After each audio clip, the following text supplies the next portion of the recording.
something else to remember that Uber Eats has groceries. No, that's absurd. Hey, remember when you used to be a, what was it, Pepper Lady? Pepper Lady? Wasn't it Cinnamon Sisters? Basil Babes. Saffron Squad? Nutmeg Maidens? Paprika? No. Nutmeg Maidens. I just said that. Was it Spice Girls? Doesn't sound right. Was it Saffron Squad?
and RJ on 105.3 The Fan. Ellinger on deck as Judge bats here, righty to righty. Bosley to the plate, and Judge, it's a high fly ball to deep right field. Going back is Garcia at the wall. It is out of here. Just barely made it into the first row down the right field line. That is a Yankee Stadium special. That is a home run, perhaps in Boston. And the Yankees lead 5-0. And that was night with this Texas Rangers offense. Good morning, Metroplex. It's the Hump Day edition of Sean and RJ live on your home for the Rangers and Cowboys, 105.3 The Fan. Thanks for waking up with us. Hopefully you stick around. I'm Sean Sharif alongside RJ Choppy. Cowboys insider Bobby Belt with an OTA practice report at 6:20. We got Ross in for Pepe, and we got Aiden in the back firing up the fan cam, Twitch, and YouTube as we have to recap NBA, NHL, and the Rangers losing the opener to the Yankees 5-2. Yeah, the recap of the Rangers. Wrong mic. Wrong mic. Hello. You got it? You got it? Can you hear me now? No, it turns off. What's going on? You all right there, buddy? I think they got the wrong mic on, is what's happening here. I think we got a couple of them off. Yeah, so why don't you just swing this one around, Chop? All right, now Sean's off.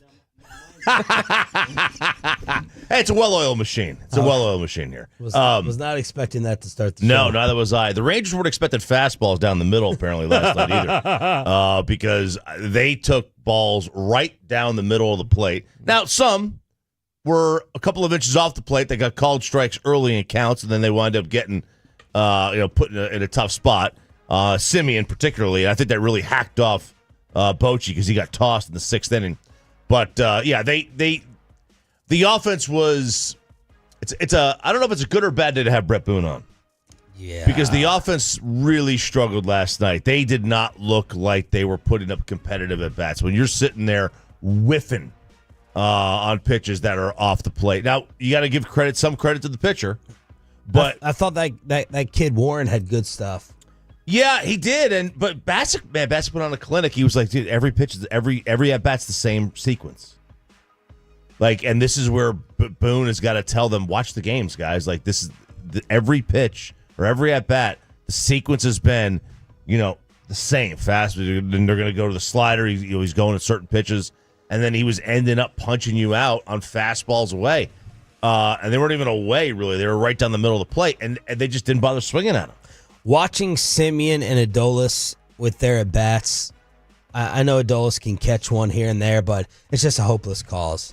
It just feels like an automatic out. Last night was a bloop fest. There were 17 hits, which looks very misleading to me. The Yankees had 9, the Rangers had 8, but Marcus Simeon didn't even know where the bloop to right field had gone. Mm-hmm. He thought it had gone into the seats, so that was an accident. And then it was just a bloop fest for the hits that you did get, and we're still here. We're still here, Bobby, with this Ranger offense. Yeah, it's better than it was where it was at, a month ago, but that's not saying much. They were the worst offense in baseball a month ago, and now they're a little bit better than that. They ran into a few home runs during their winning streak. That's all positive, but yeah, it's still really frustrating. Like you said, Adolis Garcia can run into one every now and then, but the approach is still really bad. It feels like he's going to swing at anything. Oh, he looked like Javi Baez last night at some of those. Those sweepers, whatever he wants to call them, that were down and away, and it was the same pitch. I mean, you saw it. I mean, it was the same damn pitch every time, and he had no chance. Because Bassick was sitting there saying, "All right, with this pitcher, this lines up with what Adolis likes. This should be bread and butter." And then Raymond says, as long as he doesn't chase, sweep, Swiffer, whatever the hell it's called, 2 straight, bye-bye. Take a seat. Take a seat, and now you're putting yourself in a position where the pitchers have no margin for error. And it's not like Corbin was terrible. They didn't hit the ball extremely hard. I mean, they had there was a couple of hard hit balls early on. The Langford double down the line, that was a hard hit ball. Ben Rice sac fly to center was a hard hit ball.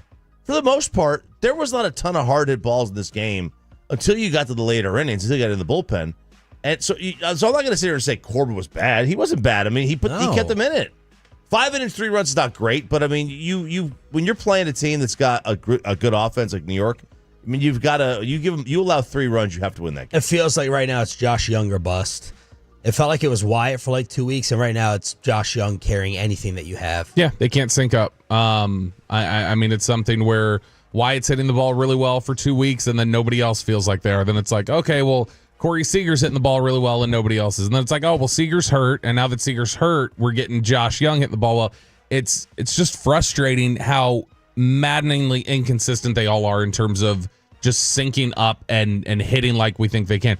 Adolis, now you mentioned, I was just looking at Baseball Savant. His chase rate is 40%. He's in the 4th percentile in all of Major League Baseball in chase rate. He is just brutal with his approach at the plate right now. And is there a ranking to that? Like, what is a blinking red number? I imagine 40% is. But. Yeah, I mean, 40%, that's one of the worst rates in baseball. Like I said, if that's 4th percentile, that means 96% of hitters in baseball are better at not chasing balls out of the zone than Adolis Garcia is. I would assume, and I would assume anything higher than 30% is like bad. By the way, good eye from Eric Nadel on that call there on the Aaron Judge home run, because that was a home run in only 4 of 30 ballparks, and he was right. One of them is Fenway. Well, it was not a good eye from the umpire. He sucks. That guy is freaking terrible. I'm not blaming that for the loss, but that's part of the reason Boch got tossed. He was not happy. Here's my question. He was all over the place. Yeah, and it was really a couple of pitches to Judge that felt like should have been strikes, and Bassick was saying he's got the Barry Bonds strike zone working. Here's my question for Bassick, yourself, Holland, whoever else may be listening that played.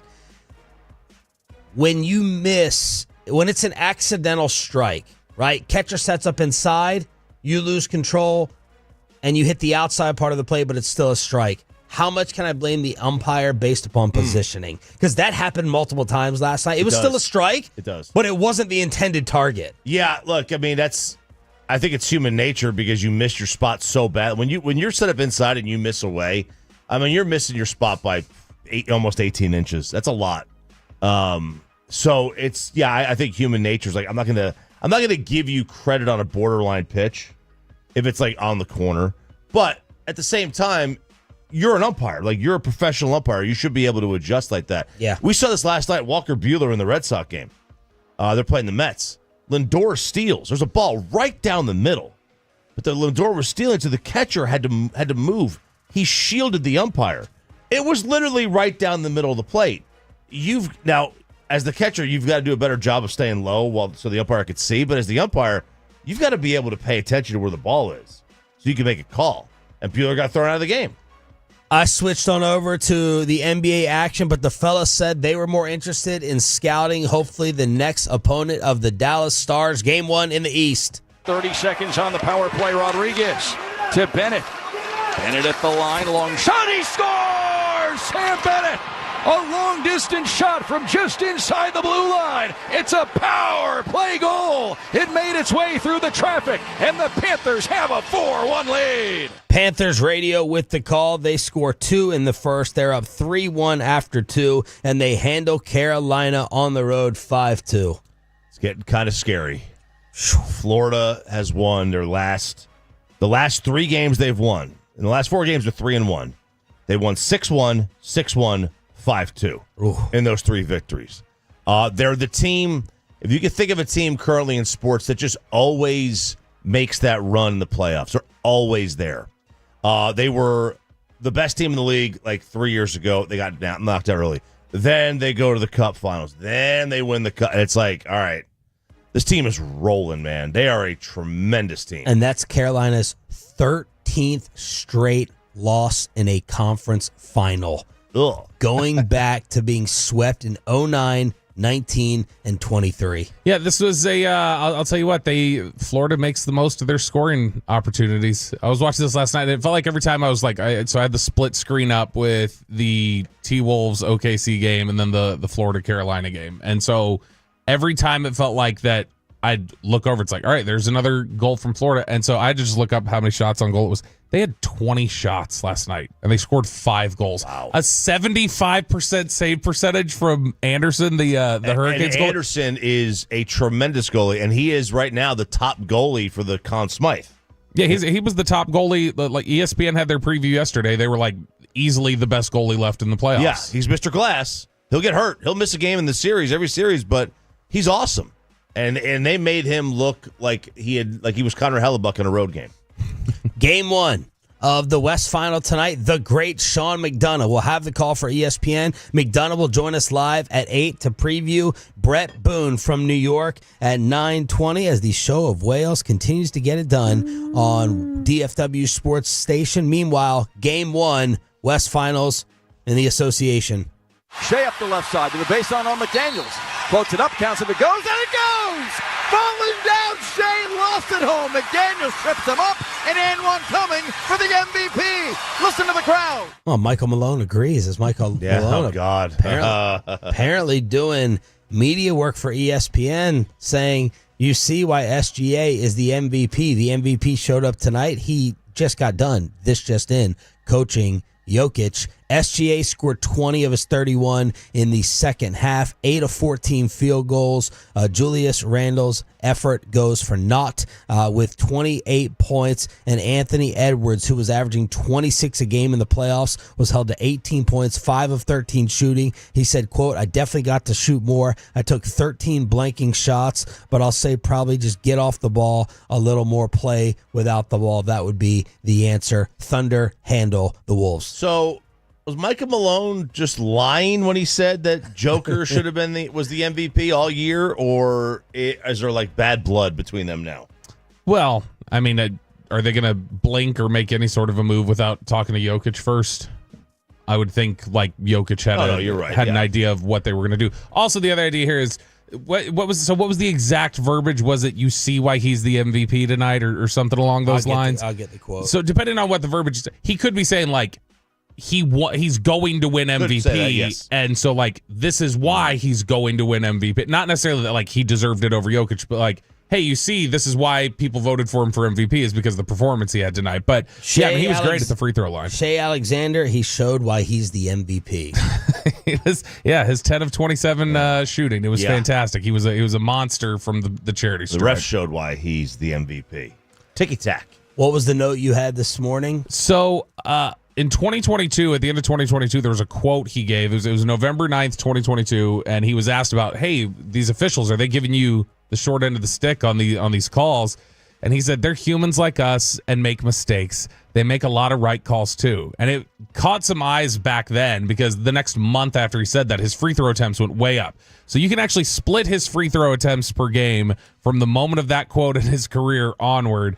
And before that quote, he played 266 games, playoffs and regular season. He averaged 4.9 free throw attempts per game. Since that quote, 241 games, so actually fewer than the 266. He's averaging 9 free throw attempts per game. He's almost doubled it, just because you catch more flies with you catch more flies with honey than vinegar or whatever it is. Someone send that to 77. Yeah, for sure. Could have benefited him over the years. Yeah, it could have. It's I don't know, man. Like that whole Thunder team, not the Thunder team, but Shea with going to the free throw line.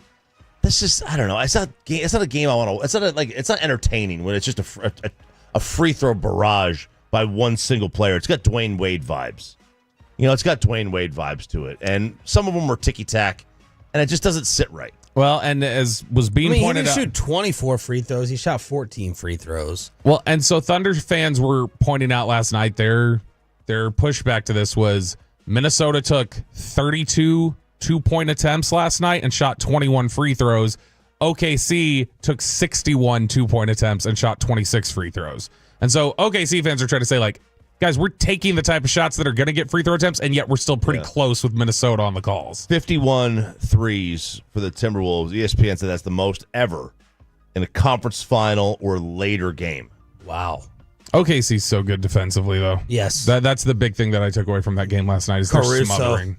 They're just putting Caruso in. Chet Holmgren costing me money because Caruso is getting minutes defending bigs in the paint like he did against the Joker. Maybe that's why Michael Malone said he can be guarded by a little short white guy. He can't be the MVP. That's the way we start off the Hump Day edition of Sean and RJ here on your home of the Cowboys. We have a Cowboys insider and reporter, and he was out for OTAs. Dak is back. First impressions is George Pickens. And where was Micah Parsons? Inside the Star to recap Cowboys practice next.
to Lola V products? I gotta remember that. Well, you know, they say in order to remember something, you have to forget something else.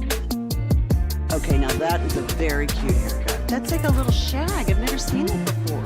Well, I mean, of course you have. So Rachel. Oh, is that your name? No, I mean like your name. No, I'm Jen. My name's Jen. Right, but I just mean like this is your haircut. But that's hair on your head. I'm not saying this is your hair. Okay, you're freaking me out a little bit.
it's true that you've got to forget something else to remember that Uber Eats has groceries. No, that's absurd.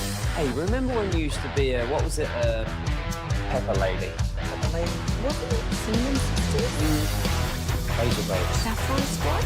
Nutmeg Maidens? Tree Club? No. Nutmeg Maidens. I just said that.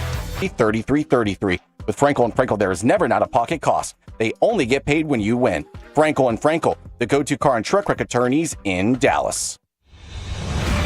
From news and notes to the coaches and players for America's team, let us go inside the stars on 105.3 The Fan. This is your home of the Dallas Cowboys. In case you did not know, 105.3 The Fan, here with Sean and RJ, along with our Cowboys insider Bobby Belt, who went on out to the Ford Center at the Star in Frisco yesterday for Cowboy OTAs. Dak is back, Micah is not, and all eyes on George Pickens, along with the judgment of Brian Schottenheimer's new culture. Yeah, it's very, it's funny. I was standing there. I can't remember who I was talking to, but we were watching them go out there to work out. And, you know, those like, the little like ladder drills they do or whatever. They basically had the entire offense on one side of the field to open practice, the entire defense on the other side of the field. And like they were going through the ladder drills all at the same time or something. It was like odd. It was this weird, like almost like high school or college atmosphere, and they were getting really raucous and loud. And so the energy like instantly out at practice was different than a Garrett practice or a McCarthy practice. Does it equal wins? Is it better or worse? Don't know, but it's different. It definitely, there's a tangible difference in terms of the feeling and the vibe at the practice. We got louder music, and the ping pong table is back. Oh, baby. Louder music? What type of music were we going with? A lot of Nipsey Hussle. Heard 3 of those. Also heard they ran some Kendrick Lamar out there. They got Not Like Us, which I was standing by Nick Eatman when that started playing. He's like, my 5-year-old walks around the house now going, wop, wop, wop, wop, wop. Like, just screaming that. But no, loud music, just a really upbeat atmosphere. Donovan Ezeraku was immediately out there in the like line stretching, and he's out there dancing almost the entire practice. Just very loose. It felt like everybody out there was ready to get back on the field. Like it was kind of scratching an itch for them, and it's like, all right, we're back. Let's focus. Let's get going. Dak Prescott with early impressions of Brian Schottenheimer and the C word. Yeah, he's doing a hell of a job. Great job in building the culture. I mean, look at him right there, seeing and dapping off guys, and that's him. You're going to see him around weight room, the field, the locker room. Preaching about competing every day, but not only that, we're doing them in team meetings, competing at practice, and that's the part about today's practice, right? Is that fine line of competing, but doing it smart and being disciplined about it. And he's just doing a hell of a job building the culture, and in a sense, starting over and understanding that, yeah, we do have to do it from the ground up, and it's been fun. It's getting created. I don't want to say that what it's going to become. It's something that's got to define itself and get created amongst all of us, coming together, believing in it, believing in one another, and understanding that this culture is going to be the reason that we win. Meanwhile, I got the text message that I forgot to actually put out there on May 13th saying Dak is getting cleared today. The doctor is flying in to finalize everything with the Cowboys staff, and it sounded like some reporters were caught off guard a little bit by how much of a participant Prescott was yesterday. Yeah, in terms of just his movement, he looked, I think he looked more comfortable moving around than I figured he would be. He's still not cleared for contact, but when you watch him move out there, he did some stuff, rolling out and tossing and different things like that. Watching him move around, I was expecting it to look more like laborious than it was. He looked much more comfortable. And so to me, it's like, all right, any question anybody would have had about like, all right, is he going to be ready to go for training camp? That looked like a guy yesterday who 2 months from now should be able to practice without an issue. Like, yeah, because he even said he could play several weeks ago. Yeah. But, yeah, playing one game versus playing 17 is a completely different story. Here's Dak on where he is with the rehab. Pretty much can do it all. I feel good. I think I'm just not cleared for contact, which we've got a while for that anyway. So, I'm out there, and the team activities feel good. Just trying to obviously stay that way. Feeling great. And now the player that everyone had their eyes on, the new receiver for now, wearing number 13. Yeah, George Pickens was out there, and that was one of the first things we saw. Is he's got the he's taken over the Michael Gallup number, or the DeMarvion Overshow number, now that's been left for number 0. But when you watch him out there yesterday, it's clear George Pickens is still getting his feel for where he's supposed to be in the offense, what he's supposed to be doing. He's getting up to speed on a lot of different things, because when you watched him out there, he was clearly during some of the team stuff in the 7-on-7, he's just figuring out, all right, where do I need to go here? What do I need to do? Where there wasn't a whole lot of just, hey, let's feed George Pickens the ball every time. But they were working him in there a lot with the second team even, because they're clearly just trying to get him reps, get him up to speed, get him where he needs to be. But he looked good out there. He looks like an imposing figure. He is a big, tall, athletic receiver, and I mean it pops when you're out there standing watching. Like, he stands out among everybody. Brian Schottenheimer with first impressions on his extra number one receiver. CD said it best. I saw his comments, right, where we don't do A's and B's. We think that there's a 1 over there. CD said it. And if you look over there's a 1 there. So I think that's the way that we view GP. My time with him has been just incredible. When he came in after the trade, just getting a chance to really get to know him. We had a little free throw shooting competition. I think he beat me twice. I've beaten him once, but the last time we played, I beat him. So I do want to put that out there that I did beat him. But it's really just, us getting to know each other. I think we were all on board. I think we're always trying to find the right pieces and good pieces. And I think we're really excited about what he brings as a football player. But I see a guy that's maturing. I see a guy that we're excited to put out there and watch him grow and get better. And you guys will see him out there today. He obviously is a tremendous athlete. But I love watching him in meetings, because in meetings he's been so dialed in, taking great notes. He knows he's a little bit behind, not a lot, but a little bit behind in terms of what the veterans are doing. But his intentionality in the meeting room has been really cool for me to see. What the hell are you doing free throw shooting for at a football practice?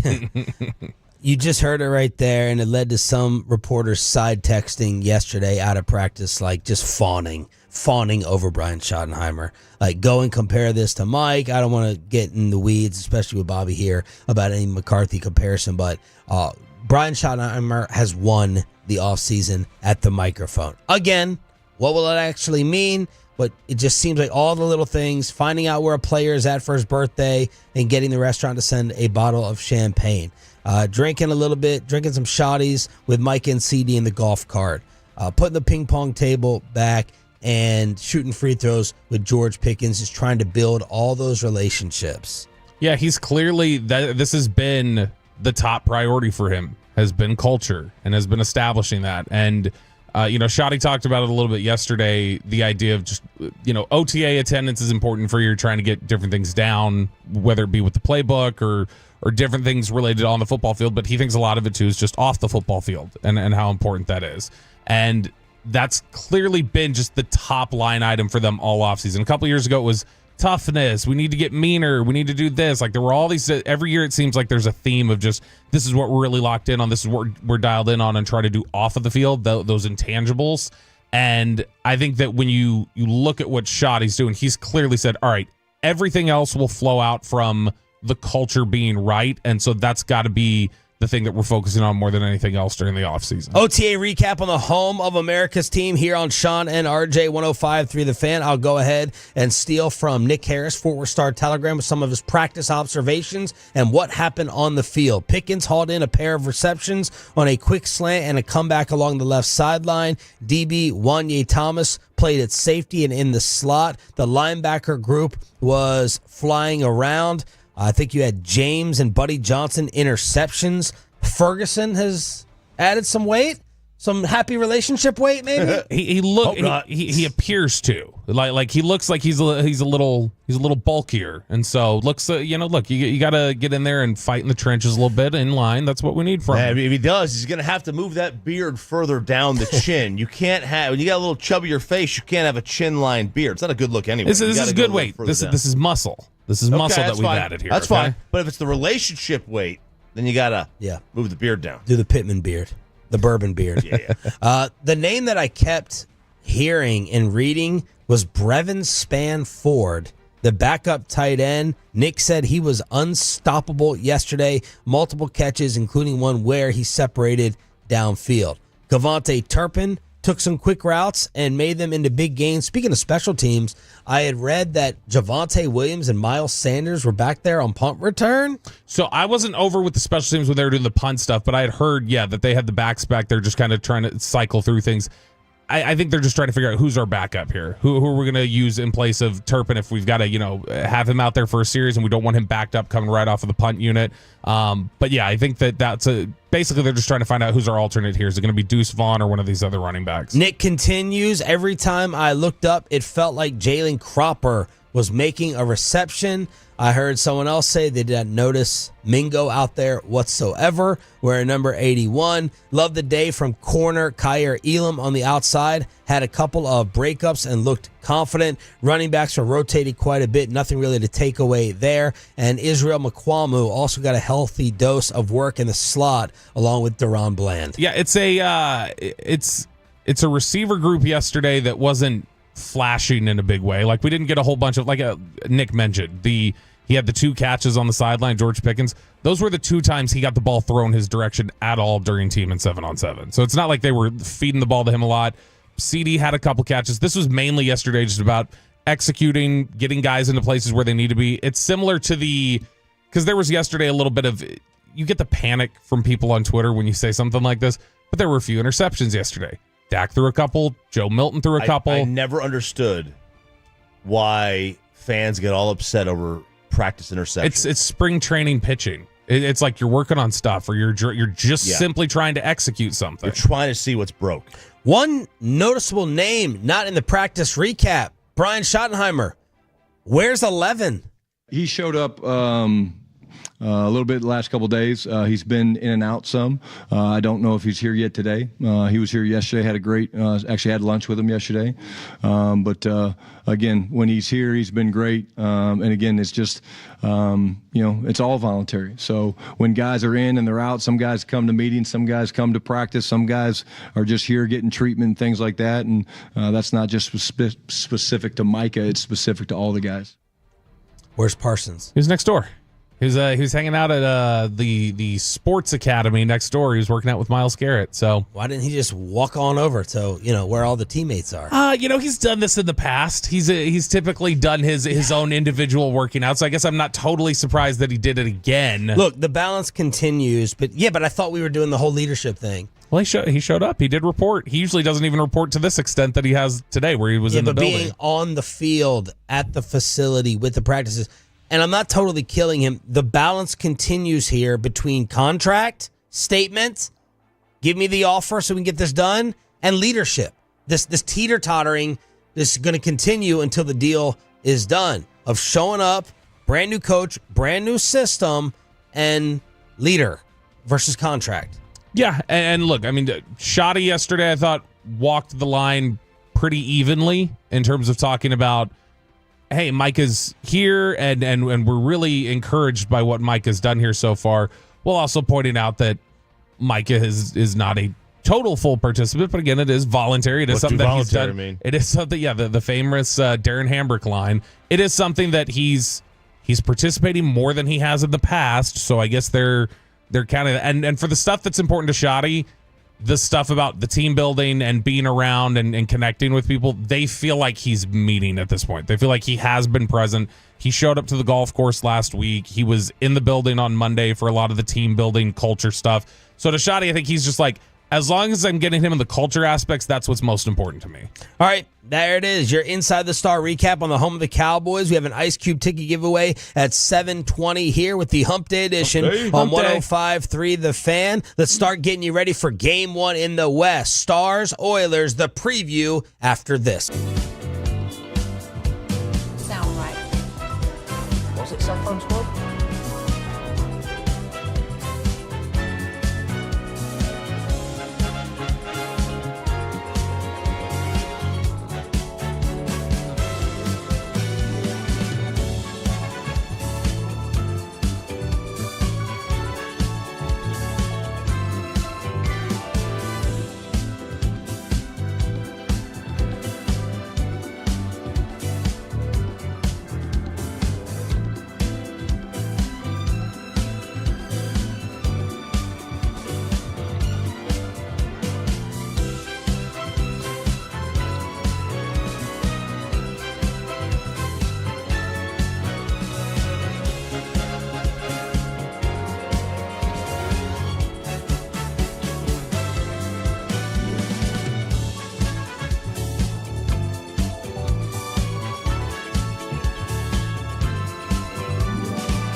has low fee products? I gotta remember that. Well, you know, they say in order to remember something, you have to forget something else.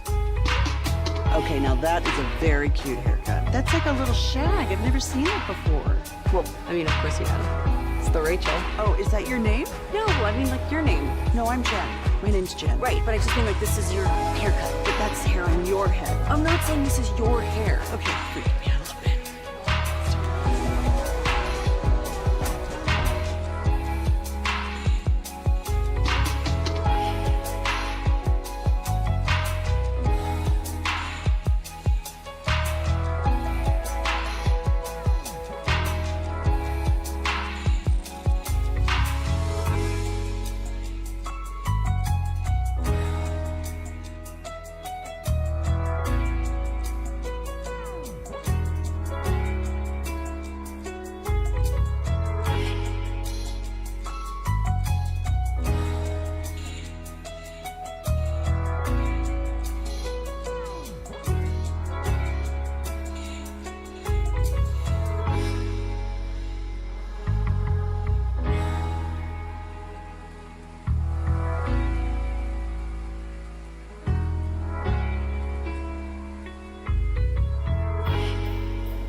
The world. Visit ClassicChevrolet.com. This is Texas. This is Classic Chevrolet. Together, let's drive. Relax and enjoy the difference based on new Chevy registrations 2023 and 2024.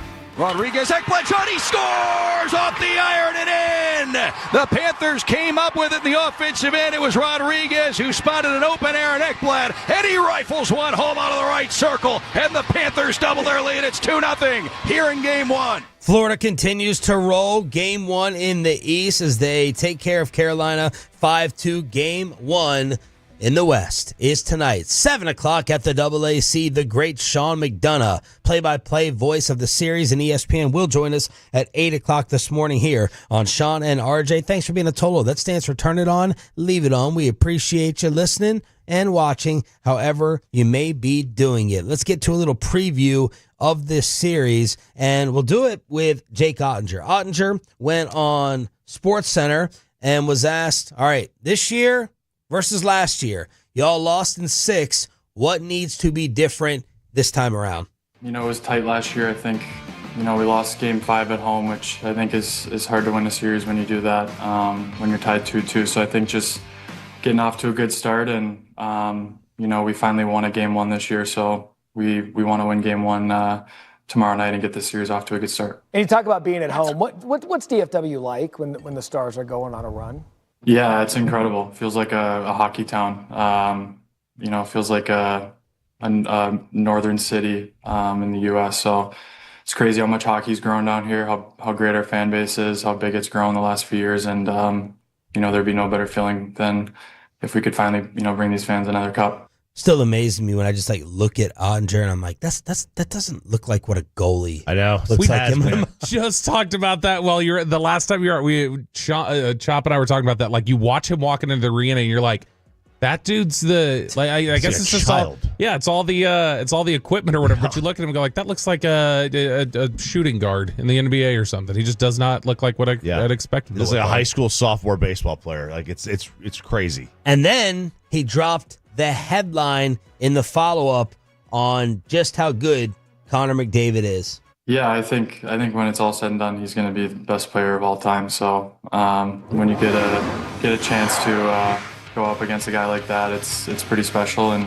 you know, as an athlete, you want to compete against the best. So you know, we're going to have that opportunity here coming up. Will end up being the best player of all time, and the Stars are going to see it again tonight. ESPN with a nice little preview, Choppy, of this series. They did, and in terms of that, like I don't know. I wasn't alive enough. I mean, I was alive, but not alive enough to see early Gretzky or prime Gretzky. But I'll say this, and this is the revisionist history and the recency bias.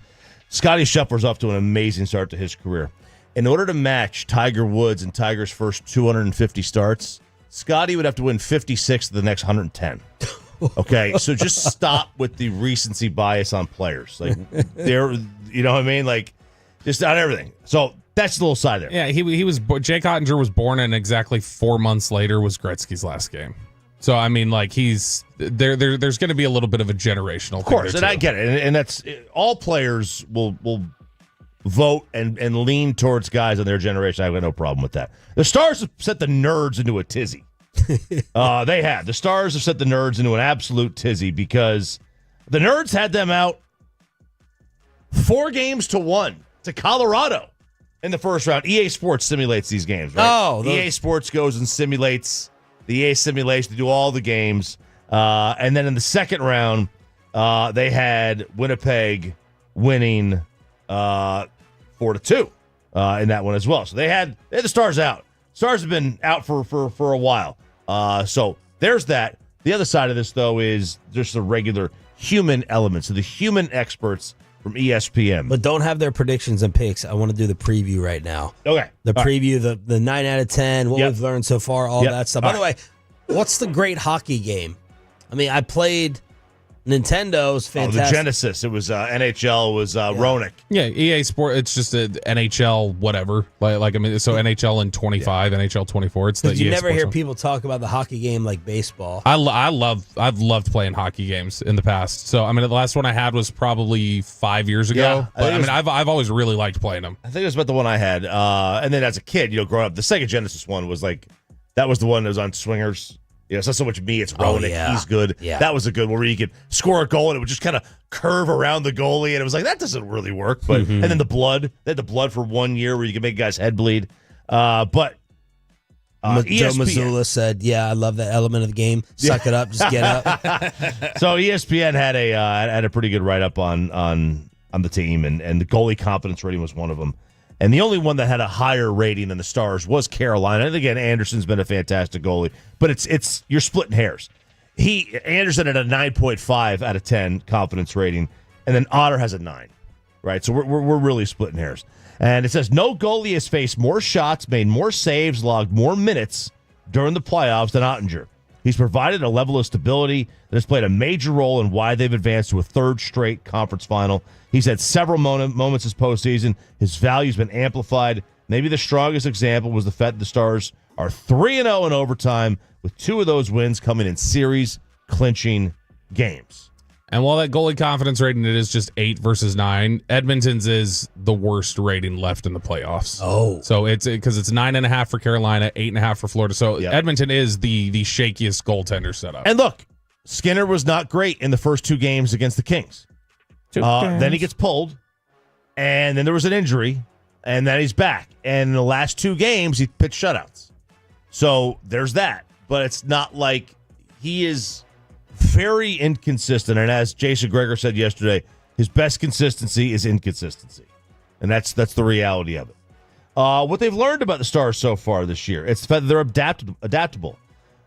They had questions about getting past the Avs, given that their 2 of their best players with Miro and Robo were out and they were hurt.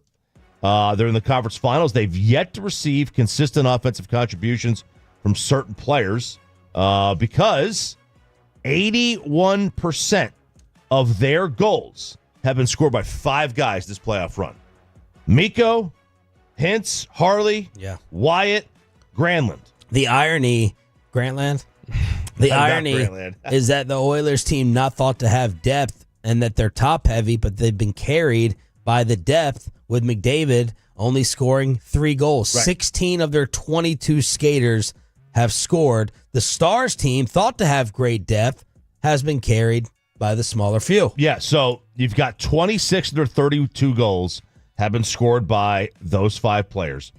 And then the other 5 goals have been scored by 4 guys, Ben, Dadonov, Marchment, and Sagan. So you're going up against a defensive structure that shut out the Golden Knights for 2 straight games. Depth does matter, but the Stars have got the experience. They've been here, like each of the last couple of years. Of course, Edmonton has the experience too. This is not going to be a series where one team is not used to being there, right? Yeah. They've all been there before. Edmonton's been here with 3 of the last 4 years. The Stars now 3 straight. Yeah, and I mean, that's one of the things Jason Greger told us yesterday was he's like, last year you felt like, oh, it's all the Stars depth, and then Edmonton's got the Stars at the top. And he's like, now it's kind of reversed, where you've got Rantanen that they're really leaning on in Dallas, and at Edmonton, they are going, 4 lines deep, really, really strong, and it's a lot for teams to have to deal with, and they're kind of overwhelmed by it right now. Yeah, and from Edmonton's side, they've been one of the better and deeper teams in the playoffs, and Corey Perry, who is everybody's favorite player when he's on their team and everybody's least favorite player when he's not, he's had a tremendous playoff run so far for somebody who's almost 40. He's 39 years old. But like Bobby said, their goalie confidence rating is just an 8, which is the worst of any of the goalies left in the postseason. Official picks at 9 o'clock. Choppy nailed it in the almost nailed it in the last series. We'll see if he can do it again to get the Stars to the Stanley Cup Final. And the great Sean McDonough, who will have the call of the series, will join us at 8 o'clock this morning. Nice job by Pepe of getting him on. Man, I got my nostalgia feels yesterday with this death.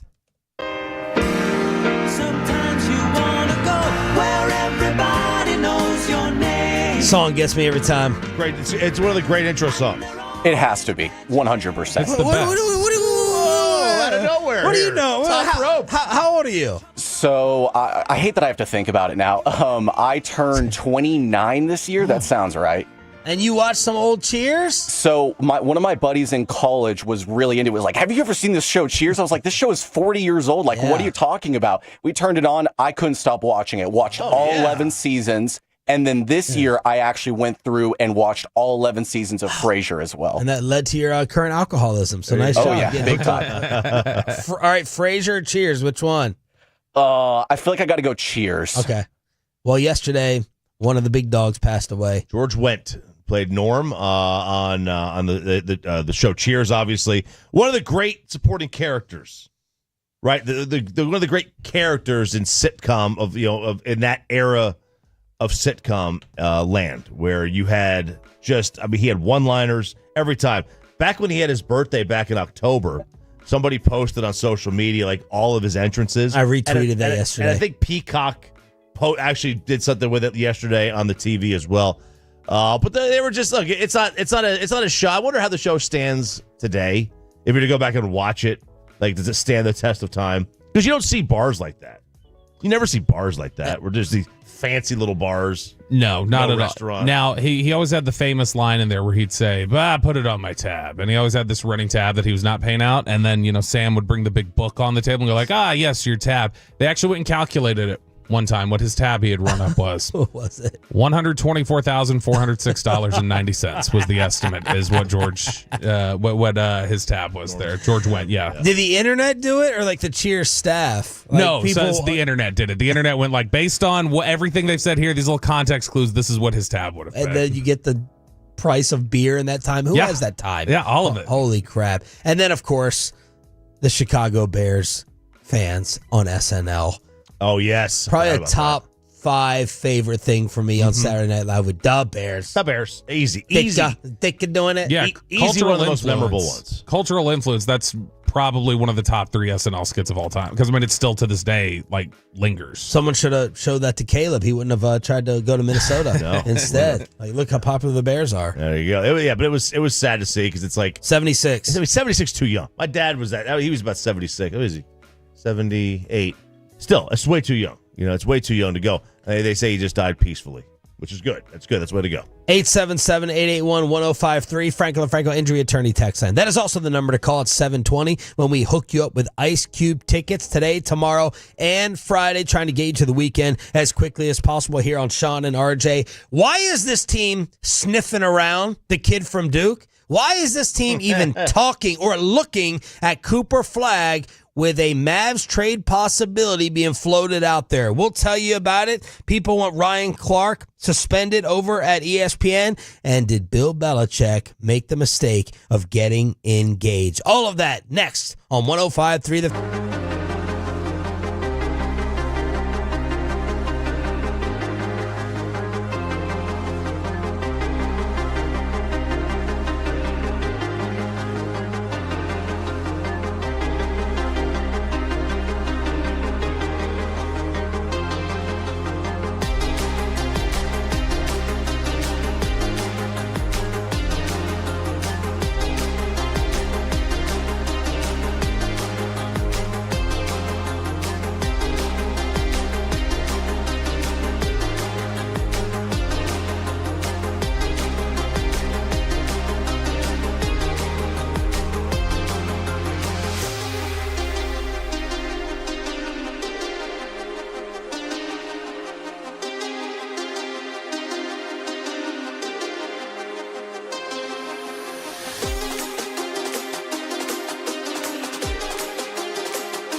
that you've got to forget something else to remember that Uber Eats has groceries.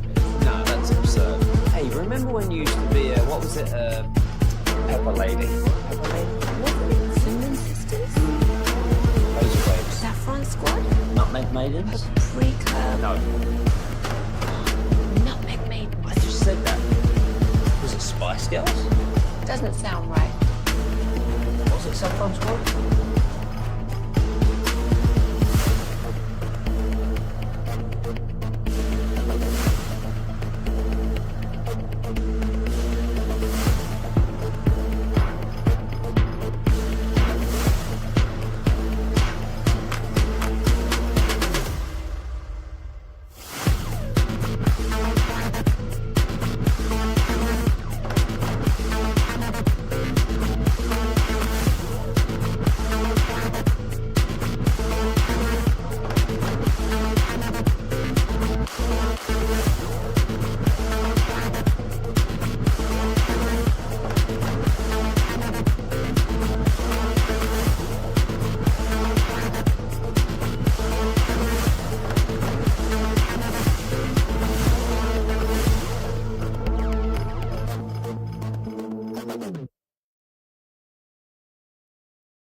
This is Sean and RJ on 105.3 The Fan. Ball is pass faking down the lane, floats an alley-oop to Dub, who lands the thump of the night. Big two-hand raucous send down. 0 for 1 on my entertainment scale for last night in the Western Conference as SGA recovers from a 2 for 13 first half to have Oklahoma City run away from the Timberwolves 114-88. Good morning, Metroplex. It's Sean, RJ, and Bobby with you here on 105.3 The Fan. We got an Ice Cube ticket giveaway coming up during the commercial-free Expressway starting at 7:20. So it's 1-0 in the West. So we'll get started with the Eastern Conference tonight. Meanwhile, the Boston Celtics are sniffing around our boy, are sniffing around the kid from Duke. Weasels.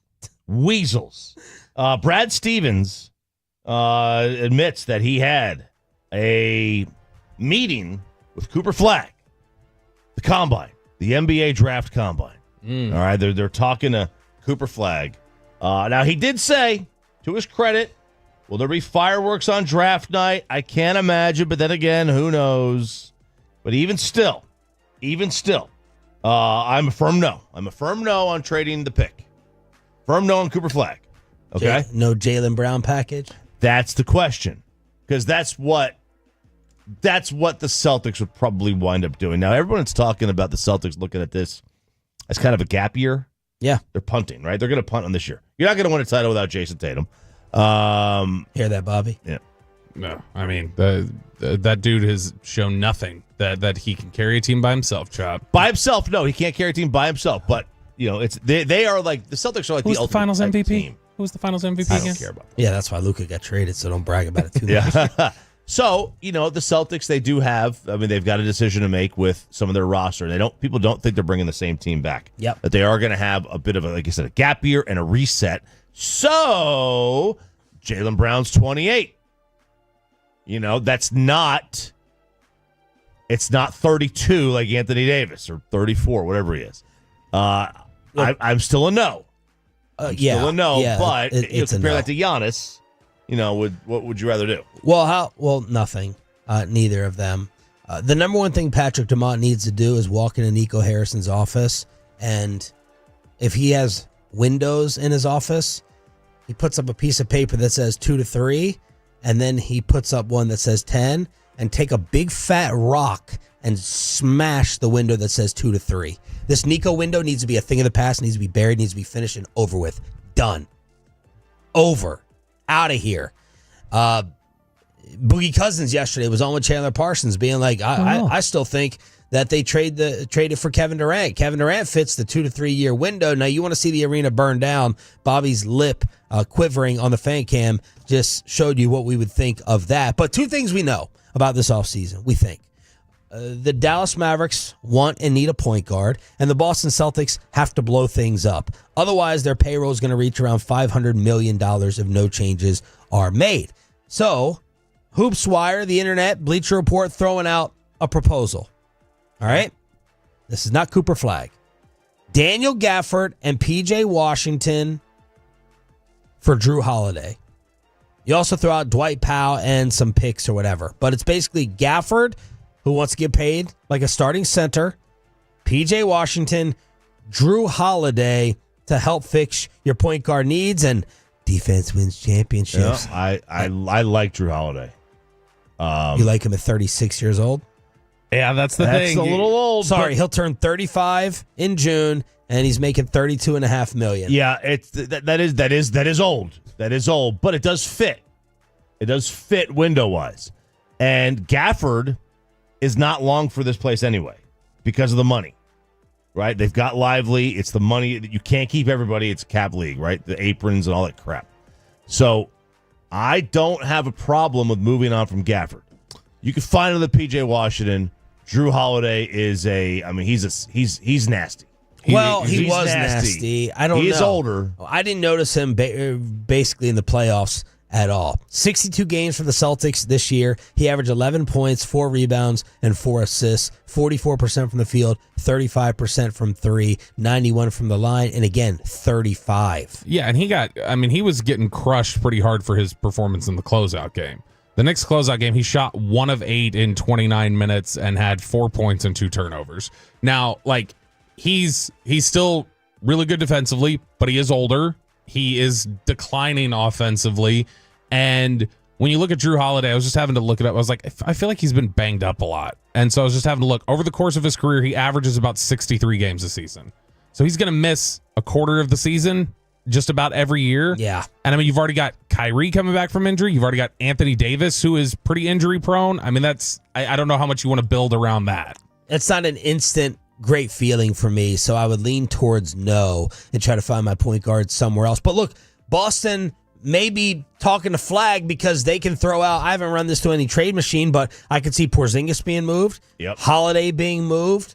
They paid Derek White. They absolutely love him. Porzingis did nothing. He went back to old Porzingis with this mystery illness in the postseason. And then if you want to make a move that big, Jaylen Brown, at the age of 28, who was dealing with some injury himself, supposedly, in that series. He was like Porzingis in this playoff series hit the same stage that we did with Amari Cooper in Buffalo last year. We're like, is he out there? Where? Yes. How come he's not playing? If you look at his minutes in the series against the Knicks, 12, 13, 18, 24, 12, and 11. He was basically out there for a quarter of the game. And speaking of the draft, Shaquille O'Neal sprinkling some salt that he probably sponsors. On the Ashley Novell show, he was telling a story that added to the Mavs conspiracy over the old commissioner David Stern talking to him before Shaq's draft. I don't know if you heard this story, but in 1992, I think the draft was in June or something, I meet Mr. Stern in March.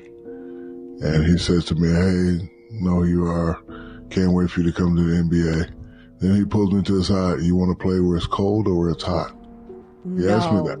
Yeah, he did. He asked me that, and I was like, hot.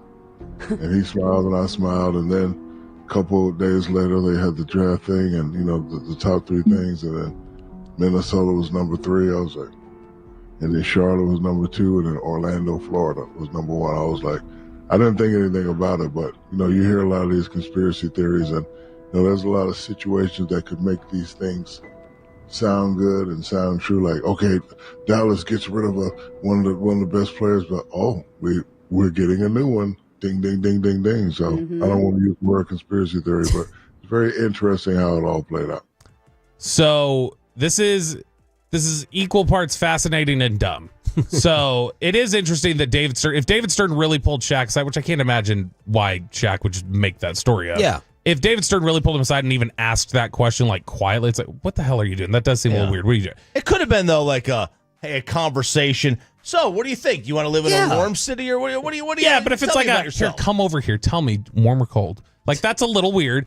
Now the two best odds, the 2 best odds to get the number 1 pick that year were Minnesota and Orlando, cold and warm. Minnesota's odds were 16% of getting the number 1 pick. Orlando's were 15%. Yeah. So Orlando was right there as the number 1 pick. Now, if you want to continue to build on the conspiracy theory, though, the following year, the biggest long shot to ever win the NBA lottery was the following year when Orlando won it again.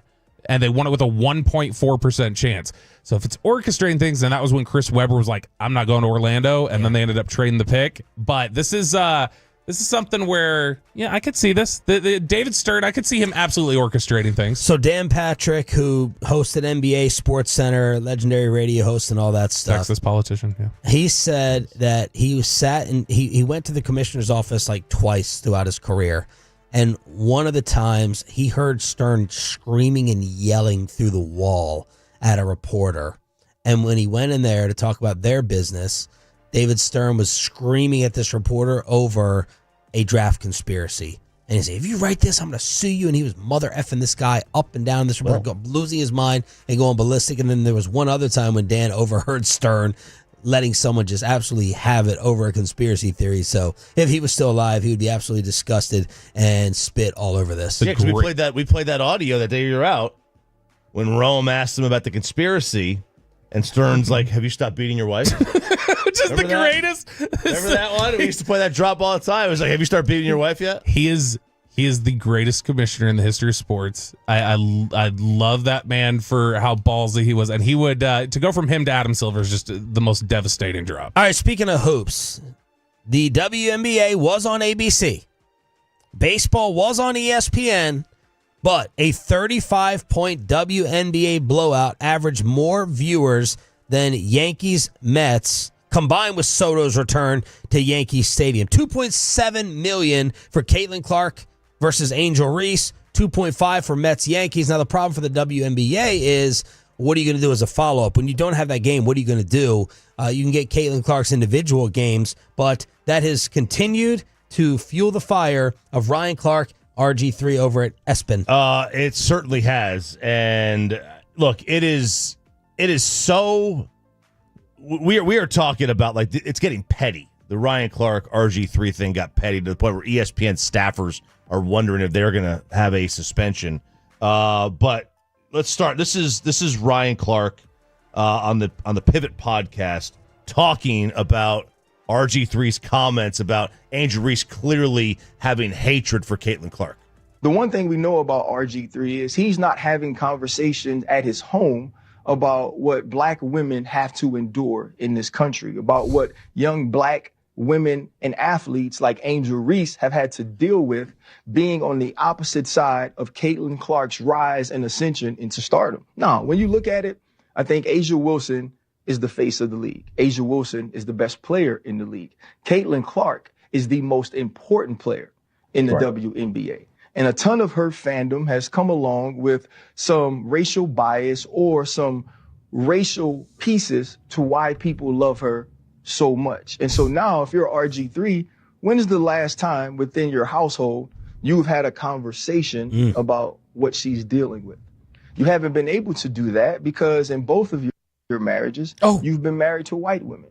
You haven't had opportunities to have those conversations to educate you on what they're feeling, what black women deal with, what they're seeing when they think of a young Angel Reese. And the whole time that he's mimicking Angel Reese and bobbing his head and moving his neck while he's doing this whole piece, his wife is in the back amening and clapping. Damn. Yeah. First of all, Asia Wilson's not the face of the NBA, WNBA. I just discovered what Asia Wilson looks like. I just Googled her. She is the best player in the league. You could be the best player in the sport is not necessarily the face. Right. All right. Joker is not the face of the NBA. Right. Asia Wilson is not the face. Asia Wilson is not even close. There's one person. It's it. It's a very clear. It's 100% Caitlin Clark and 0% anybody else. Nobody knows anybody else. I mean, honestly, in terms of prominence, I think nationally more people are aware of Angel Reese than Asia Wilson. Right. And then taking it to RG3's marriages and saying just because you've married white girls gives you zero black perspective throughout all the other years that you've been living. He does have a mother. Yeah, he does. RG3 on the Pivot Pod responded. All of you know there's a line in life that you just simply don't cross. Wives and children are always off limits. And Ryan Clark has sprinted past that line. Ryan Clark didn't like my sports take that Angel Reese hates Caitlin Clark. And that's fine. It's okay. It's part of the game.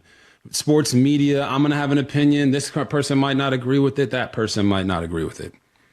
But what you don't do is turn around and personally attack me and my family just because you don't agree with a sports opinion that is purely based off the sport. I didn't make it personal. But what that really shows is just how low of a person Ryan Clark is. But Ryan, you crossed the line, man. You made it personal and some. Sorry. And now people at ESPN, according to Outkick, want Ryan Clark dealt with? Yeah, again, according to Outkick, before ESPNers want him suspended. That's what they tell Outkick. But look, whether or not they do that or not, ESPN doesn't like to. They kind of shy away from bickering. Even though RG3 is not with the company anymore, he was there for so long. They're scared of bickering. They don't want that. I think they're gonna shy away from this. What's gonna wind up happening is he might just not get put on SportsCenter or Get Up or First Take for a while. It's also not football season. The Cowboys offense will be top 10 this year. Trevor Lawrence has more pressure on him than Dak, and the Eagles will break the NFC East curse. These are NFL true or false from RJ Choppy next, along with an Ice Cube ticket giveaway as we go commercial free with the Expressway and chop it up after this.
forget something else. Okay, now that is a very cute haircut. That's like a little shag. I've never seen it before.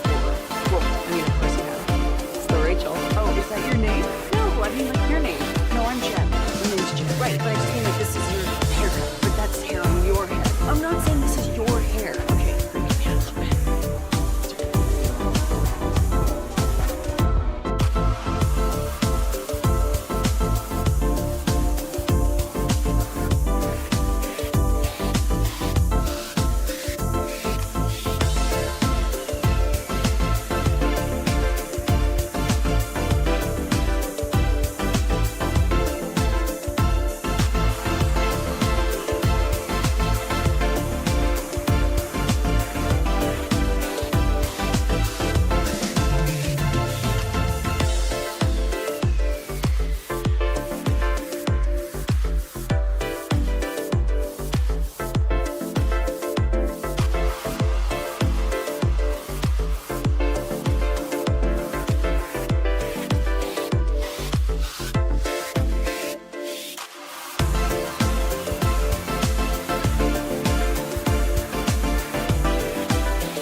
Ticket giveaway to hook you up with for turning it on, leaving it on as we go commercial free in the Expressway. We'll preview the Western Conference Finals Game 1 tonight at the AAC with Sean McDonough, the voice of hockey for ESPN at 8, and Brett Boone from New York to talk about that Ranger offense at 9:20 on your home of the Rangers as they lose 5-2 to Aaron Judge in the Bronx.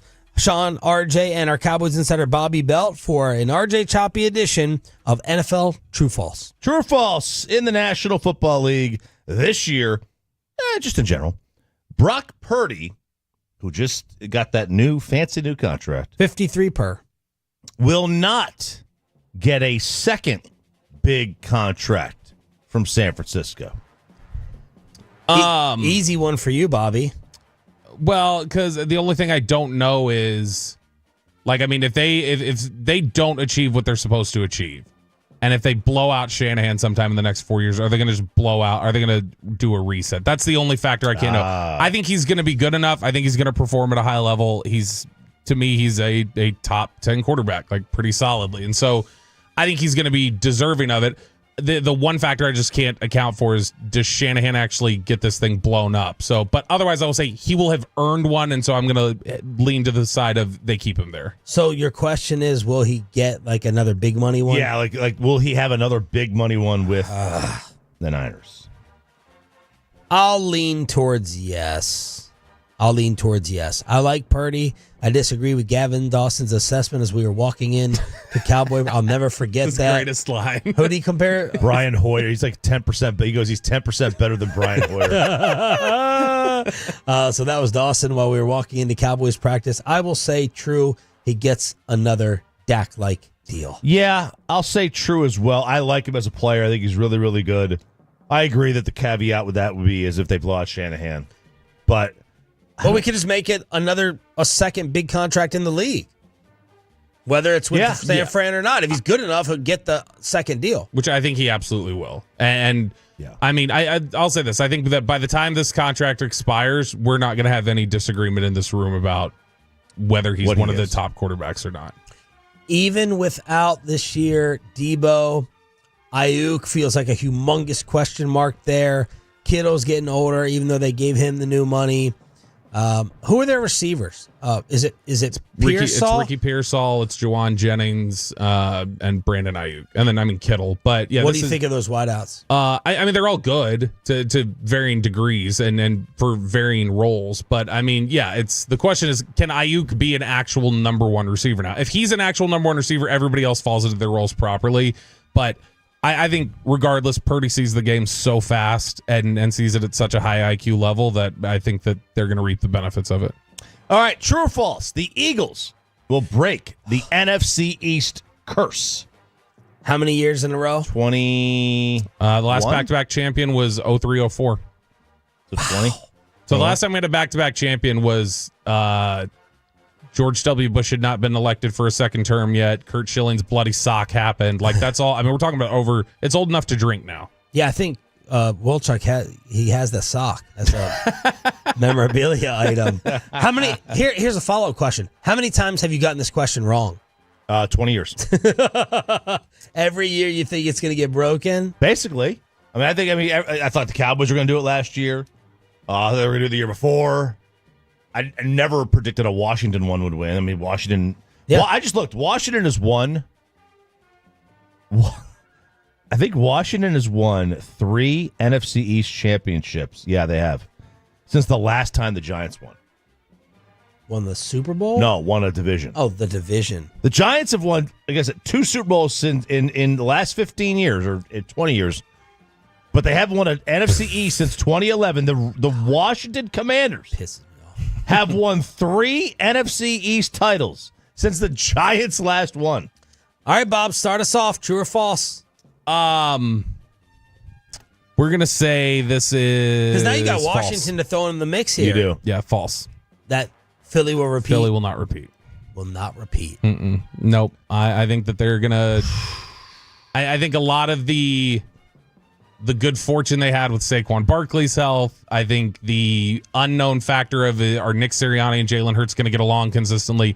I think those are too many wild factors in existence right now, and you don't have the best offensive coordinator in the NFL anymore.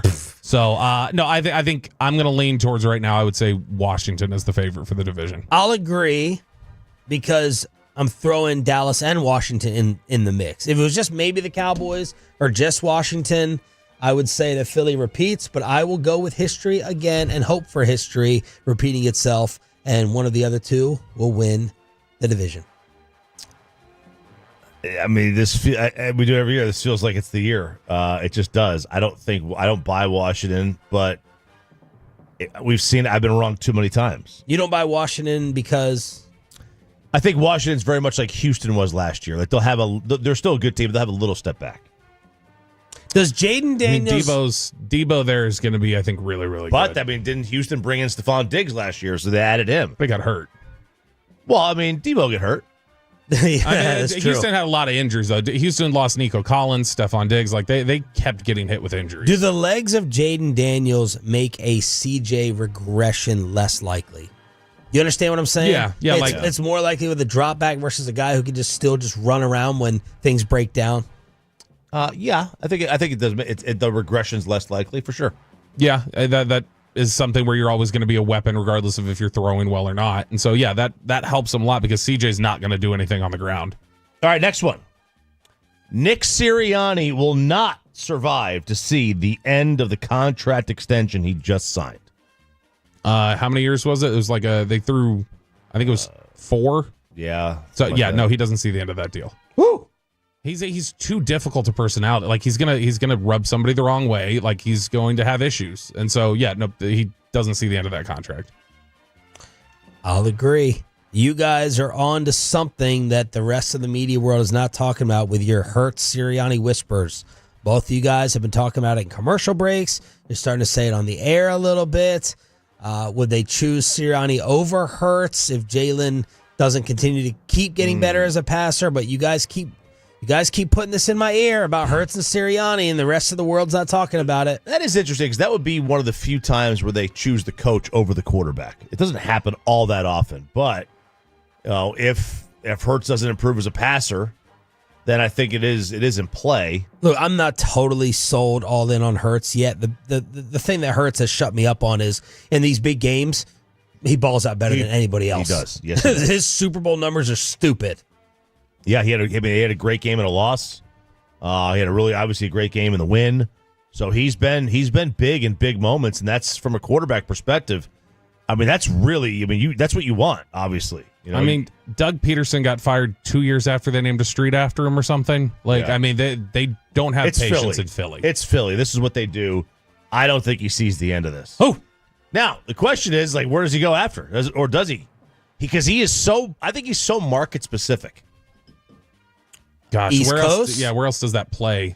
Giants, Jets, something like that. That's it. Maybe does it play in DC? You know, like it's still kind of northeast. But we'll see. The Cowboys offense will be in the top 10 in points per game this year. True. I'm in. Top 10 in points per game. In. True. Man,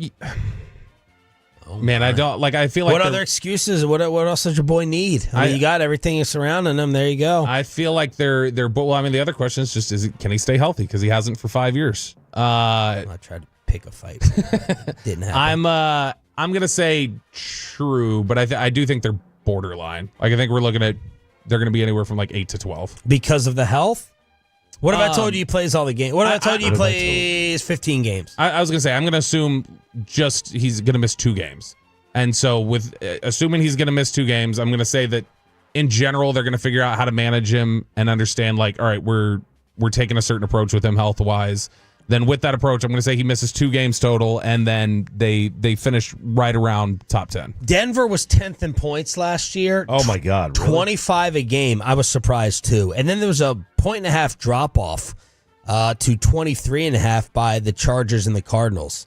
So I'm going to believe that the Cowboys get around 25 points a game, and they will be a top 10 offense. I'm in. Do you know what Dallas averaged last year per game? 20. 20? Okay. 20 points. Wow. But you didn't have your quarterback. They were stinking it up, I know, to begin the season. I get all that. And yesterday, one of the major reasons for me saying this was George Pickens. CeeDee Lamb is giddy. He's giddy about George. And at OTAs, Bobby was out there. He talked about what he loves so much. 13, Ross. CD said it best. Yeah, he did. Totally agree. He's a tall figure, obviously. His ability to go up and get the ball at the highest point is amazing. I don't think anybody in the league that can really, I mean, he's up there with the guys in the league. You know, as far as 50-50 balls, deep threat, anything as far as running routes, it's pretty good. It's good to see. And then you have Dak Prescott talking about his thoughts on the deal. Look at that guy's tape. You see what he does, the kind of receiver that he is. He's going to win the one-on-ones. He can win 2 versus 1 if he has to. Very, very talented guy. When you can add him alongside of CD and the rest of the weapons that we have, I'm super excited. How did you find out about the trade, and what was your initial reaction? Yeah, pretty funny, I guess. I was actually away from my phone for a couple hours and go back to it like 6 missed calls from Jerry's assistant. So had no idea, literally no idea what it could have been about. And actually a voicemail from Jerry. Hey, I got some good news I want to share with you. So I called him back, and he was excited. And he was just telling me that it happened, that it'd be released either later that night or in the next morning. And yeah, just a lot of excitement from the both of us. Can you do that Jerry voice again? No. One time. Jerry and the secretary leaving the news. So, yeah, because typically, and I mean, behind the curtain over here, when we get the call from Jerry here at the station, it's his assistant. We'll call and kind of patch him through. But I do think that speaks to Jerry's level of excitement about stuff like this, is that he's blowing up Dak's phone to go like, I got to tell Dak. I got to let Dak know we got him a weapon. He's going to be so excited. Your answer to it, Choppy. Cowboys will have a top 10 offense, true or false? I think it's true. It's borderline. It's going to be somewhere in that 8 to 15 range, or 12 range. Well, why can't they score 28 a game? They did a few years ago. So, I mean, because there's a lot of concern. The questions about, how good will the O-line be? Will those guys hit? Yeah. Because they are, I mean. Actually, a couple years ago, they scored 30 a game to lead the league. And Tyler Booker starting off at right guard yesterday. Yeah, he was with the first team at right guard yesterday. Now, when you look at them scoring, by the way, there was a stretch there over the course of about 4 years where they were scoring 40 points a game at home about once every other game. Mm-hmm. How many times do you think they scored 30 points at home last year? Once. 0. Their season high was 27 against the Giants. Ugh. Now, the one thing that throws me for a loop here is they do have a tough schedule. And the Cowboys, they have had that narrative of they feast on the East, on the lesser teams. They destroy the lesser teams, and then they don't struggle. It's not like they lose to the good teams. They don't score the same amount of points. That's normal. But I think they will. I think they will have a top 10 offense or close to it. Next one, Mike Vrabel will get the Pats to the playoffs in year 1. Ooh, no, that's not happening. There's a lot of optimism in New England right now. It's very strange. Boston's not an optimistic city. Yeah, that's not happening. I don't think. You look at the fact that Drake May's your boy. I like Drake May. Buffalo. I mean, but you've also hired somebody like Vrabel to work with him, which is not necessarily a quarterback's best friend. Well, you got Josh McDaniels. Yeah, you got that. So, I mean, hopefully he's not just a complete psychopath. But no, I think that when you look at the fact that they've improved, for sure, they're not better than Buffalo. I don't know what Miami's going to be, but they're not winning the division. That'll be Buffalo. And then when you look at all the different teams, I expect Cincinnati's going to rebound. Cincinnati will be a better team. Pittsburgh's always hanging around. The AFC North in general is going to threaten to put 3 teams in the playoffs every year. So, yeah, crowded wild card field, no, I don't see them being good enough to rise above that. I'll say false, that they don't make the postseason. But that cancer, Drake May, they're trying to blame it on my guy Joe Milton. That's right, baby. It's really Drake May and his insecurities there, so no, they don't make the playoffs. I don't think they will either. Ben Johnson will have a bigger impact on Caleb Williams than losing him will negatively affect Detroit. That's a two. I think I worded that poorly. Yeah, I'm trying the impact, the growth of Caleb will be a bigger impact than Detroit falling off. I think we are going to be, because expectations are so high. When you set them so high, it's usually really difficult to hit it. I think people are going to come away year 1 talking about Ben Johnson as a disappointment. Ooh, not for any other reason than just they've set the expectations way too high. It's just this guy is God's gift to coaching. Bill Walsh. And it's going to be really hard to execute that. So, I mean, I think he'll be fine, but I think ultimately we're going to look back and be like, all right, we all kind of overreacted to Ben Johnson. I'll say that Ben Johnson does have the impact, so I will disagree with Bobby. And it's more my confidence in the Lions' weapons being pretty similar. So they won't have the big drop-off. They're veteran enough. They're kind of on cruise control a little bit. Maybe. So I will say that's the reason we'll see Caleb jump. I agree. I think the impact will be bigger on Caleb than the loss will for Detroit. All right, last one. Trevor Lawrence has more pressure on him this year than Dak Prescott. I guess that just depends on how you're going to define pressure in terms of legacy pressure or how your career will be defined. It's probably still Dak, I think.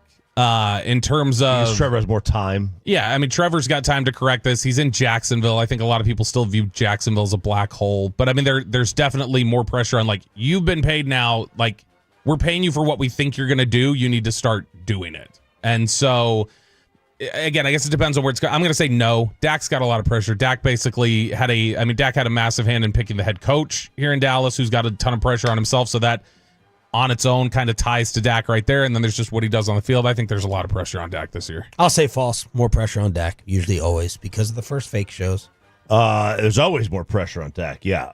Trevor can, Dak can help his leg. Trevor, though, like if Trevor were to go to a Super Bowl, because of where his legacy started, like he started on third base in the NFL, right? Like being the number one pick, the golden boy. If he gets there, that helps his legacy a lot. Obviously, it would help Dax a lot, too.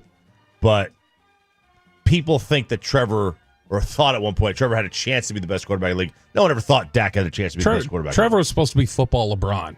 Like, he was just such a certainty. People were talking about after his freshman year, he should be in the NFL. And he's just not lived anywhere close to up to it. NFL True or False, Hump Day edition. During the commercial-free Expressway on Sean and RJ, we're going to chop it up after we hook you up. Today was a good day. That's right, Tolos. Right now, 877-881-1053 wins 2 tickets to see Ice Cube at Dickies Arena on Thursday, October 2nd. That's caller number 10, 877-881-1053. Again, Tolos, right now, 877-881-1053 wins 2 tickets to see Ice Cube at Dickies Arena on Thursday, October 2nd. That's caller number 10, 877-881-1053. Thank you, Ross. The great Sean McDonough preview Stars Edmonton at 8 o'clock here on The Fan. Brett Boone from New York at 9:20. Right now, let's go ahead and chop it up. Oh, got to pull it up. I don't know what happened to it. Oh, my God. Bro. Damn, all right, fellas. Son. Come Let's on. have some fun. All right, fellas. Let's have some fun today. Chink, chink, chink. Jeez, Bobby. That was shink, shink, shink. Relax. Sound effect chop. Jeez. You just want us to go ahead with the segment, Ross? No, I'm pulling it up. Well, I guess go ahead. Yeah, we're here all I'll day. get into We're it. here all day. We got all day here. Okay, let's go. Chopping it up here on 105 to The Fan. Untold, the Liver King. Remember this idiot? Yep. Oh, yeah. The Liver Primals. King. This is the giant dude, the influencer who said, I got this physique, this stunning physique, by eating this barbarian caveman diet that consisted of animal liver, testicles, fertilized chicken eggs, workout routines, bench pressing hundreds of weights underwater. Like, that's what this guy said. When did you guys know that he was a fraud? Because I just When I saw his photo. When you saw the photo? Yeah, his name's Brian Johnson, not the AC/DC singer. And not the Commanders quarterbacks coach. Absolutely. Not him either. Yeah, I mean, when I saw his tan or whatever he had, the bronzer that he wears, I was like, yeah, dude is not legit. Because I just assumed if you ate all that, like, I was like, okay, it's all protein. It is. And then raw protein, so he's caught up. He's caught up, right? He is. Now he is. He looks great. But he has his millions of followers. They're known as primals. Okay. They're obsessed with his every move. He claimed he got this Greek godlike physique while following this insane diet and intense exercise. But, and he said like his kids were in poor health. They switched to an organ-based diet. It cured them. So a lot of people bought into this. Well, he got a $300 million empire that he built. And to come to find out that leaked emails, they found out he was spending $11,000 a month on PEDs. I'm going to say it again, $11,000 a month. So Netflix, Untold, is doing a documentary on this near 50-year-old marketing genius, they're calling him. He knows what the audience wants and how to sell stuff. So Untold, the Liver King. I would be interested in watching. The thing I can't watch it because I won't be able to watch the raw meat being consumed. That will gross me out. It's disgusting. I would want to learn about him, the techniques, the lying, find out what a fraud he is, but I'm not going to be able to watch. It's kind of like watching those supersized documentaries. I couldn't watch that. I don't want to see it. No. I don't want that in my mind and ruining fast food for me. And I won't be able to watch all the raw meat and all of it being consumed, which I assume will be. So I don't think I can do it. I can't do it. I can't watch the raw Well, it's meat. right down your alley. It's a spirit animal of yours. It is a spirit animal of mine, but I don't know. I don't like watching people eat anyway. I'm with you on the supersize me, and anytime I see someone, they're these cooking influencers or these he was food also influencers. A fraud, by the way, the supersize me guy. Was he? Yep. So the food influencers, they show you the food, they squeeze it, and then they take a bite, and it just drools down their face. And it's like, you know what? Now you've ruined the entire thing. I'm never going there. But the other reason I'm confused as to why you won't watch Liver King, because you said watching the Butcher. I do like watching the Butcher stuff, but there's not blood. Yeah, it is. Well, it's butchering. It literally is the bloodiest thing almost you can do. It's frozen at this point. It's frozen. Oh, okay. It's frozen at that point. There's more blood there because I've seen the video. Have you never seen the videos at all of him eating it, or like when you've avoided Liver King? So you've not even seen one. Okay, so it's not like when he bites into it, it's just like gushing. It looks like he's eating raw meat. It's like he's picking up a raw steak and eating it, basically. Yeah. Well, I guess I could deal with that. But the hacking and the butchering and it's just awful. He has his kids do it. He makes, and you can see them just like they're eating. Yeah, but you can tell they're like being, they're very much Patty Hearst. Like they are not willing participants. They're being duped. Chopping it up here on 105.3 The Fan. Do you schedule relations? During ovulation. There you go. Yeah, absolutely. That's the toughest part. That's the toughest part. You got to be able to perform on command, and it doesn't always work on command. It doesn't? BlueChew.com. Promo code RJ. No, the answer is no. You don't schedule it. To me, that and this is something I think that the older you get. So this has been a discussion before on Ask Reddit or other things. Like we haven't used it, but like when you look in the comments section, it's people who will say like it's the greatest change we ever made in our marriage. It was the most impactful thing, brought us closer together. It helped, blah blah blah. And then the people who don't try it are just like, you're taking any sort of like spontaneity, like you're turning it into a chore. Like you're turning something into like that's on a to-do list and a checklist. That's more how I feel about it. Like it becomes a checklist item. Yeah, we don't schedule. Now 14% of couples schedule. 14%. Now, like Jenna Bush Hager, she admits that her and her husband do this. Oh. Amy Schumer is in the same. Nick and Vanessa Lachey. A Bush appointment. Right. They picked Wednesday, hump day. The Lacheys picked it? The Lachey, they use hump day as their ritualistic romp day. So what happens, though, if she's, not able? How open are Amy Schumer's calendar dates? I don't know. If she's scheduling, I'm sure there's a lot of open dates. That's mean. That's a mean joke? That's a mean-spirited, very mean-spirited, Bobby. Yeah, I don't know. I mean, unless you're cool with that. Some people are cool with that, right? Okay, yeah. If it doesn't matter. But 14% of the couple, we don't. I feel like it loses the spontaneity. I think half of that when you're with somebody over and over and over again, that you want some spontaneity to it and scheduling it, penciling it down. Say, hey, it's Wednesday, 6:00. Yeah. But we got. I remember when you used to tell me about your ovulation stories. They were the best. Oh my God. Oh my gosh. Or to get held at gunpoint. Not quite gunpoint, serrated edge point. Okay, I needed gunpoint, but those were the best. It was. I needed not from my perspective. That's right. I needed to be more aware of the ovulation calendar recently. So I don't know. I got to wait 12 days. We'll see, or something like that. Are you trying again? No, was not trying, but I realized, that synced up. Sounds like he done tried it. Oh, I see. So I was not as aware of the ovulation calendar. I guess she was. I've got the trick to make a boy. I know. I've heard. It's already done. Yeah. It's in the oven. Yeah. We're waiting to see. We're waiting now. to see if the souffle has risen. No, nobody tells me a thing. No, this wasn't like a planning thing. It was like more like I wasn't going to put his baby business out there. Nobody tells me anything anymore. She was like, when was the last day? And I was like, I don't know. And so then I looked up one of those calculators. I was like, oh, that's today. This is peak season right here today. So I don't know. We'll see. What's your gut feeling? No. Yeah. No. My thought is no. Okay. But I mean, I literally have no science to back that up. I'm just guessing. Good luck. So Peyton yesterday talked about a TikTok trend. This is another TikTok trend. This is one that is burning the feet of women. So the latest TikTok DIY fashion trend is taking flip-flops and then taking these the thumbtacks, the metal ones, not like I guess they're called push pins or whatever, the metal thumbtacks, and putting them around the border of your flip-flop on the side and on the top, 2 rows on the top. Well, the problem is because it is now warm in about half the United States. Yeah. And women are going to the pool or the beach, and they're putting their flip-flops on, and these metal things have been baking in the sun, and they're burning their toes. But why are they putting them in the sandal? They're creating it's an aesthetic style. So it's for look. It's a style. To put thumbtacks around it. Yeah. Why doesn't a sandal designer just put silver circles around? And why does it gold? have to be a thumbtack? Why, do they not make just like I would think arts and crafts stores have some sort of bead or something that looks like that you could just glue onto the bottom of the shoe? Because this is also as it gets warmer, isn't it going to puncture through? As I tell you, every week I'm living the adult version of TikTok and these influences. My last night's dinner was a TikTok meal. She's coming home with watermelon iced tea. This martini thing has taken over. Teeny time. There's a martini craze that's happening. So now she wants to make all these martinis. So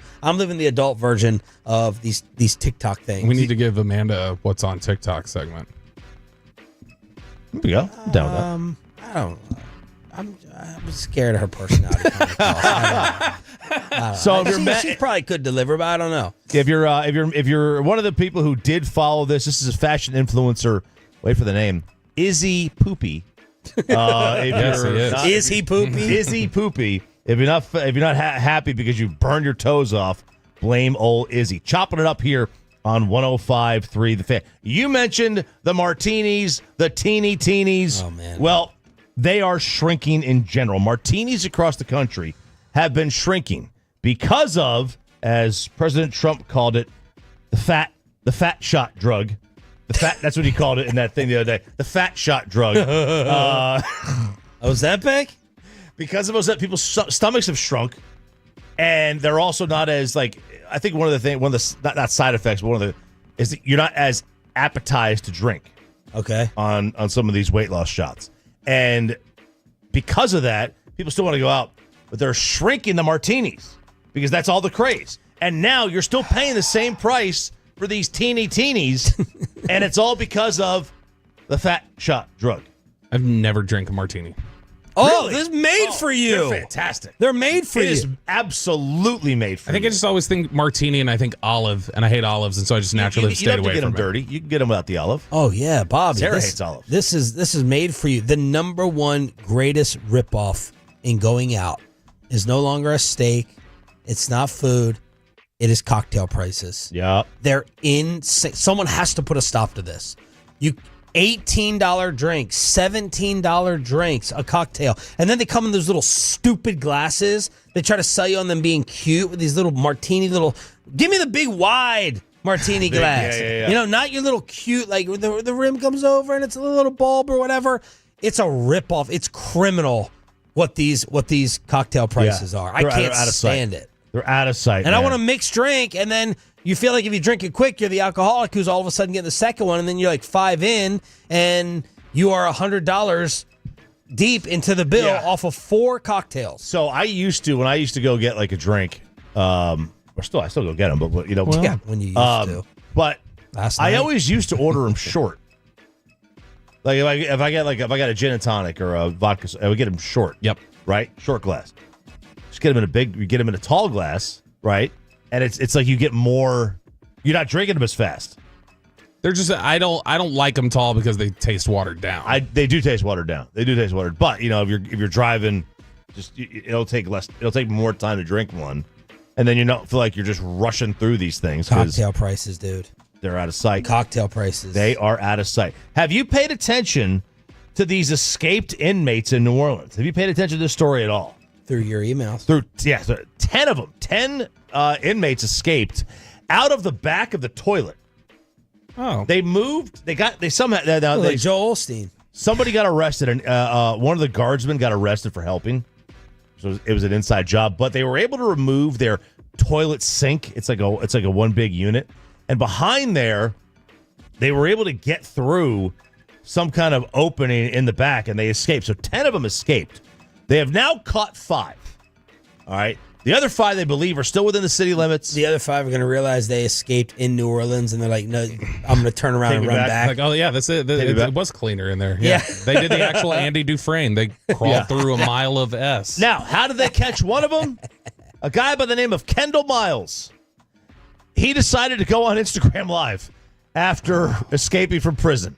And they were able to find him through location tagging and all that crap, context clues as to where he was, and they captured him. Like that is gotta listen. That brilliant. It's social media. No one can stay away. You can't stay off. It's a drug. You are an escaped prisoner. Everyone is looking for you, and you get on Instagram Live. Couldn't be me. So they just track like your address, like your location, and you're done. He may have been outside. Oh, there's a street sign. There's Rue Day, whatever they call it in New Orleans. Or I don't know. Was he like doing like, we out here, we're on like 5th and 7th or whatever. They caught him. So they caught half of them now. Chopping it up every hump day during the commercial-free expressway. Congrats to whoever won the Ice Cube tickets. And we have those giveaways tomorrow and Friday. But we have game 1 tonight, 7 o'clock, AAC, Western Conference Finals. We preview with the man who has the call of Stars Oilers. The great Sean McDonough joins us next.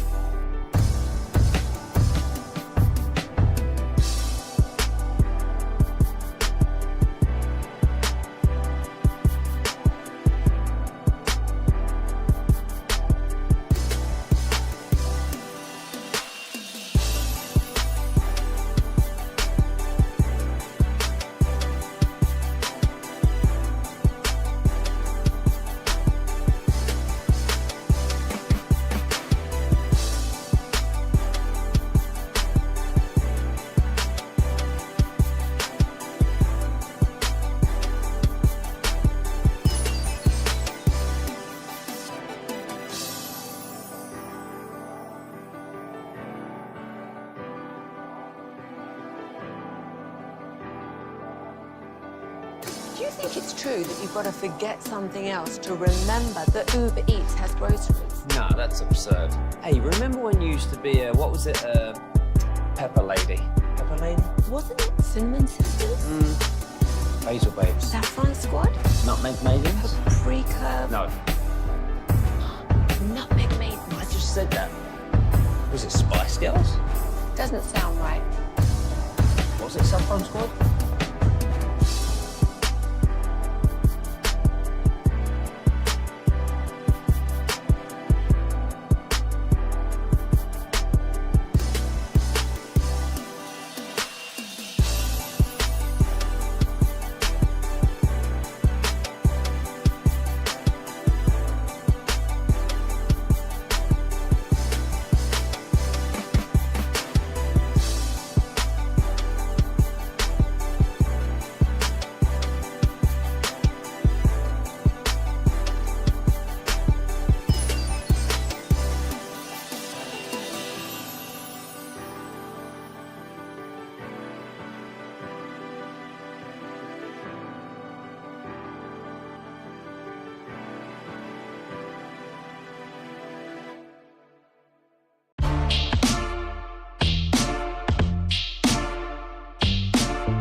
Lights has Lola V products? I got to remember that. Well, you know, they say in order to remember something, you have to forget something else.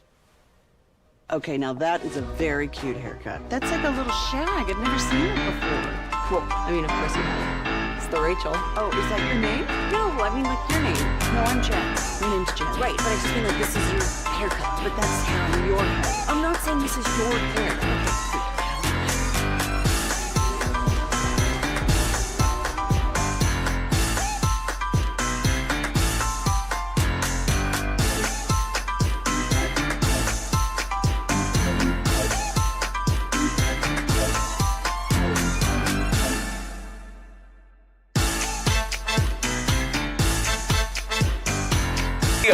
This is Sean and RJ on 105.3 The Fan. Rantanen goes low. Duchesne across. Score! Wyatt Johnston!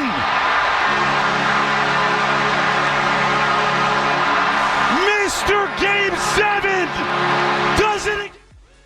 All right, we're getting ready for more hockey. Game 1 of the Western Conference Finals tonight. Stars Oilers on ESPN, and we're getting a start time, RJ. 7 o'clock. Oh, my God. I mean, this thing will be over by bedtime. Holy it's mackerel. fantastic. Those things Fantastic. and you know, now it's not, maybe not 7 on the dot, maybe like 7:10, but at least it won't be 8:48 or 8:53. And the man who will have the call joins us now. Always an awesome treat when we bring on the great Sean McDonough here on Sean and RJ, 105.3 The Fan. Are you happy about 7 p.m. or it doesn't matter to you? It doesn't matter to me. It's playoff hockey. They could play at midnight. It'd be fun, and we'd be fired up to go do it. I was thinking about this driving in. When we preview like the Rangers in the playoffs or the Cowboys, Troy Aikman catches heat from local fans or national media. John Smoltz, you hate our team. But I have not heard that at all this playoff run about hockey announcers. I haven't heard so-and-so loves the other team. Do you get that a lot calling hockey, Sean, or do you think that's just more reserved for other sports? I think I get it. I don't have social media. I don't have any kind of Twitter account or Instagram or any of that, so I probably am not aware of it as much as other people in our business would be. I don't pay any attention to it anyway. You know, I don't care who wins. I'd like to see an exciting game. You know, it's that's really the only thing I care about. Hopefully a close, exciting game, maybe a game 7 that goes to overtime. I mean, the last time I was here, we did game 7 against Colorado, and for 2 periods, that game was pretty boring and it wasn't very lively in that arena. And then Mikko Rantanen took over, and he really hasn't stopped since. So that's what we hope for, something like that people are going to remember. Sean, you got the Boston ties at DFW. We're more known for football and the Cowboys. Talk about DFW's growth and development with these Stars runs that you've seen when you come visit and work here. Yeah, obviously, these runs now to the Western Conference Final, I think, have helped grow interest and grow the fan base. I saw Jay Gottinger was on SportsCenter with Matt Berry, I think it was yesterday, and he talked about just in the time that he's been here, the noticeable difference. He said it's now like a northern city in the United States in terms of the interest level and enthusiasm for hockey. And, we see that when we're in the arena. I mean, that game 7 was pretty dead for the first 2 periods against Colorado, in part because, Dallas wasn't really doing anything. I think they had 10 shots on goal in that game through the 2 periods. But, in the 3rd period when they made that great comeback, that arena is as lively as any in the league. I love doing games here. It's a great broadcast position. A lot of these places we go, we're dangling from the ceiling. We're in the worst seat in the arena at the back of the upper deck. So to be here, kind of in a central position, a good spot relative to the ice, it's a real difference maker for us. And the same is true of Edmonton. So from a selfish standpoint, it's nice to be doing this series because we have a good vantage point, which is not always the case. Are you calling? How much are you calling on the monitor versus just watching the ice live?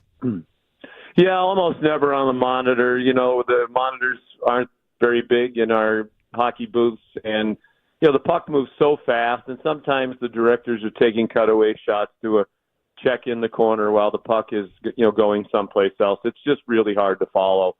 I've tried that. I've asked a lot of play-by-play guys in hockey, do you call it off the monitor? I've never heard anybody say yes. And for a while, I tried binoculars when we were in some of these high places, but I'm just not good enough at following the puck or keeping the binoculars wide enough to, take in everything that you need to see. So, it's great to be low here. Some of these, like Carolina last night, that is so far away from the ice. I know the people watching don't care. And so far back that, a lot of times you're just guessing who has the puck, or did that puck hit the goalie, or did it miss the net, or did somebody block it out in front, or did somebody tip it in? So it's great to be in a vantage point like we are here in Edmonton, where most of the time you're pretty sure who the player is who made the play or where the puck wound up. Is the big big Stanley Cup playoff game, big baseball game, basketball? What is if you had to choose one to call a big game? Is it clearly hockey? Yeah, well, it's a great question, and I'm probably going to give a lousy answer because I really do. The thing I've enjoyed most about my career, especially at my time at ESPN, is the opportunity to do a lot of different things, to do major college football, do baseball, playoff games, do major championship golf, whatever else they've been nice enough to let me do. So I really do enjoy them all, but I do think there's nothing like the intensity of a Stanley Cup playoff game. I'm just sitting here this morning as part of my preparation, watching the Game 6 Saturday night here between the Stars and Winnipeg, and the intensity of that game from start to finish was palpable, even just watching the tape of it. So, I don't think there's anything better than Stanley Cup playoff hockey. I think there are a lot of things in sports that are similar, which is what makes sports great. Sean McDonough, who is on the call for Stars Oilers tonight, joining us here at 105.3 The Fan. All right, as we prep for this series, it's McDavid hasn't had a ton of goals. The Stars have gotten scoring basically from five guys the entire postseason. Which one has to change for each team to wind up finding a way to win? Well, I think Edmonton has proven, they've had good depth of scoring too, and you're right about Dallas. They've kind of leaned heavily on a few guys, especially Rand and his line. I think that bodes well for Dallas. I mean, the fact that they have beaten two really good teams. I mean, Colorado and Winnipeg. I don't think any other team that's still alive has beaten two teams that good to get to the conference final. And to, beat those two teams with no goals from Robertson, with one goal in 13 games from Marchment, one goal in 13 games in the playoffs from Ben, no goals from Duchesne. I mean, sooner or later, those guys are going to join the party and do something. Edmonton has proven they can win without goal scoring from McDavid. He's the leading assist man in the playoffs, and obviously that's important too. So I think those Dallas guys are going to come to life in that series, and I think if and when they do, it'll really help their chances. So, Sean, when you're doing play-by-play, you're also, telling stories when it comes to a series like this and things. When you're approaching the series and you're prepping for Oilers Stars, what do you look at as these are the 2 to 3, kind of big stories or angles that you think need highlighting heading into this series? Well, I think coming on the air tonight, the biggest story is, it's a rematch, but there's been a pretty significant turnover on the rosters of both of these teams since last year, and obviously the most significant one is Rantanen. And I think coming on the air tonight, what you just referenced about McDavid, I think that the biggest subject matter would be the star power in this series, particularly those two guys who, to me, are the two leading players right now through half of the playoffs. It's hard to believe we're only halfway through the playoffs, given everything that's happened for these two teams and around the Stanley Cup playoffs. But they're the favorites to win the Conn Smythe Trophy as the MVP in the Stanley Cup playoffs right now. So I think that's part of it. I'm fascinated by Pete DeBoer. I think this is the 8th time he's been in the conference finals in the expansion era. Only Scotty Bowman and Al Arbor, who are walk-in Hall of Famers, first ballot Hall of Famers, two of the all-time greats, have coached in more, but he hasn't won a Stanley Cup. So, I think last year we saw his good pal Paul Maurice, who's a coaching lifer, who was coming up on 30 years in coaching, never won the Stanley Cup, won it in a Game 7. I think that's something, I am interested in the people part of this and I think he's a hell of a coach and a great guy, and I think there are a lot of people, if they were able to win 2 more rounds, would be really happy for Pete. I think he's already regarded as one of the best coaches of this era. But, I think a lot of times you need the championship to kind of solidify your legacy all time, and I think that could happen for Pete as it did for Paul Maurice last year if they win 8 more games. Yeah, Sean, how does a guy like him keep getting fired? I mean, all he does is go to conference championship games. Yeah, I don't know. Hockey playoffs, hockey coaching, rather, is the worst in terms of job security. I mean, it's just ridiculous in this sport how quickly these teams cycle through coaches. And I think, the good organizations like the Stars realize, okay, yeah, he's coached 4 other teams, but he's still one of the best coaches in the league, and we'd be happy to have them. We've seen Peter Laviolette. I think he coached 6 teams now. He just got let go by the Rangers. Paul Maurice has bounced around. I think people realize he's been one of the great coaches now for almost 3 decades. So I don't know. These ownership groups in the NHL, management seem to have, short leash with coaches, but I think the Stars were smart enough to realize he's one of the best, and he's proving that again with what he's doing here in Dallas. Sean McDonough joining us here on 105 through the Fan. Sean, you mentioned the 3 straight conference finals appearances for Dallas.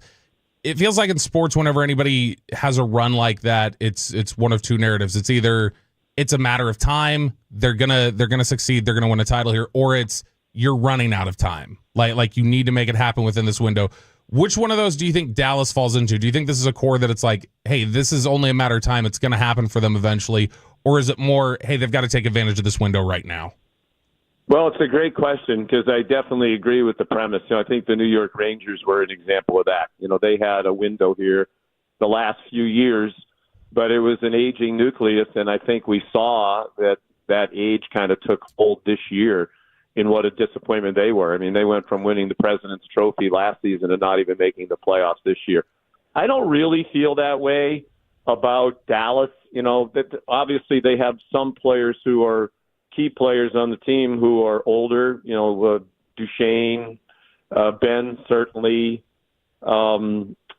Sagan, would be another. But I think they also have a lot of really terrific young talent. And to me, the most important position is the goalie, and you have a 26-year-old star who's in Ottinger, who's proven he's one of the best, and I think he's going to be one of the best for a long time to come. So I don't think the window is closing here. I do really like their chances. Excuse me. I think we have 4 outstanding teams left. I would be very surprised if Florida did not win the Eastern Conference Final. I felt that way before last night, and what they did in Game 1 of that series just cemented it. But I think a lot of people, myself included, around the NHL felt like if Dallas could get through the first round without Robertson and Heiskanen, look out. Because when you add those 2 guys to a team that was good enough to beat Colorado without them, they have everything you need to win the Stanley Cup. Now, so does Edmonton. So does Florida, and Carolina probably does too. I think they're the least likely of the 4 left to win it, but it would not surprise me at all if Dallas wins the Stanley Cup this year and doesn't have to worry about the window closing. Sean, you mentioned Florida. They have just really, played well 3 of the last 4 games. I think it's like 17-4. They're outscoring opponents on the road. Are they just that team that is? Going in, you could pencil it in. They're hitting their stride. They're built for the postseason. They got the goalie for the postseason. That this is kind of something we got to get used to. Yes.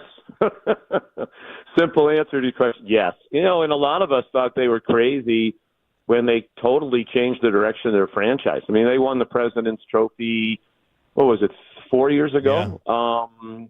When Andrew Brunette was the coach, and then they went out early in the playoffs, and they said, we cannot win the Stanley Cup playing this way, being a high-flying team that leans on scoring and tries to win 5 to 4 games. That's just not going to work in the playoffs. So they got rid of Andrew Brunette, which surprised a lot of us.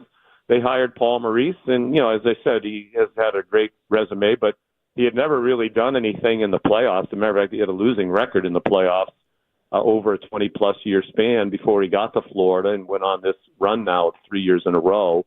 But, yeah, they're built for the playoffs. We talked about the goalie. They have Bobrovsky's been one of the best in the world for 15 years. They're just so tough, so physical.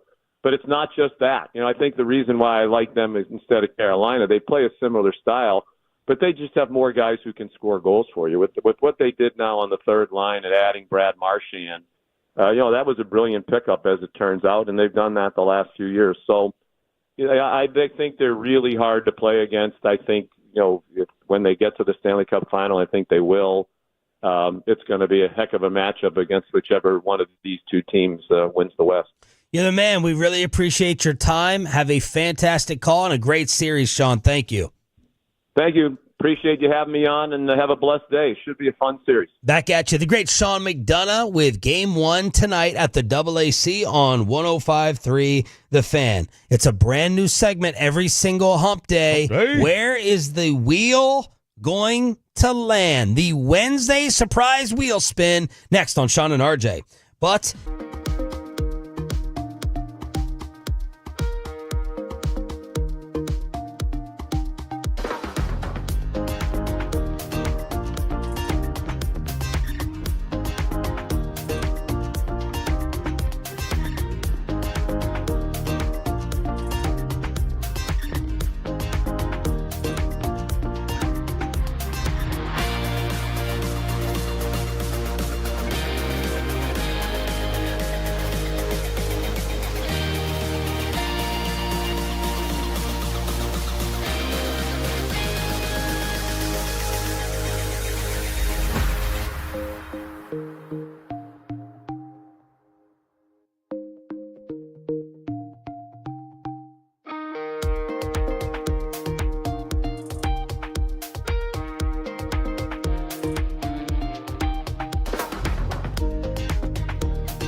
Pepper Lady.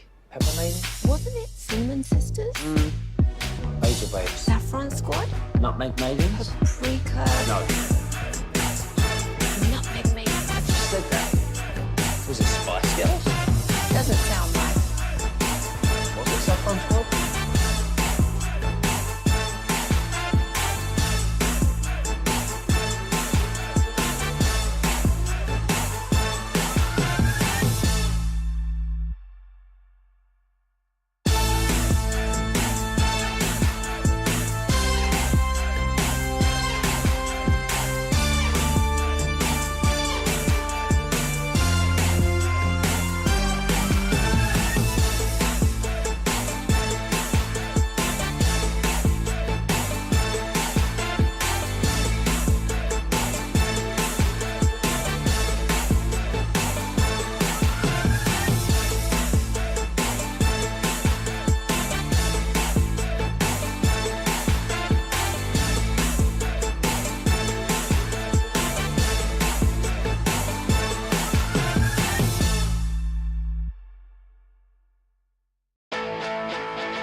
carsforkids.org, and by Frankel & Frankel. If you've been injured in a car or truck wreck, call Frankel first. 214-817-333-3333. With Frankel & Frankel, there is never an out-of-pocket cost. They only get paid when you win. Frankel & Frankel, the go-to car and truck wreck attorneys in Dallas. Here's the set. And the 2-2 pitch swung on, hit deep to right field. Back goes Judge to the wall. It is history. A 2-run homer for Jonah Heim. The Rangers are on the board, and they are not yet dead. Too little. 5, Rangers 2. Too little, too late, too soon, with me interrupting the Hall of Famer Eric Nadel as the Rangers lose 5-2 to the Yankees in the Bronx. On this radio station, Jacob deGrom will go today. And Choppy, I woke up this morning, and I was just sitting there with RJ Choppy's guarantee in my mind that Jacob deGrom and the Rangers win this game today. I was trying to find different ways to bet on it. I don't know. I don't know where to do it. I can't bet on him just winning it through the app that I use, but first run allowed, stuff like that. I don't know how to do it, but you're basically guaranteeing. That's what you did yesterday. That's what I heard. Well, yeah. Yesterday it was like that was the wild card game. That was the one that they had to have because if they won it, you're going for the sweep tomorrow. So Thursday, because deGrom's going to win today. Jake deGrom's not losing to Ryan Yarbrough, but. What did I point out yesterday? You got to have runs to be scored. You got to have runs to score. To you got to have runs to win. You got to have runs to win, and that's the caveat. Yeah, the Rangers' offense is not like a normal offense because the normal offense is swing the bat. Yesterday, what the Rangers did offensively was just they refused to swing. Like the amount of, what was it, 7? Felt like 7. Called third strikes right down the middle or close to it. Warren had 10 strikeouts. He had nice stuff. And I was texting a buddy of mine who couldn't watch the game. He's like, is it nice stuff or is it the Ranger lineup? And I was like, it seems to be nice stuff. But Bochy was so frustrated over strikes that were not called against Judge. The umpire was terrible. There was makeup calls. Just awful umpiring last night. I'm not blaming that for the Rangers sucking offensively, but it led to Bochy just saying enough is enough. And he got the old heave-ho. But Jonah Heim, too late. Too little, too late. Too little, too late. I mean, once it had got to 5, 2 runs felt like a lot. Yep. 5 runs felt like they need 3 games to come back from that. And I've decided I already hated new Yankee Stadium compared to old Yankee Stadium, which I went to. Well, I hate watching. I hate watching games in New York and Boston. It feels like the outfield is so small. I don't know what it is. Right field short. It feels just to me. I know Judge hit the home run there. I'm talking about anything else. Like someone hits a line drive and it's like doesn't fall. I'm like, all right, that's in the gap. That's gonna fall. No, it just feels like a mini outfield there when you're talking about those 2 teams in the East. In right field. And I'm never forgiving new Yankee Stadium for just not having, like, the crowd doesn't stand up for every 2 strikes like old Yankee Stadium. And it has the AT&T sweet feel to me. It does. And I've never liked it. And people are on their phones now. Old Yankee Stadium was demolished around the same time they had the iPhone. So like you had nothing to do at a baseball game other than, I don't know, watch the baseball game. Yeah. So right field is very, very short there. Left field is cavernous. Do not hit the ball to left. It goes for days. I mean, anything that gets elevated to right field, and you can hear the crowd. Any lazy fly ball to right field, it's like, okay, it's got a chance. It's dang near the warning track. It's really close. So when I went to New Yankee Stadium, we sat in right field and we were like second row in right or something.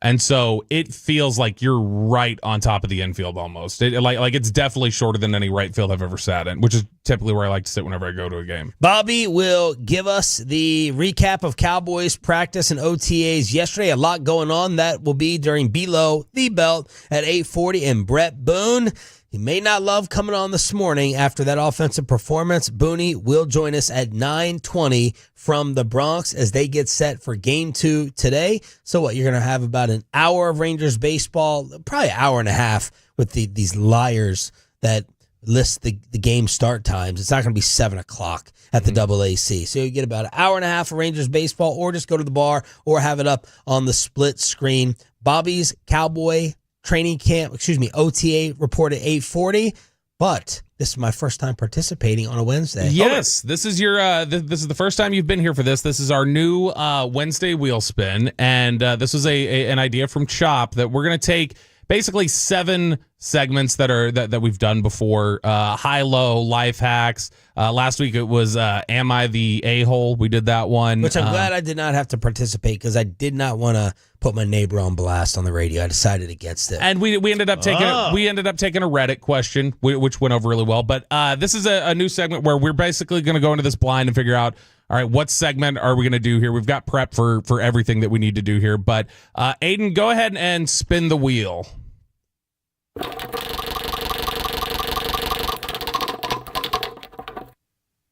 All right, we get life hacks. Yes, sir. All right, go ahead, hit the life hacks intro then, Ross. Warning, the following life hacks are It's this unethical intro, but I'm and lying. should not be performed. Sean and RJ do not condone these life hacks. Unethical life hacks may cause financial savings, make you cooler, more popular, increase sexual encounters, and provide an overall improvement in well-being at the expense of others. Please report any and all positive experiences testing unethical life hacks to 877-881-1053. Take it away, Bobby B. What a coincidence with Peyton out. Yes, because you got it canceled. Yeah. We basically, it's like a fair game when Peyton's here, even though life hacks is on the board. It's like trying to make the basket at the fair. You're not actually going to get it. Yeah. Good luck. So, all right, we're doing life hacks here on 105 through the Fan. Let's try not to get canceled. It's also probably a coincidence that we're doing this while boss man Gavin's on vacation. That's right. Well. All right, this is one right off the bat that I don't know if this is super unethical. It probably is because it's still lying. But this is one that I think Sean would like to be involved with. This is an unethical life hack on how to get a table at a hot restaurant with no reservation. Ooh. So this is a former restaurant hostess. That's the only time Cheekleen talks to me, when he thinks I have the restaurant connection. Where he's like, hey, we going? We going to get the seafood? What are we doing here? Look, he's very choppy like in that sense. He's gonna just move towards the, all right, where's the connect? Let me get it here. All right, so this is a former restaurant hostess. And she says, I'll preface this by saying this is something I only do when it's myself and my significant other, party of 2. I don't do it at small, struggling restaurants. You're only going to do this at the big boys. But they say this is what you need to do. You show up at the restaurant. They say arrive dressed nice and in keeping with the vibe of the restaurant. They say, tell the host you have a reservation. Wait for the host to tell you they can't find it, because they're going to do that. And when they do, you remain pleasant but neutral. Say a little, if anything. Resist the urge to explain yourself any further. Just stand there and wait. Be very casual. Chat around. They said eventually they'll ask you probably, did you make this online or over the phone? Said, say it's over the phone. That's usually much more difficult for them to track than the online reservations. And at that point, they usually will, according to this hostess, just write it off to, we messed it up somehow. We got to find a table for him. Oh, baby. And then they'll get you set up and seated at the restaurant. She said she's never been turned away doing this. Wow. And that typically she got the idea because she knew in her own experience when she was seating people, if she couldn't find it and they were acting like, yeah, I've got it, or whatever, then she was like, they probably do have it, and we've got something screwed up with their system. I got to find a table right now. And so they make it work. Love it. So there you go. See, that one's not too bad. I love this one. There is, I think, zero chance that Sarah would let me do this. She would be. Would she not act cool? No, she'd act cool. She would be so uncomfortable because she would not have her stand behind you. Where, well, never mind. She would think we're holding people up behind us by doing this. Right. So she would out. Oh yeah, she gets the social pressure. Social pressure. Yeah. This is something right up my alley. Anything dishonest is for me. We should try this at training camp. Like, just find whatever hot restaurant is around there. What hot restaurants are in Oxnard? Well, I mean, we'll have to make the trip burrito place. We need to cut line. Yeah, exactly. Spencer McKenzie's or whatever. Yeah. All right. Oh no, we would need it at Lure. At Lure, we could use it. That's for sure. difficult sometimes. The thing that bothers me about the restaurant wait these days, you can't even mosey on over to the bar and kill time anymore. Sometimes they're like, no, we got bar reservations. Like, you can't even go to the bar and just stand and wait and pick a corner. Yeah, and because that's usually the shortcut to a hot spot, a hot place, is just going and eating at the bar. Right, and if it's a bar where, so if we wanted to get a drink at a bar while we're waiting. Where we saw Stephon Gilmore at Lure. That's right. Mm-hmm. But if it's a bar like that where there's people eating, I don't want to, slide between them when they're eating. It just feels weird to be if they're just drinking, I don't care. But they got food, I don't want to be near someone's food. You mean sitting down or reaching over for a drink? Reaching over for a drink. Yeah. Or we could try this Indy next year at one of the steakhouses, just see if we can get it on short notice. All right, we're doing unethical life hacks here. And again, these are not anything we're telling you to do. We're letting you know of them so that you avoid them in your life and in society. All right, have you ever been on hold with a cable company or whatever else, and their customer service is taking forever? They put you on the endless wait, or you're just hanging around. Of course. They say hang up and call back. This time choose the Spanish option. The chances are that a Spanish-speaking employee still speaks English. Oh, God, that's amazing. And they said that when you get on there, say, I accidentally pushed 5. Well, maybe you could help me anyway. And then usually they'll just kind of help you out. Love it. I think I don't think that one's so unethical. I think that one's no. They're unethical, acting like they have no one to help you. Exactly. The umbrellas by the door at a store or office, those are free umbrellas, guys. No, they're not free umbrellas. Is that the hack, to steal an umbrella? Walk off with an umbrella. This is a Seinfeld bit. This is something that, By the way, there's an age. There's a man card for using an umbrella under a certain age. Oh yeah, I don't think I've ever carried an umbrella unless I'm holding it for a woman. I don't know the last time I used one. Yeah. Kristen always tries to give me one if I was like, I don't want it. That's man just card. Golf. I use one in golf, especially if I was walking. Right. You got to use one there. You're just kind of trapped. But yeah, not really anywhere else. If you order pizza or some other fast food and claim they screwed up your order. Is that it? That's the hack? Yeah. They're just free? Yeah, you get a free umbrella. All right. If you order pizza or some other fast food and claim they screwed up your order, they'll usually refund you because they're too busy to care. This is somebody who worked at a pizza restaurant, and she was like, if somebody ever called in and said, we screwed up their order, usually they're just like, all right, fine, refund it. Whatever. I feel like that's outdated. My deliveries are through the apps now. Yeah. And they've done a nice job of limiting my refunds, and it's like, all right, you messed up. I ordered pepperoni. Well, they give me the 50-cent topping refund instead of the whole pizza refund. But if you order off the app, who do you call? Ghostbusters. Good luck calling Uber. Well, you got to complain through the app. Yeah. They have, and then 24/7 support. We'll have someone come on and chat with you. So this was several years ago. You might remember this. My Facebook got deactivated for a month. Right, my Facebook got deactivated because I had my name as RJ, but they're like, you need to remember they needed to verify your name. It had to be your full name on the thing. It's like you're at the Roman Coliseum. So I had to have the fan sent like a ticket, on my. The fan and the ticket? Oh, it's like our YouTube. No. They had to send a ticket, like a note to them, to like, hey, this is who he is, like a confirmation. And it took forever. It took for like a month for me to get my Facebook back. All right, last one. I'm going to cram in this last one because I think this might be genius. When applying for a credit card, double your salary. It doesn't help you get approved, but if you get approved, they give you a much higher credit limit. Yeah, and more debt. You know what? If you're just trying to get by, you're trying to get by, Chop. I need a new credit card. I'm not getting the bang for my buck on the amount that I spend. I need a new credit card. I don't know what to do. I don't want to research it. I don't want to go down the road. Don't drop that stupid fake card. Black. Pick a card. Pick a card. Oh, God. Him and what his do you want? stupid pop-up wallet. His new pop-up wallet. All right. It's below the belt on the home of the Cowboys. We learned a few things yesterday at Cowboy OTAs, but what new questions did it present? Bobby has it next. After we get you over to QC Kinetics, get you healthy in.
I mean, like your name. No, I'm Jen. My name's Jen. Right, but I just mean like this is your haircut. But that's the hair on your head. I'm not saying this is your hair. Okay, freaking me out a little bit.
back-to-back #1 Chevy dealership in the world.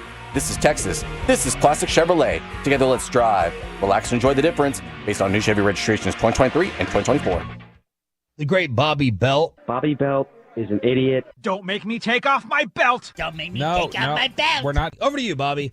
Did OTAs give us more questions than answers on Tuesday? Let's figure it out here. Honestly, when you're getting into OTA practices, we were talking about this a little bit earlier in the show. You're dealing with, and similarly in training camp, it's spring training baseball. So like when the pitcher has the ridiculous ERA, or you've got somebody who's just like Rugi was always crushing the ball during spring training, it's like, all right, they're really just trying to work on details or executing specific things that it's not the same thing you're going to be looking at in April. So same sort of thing. They're trying to execute a lot of just details and time on task on the basics and things like that. So there's not usually a ton you can learn to it.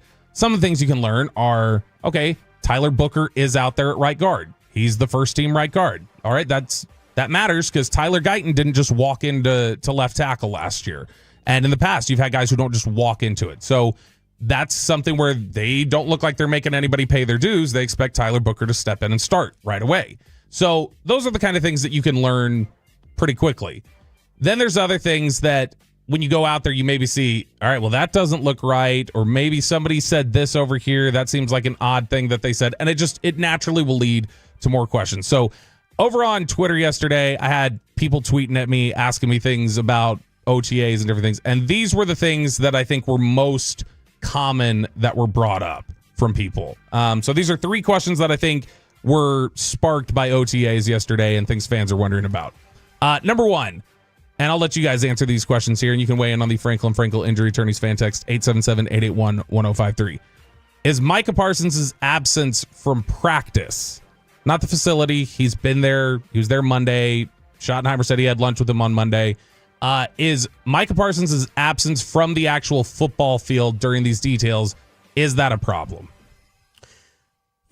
Problem may be strong, and I have a hard time blaming Micah because of the contract and the business decision. You got to do what you got to do, right? Like, this thing should have already been done. It feels like we're on the doorstep, but you can't talk about being the leader and I'm going to be there and all these things when you pick and choose what practices you're going to be around. From a leadership standpoint, I have a problem with it. But because of the contract, I can't kill him too much. Just don't tell us you're going to be there. I don't know what he's on record of saying he's going to attend, whether it's training camp, whether I'm going to be around.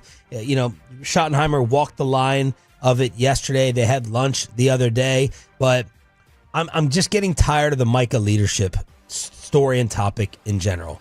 We know. We don't know. They know. Everyone in this building, I'm talking about the fan, we know who's who. So I can't really answer for that in Frisco. The locker room knows whether they're trying to make Micah a leader or he is a leader. Mm-hmm. We know in this building who is who, and you can only really get that day-to-day working with someone for a long time. I'm just tired of the topic. I'm tired of Micah talking about wanting to beat Kobe Bryant and all these other alpha dog lions that he idolizes. So if the contract was not a thing, I would be destroying him for it with the new regime. But it is a thing. It is a thing, and yeah, that's why I don't think not being here affects his leadership ability at all, or the type of leader he is, because everybody else in the team would do the same thing. Everybody else in the league would do the same thing. Not Dak. Dak could be there no matter different. what. Quarterback's different. You have to be there. Quarterback has to be there. He had to be at training camp. Lamar didn't. Yeah, but I think it's Why different. doesn't it affect him being the leader if he's not there? Because he doesn't have a contract. Like, if he gets hurt, I mean, he does have a contract. Jerry would tell you. Yes, but he's in the final year of his deal, right? Yeah. And if you're in the final year of your deal, you don't have a contract as far as players are concerned. Right.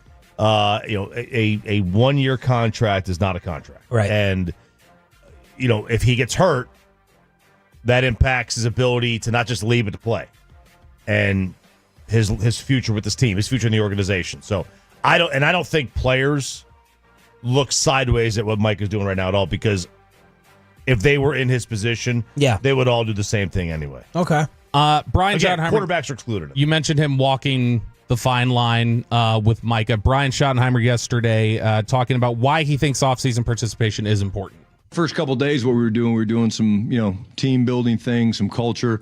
We've spoken very openly about trying to create one of the greatest cultures in professional sports. Micah is going to be a leader for us. Micah wants to be a leader for us. He's going to do that. And so I felt like it was really important for him to be here to begin that process. And again, it's a voluntary camp, but the fact that he did that means a lot to me. We've been really spending a lot of time this offseason trying to support one another, not just me and Micah, but going to different events and functions and foundation dinners. Osa's had his, Buddy Johnson, had a football camp. Tyler Smith has a football camp. I think if you look at the turnout that we're getting, it's been really high. And that's because we talk about it and we want to support one another. We're a family.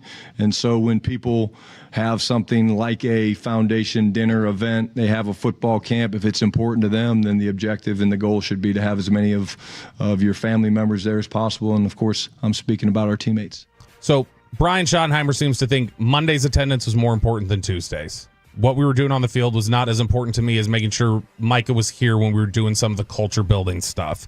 Now, Brian Schottenheimer had, when we were... By the way, I got news coming in that, Choppy, you are not going to love. All right. I love bad news. The Lions withdraw playoff reseeding proposal at the league meeting. Vote on banning tush push is expected today. So the Lions are withdrawing the playoff reseeding. I don't understand the motivation of withdrawing it. Like, even if you know it's not going to pass, like, what's the point of withdrawing it? They already had to adjust it. They had already initially, they wanted the reseeding. Well, it was going to get repackaged because the NFL, they had already gotten pushback on the opening round. So it was going to get reproposed as, all right, fine, the opening round doesn't get reseeded. It's still the same. But when we get to the second round, now we're going to start reseeding. And I think it was just becoming too particular and too narrow, and it was probably getting resistance from it. Okay. But again, still, let it go to a vote. Like, what do you get to, does this mean if that doesn't vote, that you can bring it up again next year easier? I think that there's a bit of an idea of, like, you don't want people used to the idea of rejecting something. So you pull it if you feel like you don't have the support. All right, makes sense. Given the quotes that Brian Schottenheimer gave us in at the league meetings where he had said, Mike is going to be there, I expect him to be there. And then yesterday, seemingly kind of walking a fine line, I did get a couple tweets of people asking, is Brian Schottenheimer, essentially they were asking, is Brian Schottenheimer maybe being the buddy parent so far? Like, do we need a little more, like, not arm around the shoulder necessarily? Do we need a little bit of the hard ass? So that's the question that I got yesterday. And I don't think he is. Like, I think right now he's just trying to establish trust and positive energy between all of us, and the discipline can only come when you've established a relationship with somebody.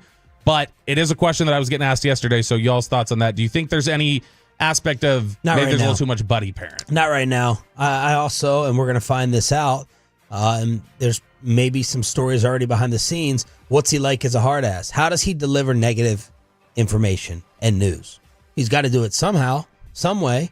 And I think we're going to hear stories on how he does it in a maybe Kevin O'Connell-esque way.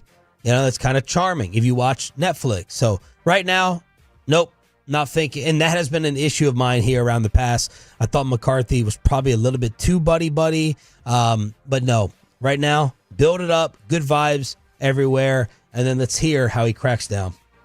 I don't have a problem with the buddy, especially early on. Like, there's nothing to be. Like, if you come in like piss and vinegar and everything, like what's it going to be when it gets down to crunch time? Like, you're even going to be worse. Sure, I guess. So I would say for you specifically, I think you have given more resistance to the idea of, like, Dan Quinn's leadership style, I think, than maybe some others were. Like, you made the Atlanta reference of Sergeant slogan and stuff like that. There is a little bit of a question probably of, like, is Schottenheimer doing similar things, and how sustainable is Dan's a 50-year-old with a backwards hat. Like, that's that's my... Schotty had the backwards visor yesterday running out there. I'd rather a backwards visor. I'd rather a backwards visor, Malibu's Most Wanted-esque, upside down, than a backwards hat with a that's not a fitted cap. Can't wear a non-fitted cap backwards. All right. Especially one that's got the little. It's not even a snapback. It's that tab, metal tab thing you pull. Oh, I hate the tab. It's terrible. Yeah. It's terrible. And then the last question that I got yesterday, and this is definitely more just a football-related question, what the hell are they going to do at nickel? Like, they are in a pinch right now. Jordan Lewis has left. There's not an obvious replacement that they found still. You remember last year we got to training camp. It was right after minicamp. They were rotating all these different veteran defensive linemen that they could find. And then they got to training camp, and they were still signing guys and still trying to find parts. I think we're heading towards a reality of your nickel guy might be a similar situation. Deron Bland was in there a little bit yesterday. So was Israel Mukuamu. Mukuamu was a corner at South Carolina. He's done good work at corner, but he's been a safety the last several years.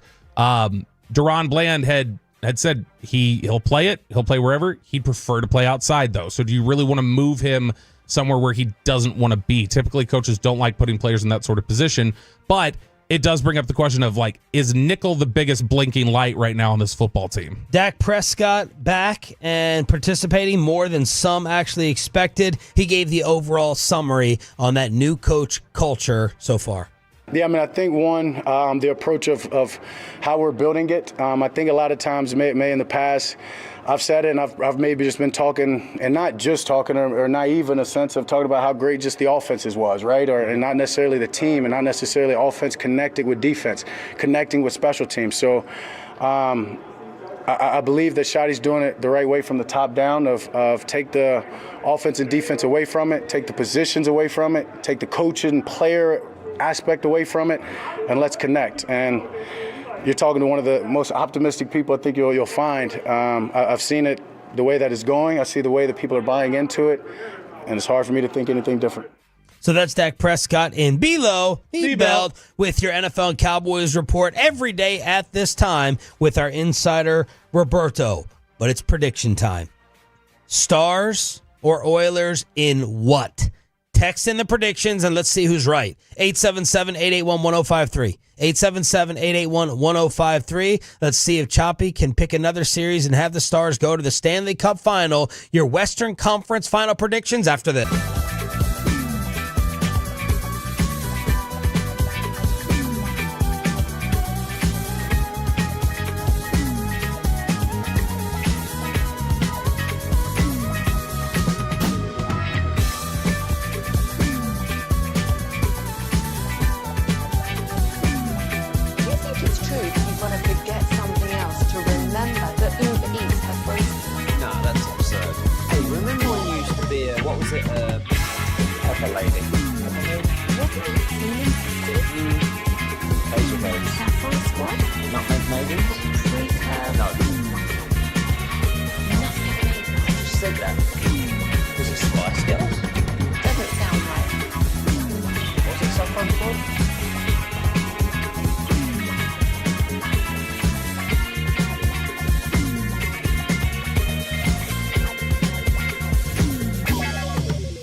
Uber Eats has Lola V products? I gotta remember that. You know, they say in order to remember something, you have to forget something. Goes, this is Sean and RJ on 105.3 The Fan.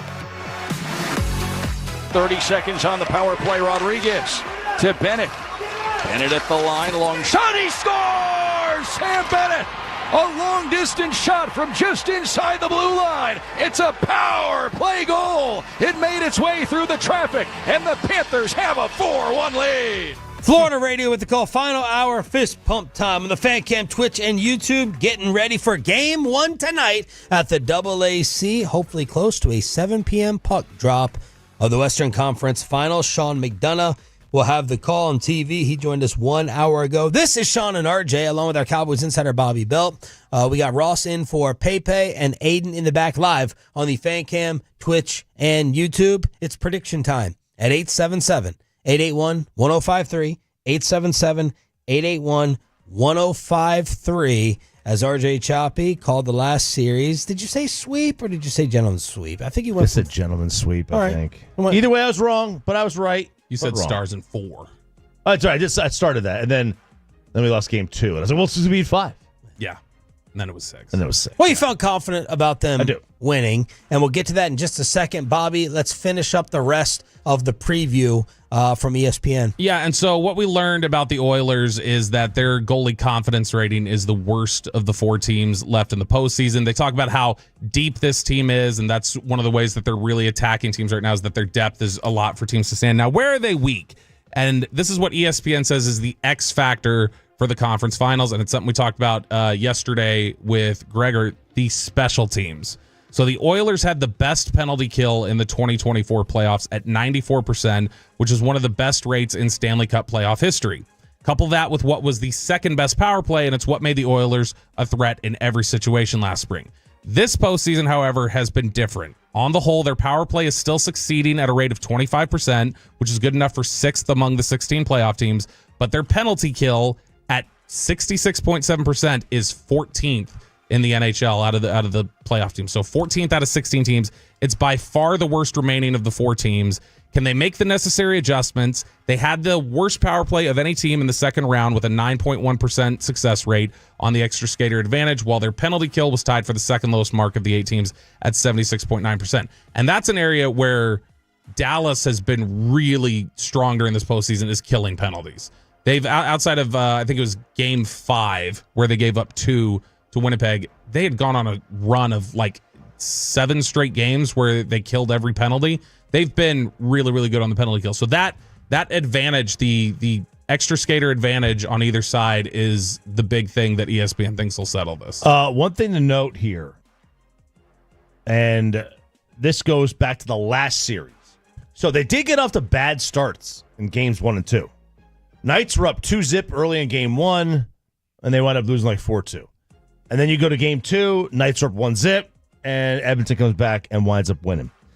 Vegas had 11 players finish with more than 10 goals in the regular season, and 11 players had more than 30 points. But against Edmonton, Jack Eichel, 0 goals for Vegas in that series. Barbashev, Hurdle, Howden went from scoring 78 goals in the regular season, 0 against Edmonton. So, like, even the Knights defensemen had 35 goals in the regular season. They had just 1 in the postseason. So they did a really nice job. They did a really nice job on them. You know, the Stars, though, when you look at it, you know, the Stars ranked 3rd during the Stanley Cup playoffs with a 31% success rate. They have the highest power play percentage among teams alive in the postseason. So we are looking at movable object, whatever, unstoppable force kind of thing, all that crap. But you know, this is going to be, I think, a fun series. I think it's going to be a long series. I don't think it's going to be Stars in 4 or anything. But I think the Stars could get it done in 6. That's the. I don't see either team winning this thing in 5 games. What are the experts picking? So the experts, so-called, and yeah, there's only God's an expert, Ernie. That's right. 24 of them. 24 ESPN analysts, including Sean McDonough. McDonough made a pick? McDonough made a pick. I thought that was against play-by-play code. It's against Kirk Herbstreit code. NFL Network won't let a lot of people pick. Wow, I'm stunned. And Bob Wischusen, who's done a lot of the Stars games too. Both picked Stars in 7. In fact, of the 24 analysts that picked, 17 have the Stars. Almost the shortest. Yeah, everybody picked either 6 or 7 games for both teams. Not a single person sees this thing getting over in 5. Yeah, and one of those people picking the Oilers is Mark Messier, by the way, who is just always going to pick the Oilers. Okay, I could buy that. Gretzky came in the locker room, the Stars locker room the other day, and they're like, "Who you got?" And he's like, let's just enjoy tonight. Man, Gretzky was looking rough. Does he look rough on TV? On the now? It was like 66 or something. I looked it up yesterday. People didn't know whether he was having fun at the 64. arena. 64. Wow. I hope he was having fun because he was looking a little rough. Meanwhile, on the other side, 19 of the 24 pick the Panthers. So 19 of the 24 picked Florida. Do you want to know the 7 that picked the Oilers? Buchagros, Ryan Clark. I don't know if it's the same Ryan Clark. Nope, Ryan it's S. not. Clark. Who'd RG3 pick? Megan Chaka. And you've got Vince Massey, Mark Messier, and Mike Monaco. And then Adria O'Call. All right, I don't know if it's Monaco or Monaco, but Bad Bunny says Monaco. I asked the Tolos. I just put it out at 1053SS on X or Twitter. 1053SS. Stars in 6 or 7. Oilers in 6 or 7. Stars in 4 or 5. Oilers in 4 or 5. Stars in 6 or 7 is leading the way from the Tolos at 72%. 14% saying Oilers in 6 or 7. 13% saying Stars in 4 or 5. So you're going to go with Stars in 6. 6. Yeah. Now, look, I mean, Edmonton's played really well on the road. They played really well on the road in this last series against Vegas. They had 3 wins on the road. So that's the one tough thing about the Stars winning in 6 is that they are not facing a team who is scared of a road environment. Winnipeg was scared of a road environment. This is as good as it gets. I mean, from this one of the Hockey Canada team arenas are a different animal in general. But from an American arena, like the Stars arena is showing that it's pretty legit. It's a pretty good home ice advantage. Put McDavid, explain it to me in other terms, in other sports. Put McDavid in a sports comparison of like Ant, SGA, Angel Reese. I mean, is he just heads and shoulders above them in terms of the next? Like we're witnessing. Oh, he's the Sydney, right of right now. Yeah, he's all that. He is as good as it gets, and he can do it in a bunch of different ways. He doesn't have to score. He doesn't have to be a guy that just scores. I mean, you can see it by his numbers this postseason. He only has the 3 goals, but he's got like 14 assists. He's got a ton, and that means something in hockey because how many of those assists are redirected goals? How many of those are they're taking all their attention on you, and you're able to dish, and you're putting the puck in a spot where it's not bouncing, it's on the ice, they can handle it. So he's all that, man. He's phenomenal. Bob, what's the pick? So I've been encouraged hearing some of the analysis about the Oilers because they're talking about them as not being the same type of physical team that Dallas played with Winnipeg. Florida and Colorado would be the physical team. So the fact that you're not getting a physical team, and apparently Dallas is more kind of finesse, open ice style, will be able to flourish a little bit better. That makes me feel good about this. The fact that they seem to have the goalie advantage makes me feel better about this. I'm gonna go Stars in 7. Pete DeBoer does it again in Game 7. I will say this is an interesting note I saw in the Yahoo preview for the series from Caleb Kearney at the Hockey News. He said that the expectation is that the Oilers are going to put Connor McDavid and Leon Draisaitl back together to kick off the series. He said that in the playoffs, McDavid and Draisaitl together, the Oilers have outscored the opposition 10-6. When it's just McDavid without Draisaitl, the Oilers have been outscored 4-2. And so they're probably going to pair them back together to start this series is what it sounds like and try to take advantage of that. But I'm going Stars in 7. My buddy who's a Vegas season ticket holder, he's like, Oilers have no goaltending. The Knights were slow. The Knights look slow in the series. He goes Stars in 6. I'm gonna pick Stars in 6 as well. Everything sounds right to me. It looks right on paper. The only thing I can't account for is they're two big dogs and how much of a difference they're going to be. They are. I mean, in terms of just taking over their Batman and Robin. Well, Connor did it last year. Or sorry, they're Pickens and Lamb. Right. I mean, he did it. He did it last year. I mean, he took over the basically the entire postseason until you got to the finals. And even then, I mean, it was like he was helpless out there with everybody else. So he is. I mean, Connor is all that. It's just a matter of the depth, and the Stars have got to get more than their goals from just the 5. You know, the 5 guys that have scored 81% of their goals. That's going to have to be a little bit different. You know who we really need to hear from on this, Sean, is MoneyPuck.com, which is picking the Dallas Stars in 7 games to win this based on their model projection. Jared Sandler had texted me before the Oilers guest yesterday, and he said, I think it's going to be really high scoring because Sandler loves hockey. And then the Oilers guest came on and was like, basically saying, whoever told you that is a moron. How do you like it, Sandler? He was...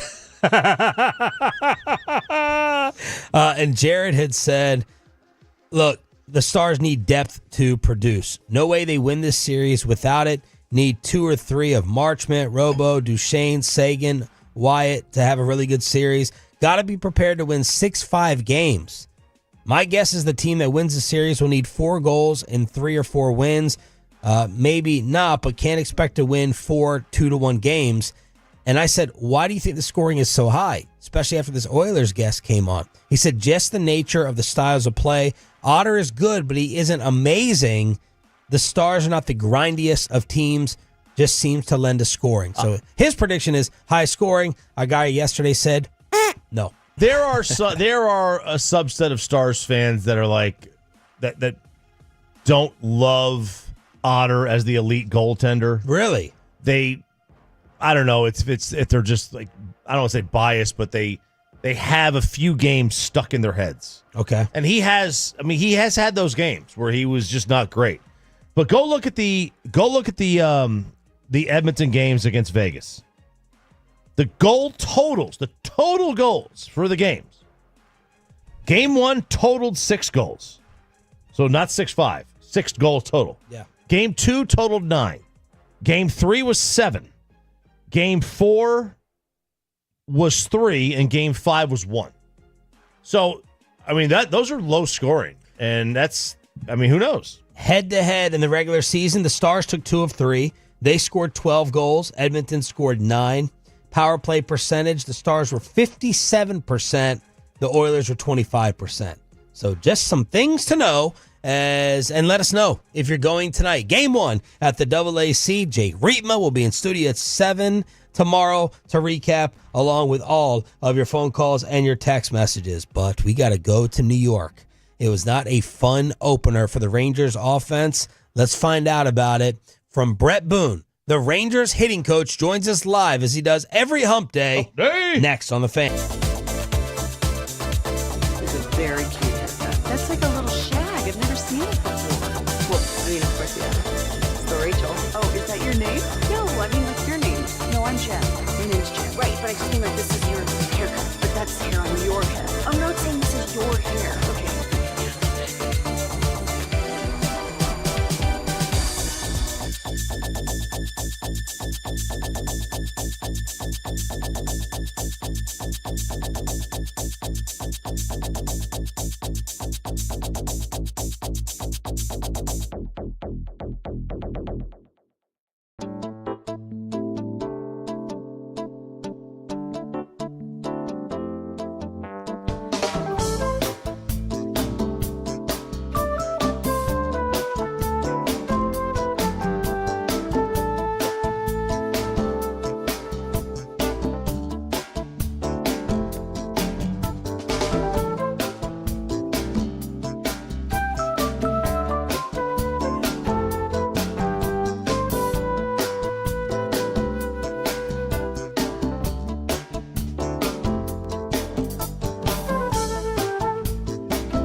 true that you've got to forget something else to remember that Uber Eats has groceries? No, that's absurd. Hey, remember when you used to be what was it, Pepper Lady? Pepper Lady? What is it? Cinnamon sisters? Those are those. Sapphire Squad? Nutmeg Lady? No. I just said that. Was it Spice Girls? Doesn't sound right. Was it Sapphire Squad?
With Frankel and Frankel, there is never an out-of-pocket cost. They only get paid when you win. Frankel and Frankel, the go-to car and truck wreck attorneys in Dallas.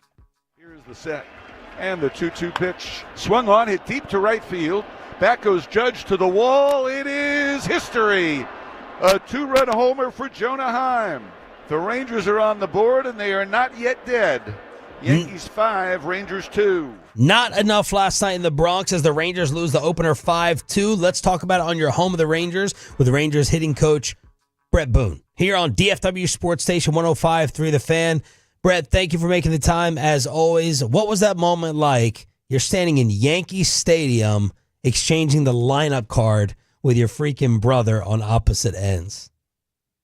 I was like, can we get this circus over with? Get on with it. No, it's, as much as has been made of this, and there's been a lot of fanfare to this point, and I've got a little more to do today and tomorrow, but we leave New York, it'll be a little more normalcy. Listen, I understand the story. I think it's cool. I'm proud of everything my brother's done. It was kind of interesting being back in the fold and kind of being across the way from him.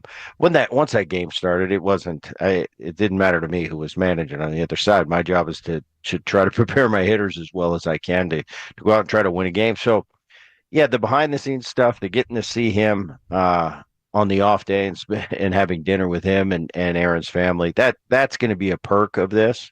But as far as once that game starts,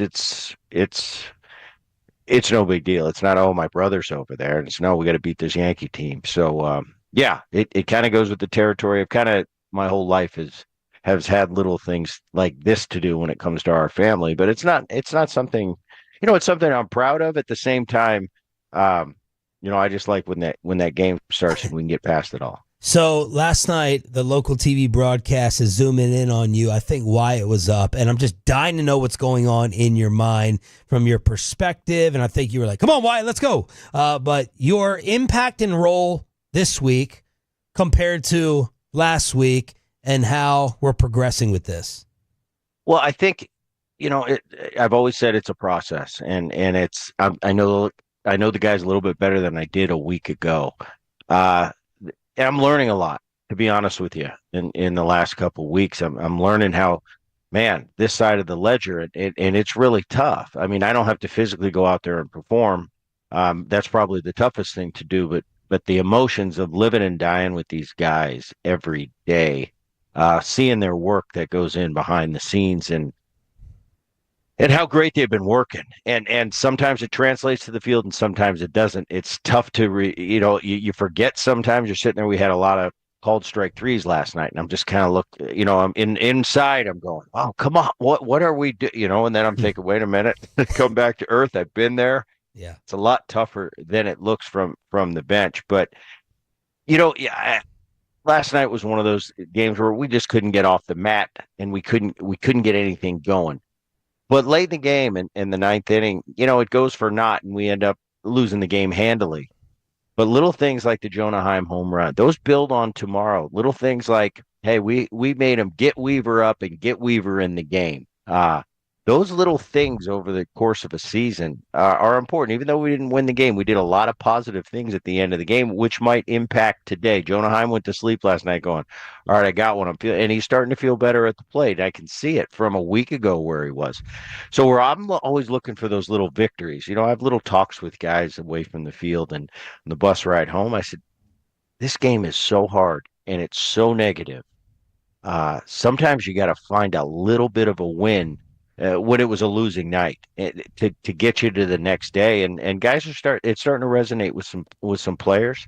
I'm still getting in there. I'm still getting to know guys, but it's definitely I have further along advanced relationships with the hitters than I did a week ago. So we're going in the right direction. This team is a talented team. I can't wait to get a Corey Seager back. You look over there at Aaron Judge, man, that's a pretty big weapon. And I'm going, well, we got one of those weapons. Our guy's just on the aisle right now. When he gets back, to plop him into the middle of this mix is going to be a huge thing. But we got to wait it out. And in the meantime, we're winning some games, and we've got a lot of talented guys around this offense. A couple guys are struggling.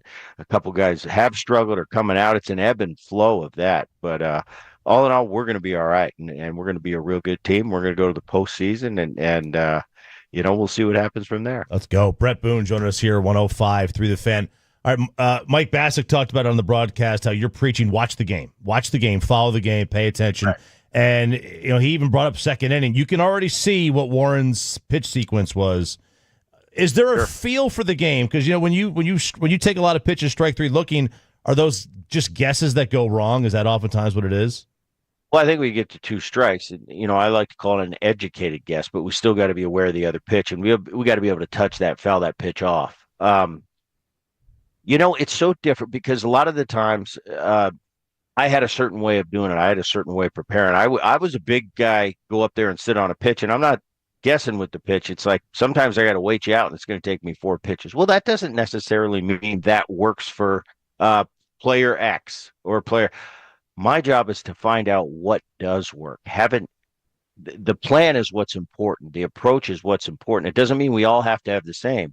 I never forget that these guys are big league players. These guys are accomplished players. A lot of guys in that lineup. These guys have won a World Series in recent times. So it's not like I'm at instructional ball teaching these guys how to hit. I mean, these guys are accomplished big league hitters. We're just fine. I just really want to hone in on it's not a blanket way to go about hitting, but let's get your individual way. Make sure you prep to the best of your ability for each and every at bat. And one way might be for a Sam Haggerty is not going to be for a Jock Peterson's, not going to be a Marcus Semien. I don't care about the process. I care about you having an individual plan for your skill set. And that's what I'm really talking to guys about. Let's be, and the watching the game, that goes without saying. I mean, that's what we do. We go through that first at bat, good, bad, or indifferent. Let's get back in, look at our iPad, maybe a pitch we had a question with. I completely understand that. I would, as a player, I know myself. I would have been all over that iPad, but there's a time and a place for it. It's not time to watch a movie now. It's time to get done what we got to do, and let's get to that top step. Let's get to a TV where we have the center field feed and watch how he's pitching your teammates. Let's watch and find some tendencies. He went through the lineup one time. What did he do? Did we have success? Did he chop us up pretty good? Because that's going to dictate probably how he pitches to us the second time through. If he had a lot of success, he's probably not going to change. So let's be ready for the way he beat us. On the other side of the coin, man, if we have a big first time through the lineup, he's probably going to change his tendencies the second time through. That's all I'm asking. This is not easy. There's no magic answer to everything, but being as prepared as you possibly can be for each and every at bat, that's where I say there's never an excuse for that. And that's what I found. Teammates of mine, really good teams I've been on, and my most successful times when I really had that plan and executed it. It's a trial and error, but I'm having fun. I didn't think I'd be this stressed out. What's it like winning and losing as a player versus a coach? Oh, man. Way easier as a player. Way easier. And it's never fun. But you can find little things when you're a player. Hey, I might have got 2 hits tonight. We lost the game. I'm okay to get till tomorrow. And I've talked about this a lot. It was one of the big wake-ups for me. And now I know what friends of mine that have been coaches, managers, my brother, what he goes through when it's just one loss. And I think, well, come on, it's one game. Well, we rattled off it, coming out of Detroit last time in the homestand, we rattled off 6 out of 7. And that 7th game when we lost, I mean, I truly felt like we just lost 10 in a row. And I'm going, wait a minute. Well, I've got to wake up and go, this game's really hard. We just won 6 out of 7. Why do I feel like this? Never felt like this as a player. Wow. It's definitely different. It's just because when you're a staff member and do what we do on the coaching side, we don't have a chance to ever get a hit. A win for us is a hit. Yep.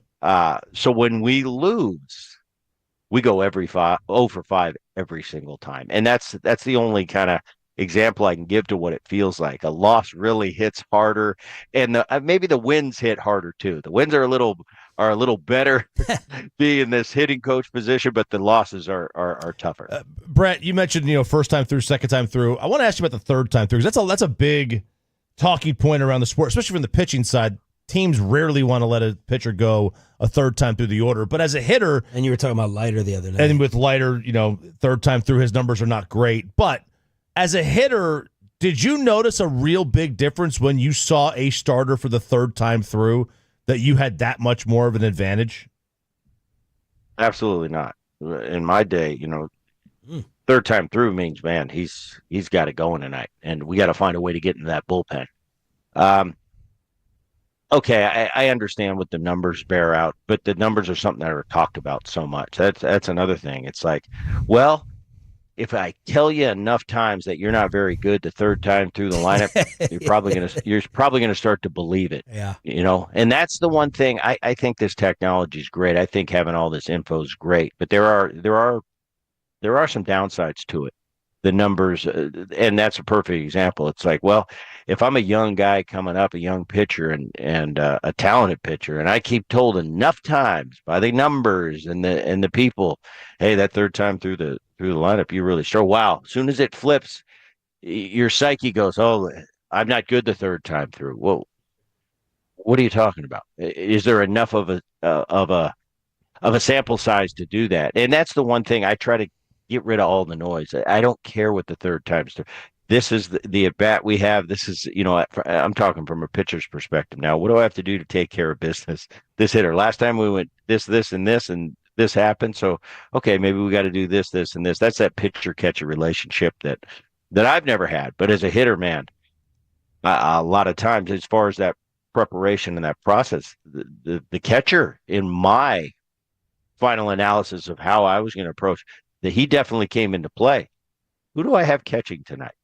What's his thought process? If I'm successful on this pitch, is he automatically going to go to the other one? Well, the guys that did that made my job a lot easier.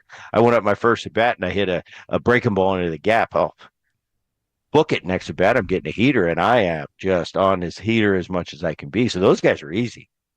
And that's another thing I talk about with hitters is, watch who's catching tonight. Watch to see how he calls games. Does he tend to do this when he does that, or is he really thinking with you and thinking at a high level and really strategic? So that's important too. These are all things that go into it. Is that the nicest hotel room you'll be in on the road? Can you remember from your travel? I mean, look at that thing. It's a nice hotel. Oh man, that's sweet. This is the Butler suite. No, I'm kidding. No, that's the one thing that's nice too. I played in the big leagues a long time, and I grew up with my dad. When I signed, my dad was still in the big leagues when I signed professionally. I played my career, and obviously I've got to live what it's like on the big league and the accommodations and it's always been 5-star. I'll tell you what. I've been out a little bit. I came back. They've upped their game. Everything's beautiful. The food, there's too much food. I'm worried. Everybody, my kids are here. They joined me in New York, and they said, Dad. I brought one of my sons to the ballpark yesterday, and he said, Dad, you're going to get fat. Well, that's a part of my process. I'm practicing discipline. I walk in, and there'll be 15 choices, and I'll just run to that fridge and grab a protein shake and go back to the cage. So that's my way of fighting it right now. Hey man, absolutely incredible. Thank you so much. Our listeners are glued to all the insight every single week. We'll watch you again tonight. Keep killing it, man. Thank you, Brett. All right, guys. Thank you. The Texas Rangers hitting coach every hump day on your home of the Rangers. Brett Boone, 105.3 The Fan. Let's crosstalk with a KNC masterpiece to get you ready for Game 1 tonight after this.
Well, I mean, of course you have. So Rachel. Oh, is that your name?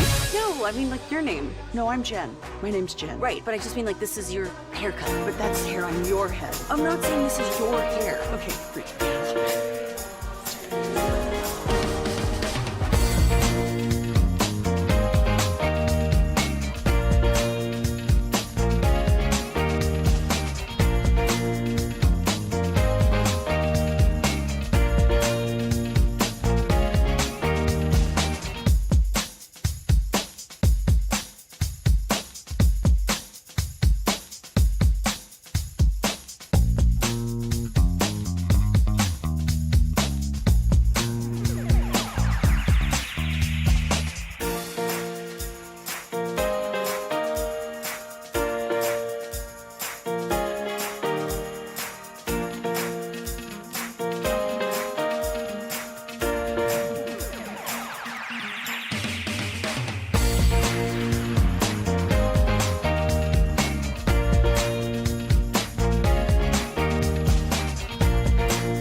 This is Classic Chevrolet. Together, let's drive, relax, and enjoy the difference based on new Chevy registrations 2023 and 2024. Is there anything from the last 5 minutes that can make it on air in this crosstalk? Hagee's impression during the break was pretty good. Shut your mouth, Bobby. Those stories before, but no, I don't want to tell them again. Yeah, why don't you show Sean what you just showed me? Let me see. Made me laugh. Bobby, I think that's fair. Yeah, it's good. We'll have to do that one off air, though. Why is everybody's mics getting turned off? Ross, just musical mics. I thought it was Peyton hating on me. You guys can't have. I liked your Peyton shot yesterday at the start of your show. That was very good. He's a good guy. You guys can't have this much fun with G-Bag. No. Right? Look, I have said this a million times. This is a great cross. I love this crosstalk. All of the members of the G-Bag Nation. It is a coin flip whether or not they care to participate in crosstalk on a day-to-day basis. All of them? So it is kind of much. Even Zach? You'll get all four of them, or maybe none of them. Zach is the most willing. I could see that. Zach is, and Broadus is definitely. Eric and Dawson Dawson knows he lead as the first question is asked. He's responsible for answering the first question. So that is Pure an always gold thing. as always. Don't y'all not have enough mics for everyone during cross though? No, we do. Or now you do. We do now. Now you do. Okay. We do. Yeah. And what about Eric? It could be hit or miss. Huh. But But he's always got a sarcastic comment under that goes under. A lot of people don't hear it, but me, because I'm sitting there waiting for a comment like that. So it's always, I think it's fun crosstalk. I think our crosstalks on the station are fantastic. This one's very fun for me. What time does that crosstalk usually start? 1:49? Hey, that's only on Fridays, you jerk. Maybe 1:52. That's Who fair knows? on Fridays. I agree with that. What's coming up on the show? Oh, man, we got a loaded show today. Brian Ray will join us at 10:20. He's a Dallas Stars TV host and analyst, Emmy Award winner, man who knows everything about hockey. At 12:15-ish today, Marty Turco will join us, and Bruce Bochy at 12:30, and then Nick Harris will join us at 1 o'clock during the C Block today. You gonna ask Boch about the strike zone last night? Yes. Ugh. Yes. Yeah, getting ejected is a fun conversation. I also got to ask him about that bottle of Pappy that he got for his record, moving up on the ladder of all-time wins. Does he need somebody to share that with? He's now 6th all-time in ejections, too. Really? Sweet. Yeah. Man, that's a good. You want to be you really want to be top 5, because if you're top 5 in that, you've managed a long time. He even looked really nice doing it yesterday. Yeah. You know what I mean? You can't take him that serious with the way he walks out of the dugout too, and then like the hand motions are like kind of like this. A little, it's just, it's not. You know, I'm like, what a sweetheart. He still looks like a sweetheart. So I'm going to ask a question, something to the effect of, now our morning show host Sean says, because of the movements of your arms and legs, people can't take you seriously. No, I prefer not to. Corey, don't rat me out. I have a tendency to do that. I thought you have a Cynthia Freeland on today. A couple. I haven't reached out to her yet. I didn't really. She probably blocked the station after She's probably yesterday. furious with us all. There was a question a couple years ago that we asked him about, like, is there a certain word? And he was like, "Oh yeah, we know the words. We know which ones we can say that are going to send us." You know what I send us mean? Back Like to the clubhouse. Phil Jackson, they called him like the human hanger. Like when Phil like limps on over to you with his the stiff, widest shoulders in them. Yeah, he's like he always had his arm go like this. It was one wagging arm. It felt like, and it's like, all right, is he going off on me there? When Am I intimidated? Like late, I don't know if this continued on to Golden State, but like early era Don Nelson, you always knew he was about to get ejected when he like put his hands behind his sport coat and kind of like puffed his stomach out. When he did that, he was about to get ejected. Said he had 6. He had 6 bullets a year that he could use. Who did? Nelson, Big Nelly, Donnie, Big Nelly. Sorry, not Donnie. Nelly. He had 6 that he could use. Now that's getting ejected, losing his temper, yelling at the players. You can only do that a hand. You can't do that every day. He might be the one seed to party with. Nelly? And right now, too, in Hawaii, growing his stuff. The and mayor of playing golf Maui, barefoot. I think, is his nickname. Ooh, neat. Matt Barnes and Steven Jackson just telling stories how in practice it was either a beer or there might be some Jack in the coffee. He wouldn't have taken Lucas beer. Definitely not. He would have given him a 6. Some more. Had Woody Harrelson rolling joints upstairs in the hotel room, and he's like, "Go ahead, Woody's back there," and they're smoking with Woody Harrelson. With Nelly, walks around barefoot everywhere. Apparently. I mean, he would have. And Junior, you used to go to his parties. Yeah, he would. I mean, he would cut loose a little bit too. Not like Big Dad. Not like the dad though. Nelly was on a different level. But I mean, even in this post game press conferences, he'd be in the hallway. And he would just have a beer in his hand. What are you murmuring about? What's going on? Yeah, I know that. I know that moan. Yeah, I was just saying, there definitely were some people who thought Donnie was on a different level, right? Also, today at 1:30, Kenny Cooper, the FC Dallas club ambassador, will be joining the show. Just want to throw that out there. Thank you. Since the players in New York playing in the Lamar Hunt U.S. Yeah. Open. So, got Not that the rocking tennis there. or golf one. So, we're the guest show of record today, it sounds like. Oh, well, we might have missed our show, but Stars Green, is that what you're wearing? That's right. You're repping it? You feel great about the series? You feel better about this series than any of the other two? I feel no. Uh-oh. Definitely not. Definitely not. No. But Colorado, you think? Edmonton's better than Colorado, I think. And they have the unquestioned best player in the world on their team. And their goalie, who's bounced in and out, is playing really well right now. If you can get him on a bad streak again, then you can take over this series. I am concerned. I hope we win. I really, really hope we win. I felt a lot better after hearing Sean McDonough talk this morning. Like, he just made me feel like we're just as good. Everything for me wants to look at all the potential negatives of the Stars in this, and he made me feel like it's a more balanced series than I feel like it is. That. Yeah. Yeah, and he just made me feel better about it all, and I'm really excited about not just the now, but the future of the Stars. But he was a fantastic guest too. Y'all crushed it the last two days with Edmonton conversation. Thanks, Corey. Thank you. What do you Especially yesterday when your Edmonton guest was like, "Hey, it'd be great if any of the other Stars players showed up." Yeah, that's true. That is true. He's right about that. We had someone complain that guy didn't know what he was talking about yesterday. Like, someone was tweeting me like, get on who's our boy who makes fun of us for calling Sevy. Get Sevy on more. The guy yesterday, he was a bum. He didn't know anything. Well, I thought he was good. Obviously, Sandler just tweeted that at you. It's a different perspective, right? He's looking at it from the Edmonton perspective, where Sevy would look from the Stars one. So it's a little bit different, but his knowledge was fine. McDonough called out the same group of people. He even threw Marchman into the mix this morning. So I thought he was pretty dead on with that. But the idea of Marchman loves to take a bad penalty. Those guys are going to show up eventually in the series. I mean, that's a fingers crossed thing, man. I hope they do because we need them. Why do you think the Boston Celtics are sniffing around your boy? Why are the Celtics kind of talking to Cooper Flag? Yeah. Are they? Or is that what one person reported? And then he also said they also talked to Ace Bailey and Dylan Harper. And I was like, oh, okay, so your report is that they've talked to all the best players in the draft. Rock on. Like, they can't do anything. What are they going to do? Well, they are going to possibly deal Holiday. I agree with Porzingis. Because they got to get off the money. They got to get off the money. Neither one of those are anywhere near close to move into that conversation. Jaylen Brown.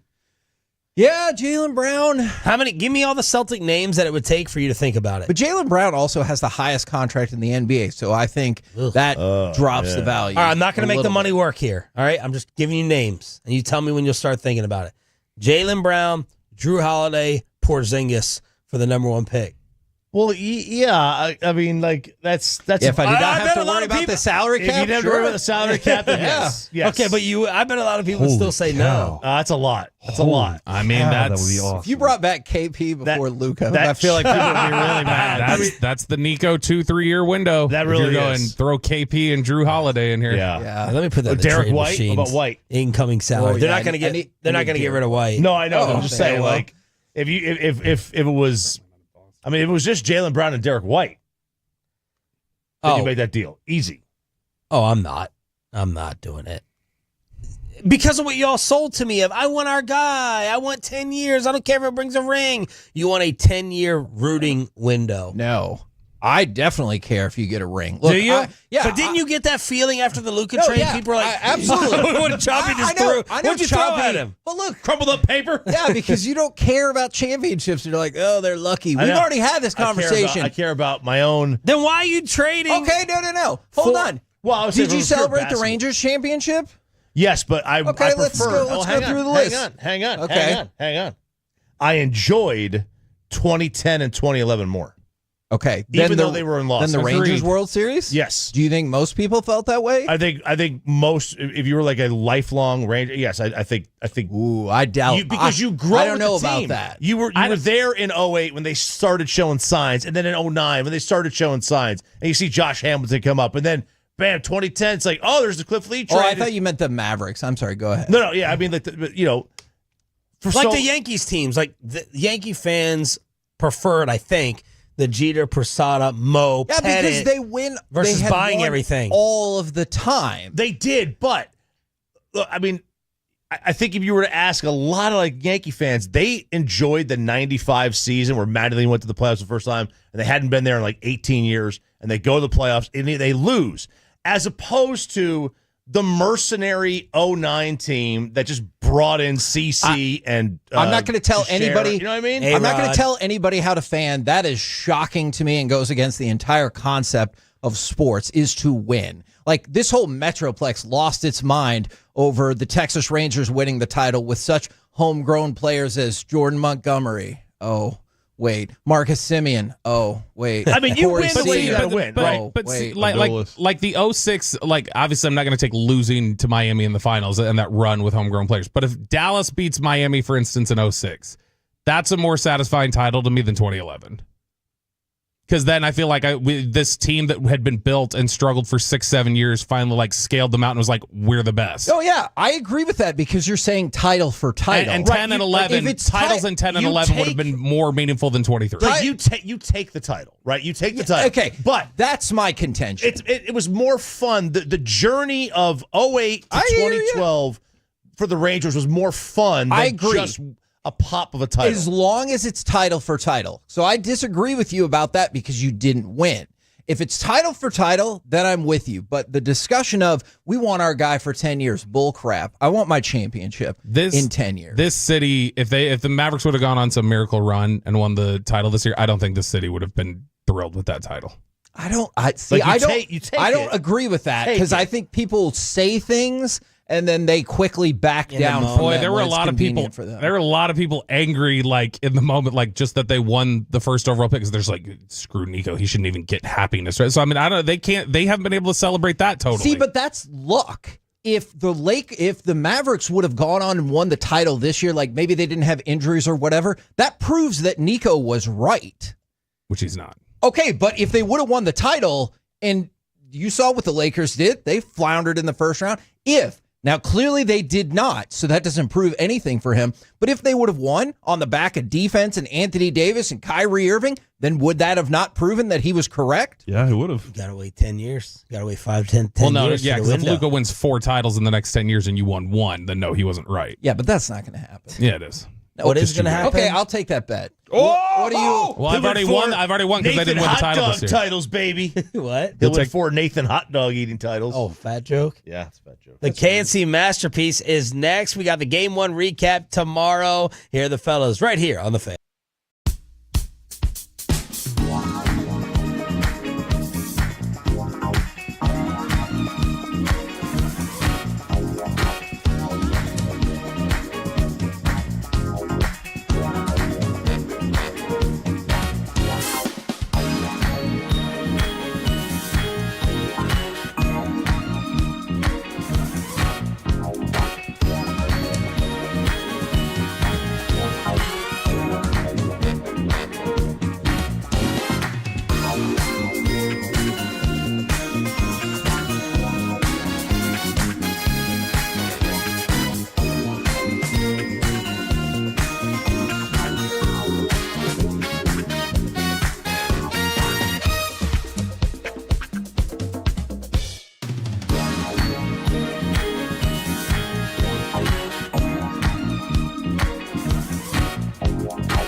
V products? I gotta remember that. Well, you know, they say in order to remember something, you have to forget something else.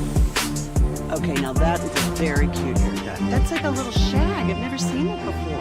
Well, I mean, of course you have. It's the Rachel. Oh, is that your name? No, I mean like your name. No, I'm Jack. Your name's Jack. Right, but I just mean like this is your haircut. But that's hair on your head. I'm not saying this is your hair. Okay,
by our D&M Leasing Studios. It's the KNC Masterpiece on 105.3 The Fan. KNC Masterpiece right here on 105.3 The Fan. You got me, Kevin Hageland. You got, oh man, that's right, Corey Majors and the famous Alec Medford.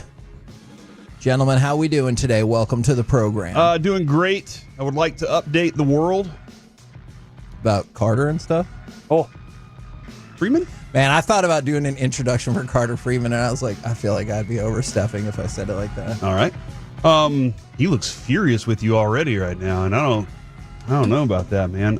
We still need a Carter cam just for his reaction. Agreed. He's like, give me a mic, and I get it. But the Carter cam is phenomenal. Also, he's like the emperor sometimes. Uh-huh. Well, he'll give you the thumbs up or thumbs down. I ask him a lot of times. Yeah. No, the update is going to be the name of the dog now. We have decided on a name. Did you?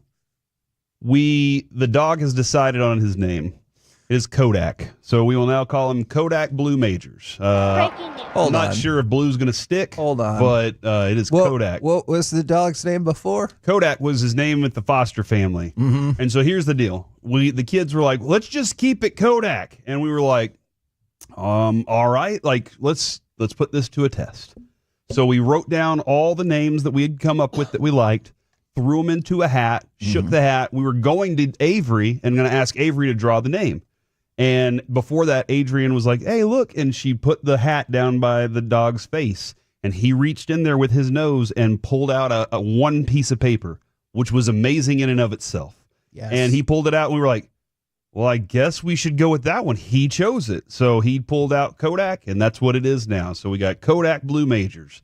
And I'm still trying to force the blue thing. So that's where we are at this moment. But there we go. Why do we give animals middle names? I don't know. I mean, should I have given him two middle names? No, because then he'd have no middle name.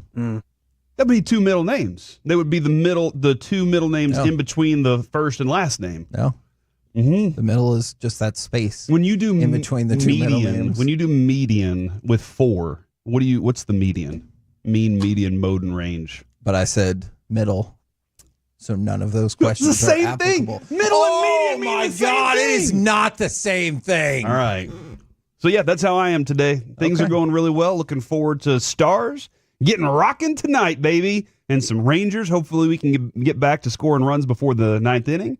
And then maybe this Cowboys OTA will give us something too. All right. You know what? Let's actually start with Cowboys because I want to discuss something that I feel like it's been transpiring ever since the Cowboys made the trade for George Pickens, and I appreciate that. But you've really seen the talk pick up in the last couple of days. And so what I want to know from y'all, as well as from the Tolos, Frankel and Frankel, Andrew Attorney, text line 877-881-1053. Do Cowboys fans buy into the notion that both CeeDee Lamb and George Pickens are number one wide receivers? And I want to make it clear before anybody gets bent out of shape. I think George Pickens could become a number one level wide receiver. But the idea that he is a number one receiver now, I think is preposterous. Was he the number one receiver for the Pittsburgh Steelers last year? I don't think he was he? He had 103 targets, 59 catches, and 900 yards. Yikes. Yeah. That's now again, he does. Who's throwing him the ball? Yeah. Yes, that's definitely a thing. But also, they use him on a lot of go routes because that's where they feel like they can get huge chunks of yardage. Sure. Plus, they also feel like that's one of his best things. Now, will the Cowboys use him differently? Hopefully so. But he was technically their number one receiver last year in yards, targets, and all of that. But not a real number one. And when you say number one, you're talking Justin Jefferson. No, you're talking not really. Jamar Chase. See, not really, because there's a big gap between like going right to the top of the line and nobody thinks George Pickens is a top 20 receiver in the NFL. Oh, no, yeah, I agree with that.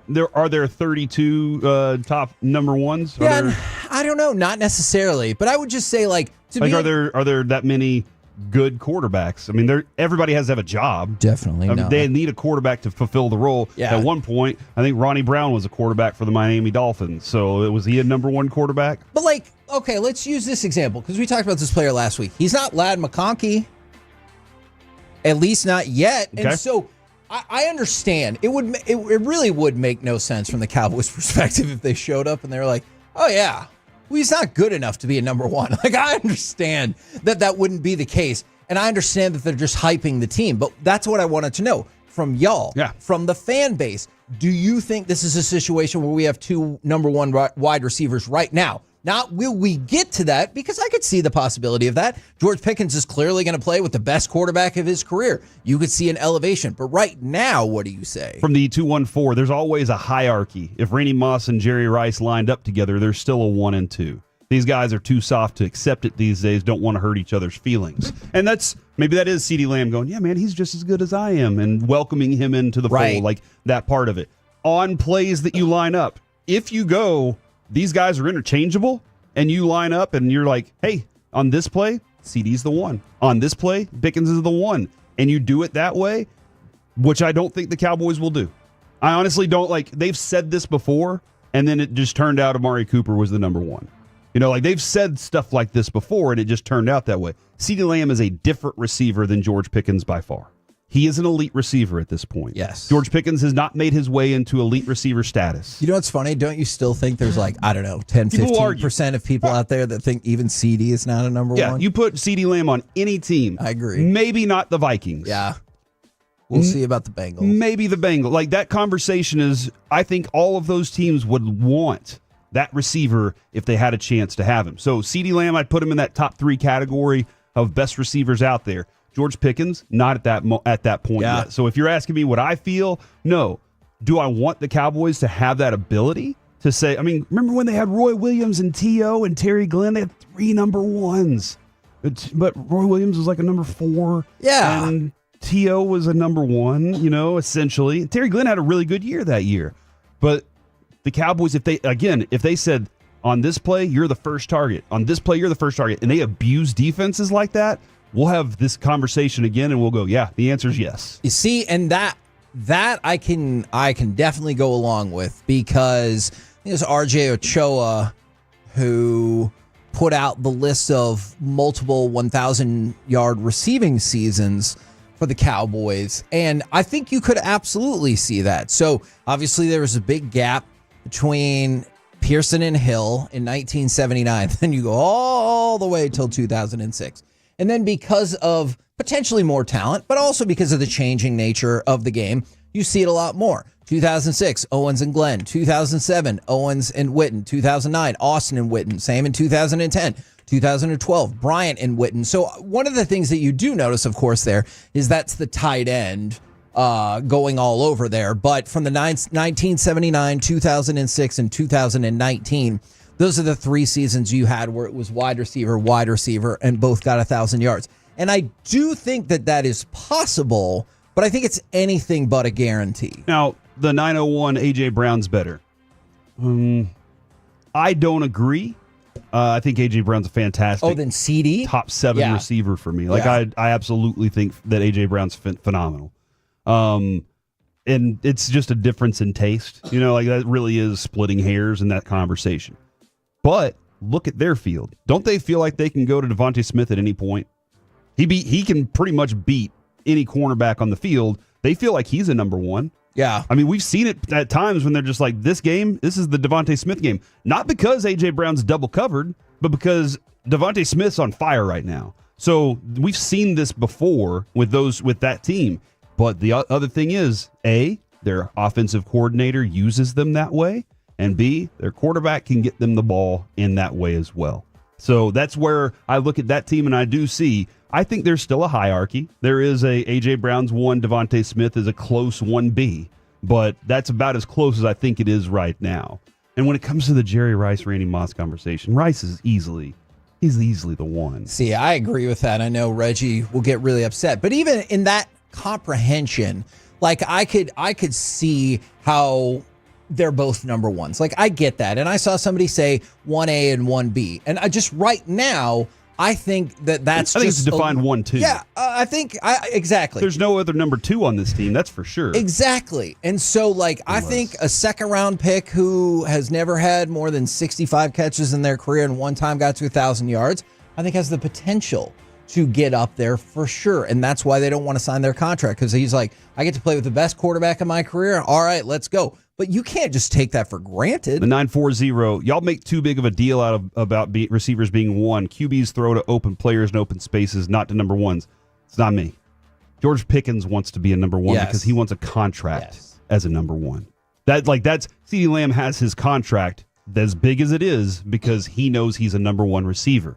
Number 2 receivers don't have the leverage. Number 2 receivers don't get that big of a contract. Number 2 receivers land on other teams because they're not number 1 receivers. It's not necessarily us. This conversation is with them, their agents. They know what they want. And you know what? Most of these guys have been the best receiver or best athlete on their team from the moment they stepped on a football field all the way until they got to this level. And they believe. That's why they're divas. They say it. They know it. They believe that they're the best on the field. They believe that they are number 1s. That's where that conversation really starts. And I don't really agree with that assertion whatsoever, that nobody cares who's the number 1. You throw the ball to who's open. Part of the way you get defined as a number 1 is either A, your ability to get open, or B, the fact that the quarterback knows they can throw the ball to you even if you're not open, because you'll get open or you'll make the catch regardless. So I actually I hear what you're saying, Corey, for sure, but I don't actually agree with that assertion whatsoever. I think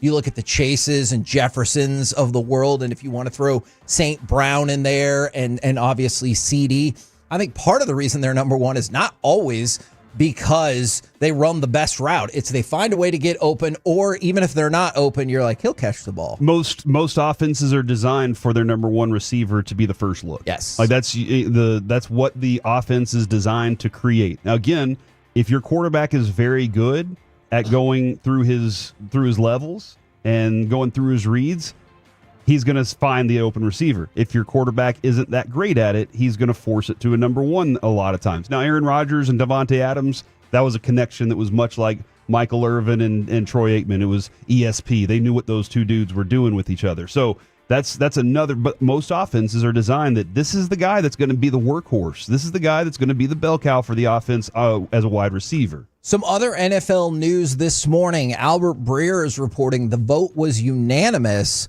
This is one of the things we brought up, I think it was yesterday, maybe it was Monday, that you'll be able to declare an onside kick at any point in the game. Remember when they changed it up, they were like, you can only declare an onside kick, or I think Steve Carell with bankruptcy, in the fourth quarter. And now you can declare it at any point in the game. And then the other thing that they're going to do is the cover guys previously had to be at the 34 when you kick the ball off at the 35. So now, revolutionary change. All the players can go to the 35. They can move up 1 yard in hopes that perhaps it will improve the recovery rate by the kicking. They want so the NFL does want more of these, or I'm trying to figure out what they want. I think they do, because I think they saw the percentage was like, I don't know, less than 1%. And they're like, hey, what if it was like 3%? So it's still not very likely, but at least there is a significantly better chance that you do get it. So we've talked about some of the rules changes. And by the way, noon o'clock segment, you got to tune in because Corey's furious about some cowards and the rule changes that they pulled off the table. But onside kick, unanimous vote per Albert Breer. You can now kick an onside kick as long as you still declare it at any point in the game. And the cover guys can move up from the 34 to the 35. The most important part, though, is you do have to go up to the referee and say, I do declare. You have to, exactly like that. And you have to fan yourself because it's warm on the field. Yeah, in your wool suit or whatever that's definitely all white. Yeah. Mm-hmm. No, not like Steve Carell, not like Michael Scott. I declare. You have to say it the other way. See, that would be the most interesting thing about Bill Belichick ever coming back to the NFL, if they're like, and you have to wear a suit like an old Southern person. I think he'd be like, no, I'm going to stay in college. That's where I recruit my girlfriends. We're the KNC Masterpiece right here on 105.3 The Fan. Coming up next, we will talk with Dallas Stars TV host and analyst, Emmy Award winner, and the man who knows everything about hockey. All of it. It's Brian Ray, next on The Fan.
This segment of the KNC Masterpiece is brought to you by Cars for Kids. Donate today at carsforkids.org and by the personal injury lawyers, Frankel and Frankel. If you've been injured in a car or truck wreck, call Frankel first, 214 or 817-333-3333. With Frankel and Frankel, there's never an out-of-pocket cost. They only get paid when you win. Frankel and Frankel, the go-to car and truck wreck attorneys in Dallas.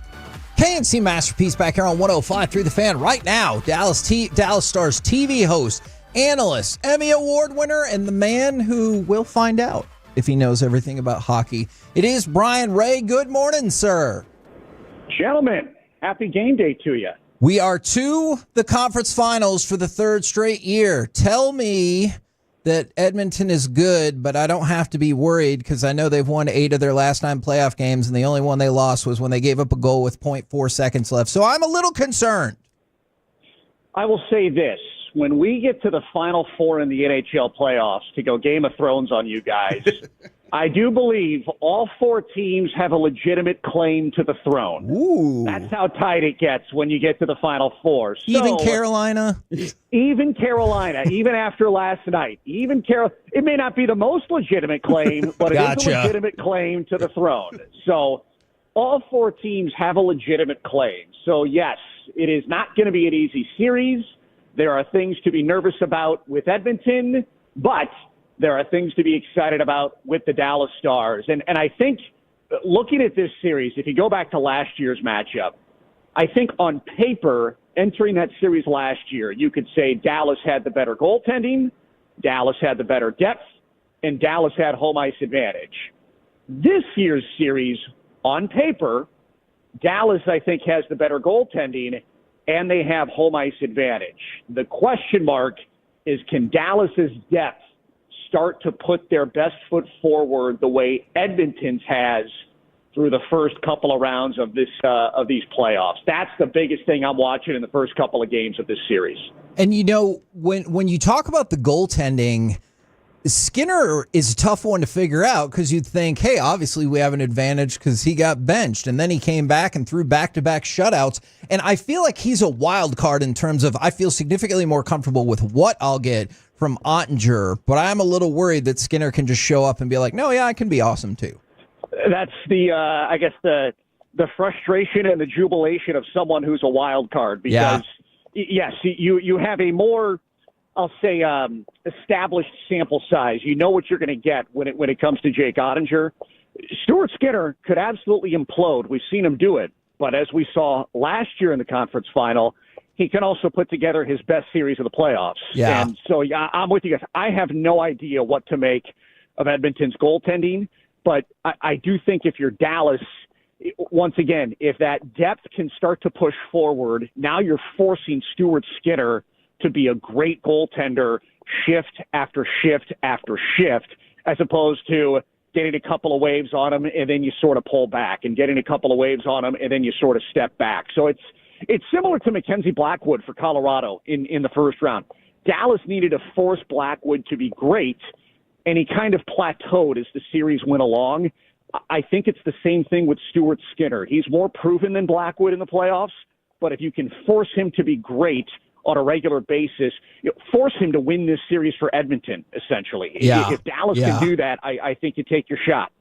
Okay, when you've been watching with this group of guys, I think the group is kind of Marchment, Duchesne, Ben, Sagan, Robertson, that kind of group that you're talking about that we're hoping gets that next level. Which one's been right there, almost right there to like it looks like he's about to crack it open?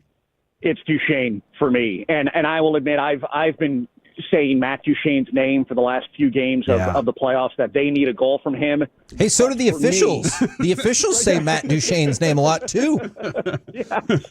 But when I was watching the last 3 games of the Winnipeg series, 4, 5, and 6, he hit a post on the power play in 5, and then actually in game 4. It feels like it was 7 games, but it was only 6 against Winnipeg. My gosh. It felt like Game 7 in that last game, but he hit a post himself in Game 4. He set up Sagan on a beautiful play in Game 5. Sagan hit a post. In Game 6, he had a couple of dangerous looks, and Hallebuck was fantastic for Winnipeg. When a player's in a slump and he's not noticeable, that's a player who's cold. But if a guy is in a slump and he's starting to look dangerous. He's starting to have some really close looks, and it's just not quite getting there for him. I'm okay with that. That tells me he's close to getting something across the line, and I do believe at this point for Duchesne, when that first puck goes in and he gets the goal to break the goose egg, I really do think it's going to open the floodgates a little bit for him. Hopefully it's tonight. It would be the perfect time tonight to get into this series with a new team and a new matchup. Our friend Brian Ray joined us here on the KNC Masterpiece on 105.3 The Fan. Kevin yesterday, as he tends to do, forced us to make a decision on Pete DeBoer. If he's a great coach or a good coach. I think you're going to disagree with me on this. And in the conversation, it was really nitpicking at what, the definition of that is. You've been around Pete DeBoer. You've seen how he talks to his team. What in your mind makes him such a good coach and the right coach for this team? So you'll hear a lot of players talk about his message being very direct, and his message is not there's never too much information. He seems to give players, let's take his Game 7 record, the 9-0 record he has. He essentially gives his players, call it 2 to 3 pieces of information to focus on, and then gets out of the way. Yep. You're not getting into the player's head. You're not confusing them or overtaxing them with information. You're giving them a couple of directives to focus on, and then you turn them loose and let them go. So I think that's what makes him a very good head coach in the NHL today. And then for me personally... Hold on, can I just pause real quick? Because you're giving a great answer, and you just hit on a specific phrase that we talked about. Very good. Does he need a cup to make him a great coach? If we're going to talk legacy, I think we live in this world where, you look back on history, and yes, the players and the coaches who won championships, they seem to have a bump up than the coaches who don't win championships. Reality, so it's kind of one of those, let's look at it this way. Is Marv Levy an excellent football coach, or is he a very, very good football coach? Yeah. I think if you ask anybody in the NFL world, especially a coach, they would say he was excellent.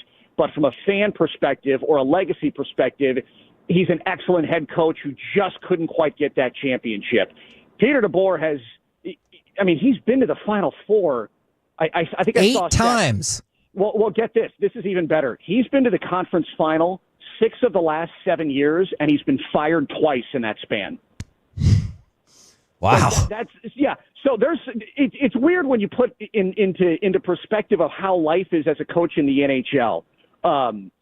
If he gets his Stanley Cup, he is going to go down as an excellent all-time coach. I really do think he's that good. But for whatever reason, whether you think it's fair or not, it does feel like getting that championship does add a defining legacy to a player or a coach, even a general manager. Jim Nill, we were talking about it yesterday, they do the general manager of the year voting after round 2 of the playoffs. Is he going to three-peat as the general manager of the year? Yeah, I hope so. But he's won a Stanley Cup, but it was an assistant general manager in Detroit. He's trying to get his own Stanley Cup as the architect, as the general manager. So, yeah, there could be some legacies on the line, but I think when you dive into the nitty-gritty, you also look back and you go, these are some really, really smart hockey people that are driving this thing for the Stars. So I will say this, to answer your question, I think Peter DeBoer is a great coach. If he gets a Stanley Cup, he starts to enter the excellent all-time historical conversation as his career continues to move along. I like that. Now, one of the things that could obviously propel the Stars through this series is, I think it's safe to say we all feel significantly better about the special teams than what you saw last year in Edmonton, because you could make a big argument that was the deciding factor in that series. How do you feel about the Stars special teams going into this series? So after the depth scoring, that is my number 2 question mark for the Dallas Stars because of exactly what you said. You went 0 last year against this team in your conference final matchup. I think the special teams are in a good place. I think the penalty kill is in an excellent place. You're going to deal with McDavid and Draisaitl in their power play. The Stars will give up some power play goals in this series because that's just unavoidable when you play this team. I think for the Stars on the special teams side, you don't necessarily have to outscore Edmonton when it comes to power play goals, but don't fall into the black hole. let your power play get a couple of timely goals for you. It's really the timeliness of the power play goals more than anything, and not necessarily just pumping them in left and right. Can you find a way to get a timely power play goal? Because if you do go 0 for again like you did last year, that becomes a problem. But also, it's a very good penalty kill on the Edmonton side. So I wonder about somebody like Mikko Rantanen in this series, where as excellent as he has been, Dallas did not have literally a moose. They did not have a moose like that on their power play last year. They had Joe Pavelski, who's very good at tipping pucks, but they did not have just a behemoth of a human that can take up space like that on the power play. That's where I wonder if we can feel Mikko Rantanen's effects for Dallas in this series. Can he get them some power play goals? And we're also just starting to see the surface being scratched of him on the ice with Miro on the ice too, which can be a very unique asset to Pete DeBoer as he goes through this.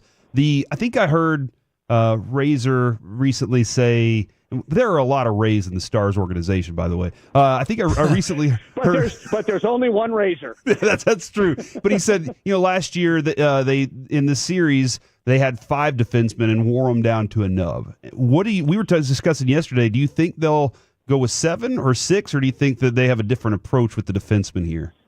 Well, I do think last year Dallas ran out of gas. I think going through that Vegas series and that Colorado series, it just really took a load onto especially the blue line. But by the time they got to Edmonton, I think going 11-7 the last couple of games of the Winnipeg series, it does help. I think seeing Miro Heiskanen clear 20 minutes in the last game against Winnipeg is a good sign. I would not be surprised if we saw 11-7 in one of these first 2 games or tonight. Well, it's one of those, if it ain't broke, don't fix it. Yeah. But I do think the defense is in a better place in terms of health and minutes this year than they were last year. Good. And now the key matchup here is how many times can you get Miro Heiskanen on the ice when McDavid is on the ice? You can control that on home ice, but you cannot do that when you go to Edmonton. So that's if you're looking for a one-on-one matchup or an X-factor matchup, what does McDavid do when Miro is on the ice with them? Because as good as Miro has looked building through the Winnipeg series, now he needs to get up to the Miro level that we all know. Now he needs to completely have the accelerator down to try and work 97 as best he can. Now, you were talking earlier about some of your key factors in this series or some of the unknowns or X factors. For me, it is, and I know it hasn't cost them yet, but the Stars have scored the first goal only 3 times in their 13 playoff games. I realize they're 5-5 in the other ones, but only 3 times. And I just don't think that's going to fly if you consistently fall behind against Edmonton. You're probably right. Look, there is a historical statistical number that says when you score first in a hockey game, you win more than you lose. The strange thing is, I think, what did Edmonton do? They rattled off 6 consecutive comeback wins, yes. I think, in the first game. So is this the series of who doesn't want to score first? Maybe so. It really, it's to go full cliche. Maybe that doesn't matter because both of these teams have had the comeback gene in them. I just think at this point you have 2 really good hockey teams that do not get flustered when the other team gets the first goal, gets the first power play, gets some type of advantage that tilts momentum in on their side of the ice. These seem like 2 very good teams that know how to collect and respond whatever happens to them on the ice. And the first goal, that may be a difference maker, or it may mean nothing because of the way both of these teams can respond. I'm with you. It could mean something. It could mean nothing the way these 2 teams have gone in the playoffs. This feels like it has the potential to be a long series. What's your prediction? Oh. I'm not coming on your show, and I'm not picking against the Stars. Yeah, my prediction for your prediction was going to be Stars in 7. 50.2% to 49. Yeah. I would not be surprised if it goes 7, but I'll say 6. Ooh. Let's go Dallas in 6.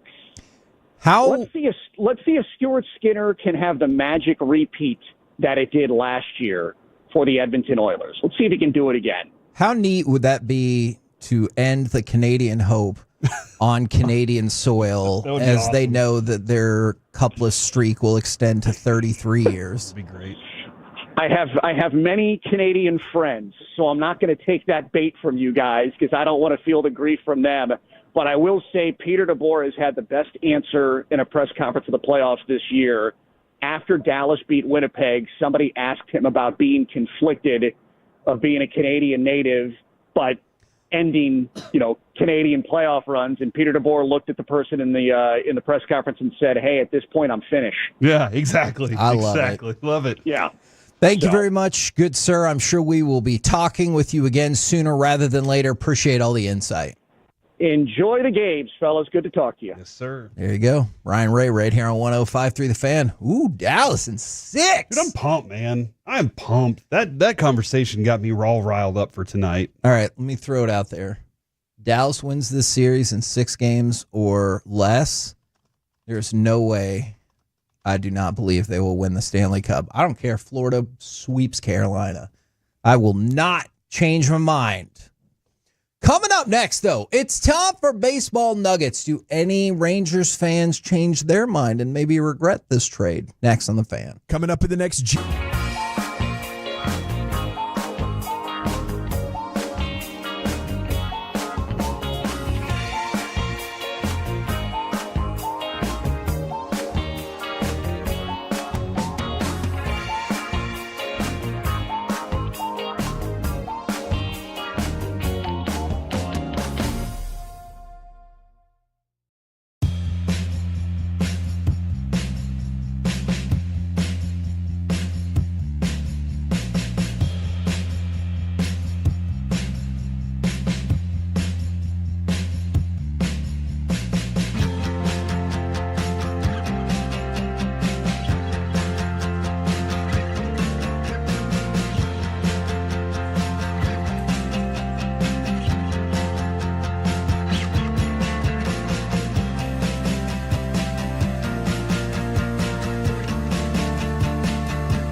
Uber Eats has Lola V products? I gotta remember that. Well, they say in order to remember something, you have to forget something else. Okay, now that is a very cute haircut. That's like a little shag. I've never seen it before. Well, of course you have. It's the Rachel. Oh, is that your name? No, like your name. No, I'm Jen. My name's Jen. Right, but I just mean this is your haircut. But that's hair on your head. I'm not saying this is your hair. Okay, freak me out a little bit.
Do you think it's true that you've got to forget something else to remember that Uber Eats has groceries? No, that's absurd.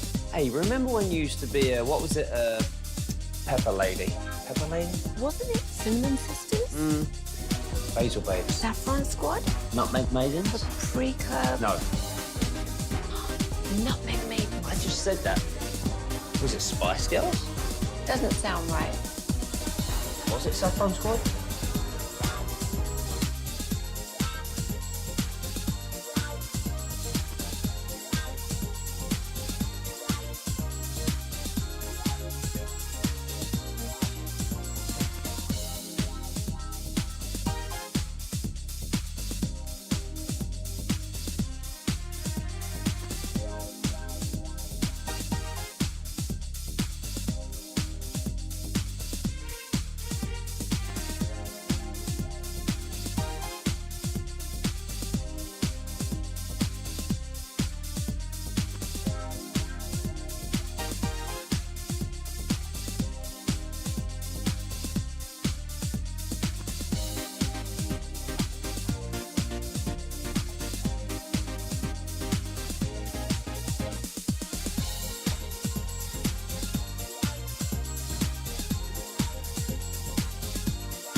This segment is brought to you by Classic Chevrolet. If you're in the market to upgrade your vehicle, get to Classic Chevrolet in Grapevine. Back-to-back #1 Chevy dealership in the world. They've got more new Chevys than anyone, all priced to sell. Visit ClassicChevrolet.com. This is Texas. This is Classic Chevrolet. Together, let's drive. Based on new Chevy registrations 2023 and 2024. Luis Angel Acuna, and he drives one out to left field. Back goes Wilson. He takes a look, and it's out of here.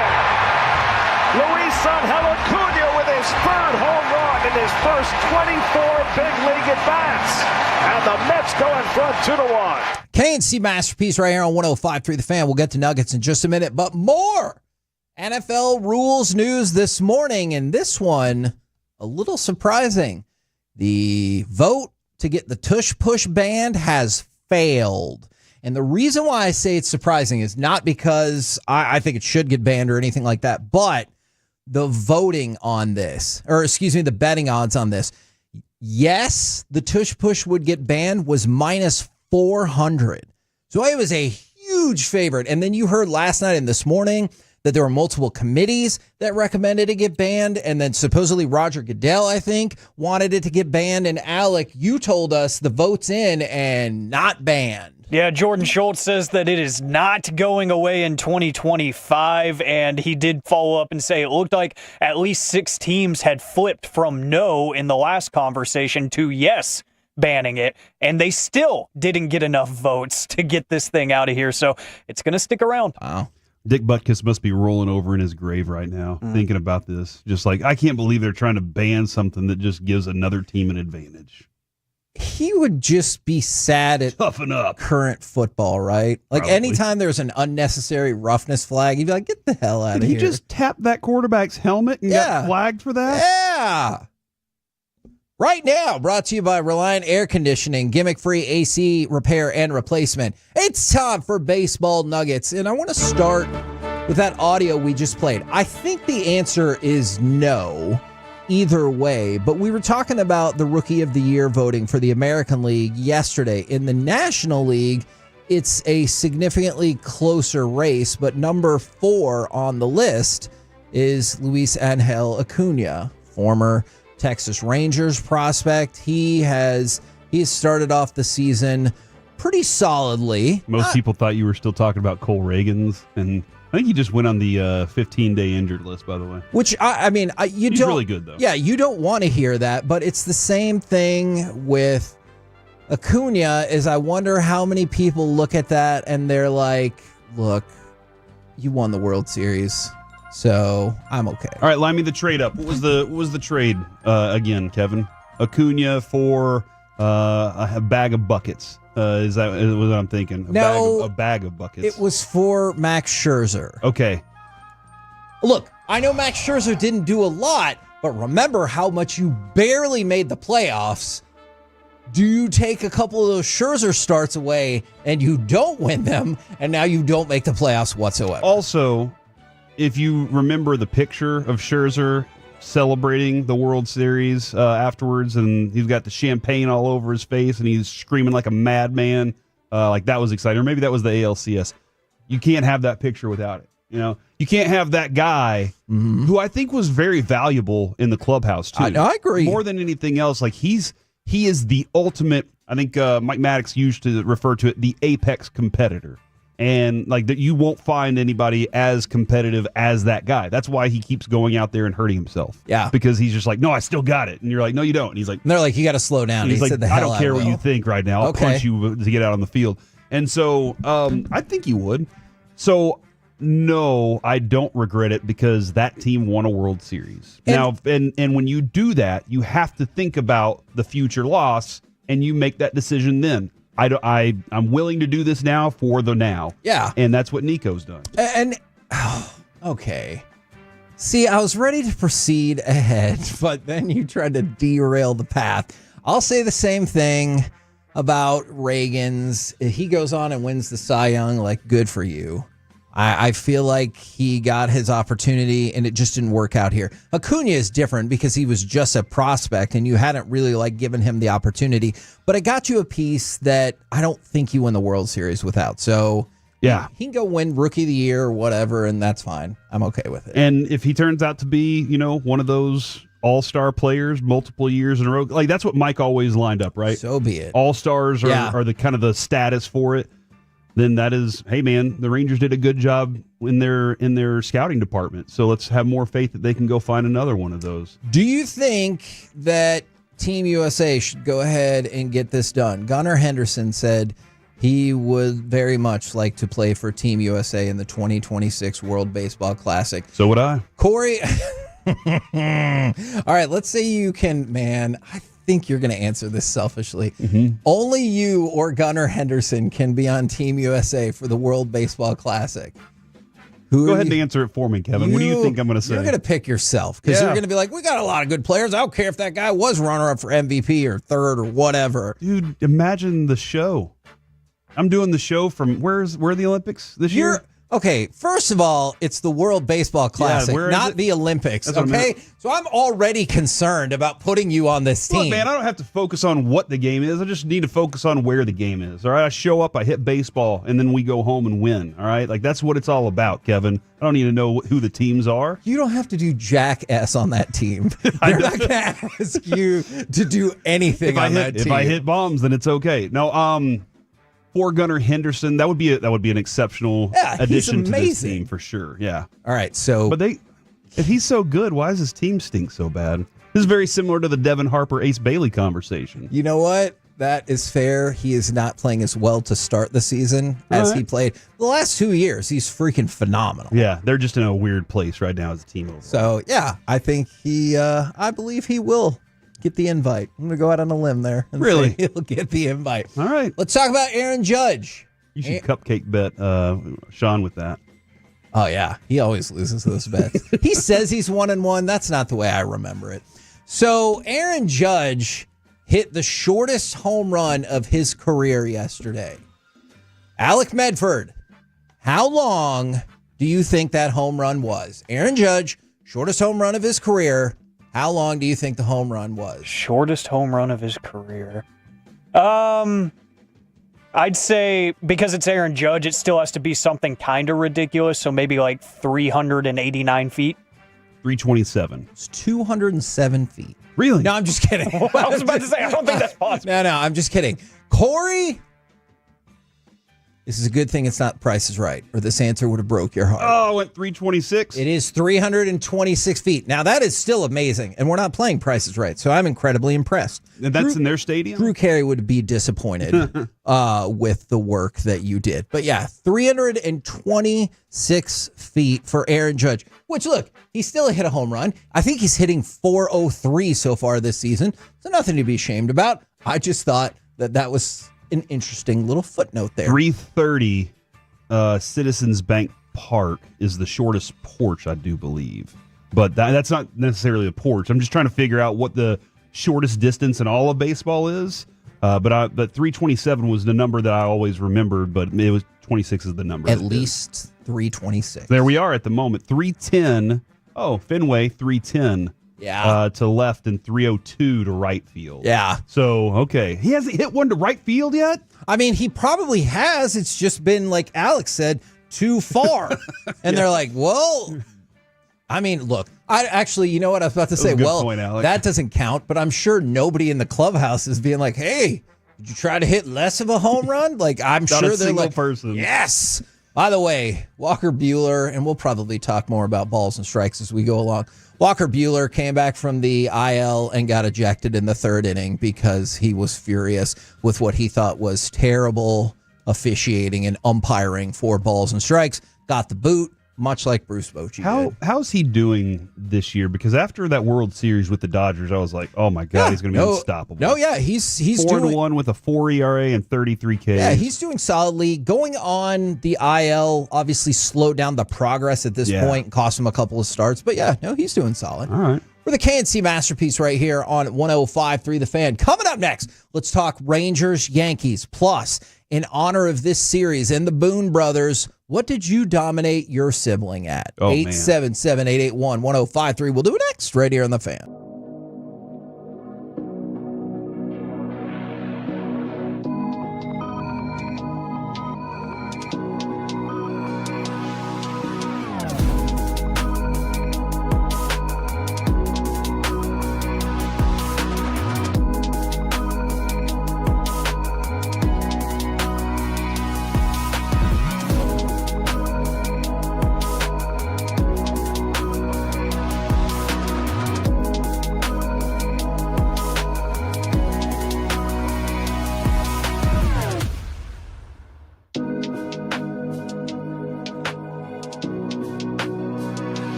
Uber Eats has low fee products? I gotta remember that. You know, they say in order to remember something, you have to forget something else.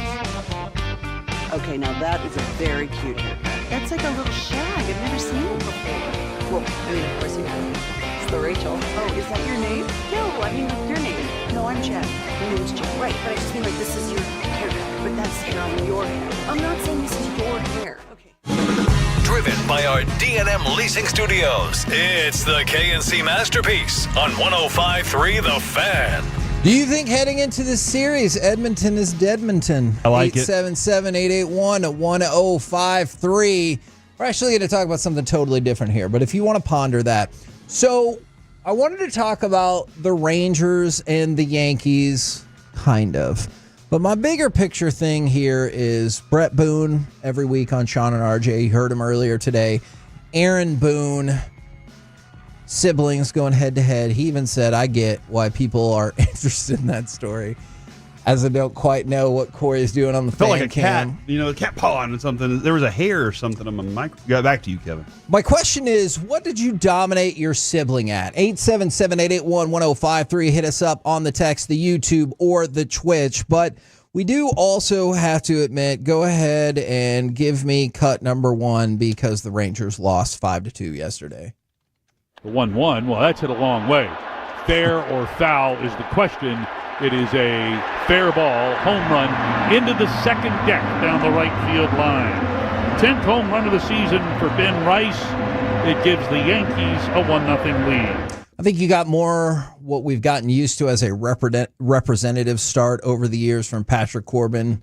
5 innings pitched, 3 earned runs. So not too bad, but not good either. You expect that that's going to be the case against good teams, Yes. and that he's probably going to be potentially sparkling against bad teams. And I could see that. somewhere in the middle against me. Like, I feel like you're going to get good outings because Mike Maddox is a good pitching coach. So you're going to get the best you can out of him, and that might be the best you can for him against a team like that. I think that's fair. Now, the Rangers, they were getting hits, but they really struggle with runners in scoring position. Last night, they end up getting the Chaim home run in the 9th, and so they lose 5-2. But the bigger question is, what do you dominate your siblings at? And this is the kind of energy I'm looking for this morning from the 817. Only 1 out of 5 of us that hasn't been divorced. Oh, wow. Domination. Okay. That's true. My sister is happily married with 2 amazing little daughters. So she's 1-0 at marriage. Yes. So are you. I am 1-0 So at am marriage I. as well. Now, if you extended it out to engagements, I'm 1-1. But luckily, we don't keep as much track of those records. So 1-0 at marriage so I'm far. 1-1 too. But I married the person I proposed to twice. Oh, the first time it didn't work out. First time it was like a promise ring kind of thing, and then we both were like, all right, you're off at college and I'm over here running the bars, so let's just see how things work out in the future. And and here we are in a great, loving friendship relationship that we love, with a new dog, 3 kids who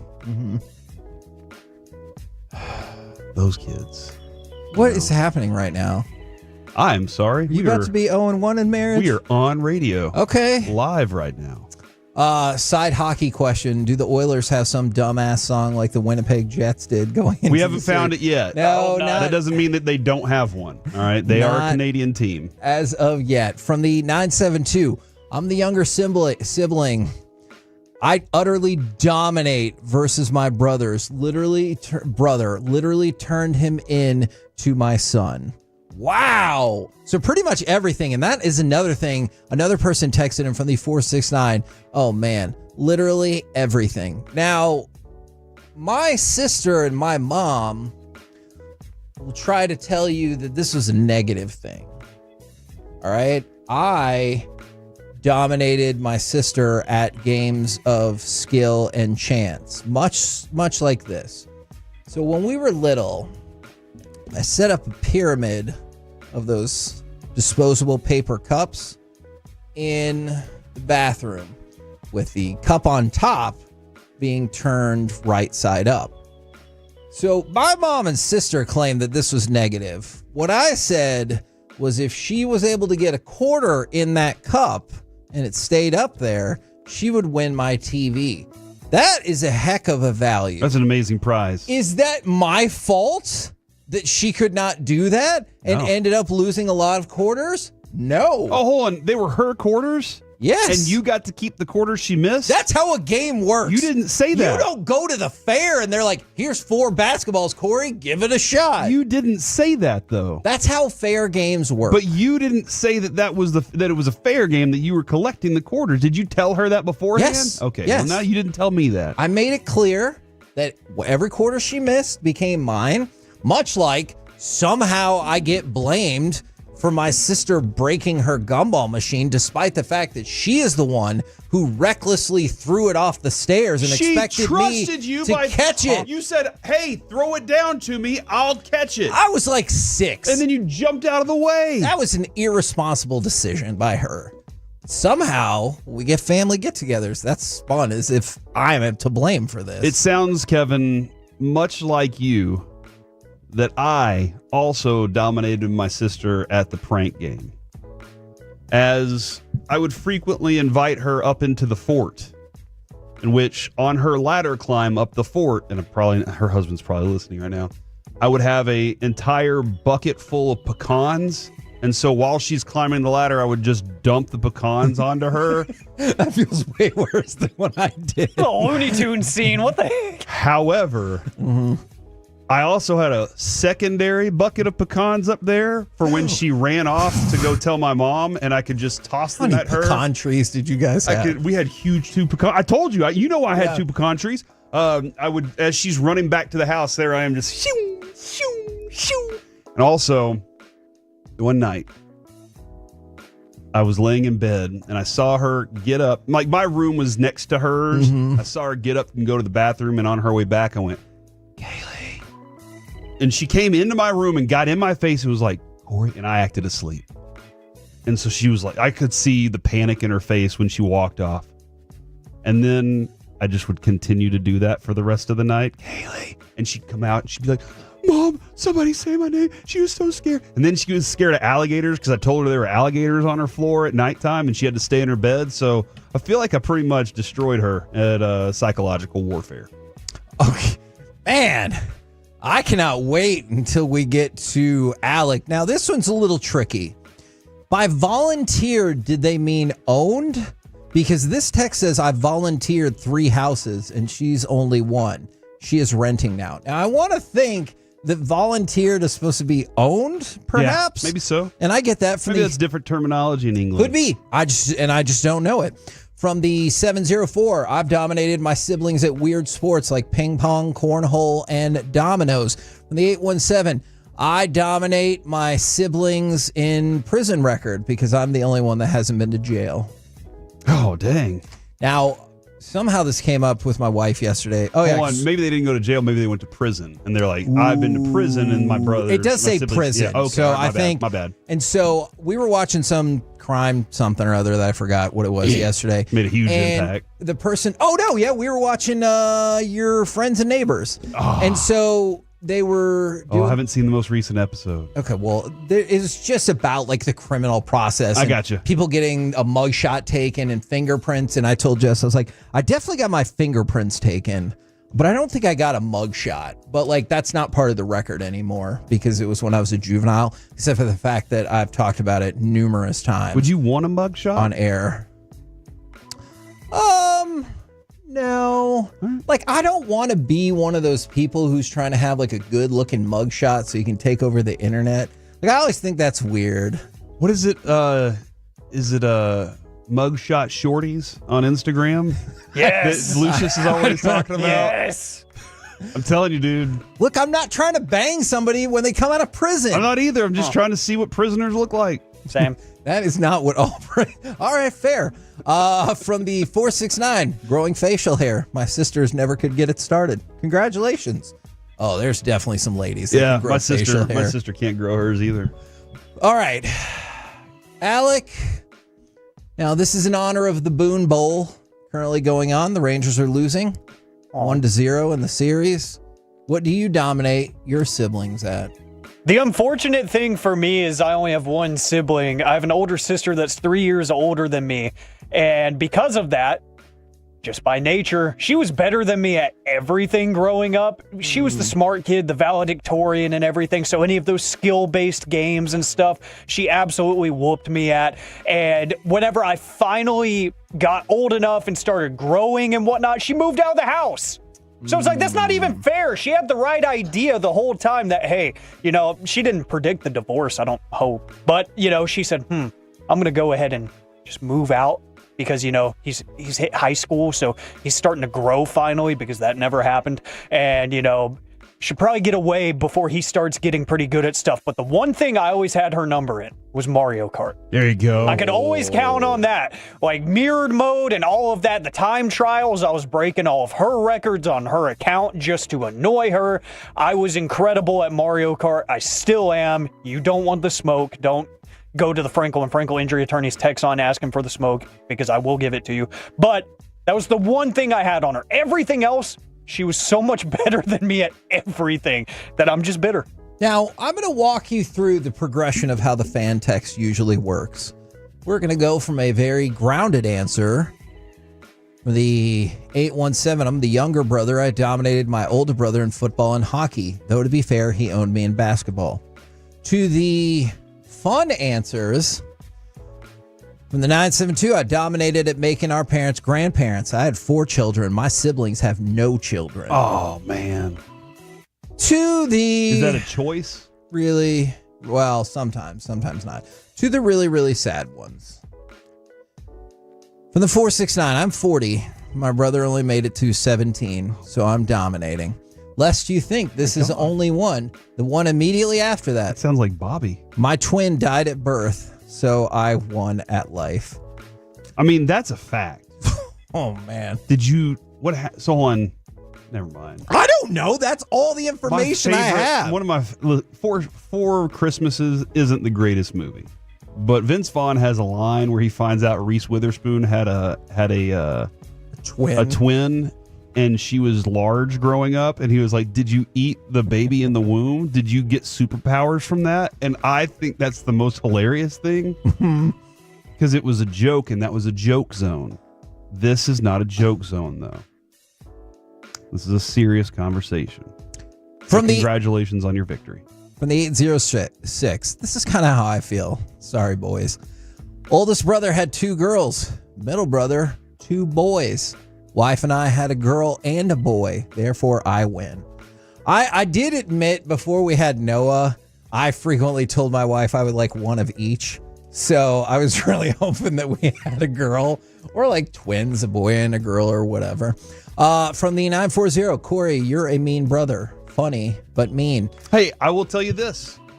When I got her a job at my restaurant, she was not good at first. She was very bad and slow. Was she afraid you were still you were going to throw? I threw Jello shots at her, but I also one night it was very, very busy, and I went in on her. Just let her know. And I'll tell you what, dude, she became the most trusted waiter on my staff. By the time everything was all said and done, she was the one person that I was like, I know for a fact I can give her all the tables and she can do this. So I made her better, and she thanks me for that now. Does she? Yeah. If I ask, we actually had a conversation about it the other night, and she was like, no, it was by the time we really got cooking, it was you. I was really good, and it was because of you. Okay. All right. So I like that. And I wanted the best for her. Okay. All right. There you go. Rangers, Yankees tonight, game 2. Maybe. Supposedly 5:30 pregame, 6:05 first pitch, and the game tomorrow is supposed to be at 11:35 a.m. with pregame at 11 o'clock. I've been looking forward to this game for 2 months, all right? This 11:35 first pitch. I wonder why. Stay tuned. It might not totally work out the way that some of us We might have to plan think, 3 shows tomorrow. or hope that it could. All right. Another bit of sports news for you. I know you brought up the Madden movie the other day. Did you see that an actor allegedly quit because in the Madden movie there is use of the N-word and full nudity? Now the studio... Do you know the actress? I don't. Okay, all right. It just says a supporting actor quit just 2 weeks into production. The studio says that the allegations are being twisted and they dispute this. And they said it was actually the actor's idea to use the N-word after having a conversation with the director, but then the word wasn't used. It would be fascinating if that person quit because they didn't use the word and that's what they were making their stand on. You wouldn't guess that nowadays, but perhaps that is what's happening. Do you remember The Longest Yard? And there was Unfortunately, yes. the Nelly and Stone Cold scene in the library, and Stone Cold was he was face to face with him and said it multiple times. And in my mind, I'm like, in real life, I don't know how that conversation went before it, what it was like after, because it felt like Stone Cold like really was like he was in acting mode, you know? And it felt like Nelly, we were like, how did he refrain? How did, it is acting, right? But it still feels like a weird thing whenever it's in those movies. It's just jarring. Yeah, no, I'm with you. Except for with Quentin Tarantino. Seems like he really goes out of his way to put that a lot in all his scripts. We're the KNC Masterpiece right here on 105.3 The Fan. Coming up next, it's time for AM on the FM. We got the question of the day, plus the cost of doing jersey business in the NFL coming up next on The Fan.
Do you think it's true that you've got to forget something else to remember that Uber Eats has groceries? No, that's absurd. Hey, remember when you used to be a, what was it, Pepper Lady?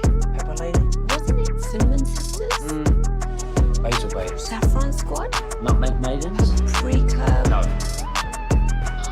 Nutmeg Maidens? I just said that. Was it Spice Girls? Doesn't sound right. Was it Saffron Squad?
This segment of the KNC Masterpiece is brought to you by Cars for Kids. Donate today at carsforkids.org and by the personal injury lawyers Frankel and Frankel. If you've been injured in a car or truck wreck, call Frankel first, 214 or 817-333-3333. With Frankel and Frankel, there's never an out-of-pocket cost. They only get paid when you win. Frankel and Frankel, the go-to car and truck wreck attorneys in Dallas. KNC Masterpiece back here on 105.3 The Fan. Remember, this Friday, the Sean and RJ Firehouse Tour makes its way to Firehouse 3 in Mansfield, 3100 East Broad Street.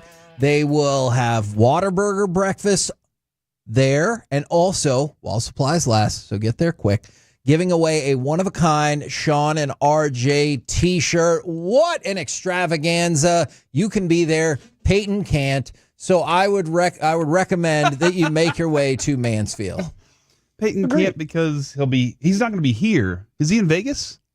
Yeah, somewhere. That means he can't. Easy. Awesome. Generate. That's awesome. I bet Alec is more part of their show than Peyton is at that point. Ooh, tough to argue against that. We'll see. Right now, always tough to argue against this.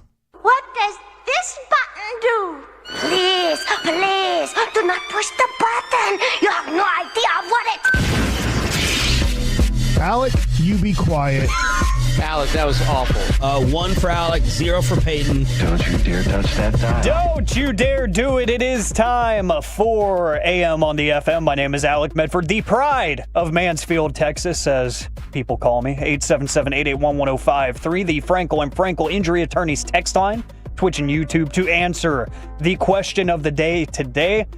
And a side question, will I invade the morning show Friday morning? You got to show up and find out. We'll see. Because Firehouse number 3, I just drove by it yesterday. It's conveniently 10 minutes away from my house. Sounds like a perfect storm for me to go invade the morning show.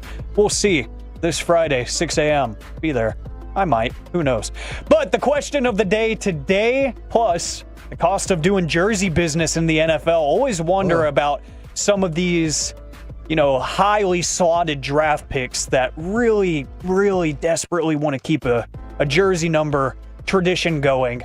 How much do they have to pay? Well, we'll hear from Ashton Genty here in a little bit on what it took to keep number 2. But the question of the day is going to circle around the NFL since we did get the news that the tush push is here to stay in 2025.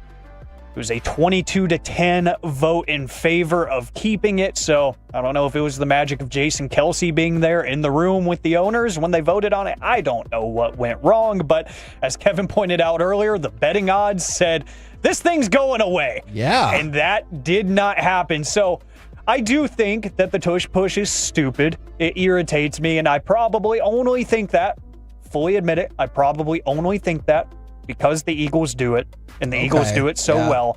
If it was any other team outside of the division, I probably couldn't care less. But what is one rule in sports that you absolutely hate? 877-881-1053, or maybe even a lack of a rule. Maybe there's something that you think needs to be regulated a little bit more. It can be in any sport. I'll let you cover as many bases as you want. The number of timeouts NBA teams get. Oh, that's a good one. And I guess you could extend this to college basketball. I know the answer is not 14, but if you get down into the last 2 or 3 minutes of a game that's like a 6 to 8 point game and it's just nothing but foul, free throw, timeout, foul, free throw, timeout, it just drives me insane. And you feel like the team has taken 4 timeouts and they're like, well, they only got 6 left now. That's the way it feels. Too many timeouts. Pass interference. That's fair. I just hate pass interference in general because nobody really knows. It's very vague. It's got a very gray area that pass interference can be. And why do we have reviews to get it right? And with pass interference, it's like, it's subjective. He can kind of do whatever he wants with that call. And so that drives me nuts because you want to get everything right every other place. Yeah. But with pass interference, you're just like, it looked like he was holding him somewhere. Yeah, there's a lot of... Really, that's kind of the direction I go when I start thinking about rules, is just some of these that aren't really defined. And that's why my answer is the check swing in baseball. how there is no real definition of what is a check swing or what isn't. It's just if the umpires on the field at that given moment think it was. There's no actual definition of what a check swing or is. if he was really even paying attention. Exactly. There's how many times do you think that umpire is looking and his brain is talking about something else and he doesn't even notice if it was a check swing or not, and he's like, wow. Yeah. No, he didn't go. He's just like, oh, that curveball was really close. I don't know. I'm going to go ahead and say strike. Oh, wait, he swung. Oh. Does that mean another umpire, you have like you're buddied up with another umpire who like kind of give you a thumbs down or thumbs up? You're like, that would be amazing. They're like, he wasn't paying attention. He's sitting there and he's just like, look at the bounce. He's up in row 3 over there. Oh my goodness. Oh. I feel like that's how you think, Majors. Somebody had a basketball at the game is what I was saying. I don't think that is what you were saying. Do you promise that's what you were saying? 877-881-1053. Taunting from the 940. Grow up is what they say. I like that reasoning. I like that. He was taunting me. Get over it. Yeah. I love the pettiness of that. I'm here for it. Let's see. The infield fly rule from the 817. It's very obscure. Yeah. It's very, it is one of those that Choppy said yesterday, it's well defined. And you're like, is it though? Yeah. Because when it goes up in the air, a lot of dudes are just like, I don't know. I guess I should run. See, I think what we got to on that was RJ said it's well defined by me. Yeah. And you're like, well, hold on. That's not a real rule. That makes sense to RJ. And he's like, of course it is. If it makes sense to him, then it makes sense to everybody. I mean, that's how I like to think sometimes too. Targeting ruined college football from the 817. Now, you guys, I think Carter is the most college football out of everybody He here. might care more about college football than anybody I know cares about anything. Really? That's right. Sean and ratings? Oh, man. Yeah. I think wow. So. I think so. That's a compliment right there, Carter. But as far as targeting goes, do you think targeting ruined football, or do you always disagree with it whenever it's called? I don't necessarily. I just think that different conference officiating crews will give you their different interpretations of it. So, like, you might watch 2 different conference games and you're like, what the hell? That was the exact same play. Or if you could make your decision in less than 12 minutes. Dude, that's what drove me nuts watching the Wings game the other night, was how long it took them for, I don't even know if it was a foul or if it went out of, I don't have no clue. But I was like, come on, let's get this done with quicker and we can move on. Yeah. Hey, if you even want to go recent here in DFW, you could talk about the whole, kick goal that happened in the Stars game. Yes. The other day, where that review felt like half an hour just to figure out. And they're like, okay, well, the textbook says, kicking motion. But what is a kicking motion? Yeah. So it's like they use these great words and some really fancy vocabulary to really say nothing in the end, which is why, going back to the targeting thing, I think that's a great pull where you said, different officiating crews, the exact same play. One group will say, yeah, that's targeting. Another will say it's not, even though I think in the rule book, it's actually pretty well defined. This is what targeting is. And they have multiple different scenarios when everybody has that same rule book, but still different crews from crew to crew, they have different opinions on if it breaks that rule or not. No, it is put in perfectly clear language.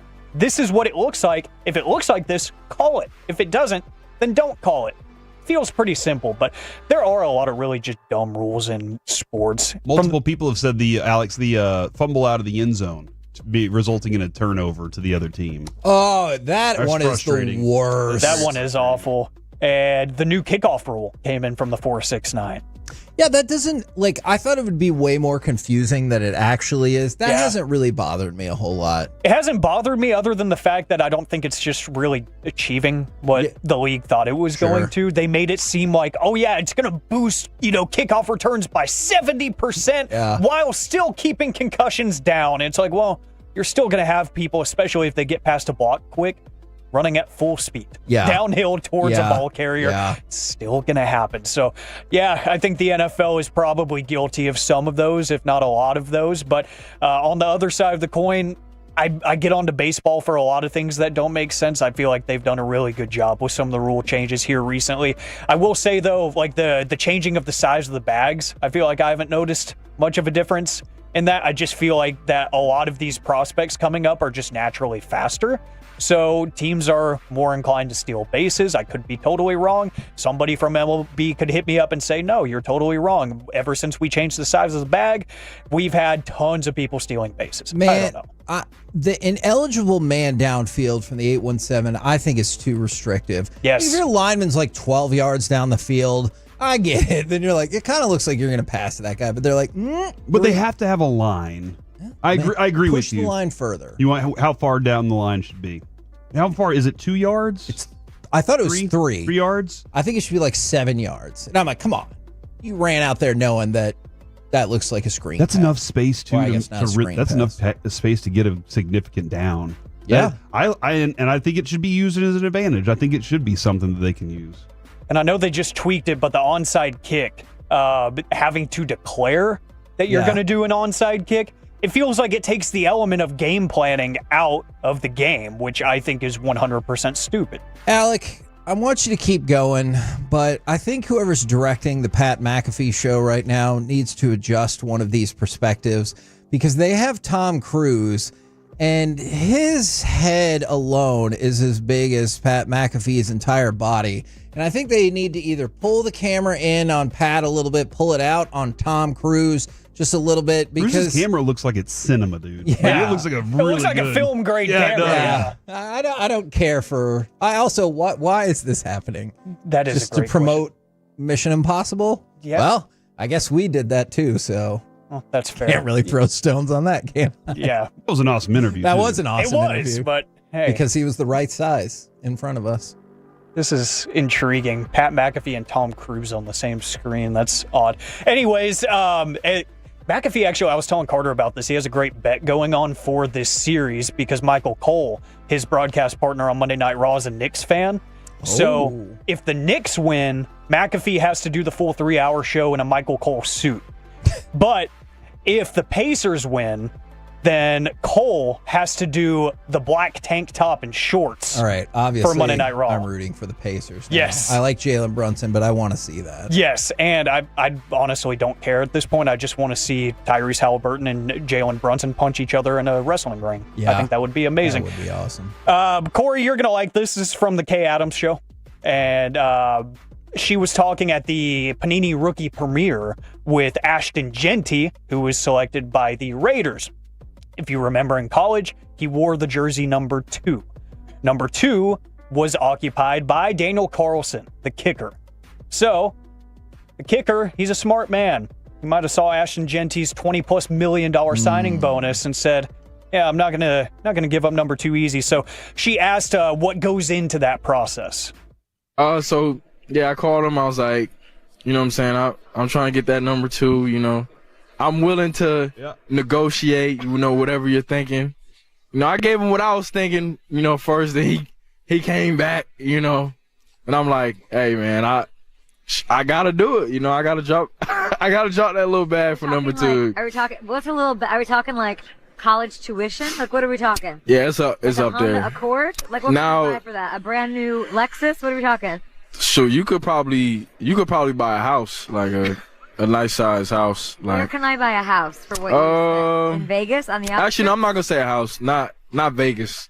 I'm gonna say a car, like a nice Mercedes. You could buy like a Mercedes GLE. He wasn't budging. No, but the good Since thing, he had that money. he seen that signing bonus. Like but he was cool about it. But the good thing as well with it is some of the money is gonna be given to charity as well. So So he's going to donate some of it, That's Carlson will. nice. But if you do the research, a Mercedes GLE, you could, depending on specs and everything, anywhere from like $60,000 to $100,000 is Yeah. what it costed him to get the Coupe's jersey is number 2. 76,400 MSRP right there, Kevin. So okay. I mean, and if you obviously go to Platinum Chevy, you're going to get a great deal on any vehicle you find there. But That's very that is that's a hefty number. I thought more like 150, but that's a pretty significant number still. We're the KNC Masterpiece right here on 105.3 The Fan. Coming up next, it's time for Gridiron Gravy and why so many NFL players want in on flag football. Next on The Fan.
Uber Eats has Lola V products? I gotta remember that. Well, you know, they say in order to remember something, you have to forget something else. Okay, now that is a very cute haircut. That's like a little shag. I've never seen it before. Well, I mean, of course you have. It's the Rachel. Oh, is that your name? No, I mean, what's your name? No, I'm Jen. My name's Jen. Right, but I just mean like this is your haircut, but that's hair on your head. I'm not saying this is your hair. Okay, sweet.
else to remember that Uber Eats has groceries. No, that's absurd. Hey, remember when you used to be what was it, pepper lady? Those are those. Nutmeg maidens? No. Nutmeg maidens. I just said that. Was it Spice Girls? Doesn't sound right. Was it Saffron Squad? That's not where they are buried. And his response was, yes, it's in your contract. If you want to have your number retired, you have to give up the right to be buried with your family. For a second, Kevin, 1/2 second, I was like, what a ridiculous rule. But then I went, Mike's effing with me. I did double check because I was like, that's wrong. It's but ridiculous. Then I was like, let me just double check this one thing. Steinbrenner being like, look. And so it's from Monument Park, and the first thing I saw was a troll Reddit thread that said, when they move Monument Park, how did they move all the bodies? And I was like, okay, now I get it. But I just wanted to say, if you think Mike has changed, he's still having a good old time Mikey B, baby. Wherever he goes. Now it's time to go around the entire NFL and dip into some gridiron gravy. Dip it and rip it. Let's start with flag football, Olympic flag football. Now, A.J. Brown has said he's not interested in Olympic flag football since it conflicts with training camp. I believe for most teams, because of its placement in the Olympics, it will end right before training camp, but I mean like right before training camp. And you brought up a really interesting point before the show, Corey. That's what I do. Justin Jefferson says playing flag football in the Olympics is a dream, and that's what he would like to do. And perhaps some other sports commentators and the DFW have naysayed this idea. I heard somebody say, I thought that it would be, they would look at it as if it was beneath them. And Alec, I don't know how much high school coverage you've been involved with, but I know you've done some play-by-play. Kevin and I know we have a perspective that's very different when it comes to that. 5-on-5, flag football, 7-on-7. We covered tournaments during the summer whenever Plano, all those schools would get together and have tournaments. Dude. By the way, you said Plano because Alan, and I remember talking to the Alan coach. I was like, how come you guys don't really do this? They might do one tournament. He goes, yeah, well, you know what? Once they start adding offensive and defensive linemen, it'll be real football, and we'll do it then. Gotcha. Like, okie dokie then. But we covered it, and those dudes loved it. Yeah. And I think, we see it also when we go to training camp. Those guys do a lot of 7-on-7, even though they're not hitting each other as hard. The practices aren't as physical. Sure. Schottenheimer talked about that yesterday, but it's nostalgic for these guys. They played that as children, as middle school kids, as high school kids. They probably did it in college too. Yep. And I know a lot of us look at it as, that's our intramural activity. But for them, it was high competition even at that level. So for them, it's still it's a nostalgia thing, but they also look at it as competition, not just because I get to compete for my country, but because they were dominant at that. Yeah. And they just think about the best thing that you did when you were in high school, and do you really want to go back and do those? You imagine those things? That's probably how they still feel about it. And like I said, I think we're probably the only people that really understand that because we got to cover that whenever we were coming up in the business. No, I'm with you on that. The kids would be so hyped to play flag football. And if you're like, yeah, that's when they were in high school, now they're adults, man, I don't think you lose all of that wonderment, especially if you get to do a job like this or you get to play sports for a living. Like, you probably carry a lot of that, like, kind of childlike wonder or excitement with you along the way. Yeah, think about how often they go in on their college football teams whenever they're playing against each other, and they're like, all right, it's time for bets. I'm still rooting for my guys. But at the same point, is there any part of you that thinks, all right, put together your little all-star team and we'll take these professional flag football teams and they will whoop your ass? Absolutely, because the rules are different. The strategies are different. Yeah. It's interesting to hear somebody, like, they're like, oh man, a guy like Brady would probably eat this up. A guy like Lamar Jackson is really a beneficial person because John Harbaugh's like, I prefer if you didn't. Yeah, but he runs away from people in flag football where it's very different for other standstill quarterbacks. Yeah, no, I'm with you on that. Now, I want to go back to the tush push thing for just a second because I just want to make sure everyone understands how the vote went, because it was 22-10 and the vote failed. And I get the sense that maybe some people think that 22 people said keep the tush push and 10 teams did not. That's not what happened. 22 teams said yes, eliminate the tush push. Okay. And 10 teams said no, but that doesn't pass the threshold of the 3/4 vote. So I just wanted to clear that up. So like the majority, 2/3 of the NFL teams voted to ban the tush push. More than 2/3, but it takes 3/4. And you need to get to 24 votes, and they only got to 22. Does that mean it'll be on the docket once again next year, and maybe it'll pass? I could see that. Yeah, a bunch of softies out there. And that's the thing I hate. I just don't want to have to talk about it anymore. Ban it. Don't ban it. Just stop bringing it up. Oh, they'll keep bringing it up. Yeah.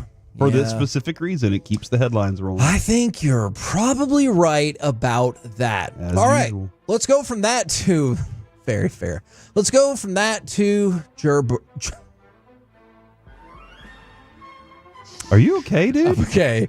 Joe Burrow. Gerber? But I was about to say Jerboa, which is like kind of like those jeans, not quite, but back in the 90s. So yes, that is how you got Jerboa. Joe Burrow, master of sarcasm. Man, I'm really thrown off. I'm sorry for my broadcasting incompetence. Joe Burrow, master of sarcasm. He pointed out that Cincinnati is going to play a Week 13 game against the Baltimore Ravens. And so he goes, oh, neat. Playing in Baltimore for the 4th straight time in prime time this year isn't ideal. Maybe we can get one of those in Cincinnati next year, please. So he wants more of those, huh? Well, he's like, have the game. Yeah, just can we host it for once? Yeah, I want my crowd needs to be shown off just a little bit. Do you think that the NFL will take that pleas to heart and they will change because of this? That's a good question, because I often wonder how like the city's environment affects their decision to take something like that to that city. Like, do they look at Cincinnati and they're like, destination, can't wait to show off the city of Cincinnati to America? Or are they like, hey man, we it's really that's bad chili up here. And it's if you don't cold. like Skyline, we're in trouble. And lots of cheese. Yeah, that is. The cheese covers up the bad chili taste. Very true. I'm sorry, Cincinnatians, Cincinnatiites. I'm going to let you dwell on that. I got a couple of over-unders for you. Over-under, total number of Shedeur Sanders passing touchdowns this year. 10. Ooh, okay. Alec, what say you? 3? I don't know. See, it's 6.5. That's I'm with you. I don't know. Yeah, I'm with you. Shedeur Sanders is right now like 4th on the depth chart. Now I know he'll probably move up until he gets cut, but right now 6.5. I'm curious about how all those quarterbacks are going to work in Cleveland. 6.5 is the over under for total passing touchdowns.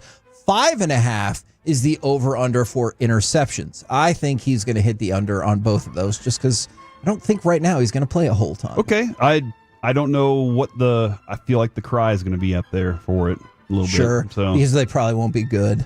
And it's not like they're going to race out to 10-2 and people are like, we want. And when Shedeur. that happens, the backup quarterback is the most popular man in the city.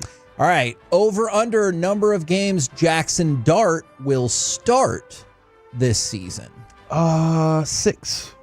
Ooh, Alec, what say you? I like that number. I'll say 5. All right, it has gone up from 1.5 to 2.5 to now 3. Now I'm sure it will pivot back to a half either way. Do they go to Winston before they go to Dart? Yes, I think so. Unless, man, it depends on what your record is. Because let's say your record is 1-8, then what's the point?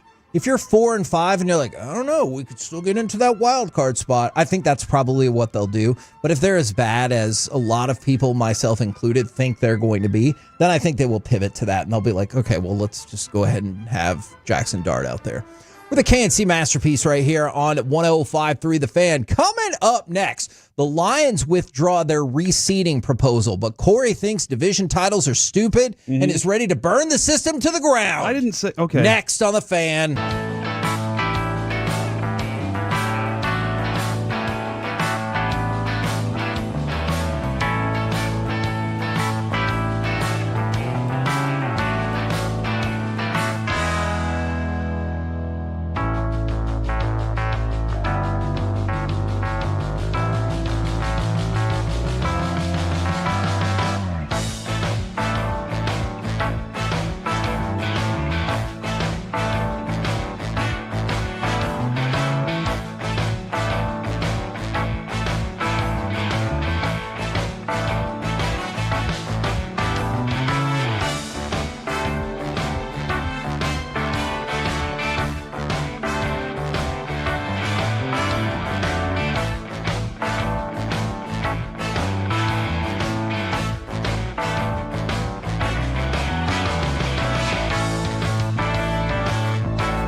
by our D&M Leasing Studios. It's the KNC Masterpiece on 105.3 The Fan.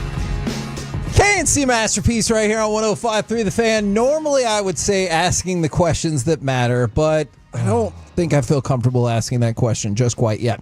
Instead, we will pivot to this fiery NFL take from Corey Majors. By the way, Marty Turco coming up at about 12:15-ish. All right. Bruce Bochy at 12:30. But Ish. exactly. We talked about all of the rules, changes, and non-changes this morning. So the Lions withdrew their NFL playoff bracket reseeding proposal ahead of a rule change vote, which means like they probably took a temperature of everything and they're like, okay, this is not going to pass. Well, then the hell with it. And so in this, you know, you get the 8-9, 9-8 division winner who will host the 10-7 wild card team. And they're like, no, that's stupid. Just stack them all up. Yeah. Kind of similar to how the NBA does, even though that's still broken down by conference and everything like that. And then you said, you know what? I think it should be broken down by conference. But you said another thing that I was really intrigued by about the divisional structure.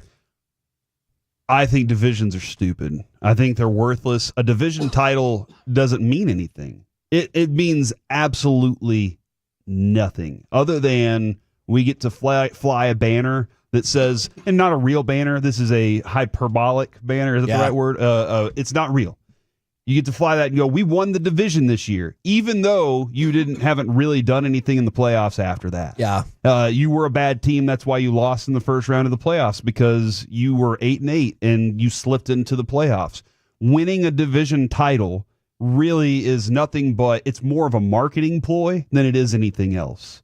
It's hey, look, we have to play these 3 other teams 2 times a year. So you out there, build rivalries, which Jerry loves. He's told us many times. And I am about that. I do like that. I do like the idea of real rivalries existing. But John Daniels said a long time ago, for a rivalry to be real, both teams have to be good. It can't really just be one team just dominating it the whole time. And so that's where the rivalries are built, because you do play them. You are fighting for something in the division. But ultimately, when you win the division, it doesn't mean jack. And so I really do think stacking up the teams based on wins, based on their record, and that's what gets you the seeding, I think that's more important. Now, here's an argument against it. But they don't all play the same teams. Yeah. And I get that. That's fine, too. You do have to play your schedule. And so whatever your schedule is, that should define how good of a team or bad of a team you were that year. And I don't think that just slipping into the playoffs should get you a higher seeding. Would you like the idea of the NFL kind of, if we went that route? Now, I know this is not the proposal on the table that, well, they withdrew because they didn't have a whole lot of support for it. But I'm intrigued about the idea that divisions are stupid and division titles are largely irrelevant.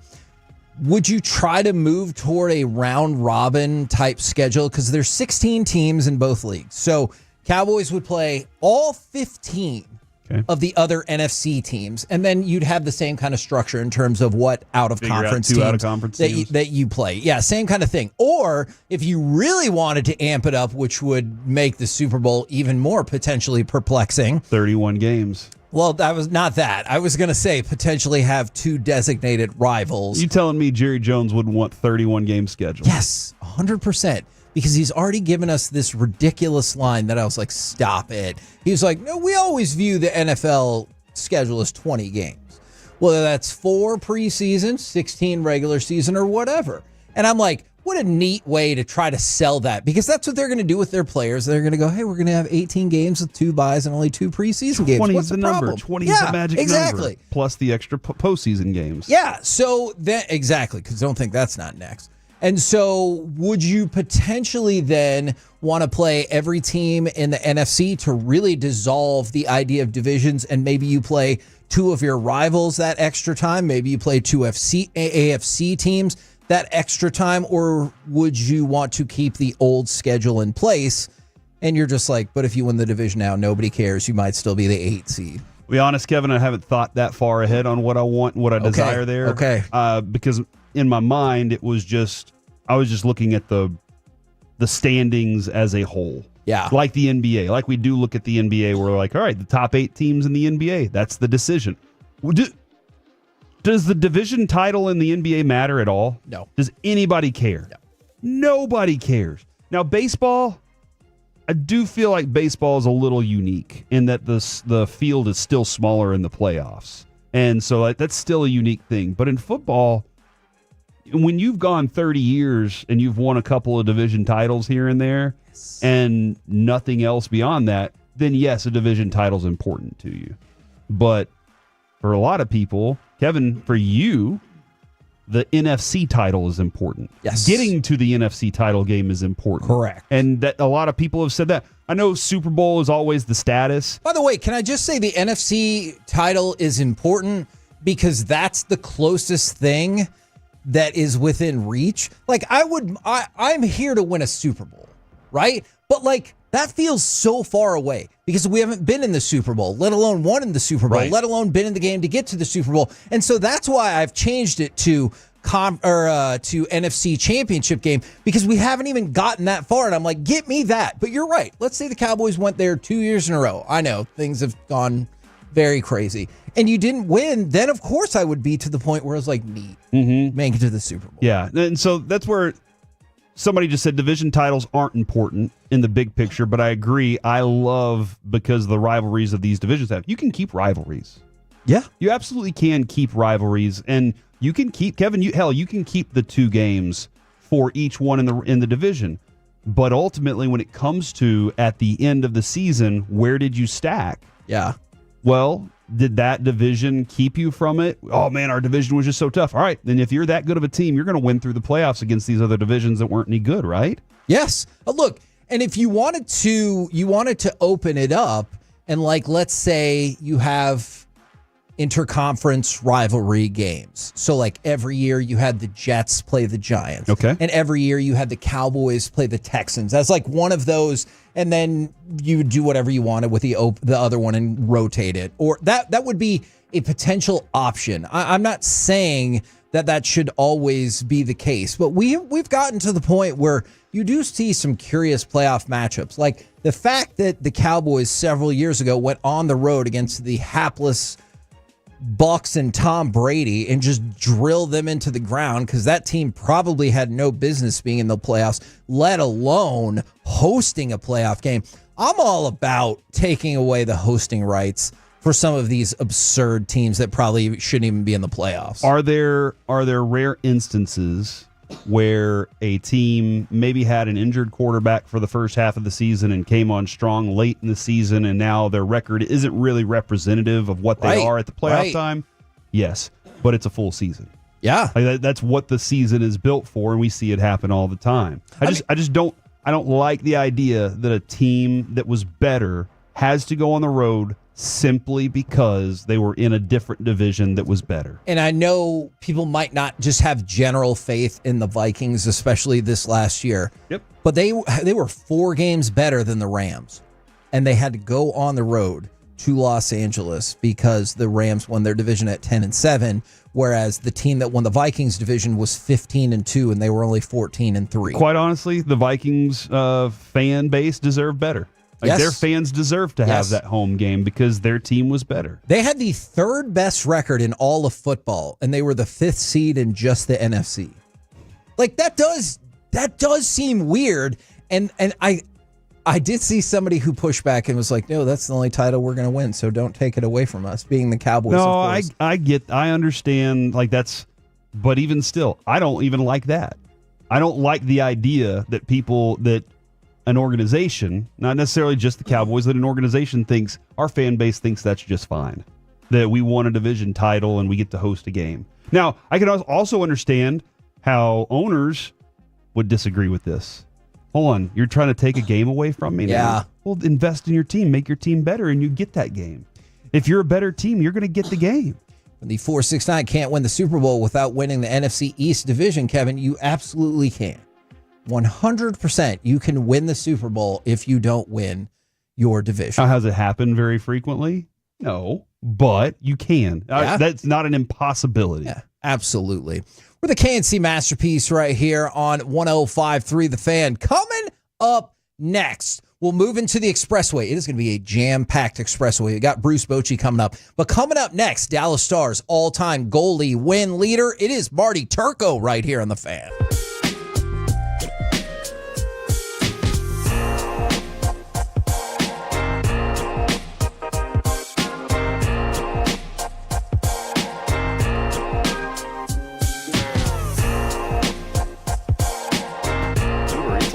Product? I gotta remember that. You know, they say in order to remember something, you have to forget something else.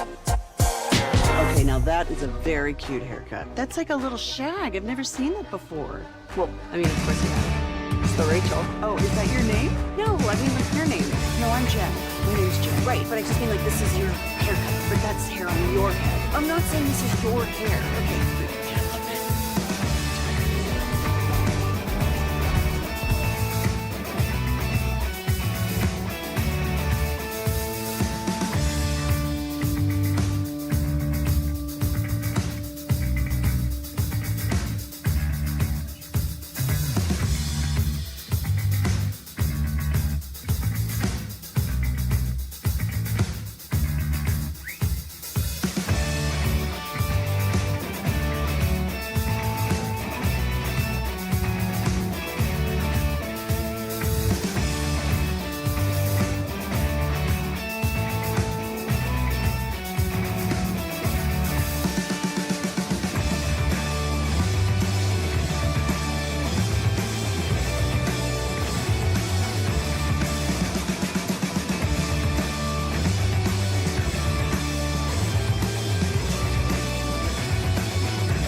Uber Eats has groceries. No, that's absurd.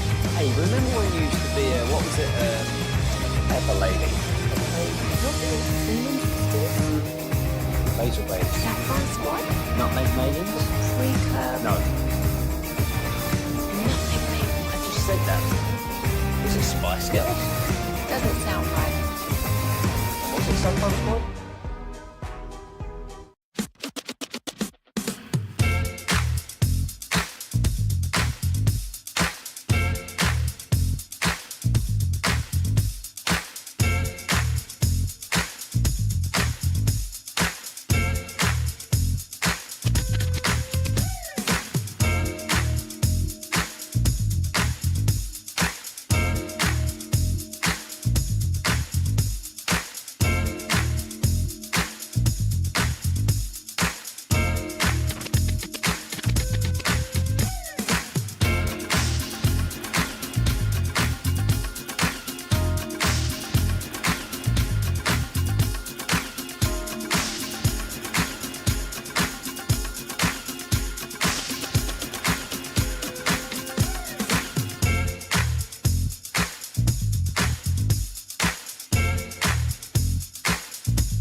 Expressway on 105.3 The Fan is presented by the On Time Experts. Trying to get it back.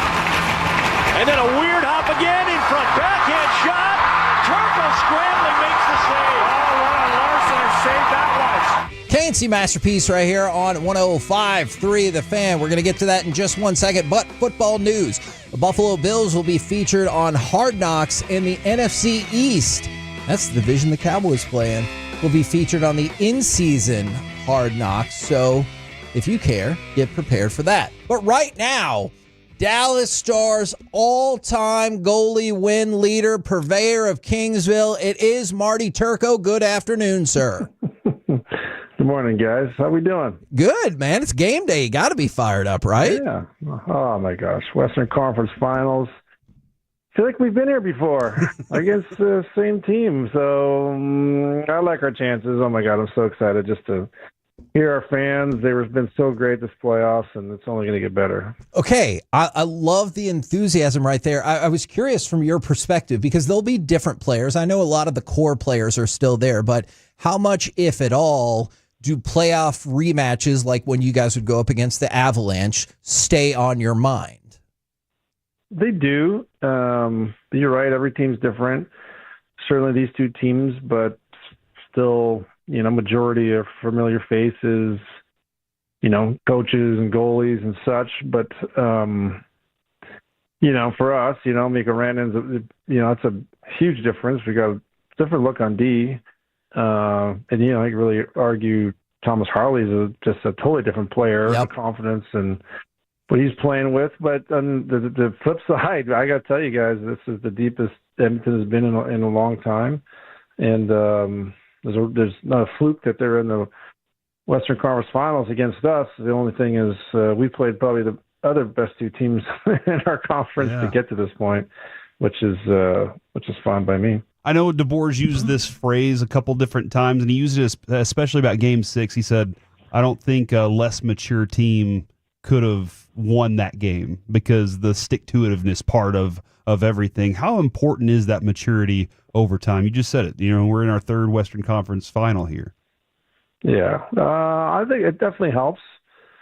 There's so much talk in this world, and it's always true, but it's getting cliched, that you learn through mistakes and experiences and defeats and losses, and that's part of the maturity. I think what Pete, our great coach, is talking about. You've kind of been there and felt it before, and unless you're the Toronto Maple Leafs, you feel like every time you get to a Game 7 or this second round, your destiny is already set for you.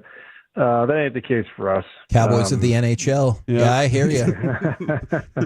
That was a pretty funny piece by a few people, but our team's got that experience, and when you to get there, winning in this league, it's pretty rare. You see a team just come out of nowhere and win. But for the teams that keep knocking on the door, we always say, hey, they only have so many years to do this. But somehow Jim Nill, our fantastic general manager, and his staff keeps reloading somehow, some way, with just great talent. And the salary cap is a real thing and hard cap in our league. But man, you just feel like you give yourself chances like this, you're gonna knock it through at some point. And like I said right at the beginning, boys, I really think this is, not only just because we have the team and the horses and Jake's playing so great, but I think that experience is just as important as anything else. Now, obviously, we have some follow-up questions about Jake in just a second, but this is a very deep Stars team. However, you've got Rantanen, Hintz, Harley, Johnston, Granlund. They've scored 26 of your 32 goals. How much do you need, whether you think it's Marchment, Duchesne, Ben Sagan, whoever, how much do they need other people to help share the scoring load in this round and hopefully the next round? I think we're going to need it at some point. I think we're going to get it. Okay. I think when we play these guys, generally it's a little more higher scoring. So that just gives other people opportunities. But it is playoffs. It's tight. It's the best hockey that anybody's going to play. The willingness to do anything to keep the puck out, to put the puck in. Fortunately, the guys that are scoring the goals, look great. Our pumping it, and we're fine if they keep doing that too. Yeah, Go ahead. Fill the net up, win the games for us. We got no problem. But with the guys you mentioned and others, Buckwell and and those guys, and Steele, who's knocked on the door and scored a goal, big one for us. Those guys are doing a lot of little things great. I mean, Jamie Bennet's playing awesome. You saw Wayne Gretzky tell him just, hey, winning is important. I think that's the message that is in that locker room, and you got to do what you got to do to help your team get a win. And if it means bearing one, so be it when the time comes. So I don't think it's an overarching issue for us. It sure would be nice. And this time of year, there's always just that, unsung hero, scoring a goal, great shot, good pass, empty netter, doesn't matter. So we'll have some different heroes, I imagine, and I look forward to seeing who it's going to be. Henrik Lundqvist, we all know, is a handsome man. Not Marty Turco. Not Marty Turco handsome. And if you say you don't like him, we don't like him either. But they made a big deal out of all the deflection goals. Is that really an epidemic in this playoffs? And as a goalie, how do you feel whenever those kind of things happen?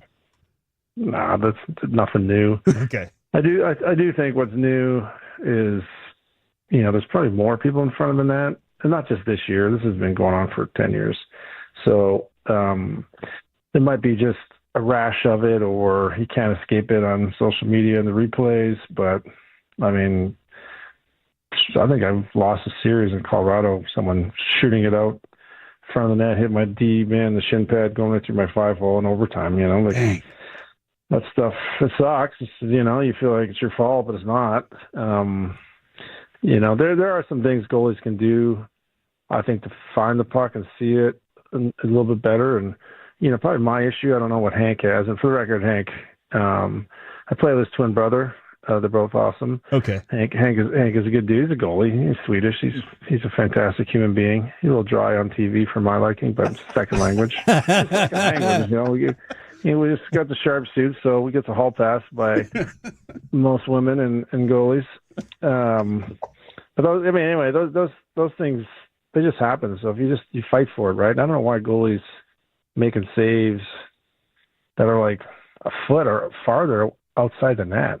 It just takes you out from where the deflection might happen, and you can't predict it, especially off the skate, right, and off of glove and whatever. But your job is to be center mass to the most likelihood of the play, right?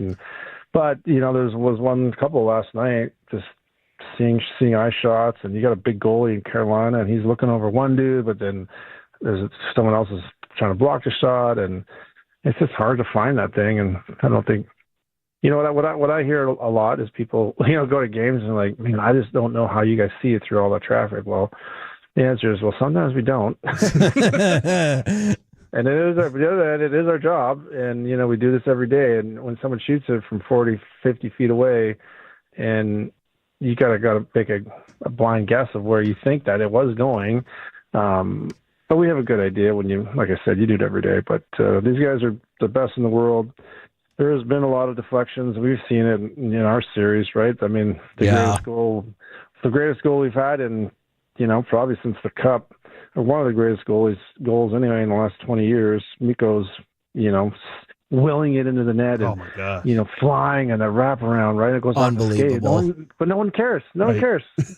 Yeah. It was he was flying, and he just said, this is going in, and he laid out his body going that speed to even attempt to wrap it around. I was like, this guy's crazy, but he wanted it so bad, and it happened. And you call whatever you want to call it, but to me, he willed it in there, and whether it went off someone's skate or not doesn't matter. That place was so loud, and that guy could do no wrong, at least for the next couple of years. Yep. It was so fantastic. Hayville for everybody. Yeah, exactly. Yep. Now, you talked about... I'm buying. Okay. You talked about how well Ottinger is playing. Now, for people who've been watching, I think we can see it. Save percentage, goals against is reflected as well. But is there anything in particular that you're like, man, he's doing that so well in the playoffs thus far? I think he's got such great poise, and so when he does make that, heroic save last game in the third period to, save that game and give us that chance to win. Yep. You don't see that often from him because he's so strong technically, and And he moves great for a big guy. He tracks it good. But what I think, okay, so specifically to answer your question is, I think he's tracking it as good as he has all season. So that means his eyes are on the puck. When it goes up, he sees it, hits somebody else. He's got a sense of where that puck is all the time. And it might sound like, oh, that is his job, and but it's probably more difficult than you think. And therefore, when you are tracking a grade, you make the game look easy, and it just comes to you. And when you have to make a big save, then you get outside your comfort zone to do it, and whatever it takes. And we had to do it more back in my day. I'm probably 4 or 5 inches shorter than this guy, and even though I was quick, I just don't take up as much net, and we played more aggressively, and we didn't have the technique they do today with their skating and their movement on their knees, the way they slide around. It's like, man, it's just so efficient and great to see. It just make the goalies look like they're making less saves, but he's playing awesome. He's tracking it. He's patrolling his rebounds. He's moving the puck behind the net, just clean. And sometimes it doesn't go out there. It's like, it's not my time.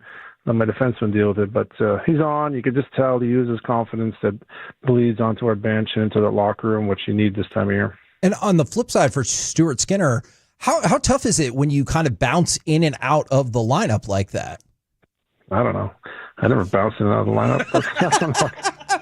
I was in the lineup. I didn't miss many games, I'll tell you that. Didn't get pulled very often either. We had good teams. We didn't give up many goals. So can you give me the number of a worse goalie so I can ask them that? I got tons of those guys on my phone. Oh man! You know what? I'll say this about Skinner. This happened to him last year. Remember? I mean, you guys wouldn't remember, but he was in and out last year, and then he came in, went to the Stanley Cup Finals, and played great. I mean, right up to the end, he had a little hard time in the finals. But he's good. He's not a premier goalie in our league, but he's one of the top 30 in the world. So this guy is, he's big. He takes up a lot of net. I enjoy the way he plays. He's a little more erratic at times, but he tries hard, and you can see it in his eyes that, he wants it, but kind of hoping he doesn't do any kind of magic like he did against us last year. If it's a goalie off, I do like our chances. Jake's playing as good as he ever has, and but yeah, it's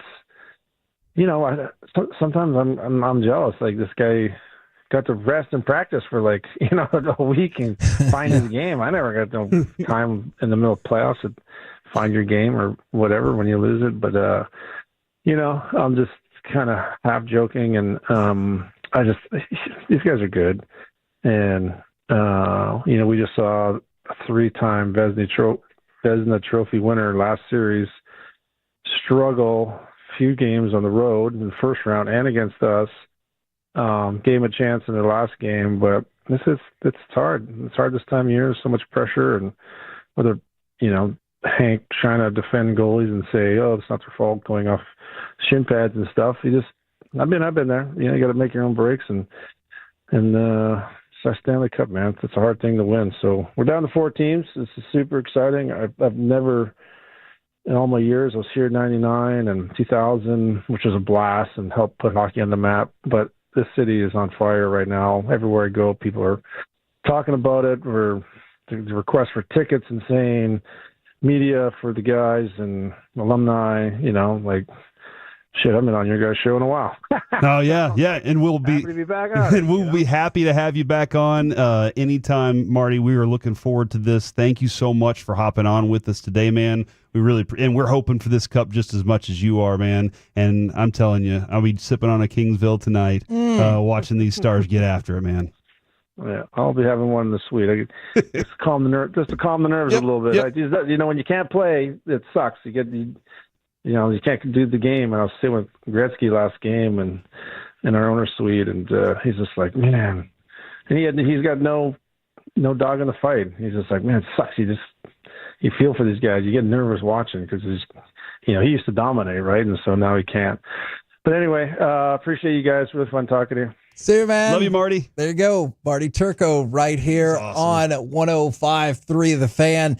Love talking with Marty Turco. Now, we'll get the opportunity to talk to another person that we thoroughly love talking with as well, Bruce Bochy, in just a minute for the Bruce Bochy Show. By the way, did you know that is brought to you by National Car Rental? Whether you're on the mound, at the plate, or on the road, National Car Rental invites you to stop waiting and start winning. Book like a winner today and Olshan. Now, one of the things that Marty just said, and I think is accurate, and you're going to see this, especially if they can win this series, is it feels like the city does really pick up hockey fire. Now, could that be because we're a front-running city? Maybe. Or it could be for a variety of reasons, but we will talk about those a little bit later. In the meantime, right now, it's time to talk with Texas Rangers manager Bruce Bochy. Alec, do you got the song? There'll be a golden ladder reaching down when the man comes around. Good afternoon, sir. How we doing today? Hey, we're doing well. Just walking in Yankee Stadium here. Looks like, we could be in a delay. I don't know. It's raining pretty hard. They've called off batting practice already, but hopefully we'll get it in.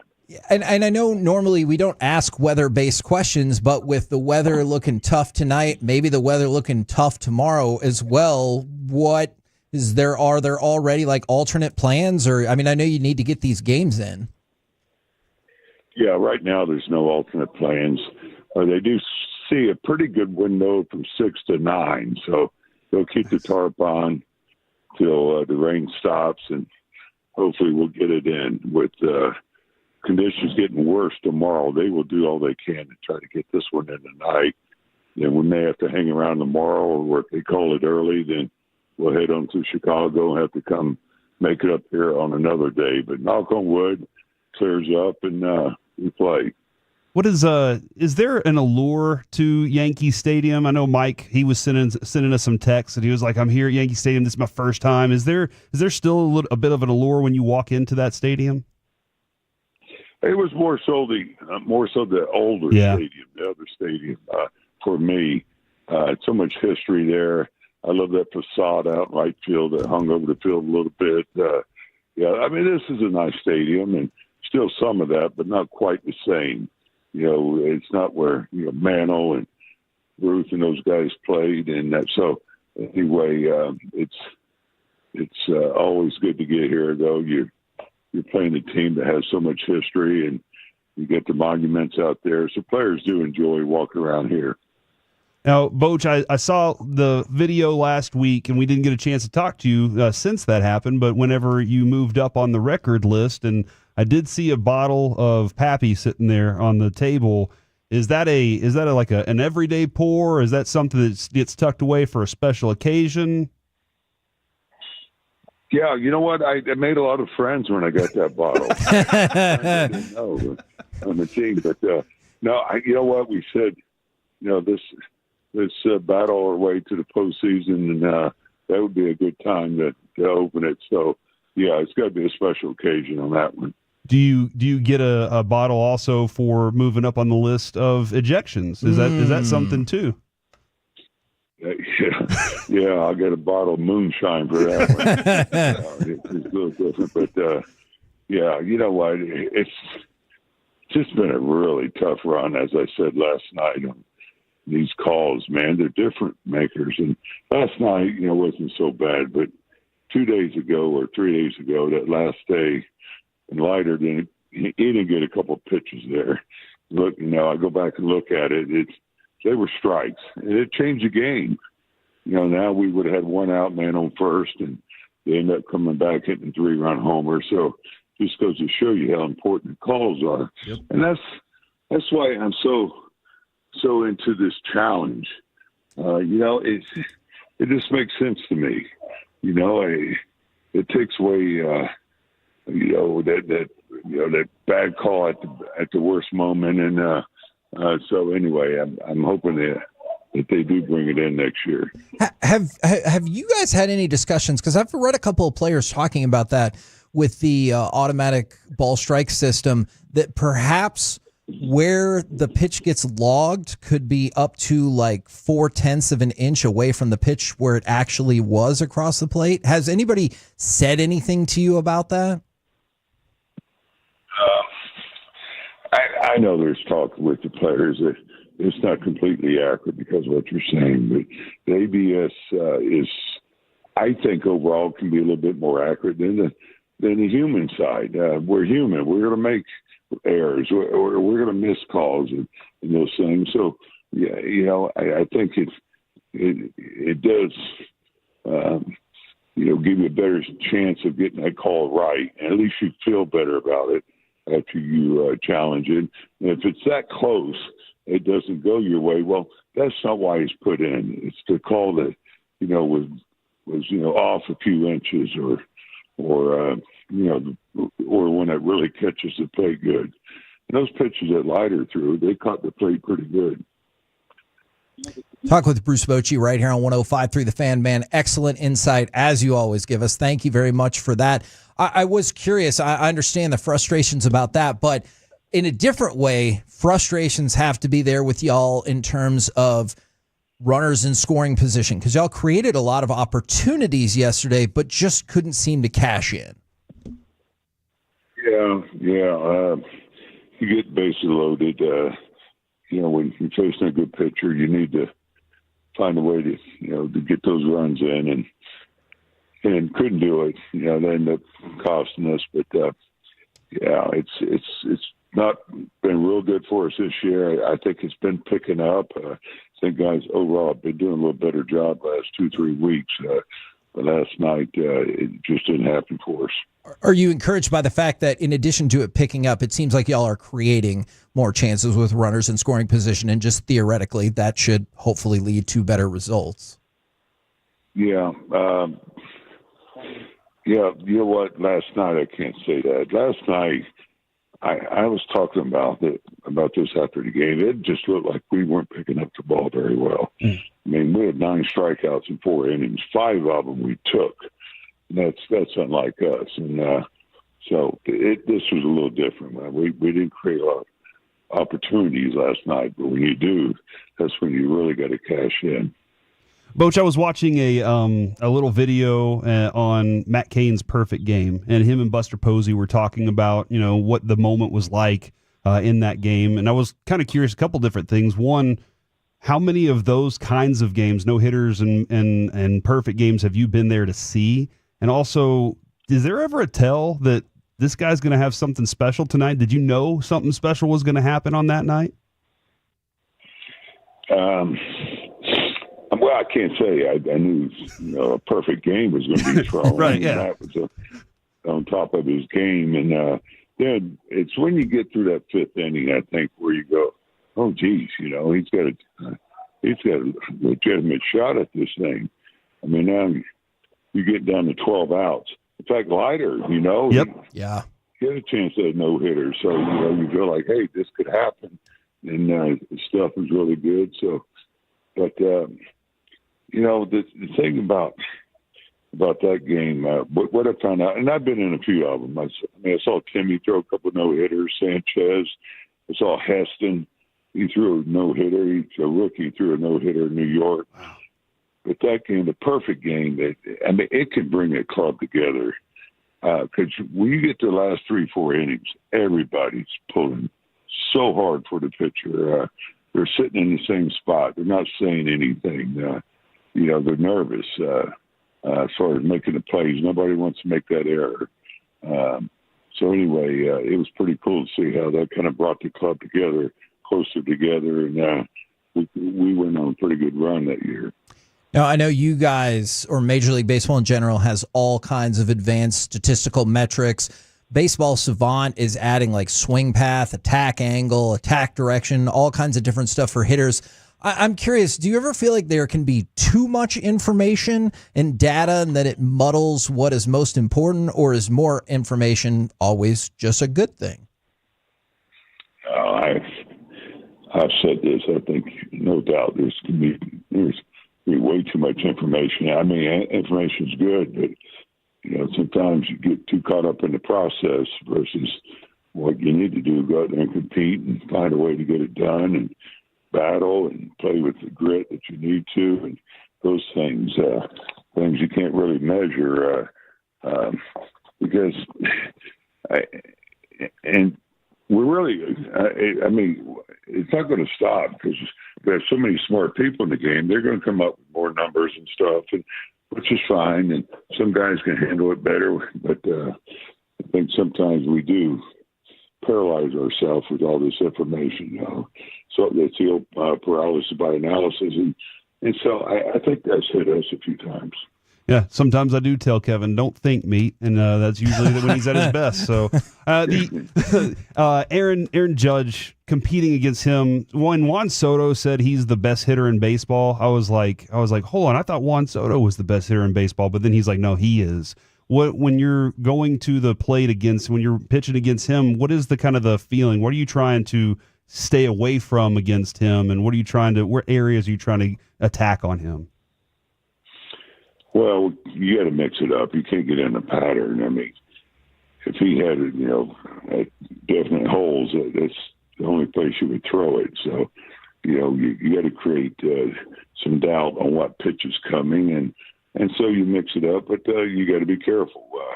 Every team, there's a guy you don't want to beat you. Well, he stands out above everybody.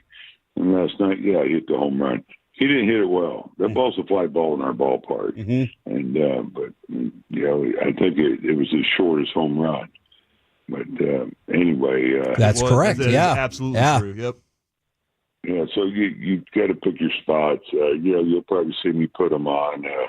But, we go over it on how we're going to pitch them. And, it's not one size fits all in this thing because pitchers have different arsenals. So, how we attack them, it's going to be a little bit different. Well, as a former catcher, I'm sure when you would watch your pitchers and you would know whenever a guy was a little tight against a guy or whenever he was a little more relaxed and comfortable. Do you still kind of watch in that same way and you kind of notice, all right, against this guy, he's a little bit different? Yeah, of course. Yeah. I mean, and what's amazing is the really good hitters, because sometimes they're trying to be too careful. They're the ones that always get the mistakes, and they don't miss them. But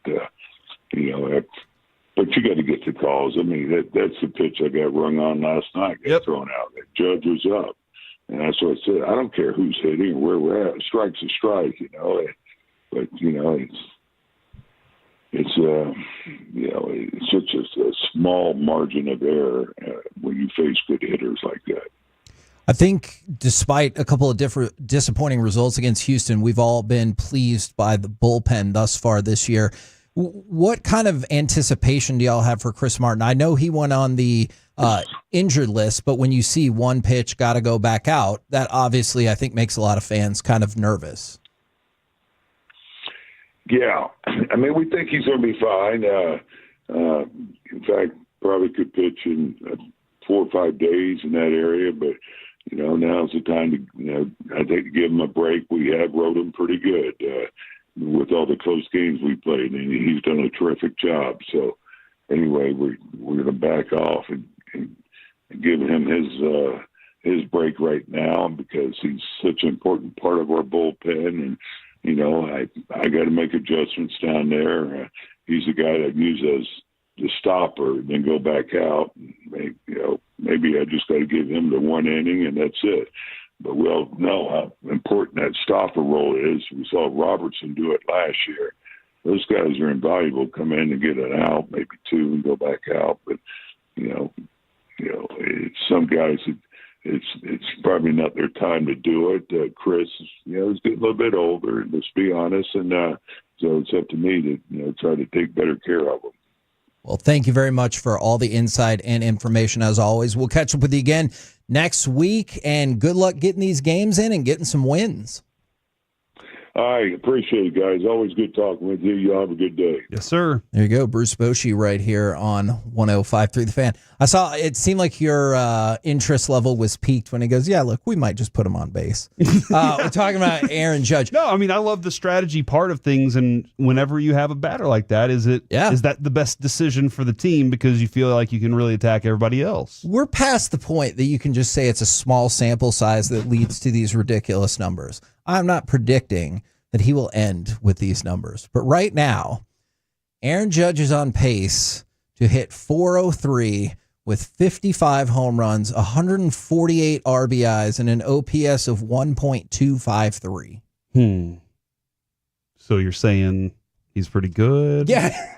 Yes. Or he's very, very good. Oh, that was two varies. So you really believe it? Yes. That's right. You don't usually give that kind of a compliment to somebody, anybody. He's looking like one of the greatest hitters that we've seen in the modern era. So. I try to give you as many varies as possible, Alec. It's Kevin that really holds on tight to him. So. Especially when he's making some of those short jokes. Which means whenever he does give the double vary, it really means that he means it. So. All right. If you can, go ahead and give me cut number 3 because I want to turn our attention just a little bit to the NBA and NHL playoffs. Isaiah Joe has to give it up. Shot clock is at 8.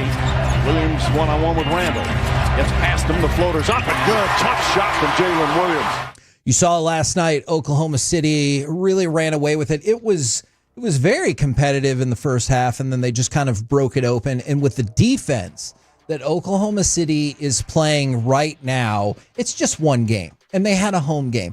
But it's the overarching idea of how well Oklahoma City can play defense. Do you think that this is going to be their series? I actually do. I do feel at this point, man, especially with the skill that Shea has at drawing fouls.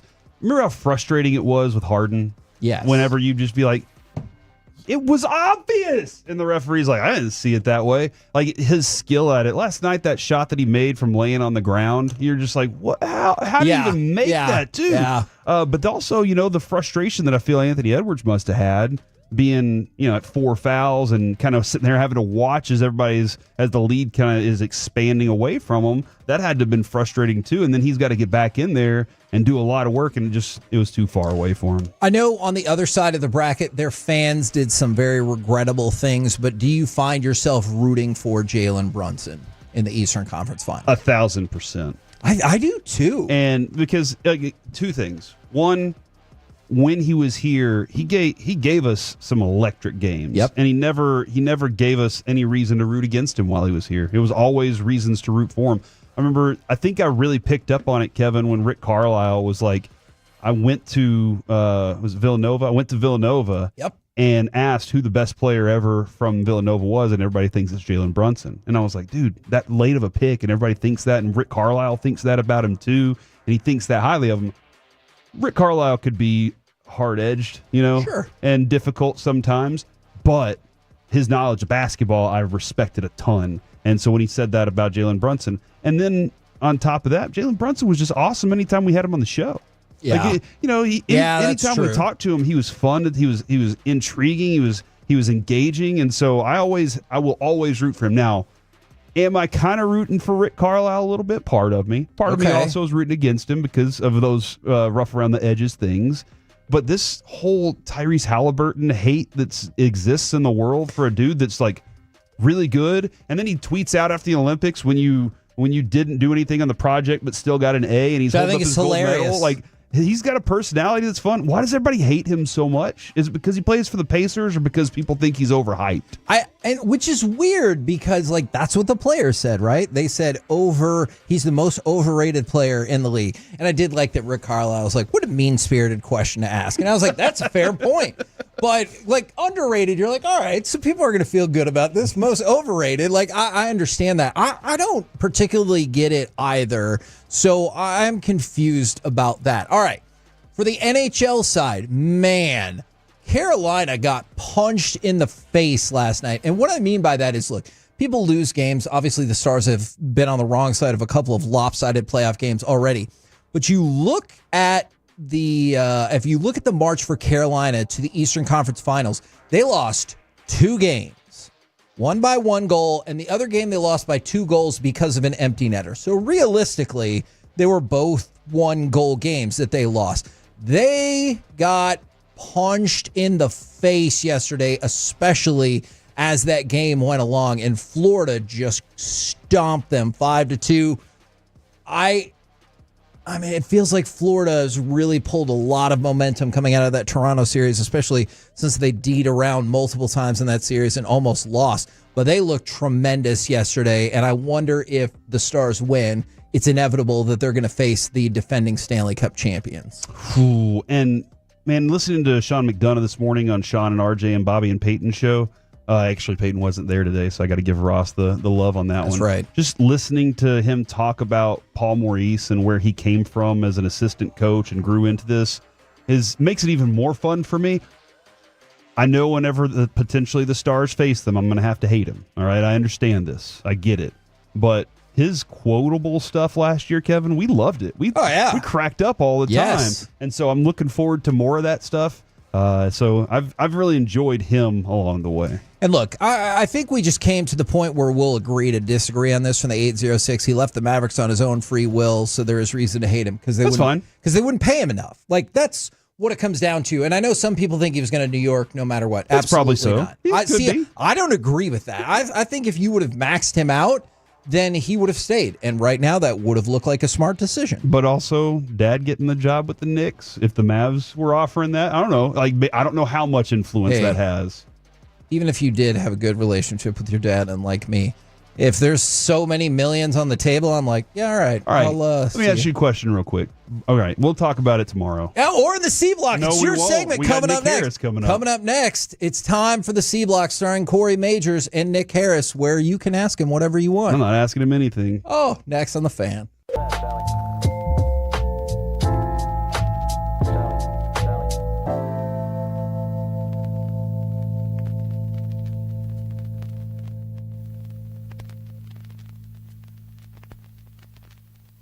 Roger that, Sally.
Uber Eats has Lola V products? I gotta remember that. Well, you know, they say in order to remember something, you have to forget something else.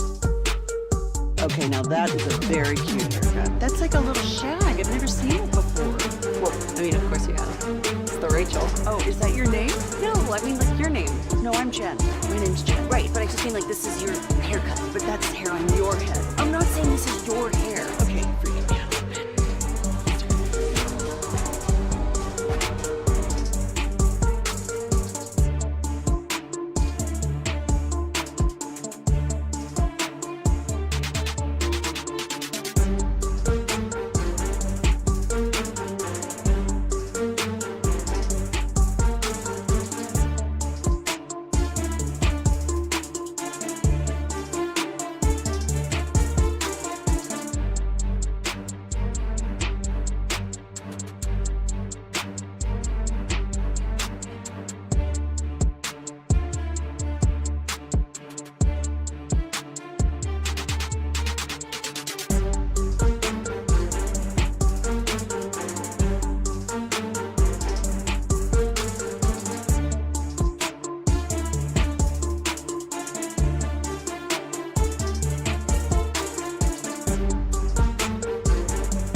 Do you think it's true that you've got to forget something else to remember that Uber Eats has groceries? No, that's absurd. Hey, remember when you used to be a, what was it, pepper lady? Pepper lady? Wasn't it Cinnamon Sisters?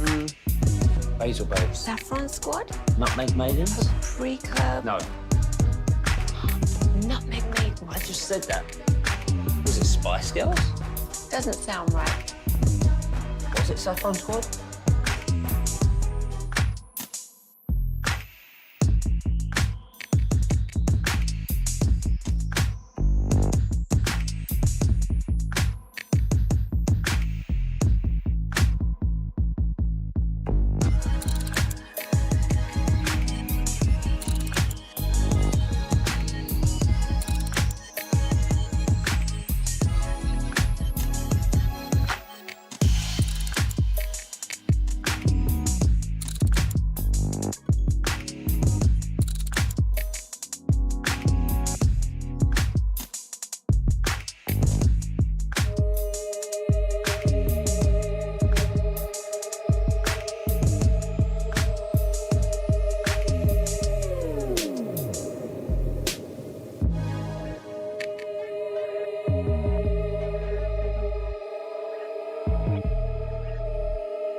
Driven by our D&M Leasing Studios, it's the KNC Masterpiece on 105.3 The Fan. KNC Masterpiece right here on 105.3 The Fan. I want to remind you this Friday morning in Mansfield, Firehouse 3 at 3100 East Broad Street.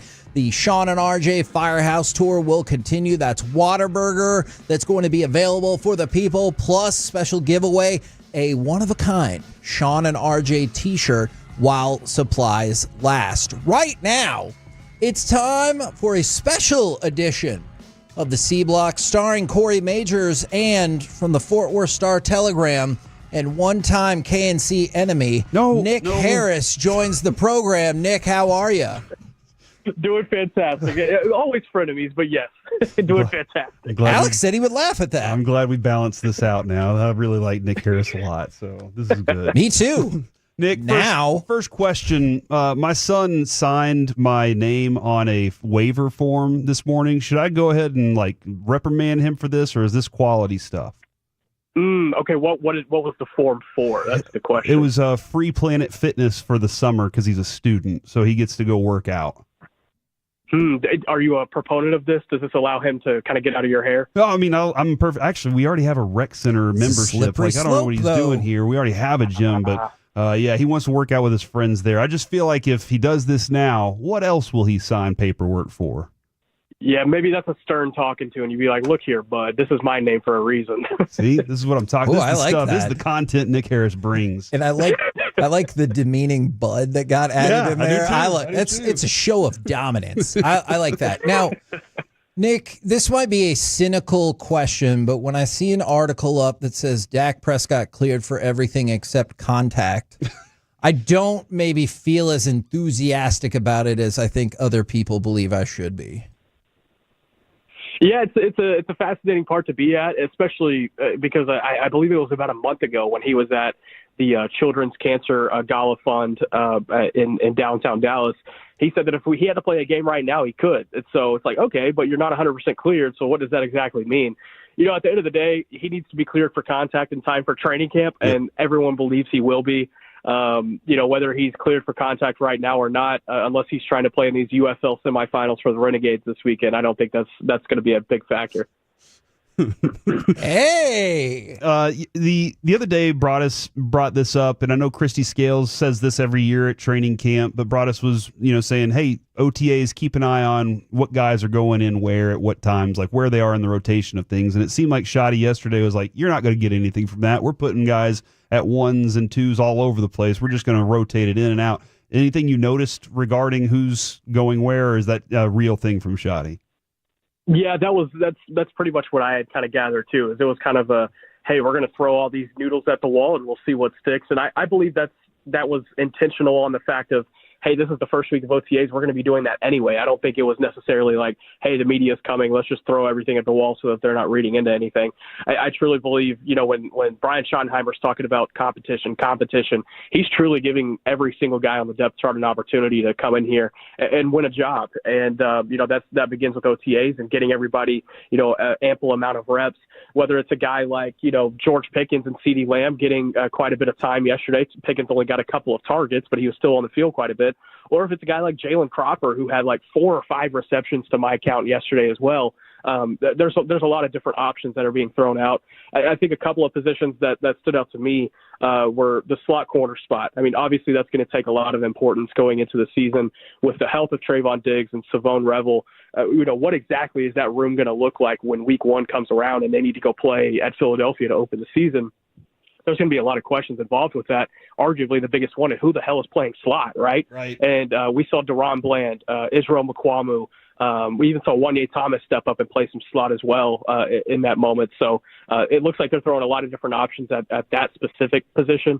But if you're looking at me for a red flag, that's one that kind of stands out to me. Is like, okay, what exactly is going on here? And then at the running back spot, that was one I went into yesterday. It's like, all right, who's going to be going with the ones and the twos? And I really couldn't gather anything out of that. I mean, when the second team stepped out onto the field for the first time, it was Deuce Vaughn taking snaps, and there was a plethora of guys who took snaps at running back yesterday. So I believe it's very early stages of figuring out these position battles, but it is fascinating to see who's on the field with who. Now, I'm really interested when you were talking about slot corner, because you mentioned a player that I'm a huge proponent of in Wanye Thomas. I know, obviously, I think it was the concussion issue that he ran into last year, but do you see a path for him to get more playing time this year? Like real playing time? Yeah, I think it's certainly a possibility. You look last year, whenever there were some confidence issues being shown by the defensive coaching staff and Donovan Wilson, there were a couple of games last year where he was pulled midway through, and Wanye Thomas was the one who came in. It was not Marquise Bell, which if you had asked me before the season, hey, one of these safeties is not going to play well this year, there's going to be another guy rotating in, I would have guessed Marquise Bell just based off the starting experience he had going back to 2023. But there's a lot of confidence in Wanye, and the locker room loves Wanye. The coaching staff really loves Wanye, and they have kept him around in a special teams role over the course of the last couple of years, but there is an intention to get him more developed and ready for a potential role on defense if and when that time comes. And then throwing him in the slot, that was actually a question I had last year when, we were talking about, corner situations and what exactly could it look like when there's a million injuries.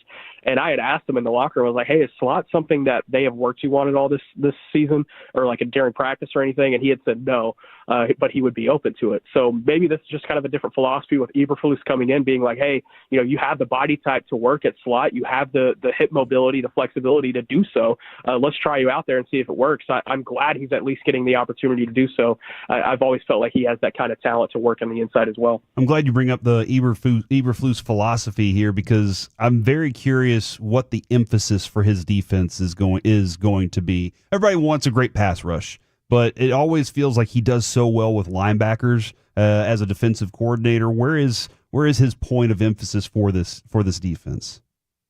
I would have to think, at least right now, early on, when it comes to the personnel development of things and getting guys put onto the roster, which is pretty much all he's done up until this point. Now they're just getting onto the field. Looking at the position groups yesterday, the linebacker group stands out. I mean, it is a completely different room than from what they walked off the field as last year. It was so much so that, I was looking at guys like Jack Sanborn that looked really good in one-on-one drills, team drills, individual drills. And then even guys at the bottom like Justin Barron, an undrafted free agent out of Syracuse, he looked great yesterday. And, it's starting to get to a point where it's like, okay, can we start finding roster spots for all these guys? And then I walk off the field yesterday, I was like, man, I don't even remember seeing Kenneth Murray just because there were so many linebackers in that group that stood out to me. And that was more so a positive, not more so like Kenneth Murray didn't do anything. I really like that second level and how that's kind of developed. I just hope that second level doesn't have to be asked to do too much by way of the defensive tackle room being a red flag right now as well. Does that make sense? It's more so like, hey, if the tackle room is not doing their responsibilities on early downs, is it going to be requiring this second level to be amping it up and taking on more responsibility as games go on? I mean, we saw that problem really rear its head in the first 7 weeks last season before the defensive tackle room could really figure out what exactly it was doing. You just hope that's not the same situation in 2025. What is your confidence level in that? Because much like Rangers fans for a long time used to desperately wish for more pitchers and better pitching every year, it feels like Cowboys fans for a long time have been like, give me the inside DTs. Come on. Yeah, and I think Cowboys fans would love to have the Rangers pitching luck right about now. Hopefully it would come with everything else involved. But with the Cowboys defensive tackle situation, I don't have a lot of confidence there right now. I don't, and I think that when you look at defensive tackles and corners, those are the two position groups I'm looking at. Like, things are going to get dicey unless they add a veteran here, or unless a guy really steps forward in training camp / preseason. Mozzie Smith, I think Mozzie Smith is what he is at this point, and I think going into year 3, I think there is a certain level of expectation that you can pull from him and be like, okay, hey, he can work in these situations. He's at least a guy that's worthy of being on the field. I just don't know if he's going to be that 17-game starter for you. Is that Jay Toya out of UCLA? He's really stepped forward and proved that he's more valuable than a 7th-round pick. There were some draft experts that had a 4th-round grade on him going into the process, or going into draft weekend, rather. So maybe he performs more to that level, and I think that would probably give him more of an edge and winning a potential starting battle. But at the end of the day, you're relying on two guys that you still have questions about. I think they need to add a veteran or two to that room. You have Solomon Thomas. Can he slide over at that one-tech spot and work? I don't know. I don't think I have a confidence in that. If it were me, I would go out and get a veteran one-tech and hope that can help solve some of your issues. I think the biggest question mark on the offensive line is still the left tackle spot and Tyler Guyton. Is there any way to know any advancements he'd made in this offseason, or is it just we have to wait till training camp and preseason to see that, or have you heard that things are kind of going in a positive direction for him? Yeah, we're certainly going to have to wait until preseason training camp to really see what that second-year jump has looked for him. And, it's Tyler Guyton's an interesting case because when he was drafted, you'd ask anybody in the building, it's like, okay, tell me about this guy from your perspective. It's like, hey, man, he's raw, he's green, but he's going to be really good for us. He's got a ton of upside. We feel really good about where he's going to be once we get him in the building and get him situated. And if you had told anybody at that same exact point in time, hey, he's going to struggle his rookie year and there's going to be some issues, they probably would have been like, yeah, I could see that coming. But I think they maybe expected a little bit more on the back half of the season from Tyler Guyton. It's like, okay, yes, he had 14 starts in his entire college career on the offensive line going into year one, and he doubled that in his rookie season in the NFL. But there wasn't a whole lot of growth that you can point towards late in the season to be like, okay, that is a clear, distinct difference than when he trotted out in week one against the Cleveland Browns. It kind of looked all the same. And, maybe it's injuries that he battled. He battled a knee injury throughout the year. He was he battled a really bad illness during training camp during that crucial instruction period. So, there were things working against him too. But that's going to be the guy I'm looking at is like, okay, he needs to make a really big second-year jump because they have not only invested a first-round pick on him, but they put a lot of trust in him to being that guy at left tackle with a quarterback in Dak Prescott that is now on the wrong side of age 30. They're going to need him to be that guy and be the protector to help solidify that line. What are you more excited about? The new coach saying, hey, we've spoken very openly about trying to create one of the greatest cultures in professional sports, or in-season hard knocks for the NFC East. I'm not going to lie. Whatever, I don't watch Hard Knocks, and maybe I'm sorry to anybody who does. It's not something that I find to figure out how to work into my weekly schedule because I think it just comes out at like 7 or 8 p.m. on HBO, and like by that time I'm trying to like kick back with the fam and watch anything other than what I've been working on all day. But so when that first came across, I was like, man, I'm going to have to watch Hard Knocks in December every week. That's going to be really received well. But I would have to say. I would have to say it's a little bit of both, right? Because you're going to see a lot of behind the scenes with what Brian Schottenheimer is trying to instill from a culture standpoint. And there's a lot behind the scenes that, really hasn't been talked about and things that we may never know as far as, what they are doing on a daily basis to just increase morale, increase competition, increase the overall culture in this building. And I thought Clarence Hill asked a really good question yesterday in the press conference, rare, I know, and that he was saying that, hey, you've talked about culture. Does that mean the culture wasn't good before? Like, how are you changing a culture that y'all have been talking about previous times as being good? What exactly goes into that? He said it's more so just trying to make it our own, and we're trying to make it a place where we all want to come and compete every day. And, when issues do arrive on Sundays and we do have problems on the field, we can talk about it because we've had a relationship that we developed back at a dinner at the Cowboys Club in May or April to be able to, work through some issues like that. And so I think that was a really good answer from Schottenheimer because I don't, to McCarthy's discredit, maybe we should get Bobby Belt on the line to help talk more on this. But I think to McCarthy's discredit, he didn't have the strong relationship with his roster that some of even his assistants had. And when issues did arrive on Sundays, he didn't really know how to handle those at times. So I think that's an issue that Schottenheimer maybe saw firsthand and wants to make sure that that's one of the bigger things that he addresses moving forward. What's your prediction for the Stars-Oilers series? Oh, give me the Stars in 6. Let's go. Let's go. I feel confident. I think this team's winning the Cup, guys. I don't know a whole lot about hockey, so don't take this as like the insider expert saying things. But I don't know. The vibes are good, man. I went and covered Game 5 against the who do they play? I mean, this is how much I know who they play last round. The Jets. The culture is strong there. The vibes are good. They're getting everybody back. They're full strength. If Miro Heiskanen can really find his way back to 100% before the Cup, I think they're going to be rolling. And Canadian teams don't win the Stanley Cup. That's right. That's true. It's an American. That is true. That is 100% an American trophy. Thank you very much for jumping on with us. Really appreciate all the info, man.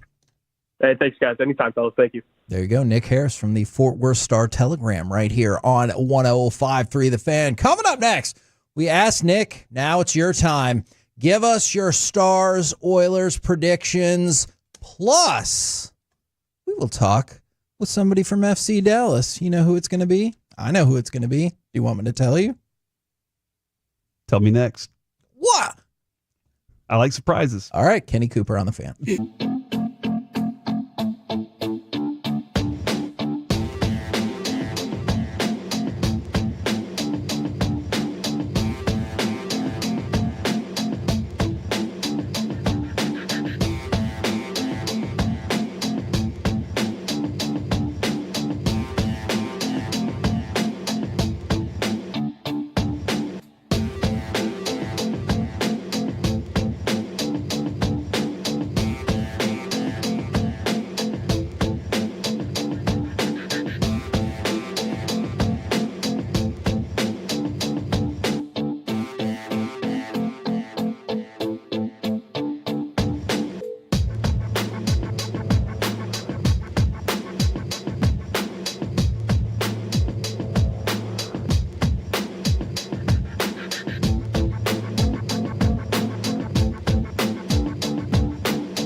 This segment of the KNC Masterpiece is brought to you by Cars for Kids. Donate today at carsforkids.org and by the personal injury lawyers Frankel and Frankel. If you've been injured in a car or truck wreck, call Frankel first, 214 or 817-333-3333. With Frankel and Frankel, there's never an out-of-pocket cost. They only get paid when you win. Frankel and Frankel, the go-to car and truck wreck attorneys in Dallas. Duchesne, nice job. Sends it across. Ranton in front. Score! Ranton in again! It's a hat trick in Winnipeg. KNC Masterpiece right here on 105.3 The Fan. Going to talk with Kenny Cooper from FC Dallas in just a few minutes. But before we get to that, the time has arrived for your Stars-Oilers predictions. Also, 877-881-1053, Franklin Frankel injury attorney text line. Also, one more bit of NFL information. And this feels like it will have some natural sponsorship opportunities, right? The NFL is introducing their Protector of the Year award for the top offensive linemen. I don't know if they want to sponsor their awards, but if they do... What's the best protection out there? Good left tackle. Rhino Shield, Kevin. Oh, that's true. You don't Protect just paint your house, you shield your home. All right. Predictions for Stars and Oilers from the 469. Oh, man. The Stars will win a game before the Wings win a game. Oh, man. No, dude. I also think that the Wings are probably going to lose tonight. From the 817, Stars and 6, both Wyatt and Stankoven will have points in game 1.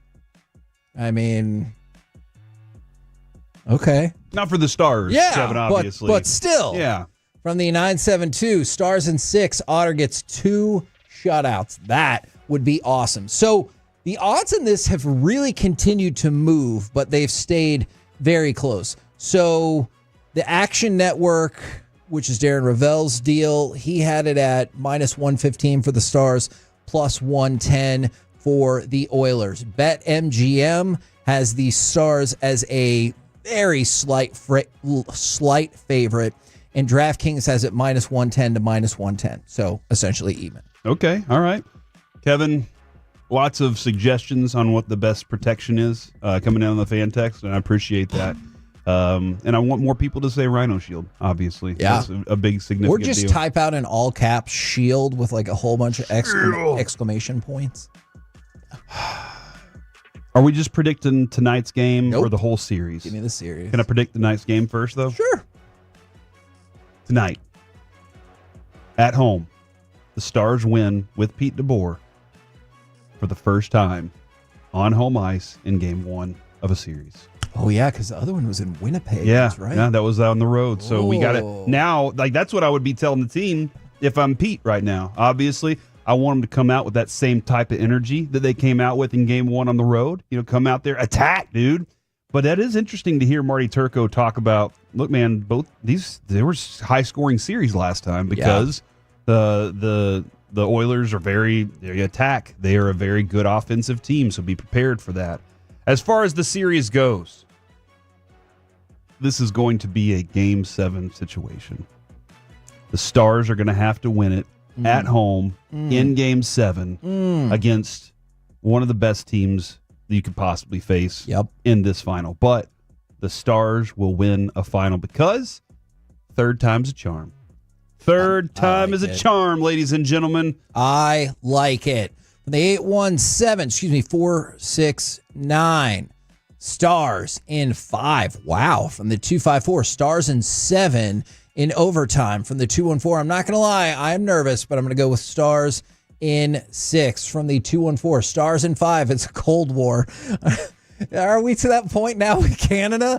From the 214, Stars in 6, and they'll tie the Oilers team playoff hat trick record. You know what, Corey? You didn't have any faith. You said Stars in 7. Yep. I say this series doesn't even get to 7. You're going to say Oilers in 5, though. Oh, I know you. Close.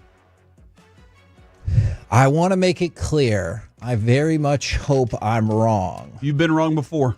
It's true. It is bound to happen again. Alec and I have not missed in the playoffs so far. What? We've gotten I'm dead serious. Both series we got So dead did on. I. Huh? So did I. You don't know that. I do know that. Prove it.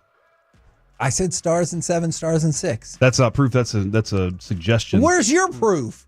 Alec, do you remember? It happened. I'll go find it. And I remember Alex saying it too. Yeah, I remember Corey saying it. So I don't have a secondary source besides myself. You need two sources. Me and Golden Alec rule. are both sources for each other. You can't use us. All right. Big J journalism. I hope I'm wrong, but I just don't want to blow a whole bunch of smoke either. Dude, I'm going to say Edmonton is a good team. That is perfectly fine. I say Oilers in 6. I really hope I'm wrong. I really want, and that does require what I said earlier, that it's going to take 2 in a row. Whoever wins 2 in a row, that's true, wins, and that goes against what my record in this series would be. Then that doesn't necessarily require 2 wins in a row, but I kind of do want to see a Game 7. Again, there's nothing. I know that Game 7 against Colorado was... It was so stressful. I like when we won in 6 so much better. It was dead for most of the game. I know. But there's still an element that just is so different about a Game 7. And you asked me the other day about the energy you get from a Game 7, how much more nervous I would be. I kind of want it because I love that. I need to feel something is basically what I'm saying, Kevin. I just want to feel. Okay. Well, I much prefer you're right than I'm right from the 817. Sounds like you were really pushing that you can do this. Stars in 5, JD from Keller, and I am from the future. Oh, great. I like that is future very people. exciting. Future folk are great.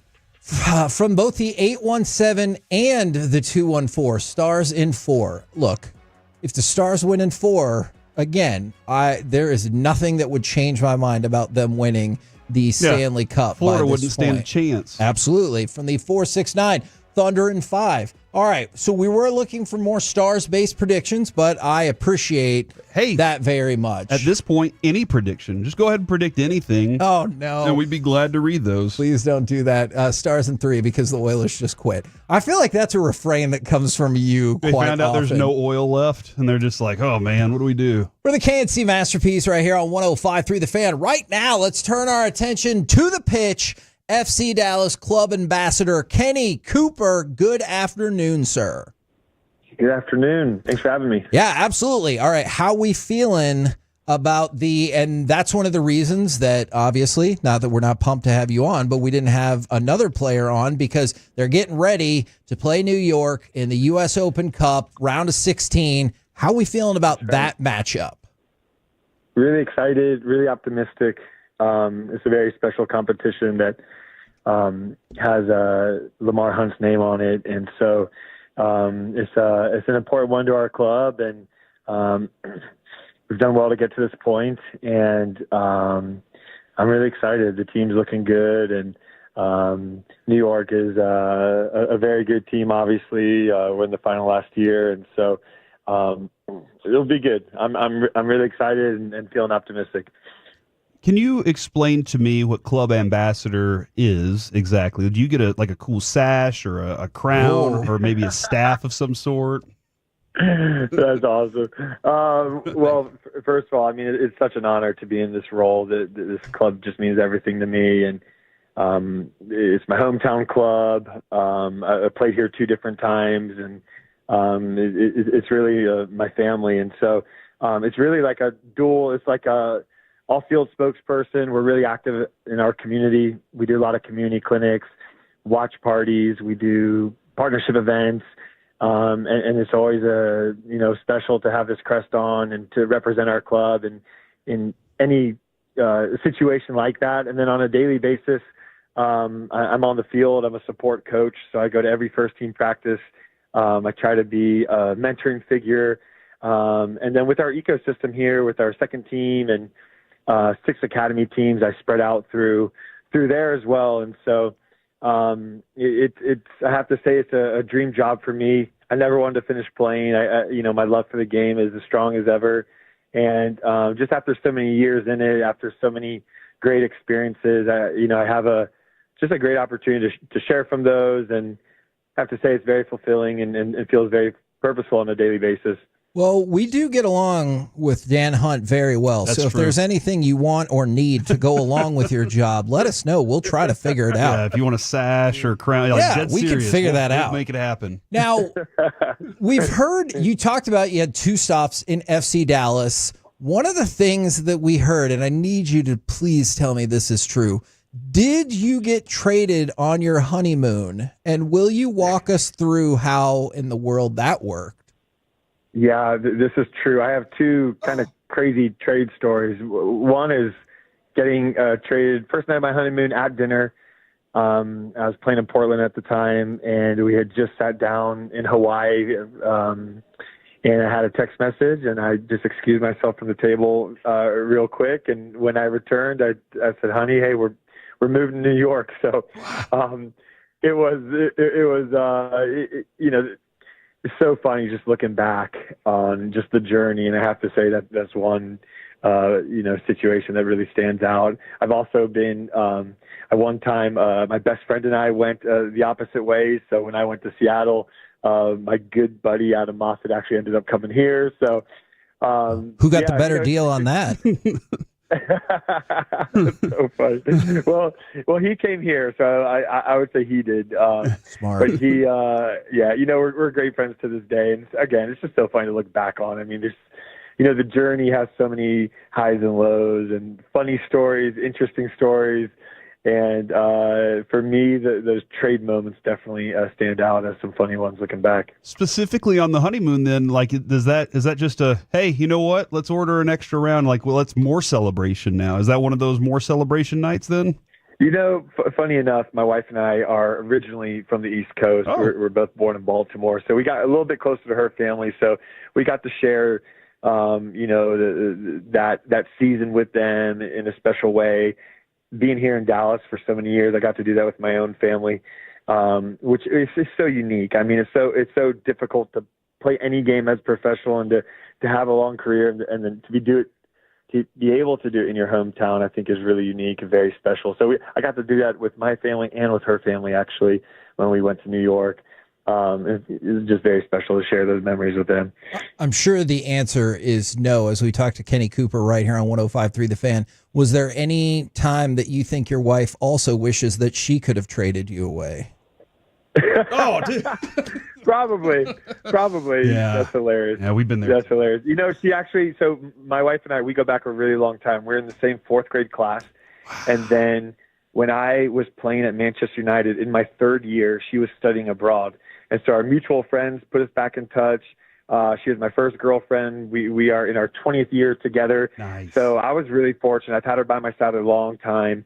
And, just when you talk about that support system, having someone to come home to every day just to lift you up and just be that rock was and continues to be such a blessing. So I'm really fortunate. That is freaking amazing. Yeah, like, that is cool. I know, I don't know, like, did you feel pressure when you found out she was also in England at the time? And you're like, well, this kind of feels like it has to be a thing. So, like, that's crazy. Yeah, it was crazy. I mean, to this day, I just scratch my head wondering how in the world it happened. But no, I'm grateful it did, and God put us back in each other's paths, which is really great. And she actually, I love bragging about this, but her godfather is the great Johnny Unitas. What? From the Baltimore Colts. So she was, she grew up very familiar with the professional sports game and very close to it in a way. So, she's pretty much an expert on professional sports, I would say. Man, that is amazing. What a bombshell at the end of that interview. Now I have all these other kind of questions. That is amazing. All right. In the meantime, keep winning in the U.S. Open Cup, and we'll keep talking with you. Also, if you could figure out a way to help FC Dallas win at home. Yep. I don't think that's unfair to say. We're having some struggles here, right? Well, we've been really strong on the road. We got off to such a great start, beating Houston away, and had a great result in Salt Lake. But yeah, we'll get going on at home. I'm confident of that, and the team's so strong. We've had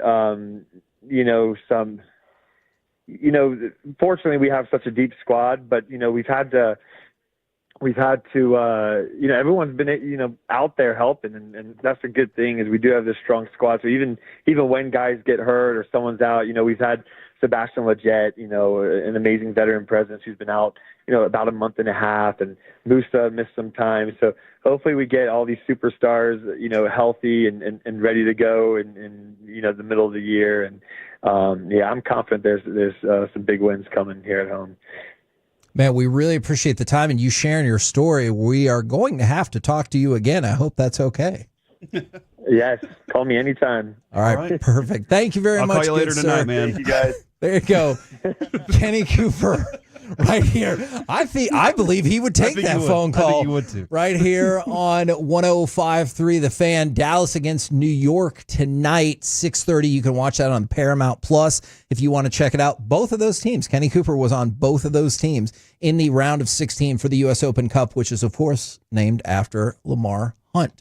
We're the KNC Masterpiece right here on 105.3 The Fan. Coming up next, let's chit-chat with those fellas from the G-Bag Nation right here on 105.3 The Fan. V products? I got to remember that. Well, they say in order to remember something, you have to forget something else. Okay, now that is a very cute hair. That's like a little shag. I've never seen it before. Well, of course you have. It's the Rachel. Oh, is that your name? No, I mean, what's your name? No, I'm Chad. Your name's Chad. Right, but I just mean like this is your haircut. But that's hair on your head. I'm not saying this is your hair.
This segment is brought to you by Classic Chevrolet. If you're in the market to upgrade your vehicle, get to Classic Chevrolet in Grapevine. Back-to-back #1 Chevy dealership in the world. They've got more new Chevys than anyone, all priced to sell. Visit ClassicChevrolet.com. This is Texas. This is Classic Chevrolet. Together, let's drive. Based on new Chevy registrations 2023 and 2024.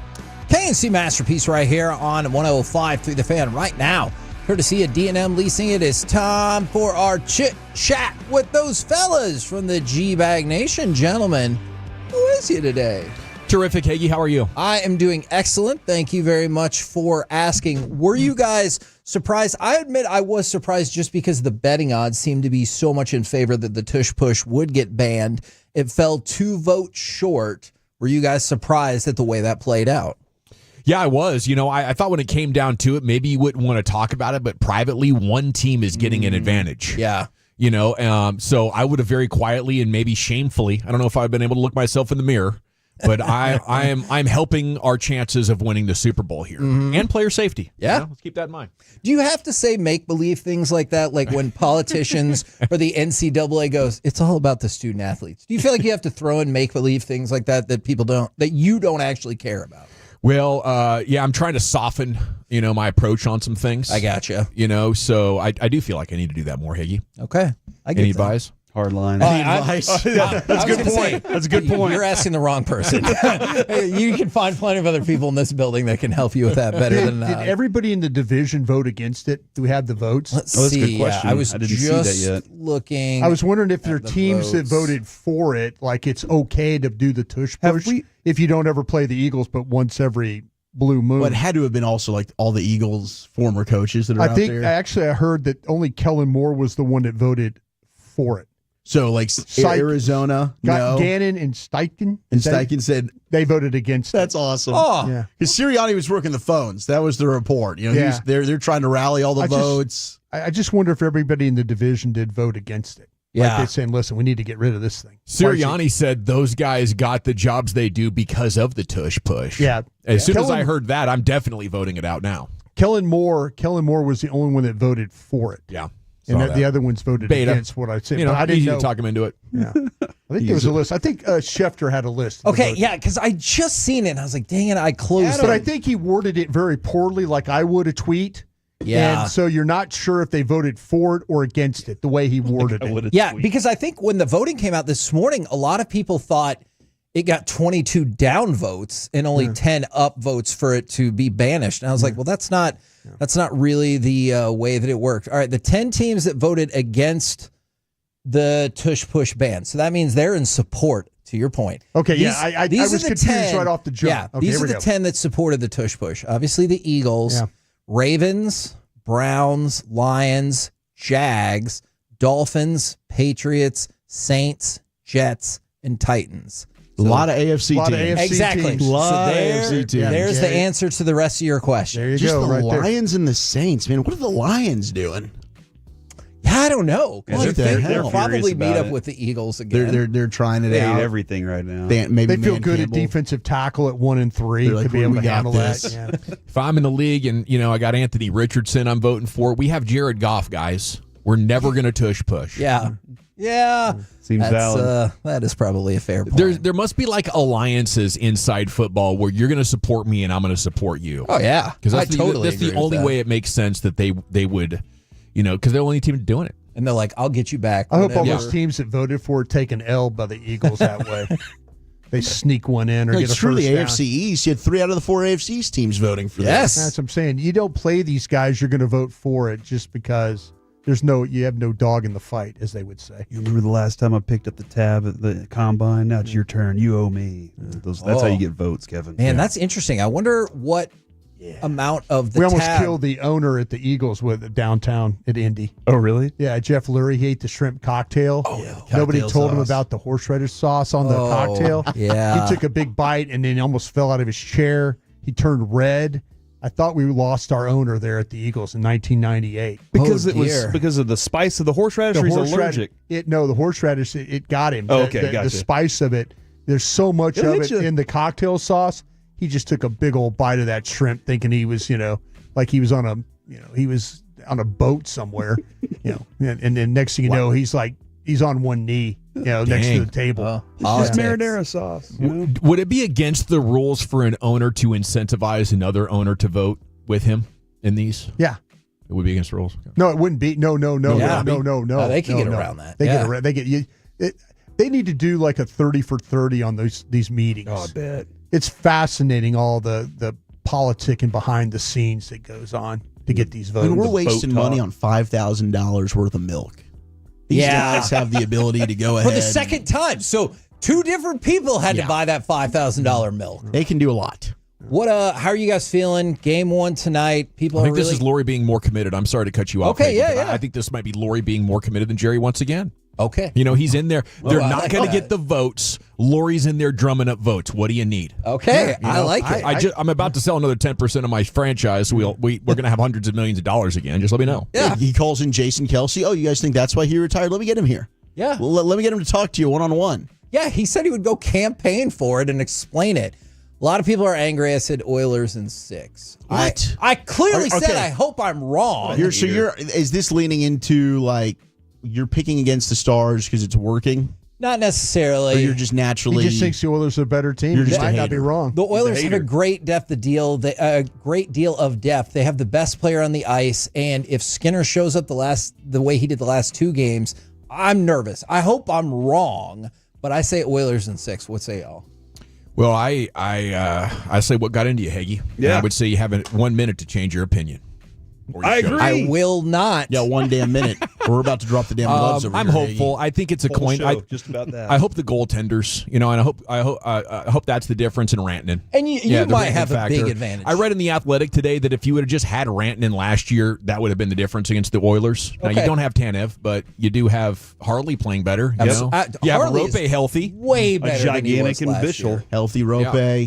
Your defensemen probably not as tired when it comes to their legs as they were a year ago. I have to admit, Edmonton's probably a little deeper too. Edmonton's deeper this year for sure. But the Stars really haven't had their depth show up yet. So now would be a great time for that to happen. And then you also don't have Edmonton's power play that's working really well for them. And the Stars have had the best power play in the postseason. I think special teams cost them last year. Can they get revenge this go around? Give me Stars in 7. Yeah, I think Stars in 7. I didn't think they were going to get to this point, even to the second round, because I had Colorado winning in the first. But give me the fact that they've got the home ice back. I think that's going to make a difference. I think it's going to be a tough series. It's going to go back and forth, and I think that 7th game is going to be the difference at home. All right, would love to see it. What do you guys got coming up on the program today?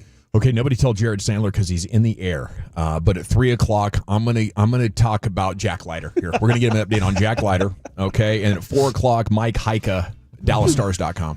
All right. Well, look, I love Heika, but you got to be listening for the Jack Leiter discussion. 3:00. Roll home with the G-Bag Nation. We've been the KNC Masterpiece. Come back with us tomorrow, 10 to 11, or maybe the whole show. We'll see right here on 105 through the Fan. Say go Stars, Kevin. Go Stars.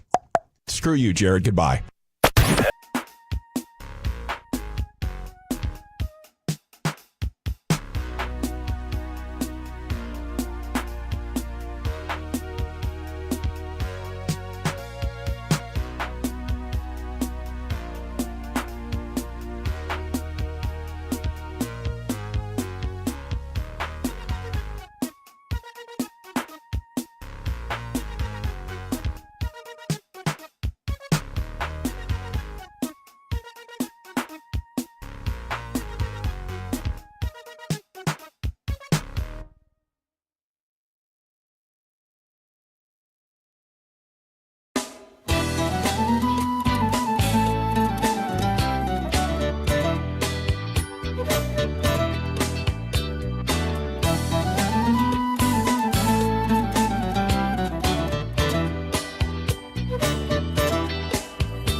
Uber Eats has Lola V products? I gotta remember that. Well, you know, they say in order to remember something, you have to forget something else.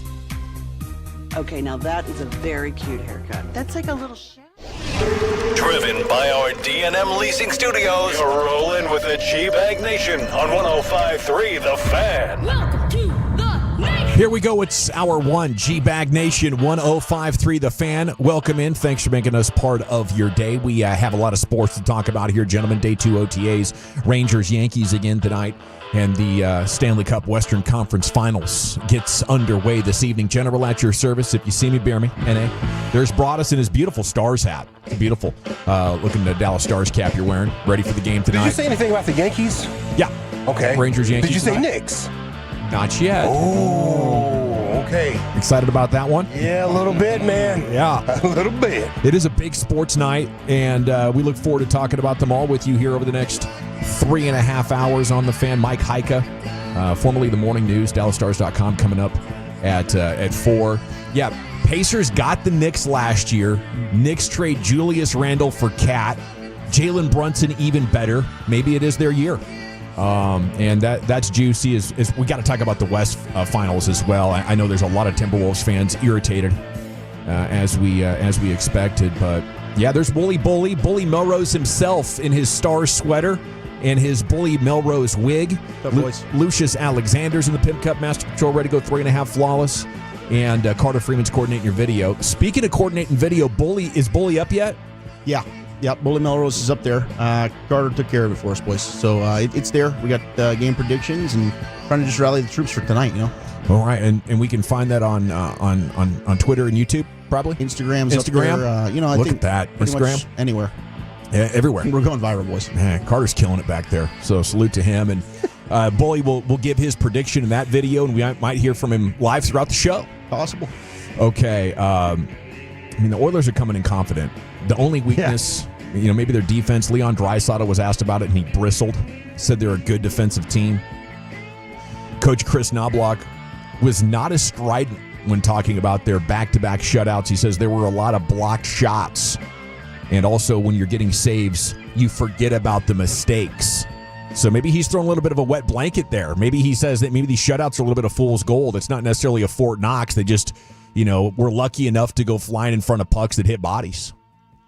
And I know the Stars are familiar with those kind of playoff foes. They are the 5th best defense in the league this year. The Oilers were 16th in the regular season. Okay, you need a little bit of confidence, optimism. Maybe Hagee's listening to this on the way home. You hear that, Hagee? Yes, Oilers were 16th defensively in the NHL this year. Stars were 5th, and they were top 3 up until late when they kind of fell apart.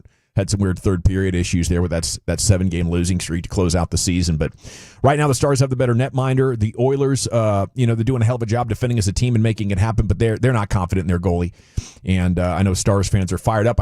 Bully Miller is going to be in the house tonight. Are you wearing the wig too? Are you going in full costume? Ooh, no, wasn't going to wear the wig, boys. Was not going to do that, but you never know. If that's what the Tolos want us to do, then we can do that. We're going to be touching the ceiling probably. The get-in price there, pretty cheap. It's cheaper than like a Cowboys parking ticket, eh? I mean, it's like $127 just to get into the building tonight, boys. So, Stars good fans, for you, man. It's good value. Go ahead and rally. Let's get in there. We can go ahead and pop a couple of Frosties if you want. Like I know, down the hall, Spitzy likes to do there with that Spit and Chiclets and the Spits and the Sudsies and all those podcasts that are out there. Yeah. I got a bone to pick with the Spit and Chiclets, boys. They're barely talking about our Dallas Stars now. Yeah. There was a great rant. A couple of our local content creators with the Dallas Stars, they're going after them boys over there, and I think they got something on them. Screw them. Yeah, I think they're maybe doing the Dallas Cowboys thing where they're playing to the big. That's like the team of Canada, isn't it? This is the Oilers.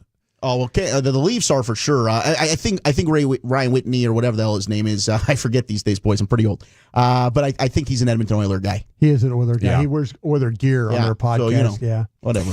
Well, I get it. You got to play to your audience, and Sure. and maybe Stars. Somebody said it a couple of days ago. Like their national profile just isn't that big. I mean, even locally, it's been the fourth. Now I think it has a chance to surge here with this postseason success because of how starved DFW sports fans have been. But I mean, no offense taken on that because we get it on the other side with the Cowboys. We do. Yeah, it's nonstop coverage. Good text coming in from the 254. Brian, is there going to be an honor on the ice tonight? Because they don't want to go if there's not going to be an honor on the ice. Well, it really depends on, the ability. We've talked about this, your ability to drive. Do you put it in D? Do you put it in R? How do you get to the, it all depends on if your ability to actually physically get in your car, put it into gear, and then make it there. And then maybe you'll see an otter on ice, but sometimes you don't. You don't see it. I hear about an otter. Yeah. But I don't actually see an otter. No, it is a hell of a nickname. 7 o'clock start tonight. Fired up about that. I'm going to be able to get home, take Abby to swim lessons. The rare treat of getting to watch the 3.5-year-old learn how to swim. She loves it. She's broken through the crying phase, and now she's into I'm going to play with my favorite swim coach in the world. So that's shortly before tip off. Then we'll get home. But we have the pregame coming up at 5:30. Rangers and Yankees again tonight. Nearly shut out last night. Heim with that ninth inning homer. But Brian was right yesterday when he said we are not out of the woods with this offense. I guess when you get Corey Seager back, hopefully we can get him back with plenty of time to spare. But right now you need more time. And between now and the deadline, where are we going to settle in here? How average is this offense going to be? Can it start to put up some numbers? Are they going to get decimated by these lefties? Do you need to go out and find an outfielder or a first baseman that can, lift you against lefties? Because these aren't ace lefties you're going up against the next two nights, but we know how those situations can give the Rangers issues, and that was a tough one to watch last night. Yeah. Okay, now you want some good Rangers news though? Figure you do, Brian. I do. Being the lifelong Rangers fan you are. Since 1972. Let's go. Sebastian Wolcott up to number 4 across the entire league. Yeah. Updated MLB prospects. He's gone from a long shortstop to now looking like an average long-term defender at the position, as is sometimes the case with big athletic infielders like Corey Seager is. Mm-hmm. Walcott has the most power of the 3 teen shortstops in the top 10 with a shot to one day hit 40 bombs. Though his soft skills on base and pull lift are a notch behind DeVries, who's the Padres' shortstop prospect. But they're hot on Wolcott. But Brian, you were the other thing you were right about yesterday. You were on fire talking Rangers because your gang of 2 baseball insiders. Yeah. When you said this, the source told you that Wolcott is about your only way to go get a huge bat. Yeah, that's when I got really discouraged because we started. The questions came probably 2 days ago when we're asking about the possibility of can you move John Gray, can you move Bradford, can you move one of those guys? And my guys are like, listen, one of them has an elbow injury and the other one has, is coming back from the wrist. Kind of a difficult thing to kind of deal with. And I'm like, okay, fine. And so I'm trying to think, well, how do they get a bat then? How do you find a way to trade? Can you trade one of these pitchers that we've seen here the last several weeks that have done an outstanding job of starting games. Mm-hmm. And my guy's like, listen, you might get something from Mahle, but it's probably going to be prospects. We don't want to give up Mahle. Yeah, exactly. You're probably in a situation, according to my two guys in the league, that if you want a legitimate bat, you're probably going to have to give up Walcott to get it. That's kind of and my guys, my one guy said, you know what? I say give up Walcott, and then the next day I say they ain't giving up Walcott. Yeah. You know, so they know how important Walcott is to this organization, and I just don't see CY doing that for not that with prospect. Corey Seager at his age. No. You can't do that now. Now, if there is a superstar who's only been in the league like a center field version of Wyatt Langford or first base or something, and I could get that for Walcott right now, he's already got to the big leagues. I'll throw in John Gray, maybe a pitcher on top of that. I'm open-minded to doing it, but this guy's got to have like a Hall of Fame type of trajectory, definitely an all-star. You know, I think what they'll try to do, Wolchuk, though, watching how this front office, this team moves, they'll try to find a Mike Napoli, you know, who can be a platoon guy at a position and crush left-handers, and you don't have to give up a lot to get that. Yeah, it'll end up being like, I mean, when they made the move for Jordan Montgomery, it was Max Scherzer was like the highlight at that time. But it was Montgomery who ended up being the more valuable asset. Like Jordan Montgomery wasn't exactly a super hot name at the trade deadline. So can you find kind of a middle name like that to go ahead and add to your lineup? We'll see what happens, but I don't know. I mean, I think it's so frustrating with how good this pitching's been, and this offense just continue. They can get players on, but again, you're 1 for 7 with runners in scoring position. You leave 8 stranded. Wyatt Langford's hitting doubles. And you're in perfect position for what seems like a crooked number inning, and they just can't get the big hit. Yeah, and striking out looking, you know, with the bases loaded last night. I think it was Simeon and Peterson back-to-back at bats. MRI shows no damage for Chris Martin. They did put him on 15-day shelf. He's pitched in 22 games, struck out 23 batters. This would suck, but I think it's good news so far. You know, looks like the elbow single pitch, the shoulder single pitch, upon further evaluation and attempt at a medical diagnosis, it looks good. So crazy. Yeah, it is kind of crazy. Hopefully he's good in a couple of weeks. Big story last night, though. 114-88. Thunder crushed the Wolves. Edwards held to 18. Randall led the Wolves with 28. No other Minnesota players in double figures. I think they got frustrated. And this is one of the toughest things about maturing into a championship team is when something happens like Shai Gilgeous-Alexander shoots 7 free throws in the first 5 minutes and you feel like you can't even touch him. Can you stay locked in and execute, right? Mm-hmm. They're going to score. They scored 114, right? For everything that you're mad about with the Shai Gilgeous-Alexander whistle, all you had to do was score 115 points. You probably did that 35 or 40 times this year. So I would look in the mirror. If I'm Minnesota, we'll see if they are focused enough to get it done. But boy, NBA Twitter blowing up, being mad at the Thunder, maybe as much as they were when it was Harden, Westbrook, and Durant having a foul hunting competition. Yeah, that's just not, it's not fun basketball to watch, and you don't want the officials to be able to dictate it. I mean, obviously in the third quarter there, they go on that wild run that really put the game away. Defense was the story of the game, though. I mean, what OKC was able to do to smother, to your point, I think that absolutely had to frustrate Anthony Edwards. They did lose game 1 against the Lakers. In a similar fashion, like they just didn't have their game offensively, then they rallied to win 4 in a row. So maybe they can try and channel that, and that'll be a way to bounce back. But yeah, I mean, Jalen Williams, if he's a guy that can carry over what he did in Game 7, and then he had another pretty good game last night, specifically on defense, I mean, that's kind of an X factor for Oklahoma City. That's going to make them extremely difficult to beat. They can't switch those guys. I mean, it looked like to me that Minnesota was trying to switch, and it looked like Alex Caruso and Williams and those guys wouldn't let them switch. I mean, they play such good on ball defense. They do.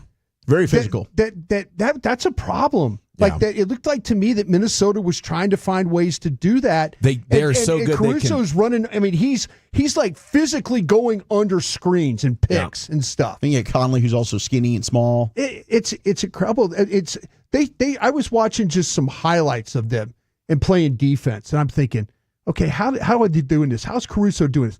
And like every time the ball moved, like from side to side, their backcourt steps up, and like they're in position, and they're not getting picked, and they're not having to switch stuff, and it's like on ball defense and now they're making Ant and them have to make passes and not have any type of a space at all. It's like watching receivers work trying to catch a football. They can't even get into their place. They can't. They're getting jammed to the line of scrimmage, essentially. Yeah, exactly. And like Caruso, and it's amazing. I'm watching him. I'm like going, damn, they always talk about this guy playing defense. Yeah. And I'm like, well, how does he play defense? So you go back and watch, and it's like he's physical, he's smart, he knows like positioning. Like he has a feel for when he's going to get picked, and he's able to get underneath it. And now he's on the ball. Yeah. And now Ant's having to do like trying to either get the ball away or get off a shot that's contested.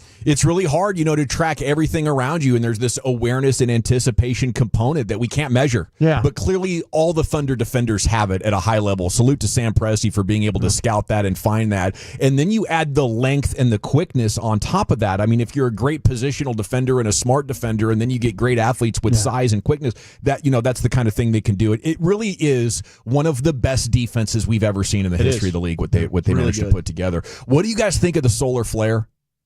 You guys following this at all? Not at all. I guess I'm fascinated by things that happen in space. As a kid, I was always interested in astronaut stuff. Yeah. But what's the solar flare? What's going on? So There's this part of the sun that's the most volatile. Yeah. And occasionally it spits out something. So as you get all these explosions and stuff. Yeah, it sent this thing into the air that has already caused radio blackouts across Europe, Asia, and the Middle East. It could have some GPS concerns, electrical power grids, radio communications. That's all we need when it's like 90-something degrees outside. I think about those electrical cars that are driving themselves. NASA's issuing a warning about a powerful burst of energy from the sun last week. Now, I'll tell you, Monday I woke up, went out to the truck, didn't start. Yeah, you told us about this. Right? Yes. Charged it. It's been running pretty good, but today at the stoplight, it does that fuel efficiency thing where it shuts down. The car totally turned off. It didn't have enough juice to stay in that mode, so the radio turned off and everything. I thought my car died again at a red light. I was about to have to try to get out and jump it. But I don't know. Is that related at all? I don't know. It's possible. I thought I might have been a victim of this solar flare. You got solar flared. As that's a panicky moment too. You got a line of 20 cars behind you, and I don't have any battery in that situation, so my hazard lights wouldn't have worked. Please. As the sun continues through its active phase, more solar flares and potential geomagnetic storms could occur in the coming days and weeks. So be ready for that, Does Brian. that mean it's going to be like 120 degrees this summer? With I don't know if it impacts the heat. The only sort of environmental thing I saw, other than that EMP effect, is that some portions of the world might get an incredible northern light show. That's pretty badass. I would like to go on Northern record. Light show? I am not a fan of summer. Yeah. Come on, bro. I am not a fan. Spring and fall guy. I am very much a spring and fall guy. Well, you need to get this water jug working, my man. You should be drinking water anyway. We got the new machine. It took an act of Congress. I saw a vote on C-SPAN that we mercifully, the senator from Alaska voted for us to have a water machine today. It was very generous for pushing that in. Yeah, we did that. We had to. You got to find yourself a watering hole during the summer. That's what it really is, man. Yes, Texas summers are a beatdown, but you have to find a watering hole. See, Lucius, man, I don't have the swag you have to go to the pool and have cocktails and have a cigar. Listen, you don't have to have swag for what I seen at the pool. I'll tell you what. Really? Oh, yeah, they let it hang on out, buddy. Just let you take your shirt off. It's called a baller belly. Let her know that, too. Get out of here. Baller belly? I can't. I just don't want to go out there because the swag part of it all. I mean, I think you have to have swag part of it. How you Yeah, doing? you got to be strutting a little bit. Yeah, you got to have it going on. You don't want to be like the guy, okay, the commercial with Nick Saban in the hot tub. Mm-hmm. That's me. I've got nothing wrong with that. I got skin problems. And listen, you can up your swag by bringing stuff to the pool. Hey, you got water. You've got your cooler. You've got your music. Might have a little television. Yeah. And people respond to the booze, right? You bring booze, you can make a lot of friends, and at the end of the day, friendly they're smile, man. And then at the end of the day, they're like, "Oh, you coming back tomorrow?" Kind of a thing. And Just bring back Ski Lift Brian, but make him Pool Brian. There you go. Now you've got That's all your the winner. I tell you what, Ski Lift Brian you wanted to ski with Damn me. right. Throw in some meatball subs, and we got ourselves a deal, Brian. Doobies, Blue Dolphins, Turkey Sandos, and we're ready to party. We had it all. I mean, that screams swag, doesn't it? A meatball sub. Okay, we got to run. We'll replay the G Bag of the Day champ on the other side, and then get to Wolchuk's top 10. What's in store, buddy? Well, I was thinking, you know what? What are the dream jobs the kids have these days? Top 10 most popular dream jobs for our youth. What was your dream job as a kid? That's next in the nation. I mean, of course you have. It's the Rachel. Oh, is that your name? No, I mean like your name. No, I'm Jen. My name's Jen. Right, but I just mean like this is your haircut. But that's hair on your head. I'm not saying this is your hair. Okay, freaking me out a little bit.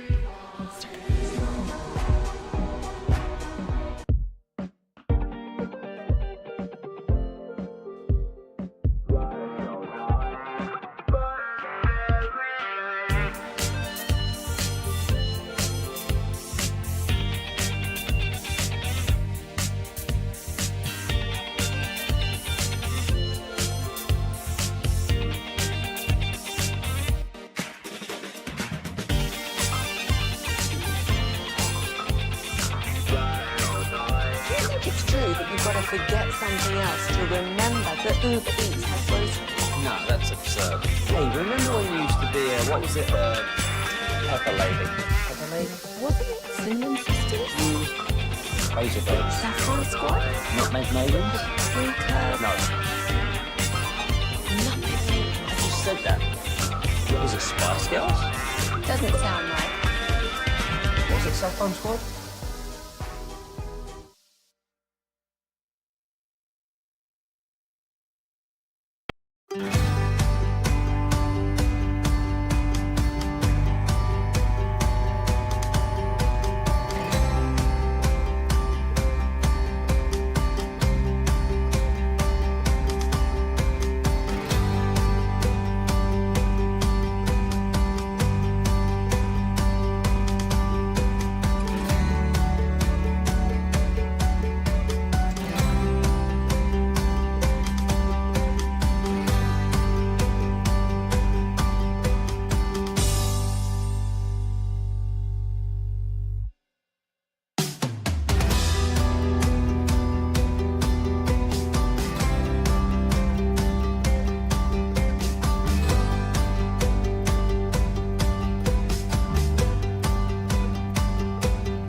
Welcome back, Nation. Segment's brought to you by the Frankels. If you've been injured in a car or truck wreck, call the Frankels first, 214 or 817-333-3333. There's never an out-of-pocket cost. They only get paid when you win. The Frankels, the go-to car and truck wreck attorneys in Dallas. Also brought to you by Cars for Kids. Donate today, carsforkids.org. Wolchuk's Top 10 here in just a second. We go into the Pimp Cup. Lucius, who's our champ? Yeah, let's go to the RJ and Choppy show. That is the morning show here on 105.3 The Fan. RJ and Choppy, which one of these fools is Chop? Our winner right here is AI Broadus. I'll let Bobby set it up for you. Brian Broadus had the worst take when it came to talking about why maybe some Stars fans or some casual hockey fans have not jumped on the bandwagon aggressively for the Dallas Stars yet. If I can ask you guys this question, though, hockey fan is going to do this, but is fan that's trying to be the bandwagon fan, these games are hard to find. True TV. No, it's hard to find if it's TV. Is it a TNT game? Is it It's TNT or ESPN? ESPN, but okay, what night? Let's give more covering fire to the casual fan. I decided to ask AI Brian Broadus yesterday. Hey, AI Brian Broadus, do you have any more excuses for Stars fans?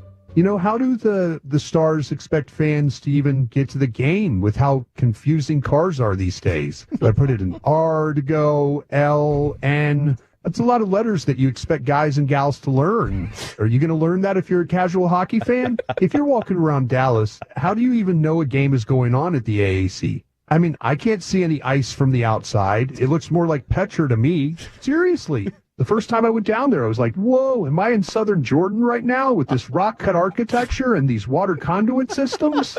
I'll tell you what, I think Jake Ottinger is really hurting the Stars right now with their fan base. People are going up to me and they're saying, Brian, I love your podcast with Voch Lombardi. And then they say, I went to the Stars game last night and I never saw an otter on the ice. My children were so upset. And it's like, you're not wrong about that. You're not wrong about that. Maybe we should stop with such confusing nicknames. I just think we need to be consistent here. There he is, the champ, AI Broadus. It's time now for Wolchuk's Top 10 at 2:20. Here he is, Zach with an H. Thank you very much. What was your dream job as a kid? 877-881-1053. I've got the top 10 kids' dream jobs currently in the U.S. of A. Looking forward to talking with Mike Heika earlier. I was trying to find out, has Pete DeBoer decided? Are we going back to the 12-6? Are we sticking with the 11-7? Currently not known yet. So maybe we got more information, more clarity when we have Mike Heika on at 4 o'clock. I did also see finally the NFL, they're going to give an award to the best protector in the NFL. So they've got an award now for the best offensive lineman. Oh, there you go. I think it was Deion Dawkins of the Bills. He was carrying that torch last year around the Super Bowl. Come on. We don't get any credit. Nothing. Yeah. All right. The big uglies up front should get some love, and now they will. So the best protector in the NFL will go ahead and get credited this year. And he gets it. Let's go. All right. What were your dream jobs as children? I certainly think that we're kind of living one right now, 100%. Other than pro athlete, right? Right. I was running around in my living room dreaming about wearing number 22 and playing running back for the Dallas Cowboys. Yeah. That was a pipe dream. That had no chance of happening. But as a little child, your mind wanders. I think I still dream of it sometimes. When I'm in the backyard, final seconds, shot goes up. Good if it goes. Game 7 of the NBA Finals. So I think that was always there. Do you break them when you're by yourself, too, and it kind of messes you up a little bit? Yes. Yeah. Oh, man, I'm by myself. Still couldn't get that. Nobody here, no pressure. Still rimming this joint out. Yeah. Yeah, I think those dreams will never die, at least in fantasy land. For whatever reason, though, as a kid, a good buddy of ours, his dad was a truck driver, and he took us on a couple of truck drives. And it was so much fun that I was like, yeah, I want to be a truck driver for a while. And then I wanted to be a TV weatherman, actually. I'd watch Good Morning America with my mom before I'd go off to school, and I was like, yeah, I want to be that guy. Yeah, being a weatherman would be really cool. I definitely thought that would be it. It's kind of crazy that you kind of take a tax at weatherman from time to time. It is. Deep down inside, you really wanted to be one once upon a time. Yes. You're talking to us right now. As you've said, hurt people hurt people. You're thinking that should be me up there. Yes. I should be the one giving you false information. Yeah. I could do this job better. Yeah, screw you, Delkus. Brian? I'm doing what I thought I was going to do. I thought as a kid, my mom they have pictures of me with the blinds, the cord of the blind, and standing up. And I had a clipboard as a kid, and so I was kind of like doing commentary stuff. Okay. And then it was weird because then it went from commentary stuff to being involved with football. Yeah.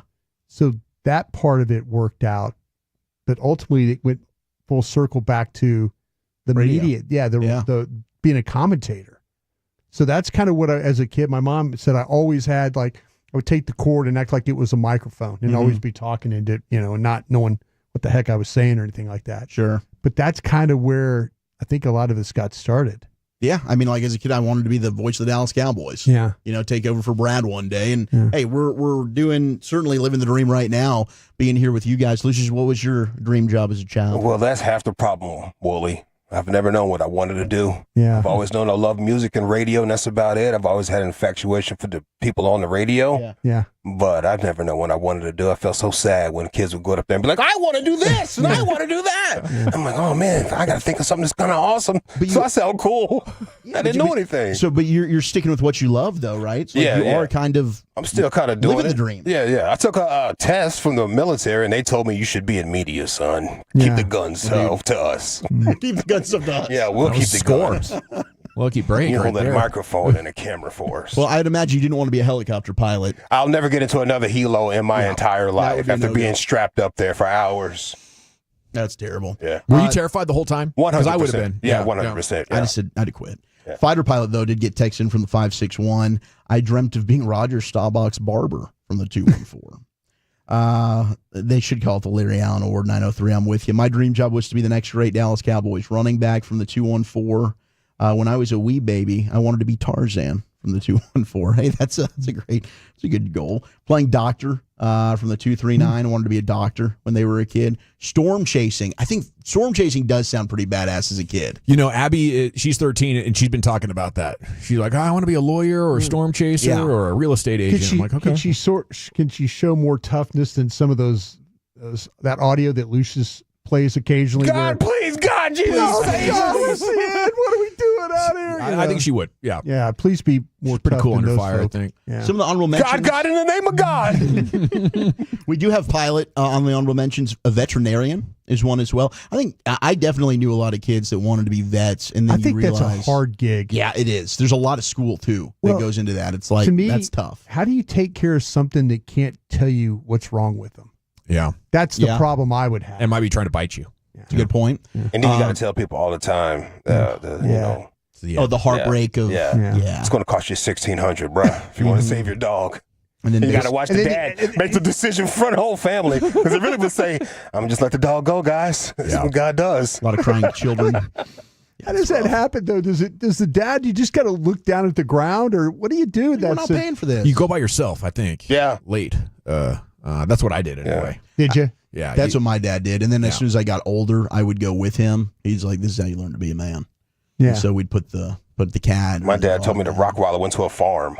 Yeah. Yeah. We gave away a dog once, and I don't know if we actually gave it away.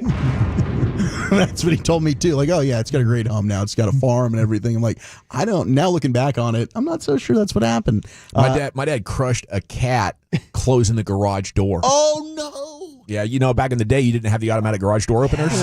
Yeah. So you'd have to rip that thing down. Cat was in the garage. He rips it down. Boom. Dude, we had a Rhodesian Ridgeback. His name was Simba. He ran out. Boom. Garage door was closing, and it got his neck. And then luckily we did have the retractor, so it pulled up and it was fine. But for a moment there, I'm like, oh my gosh, I think the dog just got decapitated. He was fine, but it was a scary sight. Astronaut is number 11, just on the outside looking in. Yeah. We got police officers, number 10, kids' dream jobs. That movie Space Camp came out when I was like 10. It looked so cool. Great movie for kids. As a kid, I thought that would be awesome. As an adult, and when I realized like motion sickness is a thing, no chance in hell. Well, and then you got to eat out of a tube.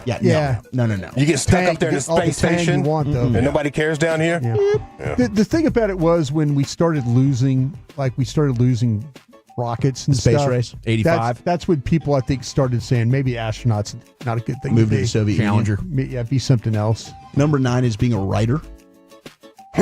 Hey, Yeah. you like alcohol? Yeah, I guess like creative writing. Maybe like some if I kids was enjoy Hemingway that. writer where I was Yeah. drunk all the time and I don't know fishing, what- I'd love that. Most of them are. Yeah. 8 is being a detective.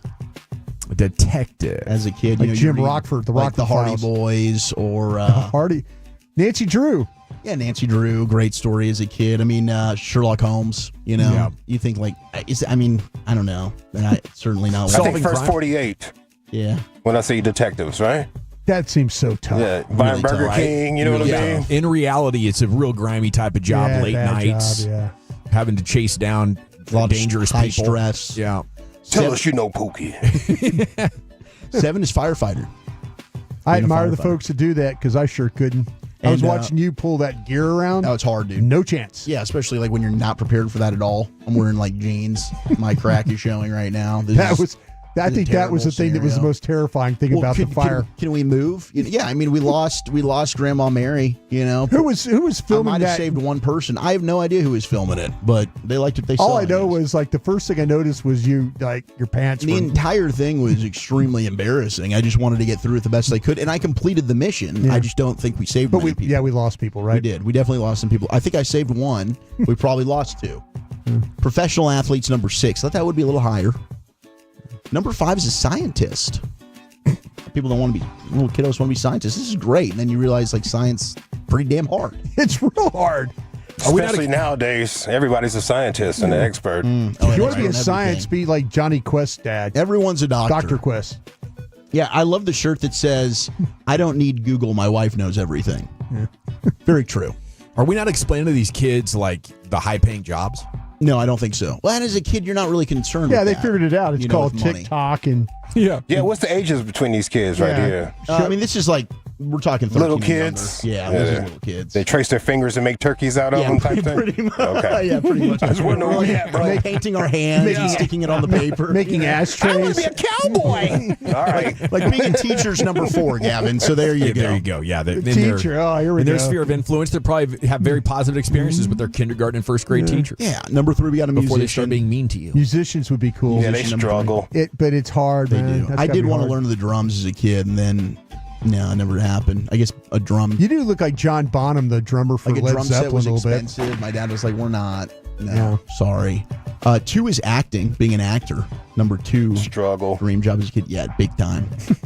But number 1 is a professional dancer or choreographer. Struggle. That is the top dream job for the kids out there. You keep dreaming, kiddos. Pro dancer. You keep dreaming. Is that like a Rockette? Ballerina? Ballet.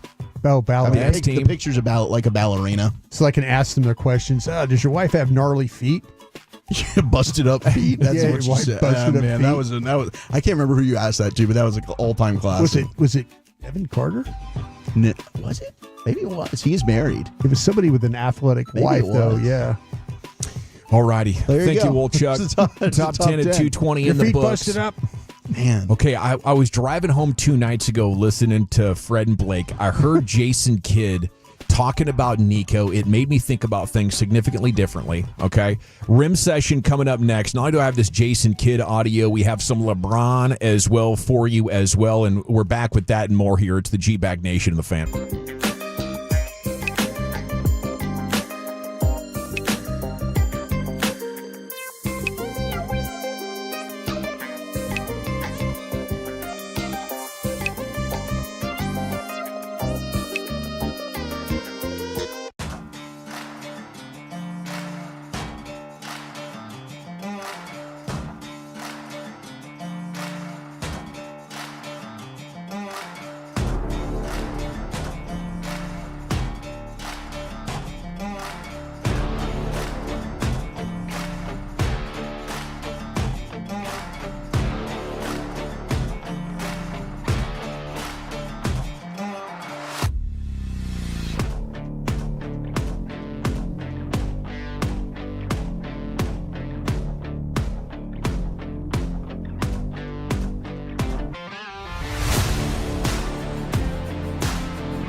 Eats has Lola V products? I gotta remember that. Well, you know, they say in order to remember something, you have to forget something else.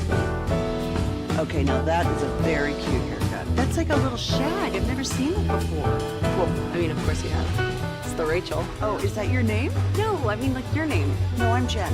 My name's Jen. Right, but I just mean like this is your haircut. But that's hair on your head. I'm not saying this is your hair. Okay, freak me out a little bit.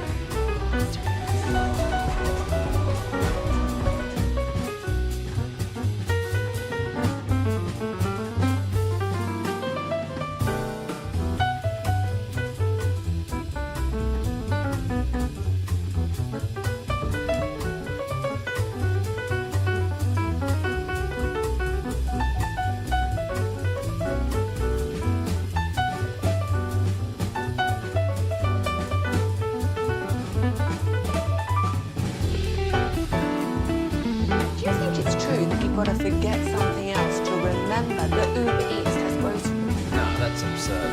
Hey, remember when you used to be a, what was it, Pepper Lady? Was it Cinnamon Sisters? Basil Babes. Saffron Squad? Nutmeg Maidens? Pre-Club? No.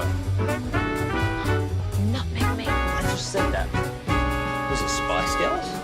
Doesn't sound right. If you're in the market to upgrade your vehicle, get to Classic Chevrolet in Grapevine, back-to-back #1 Chevy dealership in the world. They've got more new Chevys than anyone in the all prices sale. Silverados, Tahoes, Blazers, Malibus, Equinox, and more.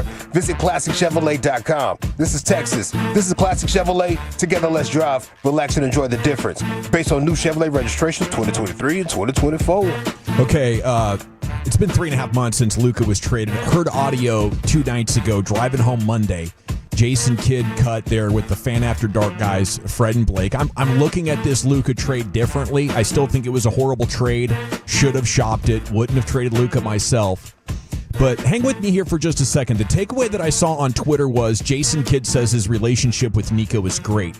But it's the why it's great that got my wheels turning and wondering. Let's take a listen to here a Jason Kidd with the DLLS guys.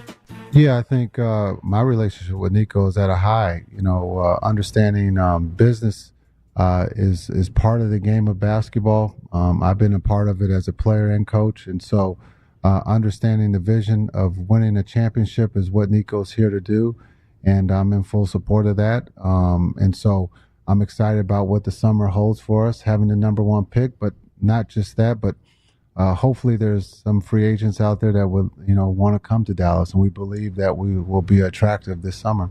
So he's talking business of basketball there, and that's contracts. To me, if he's talking about hoop, he would have said Nico understands the commitment that it takes to being a complete player on both ends of the court. If you're talking about lifestyle, you would have said everything that goes along on and off the court with being a champion. But he specifically talked about business. So, and I know there's been similar quotes before. I don't know what it was about this time hearing Jason Kidd explain it to me that made me realize this or have this thoughts. But the teams winning right now are those fortunate enough for one reason or another. We signed Jalen Brunson for way less than MVP.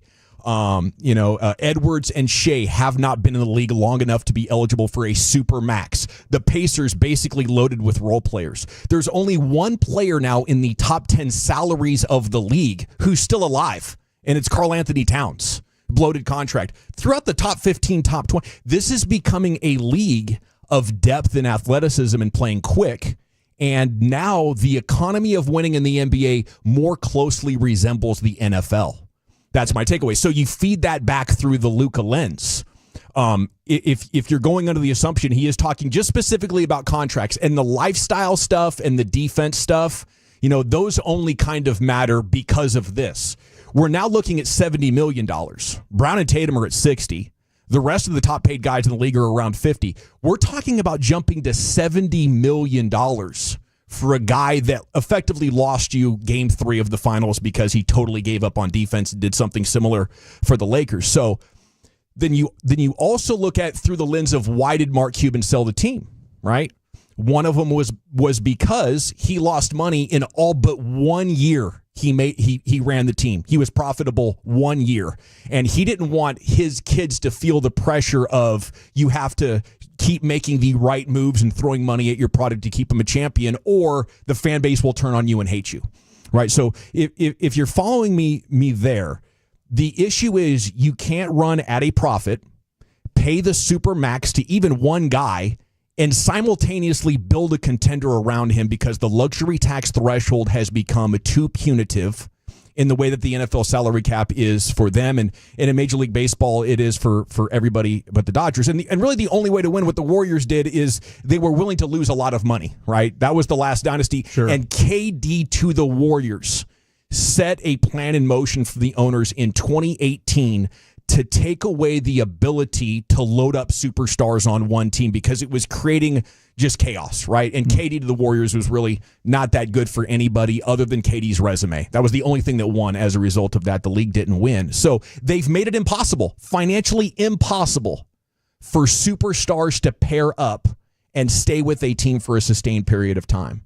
And, as a result of that, Brian, I am looking at the Luka trade differently, and I wonder if as the next 5 years play out, as this trend continues to evolve, everybody's talking about this now, and this is like, I think the first postseason where I start to look around and I see a very significantly diminished product. We can't build good enough teams anymore that would hold a candle to the Dirk Mavs, to the LeBron Heat.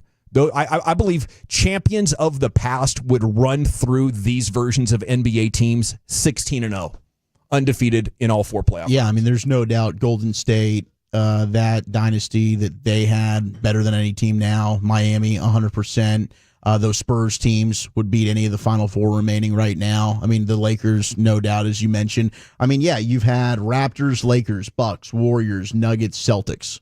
Those are your last NBA champions. So I guess the league does have to look at, okay, is this what we want? Is this good? Where we're having, a different team every year, basically. We're getting teams that are winning their first championships in the case of the Nuggets and the Bucks, the Nuggets and the Raptors. Maybe this year you'll get that opportunity as well. Maybe the Wolves or the Thunder finally break free. But is it better than, I guess they'll have to look at, they were just complaining about the ratings.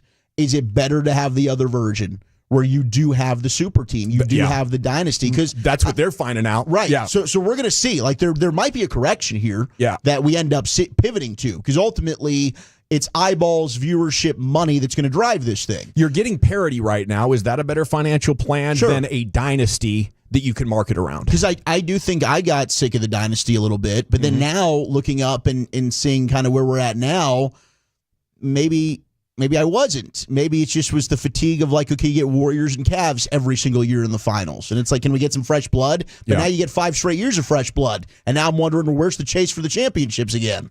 See, this is where I might be different from you guys. I don't think you can win a championship if you're a mom and pop team. If you don't have an other outside business that can fund your stomach to go spend money. Yeah. You can't require the team to make you money. Yeah. Which the Lakers always have. Yeah, you can't. Now, in the NFL, we got some mom and pops. We've got some teams that are just family businesses, and that's how they make their, in the NFL it's different because of the way that's structured with TV and stuff like that. But I just wonder if we're getting to an era where these guys, Mark Cuban's a billionaire in basketball terms, but he's at the back end of the billionaires. Where's your cash flow? Where's your cash flow? Where's your ability to go? See, maybe Mark didn't have the stomach to pay Luka. Yeah, which is kind of what he sure didn't have the stomach to pay Jalen Brunson. Right. Well, yes, that. Well, yeah, they butchered that whole thing. I think the issue was I could pay Luka, but then I'm going to have to take everybody else off the team because I can't afford to pay the luxury tax. Right. And then everybody's going to be mad at me. Right. So I'll give that to somebody else. That's what I'm saying. I kind of feel like that if you're not one of these, if you're not like a Kroenke or one of these, Walmart money. Yeah, Walmart money or what, look at the teams that have that ability to outlay billions of dollars in order to. And I think this is why the NFL and NBA is now open to private equity, to foreign money. Exactly. And more hedge fund billionaires and VC type of dudes are buying up teams. They know the old guard can't afford the game anymore. Nope.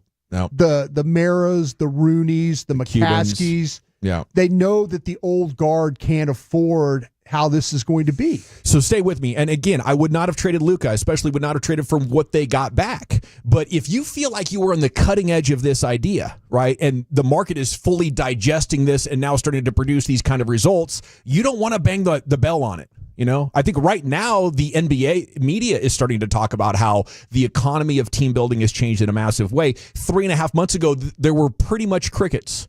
So you're Nico and you're thinking if this gets out, maybe everybody else will come to the conclusion that the superstar era of the league isn't what it used to be. And as we get to the third contracts, which is what Luka was about to get, the money gets too stupid. Yeah. The money gets cost prohibitive at $70 million. Yeah. For 70, I probably need Giannis or LeBron in their prime.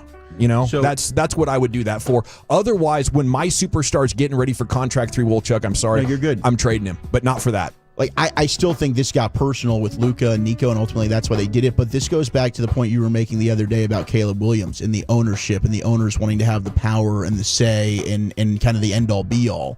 This kind of came into the players are now running the NBA. Yeah. It was all about they're going on the banana boat gang and they're kind of deciding where we're going to link up together and go play.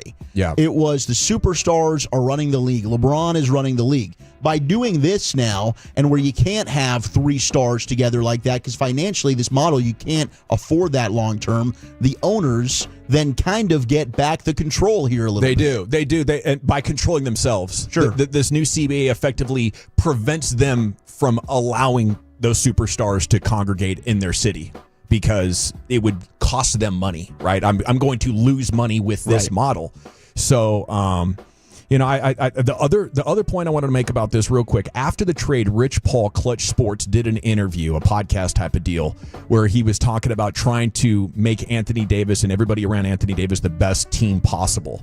And he said the model is shifting more towards, can you get your top players to maybe take a little bit less so there's more for other players? And this is effectively what the T-Wolves, the Knicks, the Pacers, and the Thunder have, is Clay at 15, PJ at 15, Gafford at 13, Caleb Martin 9, Najee Marshall 8, Max Christie 7, Derek Lively 5, you know, and then you get to Powell and Exum 4 and 3, but you're going 9 and 10 deep with good athletes with a diverse skill set, and then you need one superstar that will allow you to keep a 9 or 10 man legit rotation. I think that's the model, and once you go to 70, does that guy dominate both ends of the court or just one, right? And even then, you know, all of these dudes are out of the playoffs. Your Currys and Jokic and Leonards and Bookers and everybody here. I mean, pretty much everybody in the top 15 other than Karl Anthony Towns is out. But what you got to make sure of, though, if you're going to play with that model, and correct me if I'm wrong, you've got to get value for the player you're moving on from. Yeah, I mean, they still butchered the trade.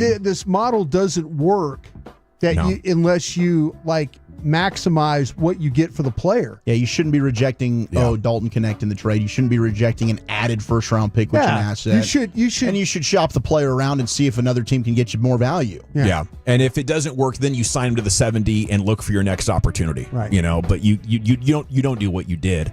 The 3-piece, biggest 3 local sports stories of the day coming up next. I want to take a look at Jack Leiter for you. Hopefully Sander is not listening. Sandler, I think he's on a flight to New York right now, and we're back with the top stories of the day here. It's the G-Bag Nation on the Fan. I want to...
7 by our D&M Leasing Studios. You're rolling with the G-Bag Nation on 105.3 The Fan. Hour number 2 of the nation. We're going to 5:30 tonight. Rangers pregame coming up, and they're going to take on the Yankees again. It's a deGrom start, so that should be exciting. And Ted Emmerich's going to have the pregame coming up at 5:30 once again. It was amazing. It was great to listen to Ted last night. As much as we like Jared, Ted Emmerich is near and dear to our hearts. His father, the pimp, graced these hallways for many years. Yep. And 440 today with him, right? Yeah. 420. Yeah. 420. Yeah. 420. Fat ass sack of weed. There's right. It was a six-finger lid. and Ted has just enough of the tone in Roger's voice to just give you all the Roger Emmerich pimp vibes that you could dream for. And that baseball conversation is coming up in an hour and 20 minutes.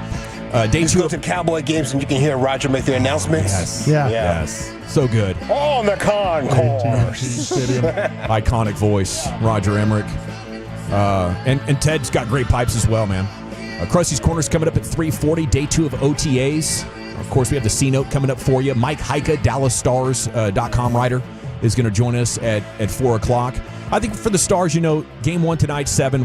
What's different this year? Rope is healthy to start the series. He missed the first 2 games. And knowing that, best center, I think losing in 6 probably should have been predicted. We do have Rantanen. Stars only scored 14 goals last year in that 6-game series, but they also held the Oilers to just 17.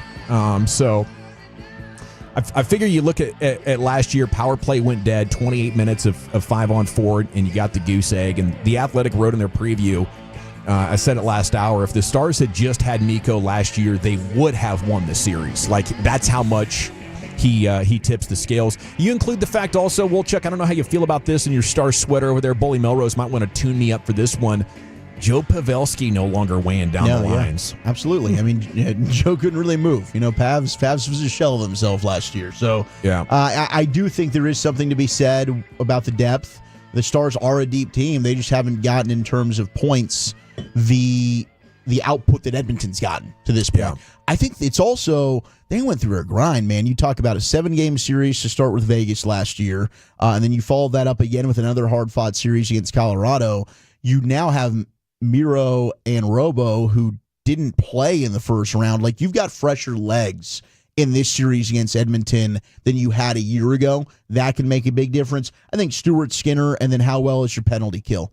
Yeah. Those are the 2 things for me. Like, is Stuart Skinner going to stand on his head like he did at times last year? It's tough to beat a goaltender when he does that, but you got to find a way to beat him over the course of the series. I think Mikko can do that, to the Athletics' point, but also the Stars' penalty kill has been absolutely superb. They've got to carry that over, because ultimately the power play for the Oilers screwed them last year. Yeah, and I also think we talk a lot about how clutch these Stars are, about how clutch the Rangers were, and how we hope the Cowboys can live up to that at some point, but the Oilers are proven to be clutch. In the regular season, they only had 3 forwards who were expected to be above average going into the playoffs. That's what the regular season looked like. But their forwards have been amazing. I think 8 of them have been above average so far, and that's a big reason they've been so dominant. Last year in the conference final, 11 different Oilers combined to score those 17 games. So you're supposed to be better than these guys depth-wise. That should be a big advantage for you. But, maybe the Oilers have a little bit of this clutch gene when the pressure goes up. They're at their best. And certainly you could imagine they get a tremendous amount of confidence playing with McDavid and Draisaitl. But I do feel like the Stars have a good plan for those guys. Yeah, I'm with you. And Pete DeBoer, I think the home ice advantage, they had it last year. But I think right now you're playing with some house money. I'm interested in what the line combinations will be tonight. And I think the Stars are better defensively than they were a year ago. I think guys like Bichel, that's certainly been a huge help for you. It'll be interesting if they go back to 12-6, like who do they sit? Do they keep Bichel and Petrovic, or do they move Petrovic and now it's Bichel and Lyubushkin? And I think he's played pretty well at times this series. So I think you're better set to handle, especially with Thomas Harley's emergence, the Draisaitl pairing with McDavid. Now it's like, okay, as long as I've got Harley or Miro on the ice with one of those guys, I'm feeling pretty good that I've got a defenseman that can skate with them. Yeah, no doubt, man. And the maturity of this team has been incredible. If you look at what happened in the bubble to now, how Jim Nill has remade this team and found youngsters and managed to improve the team as it's gone on. It's really been a treat to watch him work. The family reunion known as Yankees Rangers. First game was a dud for the Rangers offense. Frustration was pretty high on Rangers Twitter with the strikeouts. Evan Grant with the autopsy here, Wolchuk. Struck out 14 times, 10 against Will Warren. Season high. 5 of them were called on third strikes. Yeah. 5 different players. Weren't even season swinging. high. Yeah. 3 through 6, Young, Garcia, Simeon, Peterson combined for 8 strikeouts with runners on base. Yeah. What are we doing? You lose 5-2. And hey, we've had a much better 2 weeks since the Brett Boone signing, but I don't know. And I don't think you can believe that when Corey Seager returns, everything's going to be great with this offense. I'm sure CY's tirelessly working on all his options, but Boch was kicked out arguing balls and strikes. It was a frustrating night for a lot of people, and that came after the strikeouts. I think that was just a carryover for what happened that last game against Houston. Yeah, with Jack Leiter getting some unfavorable calls. I think he'd had enough. Yeah. And like these, it goes to show you, like we talk about with balls and strikes and officials and stuff, and like, you can't always blame the refs, can't blame the umpires and stuff. But I mean, when you start losing games because, and I think last night was really just a carryover from that Astros game, because he probably feels like that his team got wronged. Yeah. By balls and strikes in that series finale on Sunday.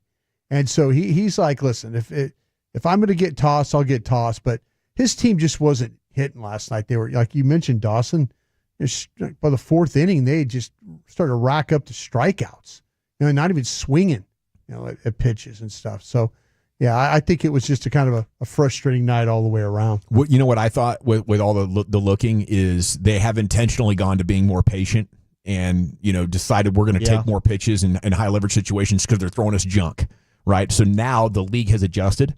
And tonight, I think you go out there looking to tear the cover off the ball and be aggressive. It's constantly a battle of adjustments because you're right. I mean, they were one of the highest chasing teams in Major League Baseball. So now, clearly, I think that's a great point with Brett Boone. He's probably saying, like, guys, come on, let's go ahead and let's wait, let's look, let's see. And last night, they probably were a little bit too patient. I mean, you've got, I think it was 3-0, Josh Young. You think he's got a green light, and then he just stares at a fastball right over the plate, and now it's 3-1. It's like, dude, go ahead and hammer that one home if you want. You're up 3-0 in the count. All right, speaking of fastballs right over the plate, saw a Jack Leiter story. It was a note from Eno Saros of The Athletic. Sent me down a pretty significant rabbit hole. And I have some Jack Leiter content. I think you're going to be interested in it. For the record, I am a big Jack Leiter fan, especially after seeing him with his dad, Al, on MLB Network. It was a great segment. Worst fastball command in baseball. And what does that mean at this point in his career? Worst fastball command in the sport, at least at this big league level. His chances of improving location at this point, in the story that I was reading on SI, they said it's low. I was like, how do you know that? I mean, he was just drafted like less than 2 years ago. And so down the hole I went, Wolchuk. What kind of historical precedent are they working off here? We're talking about a Leiter, top 5 pick. This guy's got pedigree and nasty, nasty stuff. Great movement. But the unreliable fastball, and he was great with his slider sinker Sunday, wasn't it? Yeah, so maybe there's a path forward with a slider sinker combination. Fastballs have been thrown less and less. I think that's been a trend over the last decade or so. But how likely is it that he improves, and what are the probabilities of that is what I was wondering. So based on precedent, here's the report. Leiter has roughly a 25 to 30% chance of improving to acceptable fastball command, a 10% or less chance of turning it into a strength, a 40 to 50% chance of being shifted to a reliever role if no improvement in 12 months. This time next year, at least according to historical precedent, is when big league teams would say, hey, his fastball command is not improving. It's been an issue since college. We've tweaked the mechanics. We've worked on his focus, and a miracle could still happen. And if it does, we'll look at promoting him back into a starter. But, we've had 2 great quality starts, 2 quality starts in a row, the first 2 of his career. So we are trending up. But, I do think this fastball news was sobering for me, Brian. I did not go looking for this. I'm not trying to one-up Jared Sandler. But the command issues do date back to Vanderbilt. He's been working on it for years without much success, and the Rangers have adjusted his mechanics. He's still going to have nasty stuff, and you'd be a pretty dang good reliever, I think, worst case scenario, Brian. The crusty guy in me is trying to read metrics. Mm-hmm. So I went to the Baseball Savant, which anybody can. They don't charge any money for it. But they got all this great source. And I'm just looking at what they say about him because they do it in color. So old crusty guy understands if it's color code this thing up for me.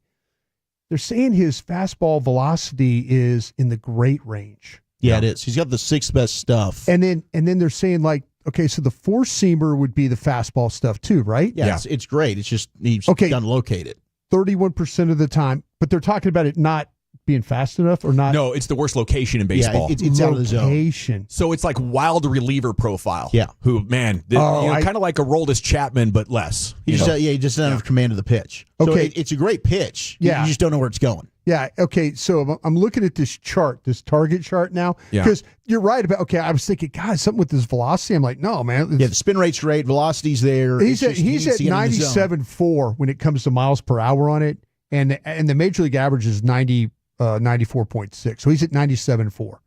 But you're right. The location of his four-seam fastball to right-handed hitters is like high and inside. Yeah. And to a left-handed hitter, it would be high and outside. But, I mean, where the target relation to it of, his slider is far more accurate than his fastball. But if he could locate the fastball, he would already be dominant. But he's trying to mix and change. He's literally having trouble, just looking at colors again, he's literally having trouble with his four-seam. He's having trouble with his sinker. And that seems to be where he's at. The sinker was good Sunday. Yeah. Well, he was the way that it looks like to me, and tell me, Dawson, the orange is his sinker. Okay. So it seems to be high, right? For the sinker. The red is his fastball or the four seam. Mm-hmm. Huh. So where his they're target not, is, where the target would be his slider is a far better pitch. You got 6% of the fastballs. Am I right about that? Yeah, they're in the waste zone, which they say is like, too far from the plate. You're basically outside. It's not a competitive pitch. Yeah. And that's bottom 5 in the league. Your misses are either too obvious or too meaty. The difference with Chapman was his misses wouldn't get him beat. Yeah, I mean, but to a right-handed hitter, it seems like that's a problem. That's like he's like jamming right-handed hitters, and it's easy to lay off that one. Yeah, but left-handed hitters are just it's. Yeah, it's the slider and the sinker. It seems like the sinker he's got better command on that I think that he will be able to do. And the slider. I mean, those are probably the two pitches. And if he can mix in the change, probably needs to lay off the four-seam fastball right now, even though it's a great pitch. He just doesn't have command over it. He does. You're right. He has no control over the four-seam, the sinker, which you said the other day. You're right about that. And his change. Yeah. Everything is really outside the target zone on that. Well, historically, I think third starter, which Sandler projected last fall, I guess that's still realistic. Right now, it's looking like 4 or 5, unless the command jumps 2+ grades, which is not technically impossible at all. It's definitely happened many times.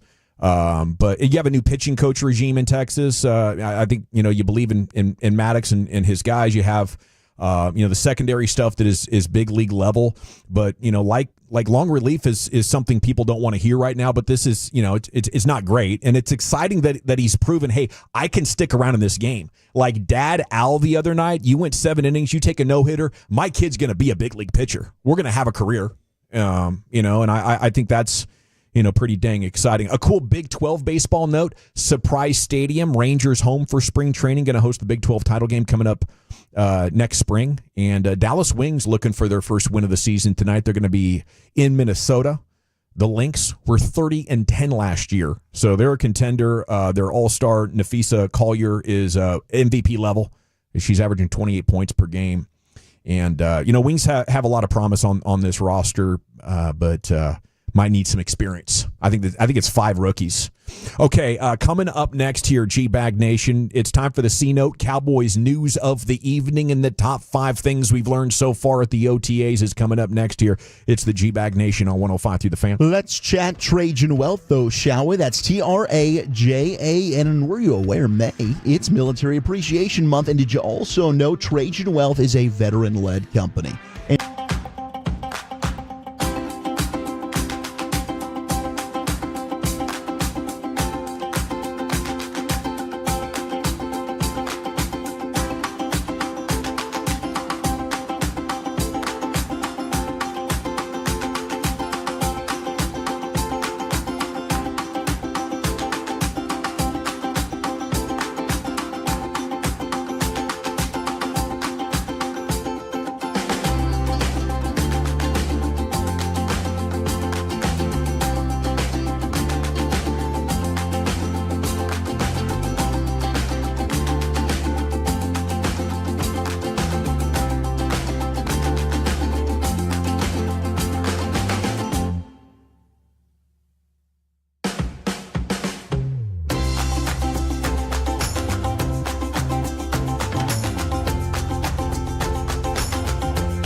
products? I gotta remember that. Well, you know, they say in order to remember something, you have to forget something else. Okay, now that is a very cute haircut. That's like a little shag. I've never seen it before. Well, I mean, of course you have. It's the Rachel. Oh, is that your name? No, I mean like your name. No, I'm Jen. My name's Jen. Right, but I just mean like this is your haircut. But that's hair on your head. I'm not saying this is your hair. Okay, freaking me out a little bit.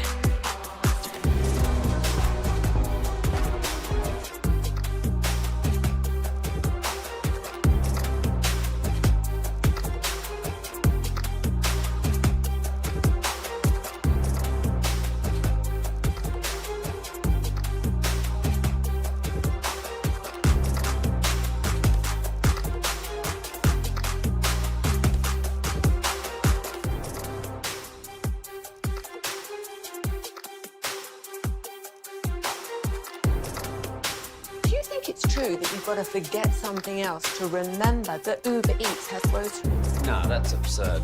Hey, remember when you used to be a, what was it, Pepper Lady? Pepper Lady? Wasn't it Cinnamon Sisters? Basil Babes. Saffron Squad? Nutmeg Maidens? Paprika? No. Nutmeg Maidens. I just said that. Was it Spice Girls? Doesn't sound right. Was it Saffron Squad?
come and go, monitor doors and windows, even the garage, all from your phone. Get your home or business ready for summer at dfwsecurity.com. All right, welcome back. It's the G-Bag Nation here on the Fan. Time now for the C-Note, Cowboys news of the evening. It's brought to you by Cars for Kids. Donate today, carsforkids.org. It's brought to you by the Frankels. If you've been injured in a car, truck wreck, call the Frankels first, 214 or 817-333-3333. There's never an out-of-pocket cost. They only get paid when you win. Franklin Frankel, the go-to car and truck wreck attorneys in Dallas. 903 says, say what you want, but this is a match with you and Sandler, and you look like the idiot, Dawson. Okay. We'll see. Take a history lesson on Nolan Ryan's fastball, fellas. He did all right. Yeah, he was an incredible talent. I think he won a World Series as a reliever. 19 years old with the Mets, something like that. 20 years old. He did, actually, yeah. All righty. Time here for the C-Note, and we got top 5 takeaways from Cowboys OTAs.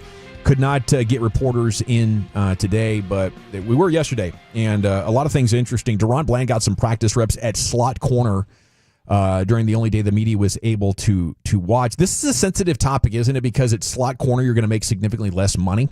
Mm-hmm. Is that right? So if I'm Deron Bland, I want nothing to do with that unless you can tell me I'm going to make more money. Like there's a market inefficiency, I think, with slot receivers, slot corners, and tight ends. And a lot of these guys are making plays just like wide receivers and outside corners. And I think you could argue that it's probably the toughest spot to play, which is bizarre. And I do think that, Deron Bland certainly has said he'd prefer to play outside. I think that he's shown that he's really good if they've got to kick him inside to play nickel. And they might be in a situation based on healthy bodies and who they have available, they don't have a choice. Like, unless somebody else just steps up, maybe it's Izzy Mukwamu, maybe it's somebody else that ends up emerging for them in that spot, but at least to start the season until you're able to get healthy bodies back, like Diggs, hopefully Carson's good to go, hopefully Ravel's good to go. But, yeah, I mean, he might be the best option. And when teams are moving around to try and get plus matchups for guys like Amon-Ra St. Brown, heck, CeeDee Lamb on your own team, Devontae Smith, I mean, the list goes on. Your top receivers, a lot of them are moving into the slot. CeeDee Lamb does his best work out of the slot. A lot of top receivers do these days. So for Deron Bland, having that versatility, I think if I was his agent, I'd argue it makes him even more valuable. But I 100% see his case there. And if you're a coach, like, I don't want an unhappy player. If he wants to play outside, I'd rather let him do that. I just might be in a situation where I don't have a better option. I kind of feel like that they're going to look more into this Gilmore thing. I don't. To me, there was a lot of moving around yesterday, and a lot of, hey, let's try this, and a lot of, when you're doing that, you need to have some stability, though, at some of the other positions to be able to have a plan. Yeah, sure, we'll see with Carson and Butler and, and those guys, and we'll see how it plays out. But I just kind of have a feeling that maybe the avenue of bringing Gilmore on board brings a veteran guy who gives him some flexibility to say, okay, you're playing on the outside. Now let's worry about how we're going to navigate things on the inside. It sounded like to me that actually that Elam had a really good day, which is a great sign. I mean, I didn't, Two pass breakups. I wasn't watching practice, so my apologies. But these are just people of eyes that I trust at practice, and we're saying, hey, listen, this guy. We've talked about Elam. We did the scouting report. Better zone player than man player, and all that. He's got size to him and stuff. So hopefully that's a good start for him. But I think that maybe even adding Gilmore might give them a little bit more stability. And then now you can play with the ideas of, okay, we got a guy on the outside. We got another guy on the outside.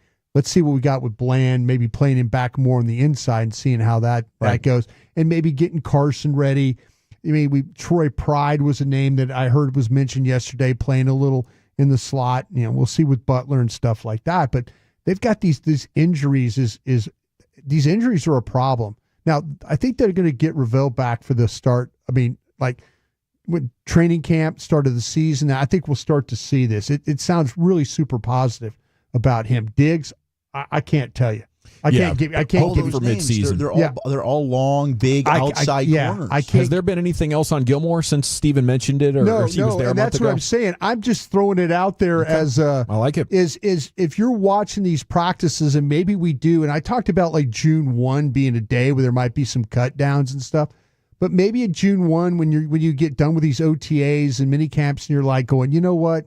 Let's add one more corner here. Let's add a veteran guy. I wouldn't be surprised if they added I'm with this you. It guy. feels a lot like last year at defensive tackle. And all of a sudden we're sitting kept there throwing at the tennis names courts. at it. Yeah. And then they're working out, and name the players they brought in last year. It's Linville Joseph, etc. Right? So, and then they ended up hitting on Carl Lawson. Maybe it is. Maybe Stephon Gilmore. But again, that's an outside guy. You don't have a lot of guys that can play inside. You had Sanborn and Kenneth Murray at middle linebacker quite a bit.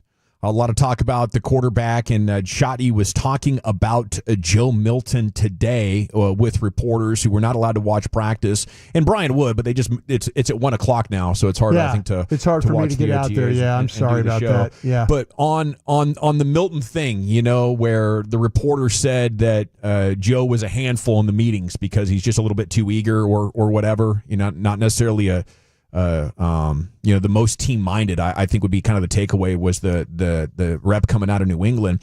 But he said we all reach out to people you trust that have been exposed to the player at college, different programs, friends that have been around him, and you dig in and ask, and you get different opinions, and there's always an outlier, good and bad, with each of them. You try to peel those away, but from the time he's been here, the work ethic's incredible. He's one of the first people in the building, one of the last to leave, and everybody's liking him, and I guess Dak's taking a liking to him, and there's like a mentorship going on now. Listen, I've got friends at New England, okay, and my guys were telling me, I know there were some media reports that he was a bad guy, selfish guy, and all that. I know Elliott Wolf. I know the general manager for the New England Patriots. Elliott and I are very, very good friends. I asked Elliott Wolf. He goes, Brian, I really didn't want to trade this guy. I really didn't. He goes, he is a good guy. Don't worry about him. He will be just fine. And I said, well, Elliott, there's like media reports. He goes, don't believe him. We're with the guy every day. Why doesn't it work there then? Because they have the rookie quarterback and Joe wants a chance to show what he can do. Yeah, I think it doesn't work there because as a general manager, your coaches are coming in and they're new coaches and maybe they have a guy in mind. Maybe they have a certain way. So now you can't just sit there. And I remember when the whole thing went down with Joe Milton and they were talking about trading him. And I asked Elliott point blank, I said, are you going to trade this guy? And he goes, I don't want to. I don't want to. I think this guy's got a lot of ability. I think he's got a lot of talent. And, but you get a new coaching staff rolling in there, and sometimes they say, you know what, we really don't. We want our guy, or we want somebody that like our guy. Okay, let me get to this one here because we've talked a lot about win total over under 7.5. Is it a good bet? Is it a bad bet? Which way do you take it? And I would just no bet it. I think there's so many ways this thing could go wrong. But anyway, I saw Warren Sharp did strength of schedule based on Vegas win projections. Okay. And that puts the Cowboys' schedule at 22nd most difficult. So which is the better way of looking at it? Their record from last year or the Vegas win total projection? If Vegas win total projection is better, and these teams that had 14 or 11 wins last year that are just devastating the second half of the schedule really aren't that good. I mean, maybe the strength of schedule component to our win. If it's 22nd, then I will bet the over hard. I think they're heading for 10 or 11 wins if it's the 22nd ranked schedule. I'm not a big believer in leaning into the strength of schedule stuff. I think there's so much turnover. We just talked about the parity, and that's what the NFL is based on. There's so much change year over year. You got a random team that you didn't think was going to be any good that's good. You get teams that you thought were going to be good that end up stinking and disappointing. Injuries happen. Teams lose their quarterbacks. I don't think just because of preseason you look at a schedule and think, oh my gosh, this is a murderer's row. It doesn't always end up reflecting that way. A game you thought that's a win, that can end up being one of your toughest games. In a game you thought, oh my gosh, that's a guaranteed L, maybe you catch them and their quarterback's out. So you just never know. I think I definitely am going on the over here. I'd be stunned if they're not at least an 8-win team, even if they lost to Dak Prescott personally. But, it's hard to count on and rely on strength of schedule if that's what you're going to do to bet your over or under. I mean, I guess the Eagles could be worse. They were so great last year. I don't know if they'll ever be as good as they were in the second half of the season last year. That one time when they did change out, when they went from a very successful coordinator to first-time coordinator, it didn't work out so well. Had a lot of bad losses along the way. It looks like to me that Vic Fangio that's got a really good handle, and I think they've upgraded a couple of defensive positions too, and they've got their Georgia kids playing well, which they haven't had 2 years ago, the Georgia kids weren't playing great. Now they're playing great. We've known this team to beat up on regular season competition, especially the division, where Dak is 33-8 lifetime against the NFC East. I think that's a big part of it changing, and we don't know how good the Giants are. We don't know how good the Commanders are. There are other, X-factor games. How good are the Packers? I don't know. Yeah. I thought they were really coming on strong in 2023. How good are the Broncos? They're probably going to make it hard to score. Are they going to be able to score enough to beat you in Denver? Probably. How good's Arizona? I think that's like 3 really important games that could set you at 7 wins or 10 wins, depending on how they go. Hard Knocks continues to reinvent themselves. They're going to do an NFC East edition. I do like this. All 4 teams. I guess you got camera crews at all 4 spots, and you're just running the juiciest content that they can find throughout the week. Yeah, they did this with the AFC North last year, and it was a big success. I believe we played some clips, during NFL News of the Day, during football's finest throughout the football season. So this will be fun. I wasn't totally plugged into last year's AFC North version. Lucius, I think you were watching it maybe when it came to Hard Knocks. Yeah, it's pretty good. Yeah. So this, I'm excited about this. Keep up with all the storylines of the season. For that little, you know what, it is right. It is cool because I got to see the rivalry between the Steelers and Baltimore. I got to really understand that rivalry. So yeah, it's pretty good, sweet. The storytelling, the scoring of this series, it's really good sports television. Yeah, and I'm sure we'll have several segments coming out of it for Cowboys season. All right, it is the G-Bag Nation here on the Fan. C-Note, Cowboys news of the evening. Almost every single day at 3:20, unless we have a special guest popping in. Mike Heika, speaking of guests, he's coming up at 4 o'clock, DallasStars.com. Ted Emmerich at 4:20. He's doing the Rangers pregame again tonight. But Krusty's Corner's coming up next. Brian, where are you taking us? Yeah, we've got some more thoughts from the OTA minicamp practices. We'll do that next. I want to chat Frankels with you, though. I don't know if you're on your way home already. Congrats. Maybe got off a little bit earlier. Maybe you're on your way home.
Pepper lady. Wasn't it Cinnamon Sisters? Those are babes. Saffron Squad? Not me. Some of his favorite former teammates. Get your tickets now at Rangers.com/Hall of Fame. If you're in the market to upgrade your vehicle, get to Classic Chevrolet in Grapevine. Back-to-back #1 Chevy dealership in the world. They've got more new Chevys than anyone in their all price to sell. Silverados, Tahoes, Blazers, Malibus, Equinox, and more. Visit ClassicChevrolet.com. This is Texas. This is Classic Chevrolet. Together, let's drive, relax, and enjoy the difference. Based on new Chevrolet registrations 2023 and 2024. Yes, sir. Welcome back. It's the G-Bag Nation here on 105.3 The Fan. Hopefully we get some more Metallica tonight post-game. Stars and Oilers coming up at 7 o'clock. We'll have Mike Hike at DallasStars.com on here at the top. Time here for Krusty's Corner, brought to you by Reliant Air Conditioning, gimmick-free AC repair and replacement. Here's the king, Brian. Thank you very much, General. Appreciate that. Thanks to Reliant for being a part of this. It's never a good thing when Fred comes rolling in and gives you advice, right? Yeah, especially this time of the show. Wow, what's going on here? Yeah. Yeah. I just, Fred is, he every once in a while, Fred does a pretty good job of just kind of hanging out in the bullpen, and, you go by and you say hello to him. Yeah. But then he swings open the door. Yep. Calls us a name, basically. Jabronis. Yeah. And then says, Not hey. the same one he calls me. He goes, we heard that conversation across a couple days ago. Yeah. Things get very racial. He goes, hey, this doesn't apply to you, Broadus. Yeah. And then he starts going after you cats. Well, he did. I think he was giving us advice, actually. I think it was pretty good advice, Freddie. I appreciated it. Yeah, thank you, Fred. I do consider him, and this just came to me, the Kenny Powers of sports radio. Oh, my gosh. And I'm looking at him across the room to see if he's listening. He's talking with Kevin Walker. I don't think he's listening because I would have got a reaction from that one. But am I dead on? Huh? Am I right? He is. A little bit? The Kenny, yeah, absolutely. A little Throws bit, heat? A little bit more. Yeah, he does. He throws heat. He is very, you say squirrel, you're not sure where the heck anything's going. Yeah. Like they were upset about the sweepers that play for Fan After Dark, Wheels Off Radio. Yeah. Like, they're stereotyping the show. No, Fred, they listen to the show. It's Wheels Off. It's Wheels Off. I don't know what the hell's going to happen at any minute, and that's why I'm listening. Yeah. No, it's wonderful. I love the Fan After Dark. I do too. And I heard that Jason Kidd cut the other night. Yeah. Yep. There you go. You know? Providing show content. Constantly. They got just some great ideas. And yet they're arguing with each other and they're both wrong. Yeah. They're arguing like each of them are right, but neither of them are right. That's what I'm saying. When you listen to their show, do you ever feel like, though, that either one of them are right? And No. like they might be right. I mean, they might be both wrong in the same segment. But what I love about it is they're so confident while being wrong. You know? Yeah, it's just it's brilliant. There's no question. It got slow Jeff vibes for sure. You know, there's a tradition there in the evening. It's a different audience, and it's a super loyal audience. And I love the late night Tolo audience that we have here. But it's it's gold, man. It really is. If you're not listening to Fan After Dark, you're doing yourself a disservice. Let me ask you this, Dawson, because you did nighttime radio real quick, and I'll get to this Cowboy stuff. Do you find like the audience at the nighttime, do they listen to us during the day? Not as much. No. There's a couple of loyal carryovers, but it is a different crew. At least so like from our when we go experience. off the air, that's a totally different crew coming on. Your nighttime radio listener is a different bird. You know, he's staying up deep into the night usually, quite intoxicated, single often, younger often, you know. It's just a totally different lifestyle. All right. Because I was just wondering, I'm like, God, we missing out. Because their show is fun. They have a fun show. You just never know what's going to be said on that show. Most fun probably since Jeff and Arnie down in the Fan Sports Lounge. See, now that's where I fell in love with the nighttime radio stuff. Yeah, it was gold. That I remember. Wasn't the nosebleed seats? I didn't listen to you guys all the time. Thanks so much. Well, no, because anytime you did that, you would text us and say, "You guys are doing a great job." No, but I'm not. was cap. Yeah, that's how I knew he was lying. He wasn't listening. Straight cap, bro. I was drunk. No, trying to weasel his way in with you. But the thing did is, a great job. He buttered me up. Consider myself buttered. Surprised Lucius didn't do it in my voice. Oh man, shut up, bitch. but see, that's with Jeff and Arnie, because I was driving home. From like. It'd be late night working at Valley Ranch. Mm-hmm. And so I'd be driving home, and that's where I would catch them, you know, and I'm like, I was always like, God, how did they get away with saying that on the radio? I just thought radio was the Wild West. You can get away with a lot more at night. Like that 10 to 11, there were things we said that we probably should have done. Well, I mean, we can say all that stuff. It's just not good business practice to say it before about 9 o'clock at night, you know, because at that point, all the kids are in bed. You know, it's mostly just adults cruising around, so you're not going to offend anybody. Mm-hmm. Okay. Well, I just was wondering if, like, when I first started thinking it was nighttime radio, was that? And then, but I've heard some of the clips. I've listened to you guys. We'll check at night. You guys that during the pandemic stuff, that was crazy what you guys were doing. It's like a lot of drunkenness going. Look, Woolchuck's not even paying attention. Yeah, there's a lot of. Well, when we did pandemic radio, I was probably hammered at the house a lot. Okay. I think every show at night has been intoxicated in one way or another, other than when the KNC was rocking the house. Pretty clean cut crew there. Pretty clean cut. Straight. Other than the Colby, you know, Colby'd have the whiskey, of course, on the console. Absolutely. I mean, the no-shirt 9 o'clock, that was wild. It was. We can't get pictures anymore because of that. They were fools with no rules without the booze, though, for the most part, other than Corey. I like that. I liked what you just did there. All right, what if I told you that Jonathan Mingo was catching passes yesterday in the in your practice and looking good doing it? Sounds like a good candidate for 2025 Mr. Oxnard. Well, I'd say I know you definitely weren't in practice then. If that was the case. Oh, that's the who told you that? I got the verb. No, I actually heard this. About 3 of 8.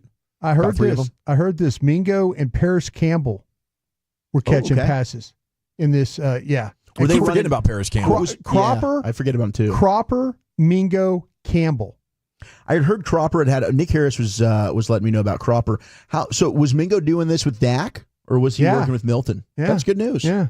So to me, I was expecting, you know, the old George Pickens talk, you know, Tolbert. Yeah. Now let's see what's going on with, you know, Lamb but the most productive receivers that I heard at practice were Mingo. Well, actually, Cropper, Mingo, and Campbell were the 3 most productive during the practice. So, well, I mean, you don't need somebody to emerge big time, but if you could get good production and upgrade at spots 3 and 4, that would be tremendous. Paris Campbell, he had like a 700-yard season. What happened to this dude? Last 2 years, he just fell off a cliff. Last year, 6 catches. Yeah. Wow. But with the Colts, he had 63 for 623 in 2022. It's a big play threat coming out of Ohio State, man. Big threat there. Actually, are you guys surprised that they immediately plugged in Guyton at left tackle? You know, I'm not, Brian, and I almost mentioned this to you at the break, but Fred interrupted me. Okay, so last night I watched all of the Dak picks several times, right? I'm like, what happened in 2024 with these picks? Because you were talking about if you don't have a left tackle, there's problems. The picks are going to go up. Okay, there. And I still do believe that. You know, when Tyron Smith played, Dak had some great years when he was out. Inconsistencies reigned. But what I saw is in 6 of the picks, it was all clog and cover caused. There was very little pressure on Dak. One of them was clearly a Guyton pressure, and one of them was kind of like a half pressure. And in all the other plays, I mean, he's doing well. I think if you could get Guyton's athleticism involved in the run game and the penalties cleaned up, maybe a sufficient starter. Yeah, I remember, going back when the old 22 would get posted and thinking to myself, like, okay, Guyton had a terrible game. And then you watched him. It was like, not as bad as I thought it was. Like, there's definitely a lot to work with there. Not surprised because you just don't have, like, another option 100% that you're going to, like, what is it going to be? Awesome Richards? Is that who you're going to start there? Yeah, that's what I'm saying. I mean, yeah. So, not surprised. I think he's going to have to play himself out of the starting role. I think the starting spot is his. And I hope for the best for that kid. I don't think he'll ever be strong. I don't think he'll ever be a powerful player. I think Dawson, I think you got him right. I think he's going to be a guy that's always going to be a pretty good athlete, and that's how he's going to have to win. He's going to have to win with length, athletic ability, staying in position, not getting penalties, getting experience that way. I just don't ever see him being a powerful guy. I think if we're asking him to go get stronger and all that, he's going to have to be one of those guys, Wolchuk, that I always get wrong in the draft. Sure. The guy always Colton Miller. The guy I always get wrong. I always say, this guy's got to get stronger if he wants to. And then that guy plays 10, 12 years. But with his size, it is amazing just how, like, his upper body. How lean he is. It doesn't look strong. Yeah. Not surprised at all with Tyler Booker. I was worried about that one going in, but immediately plugged in there at right guard. Initially, like, when you and Vaughn were even talking about that, I'm thinking, like, why? Like, why is this a conversation? But it is, like, the last two, like, they weren't given starting reps. Even Tyler Smith, first OTAs, was not given number 1 reps. He had to eventually that drives me effing nuts when that happens. But I guess maybe, like, those were guys taken lower in the back half of the first round. You're taking a guy 12th overall. He better be the plug and play guy. You don't have to worry with Booker that he's going to get entitled if you hand him the job. I think that's why you could feel confident giving it to Booker. Yeah. He's going to work hard with great enthusiasm. You also want him to emerge as a leader, so you need to give him status. Let me ask you guys this. I think they're going to carry 3 running backs. Just my thoughts looking at the roster the way it is.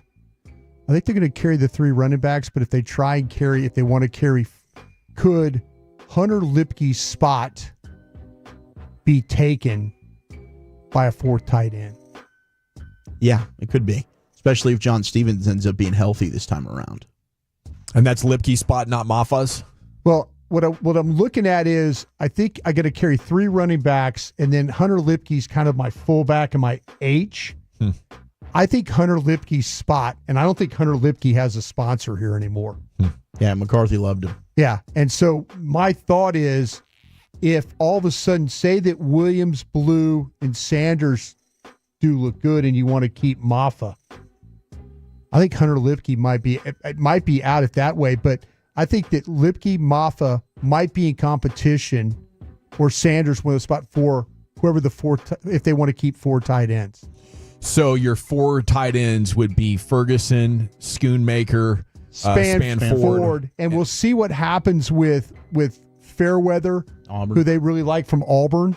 John Stevens, can he stay healthy? They really liked Fant. Fant was kind of one of these guys that was kind of like and Fant can be a fullback. He could be the fullback. They lined him up there. I just wonder if that position, as I'm looking at it, I think that if they want to carry an extra tight end, I think the position they'll poach from is running back is where I'm at right there. I was hearing a bit about with Joe Milton a little bit, just a little scouting report on him. Just a little bit indecisive at times throwing the football. Okay, yeah. And it just was happening a little faster for him than maybe what he was dealing with probably in New England. When he sees it, can he throw it where he wants it to go? His arm talent is, there's no question about the arm talent. Yeah. The questions are going to be, though, and like I say, is he making the right decision? But I think a lot of it has to do with maybe having to catch up here.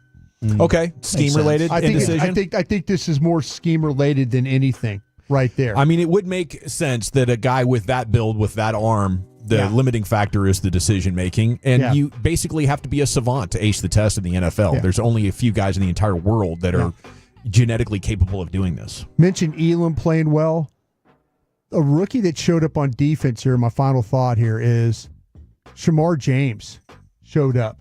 And Zach, we were talking about him as maybe being a guy that's going to be more of a blitzer and not a cover guy. But for him to get the INT, it's great news yesterday, I thought that was a good sign that if right off the jump, if he's starting to put himself in position where he's making plays, not, because I was worried about him being a cover guy. Mm-hmm. But if he's already showing that, like, maybe he can actually do some cover things. I thought the best was to play him at will linebacker and let him run. Right. Let him run to the football. Mm-hmm. But if he's showing the ability to play in coverage, and he got an interception off Joe Milton just by positioning and where he needed to be, I think that's a really, really good start for a guy that like I said, will linebacker, let him rush, keep him free, let him run to the football. Didn't he play on the basketball team too? He probably got some pretty good feet for staying in front of guys. He's a very quick guy. You can see, but Zach's right. He's more of a downhill player, but I just worried about his awareness, the instincts. Yeah, that was a big was my problem. biggest question. But if he's already just in day one showing his ability to be in the lane and maybe get an interception or two, that's actually a good sign for a kid that he's going to need this linebacker room. They're going to need somebody. They're going to need some. It's so much better than it was a year ago, though. No, there's no question about that. No question about that. Thank you, Brian. Thank you. Krusty's Corner in the books, brought to you by Reliant Air Conditioning. Mike Heika, DallasStars.com. What do they need to do tonight to get the opener? It's next in the nation. Fellowship at its finest. You don't need scientific proof of it. Thanks for hanging with the G-Bag Nation. You can feel it. I just said that. Was it Spice Girls?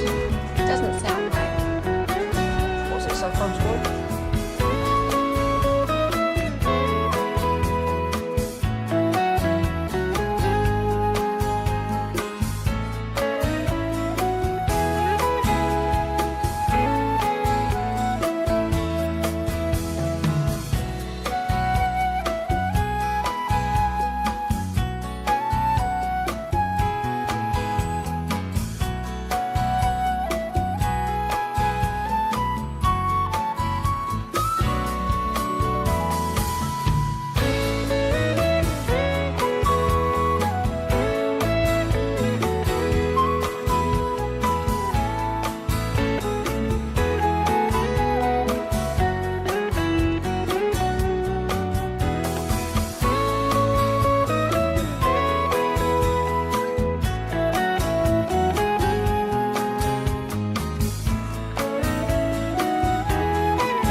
KRL-FM Leasing Studios. You're rolling with the G-Bag Nation on 105.3 The Fan. Hour 3, G-Bag Nation. We have about 90 minutes left in the show before Rangers and Yankees pregame. That's coming up at 5:30. Ted Emmerich's going to join us here in about 20 minutes or so.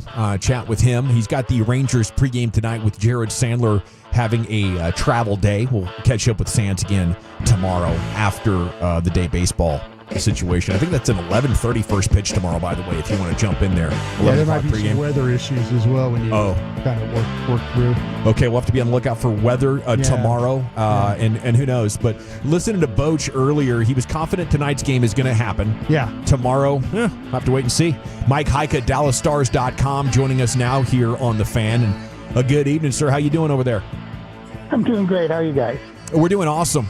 3 hours here until the puck drops. What do they need to do in this one? And do you think this matchup will be different against the Oilers? How so? I think to start at the back there, I think it's going to be very different. Both teams have changed a lot. I think the Oilers, Jake Ottinger said yesterday, they're much better at getting to the net.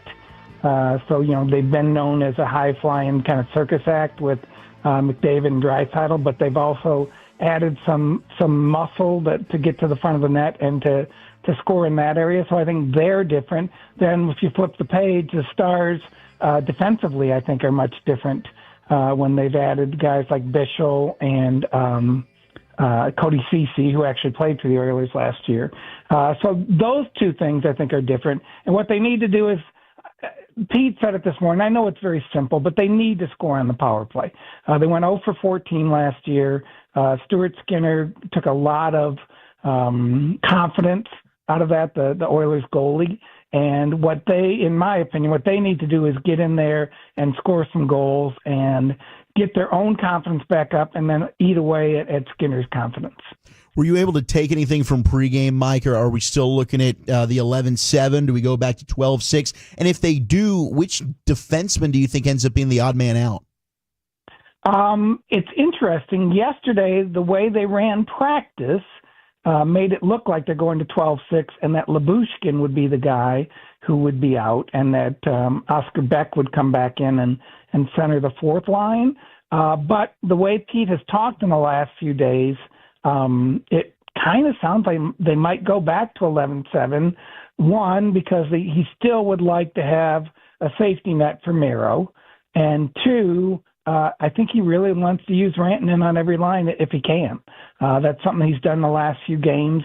And he likes that ability. One of the reasons Rantanen succeeded earlier in the playoffs is because he was out with the fourth line. He was out with Dadonov or Sam Steele, and they were creating plays against the other team's fourth line.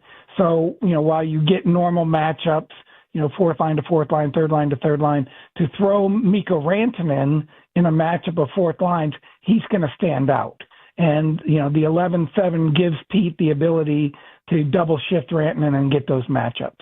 Getting you set for Game 1, Western Conference Finals. Mike Heika with us here on The Fan. So last year, we talked about the Stars having all the depth, Edmonton's top-heavy. This year, Edmonton's depth is scoring goals for them, and the Stars are deep, but their depth's nowhere to be found, it looks like, on the score sheet. Is this finally the series we get Duchesne, Marchment, maybe a Jamie Benn and company going? Yeah, and the great thing about them is you don't need 6 of them. You need 2 or 3 of them. And they do have 6. I mean, they got a ton of 20-goal scorers who haven't been scoring. I mean, you can throw Wyatt Johnston in there. You can throw Dadonov in there. He's a 20-goal scorer this year. So like I said, they've got 5 or 6 guys who could pop, and all you really need is 1 or 2 of them to do it. And again, it could be 1 or 2 in one game, could be 1 or 2 in another game. It should be something that they get. The other interesting variable in all of this is that Jason Robertson is the team's leading goal scorer. He missed the first round because of a lower body injury. He kind of got back up to speed in the second round, and the wonder is, can he be that 30-goal guy even for a couple of games in this series? He was confident. He talked this morning and said he was confident that he's getting closer to what he is. And what's interesting is He had off-season foot surgery, and so for the first month and a half, 2 months of the season, he was really pretty quiet. And then once he hit his stride around December, January, he was one of the top 5 or 6 scorers in the league. So he has that potential. And again, it's did that first round get him to a place where he can be that guy again? Hey, Mike, okay, well, talk about him as a player. How would you describe him as a player? Because I was always like, when I watch him play, I always think of a guy that's around the net, right place, right time guy, rebound, and it's on the tape, and now it's a shot or it's in the goal. I mean, how would you describe him as a player, and how could he help you in this series that way? He's smart and he's unique. He's smart in that he studies these things, video, goalies, how he's shooting, where his teammates are. All that stuff is processed in his brain. Mm-hmm. And then the second part is he just shoots from different weird places. Right. And that's what makes him unique. And that's why I think it makes him hard to defend. Like, you'll watch him. He doesn't have a hard shot particularly. He doesn't have he's not a fast skater, obviously. And so what he has is that surprise factor. He has a great release. Right. And so you'll watch him and you watch the goalie, and the goalie will look like, how'd that get past me? Yeah. And you're like, okay, well, that, it happens every now and then. But you watch these goalies, and it happens 20 times in a year where they're all like, how'd that get past me? But he knows where the goalie is. He knows where the holes are. I always compared him to like a pitcher that, paints the corners of the plate. Mm-hmm. He knows where the holes are in the goal. He studies it. And so then he's aiming for those areas, and yet he can fire just out of nowhere and find where those areas are. So he's an incredibly unique player, because if you just look at him and say, he is pretty tall. He's tall and rangy, so that's helpful. But he's not a great skater. He's not a hard shooter. He doesn't have the quote-unquote physical skills that other scorers have, but I think he has some mental skills that help him a lot. I love watching those guys play. It's Mike Heika at DallasStars.com with us. How's this coaching matchup, going in, DeBoer and Knobloch? I think it's been really fun. I think DeBoer was frustrated last year just because the power play had been so successful. They kind of earned what they needed, and then they didn't cash in. And then Knobloch has done an incredible job of taking that organization and injecting defense, basically in a year and a half or 2 years.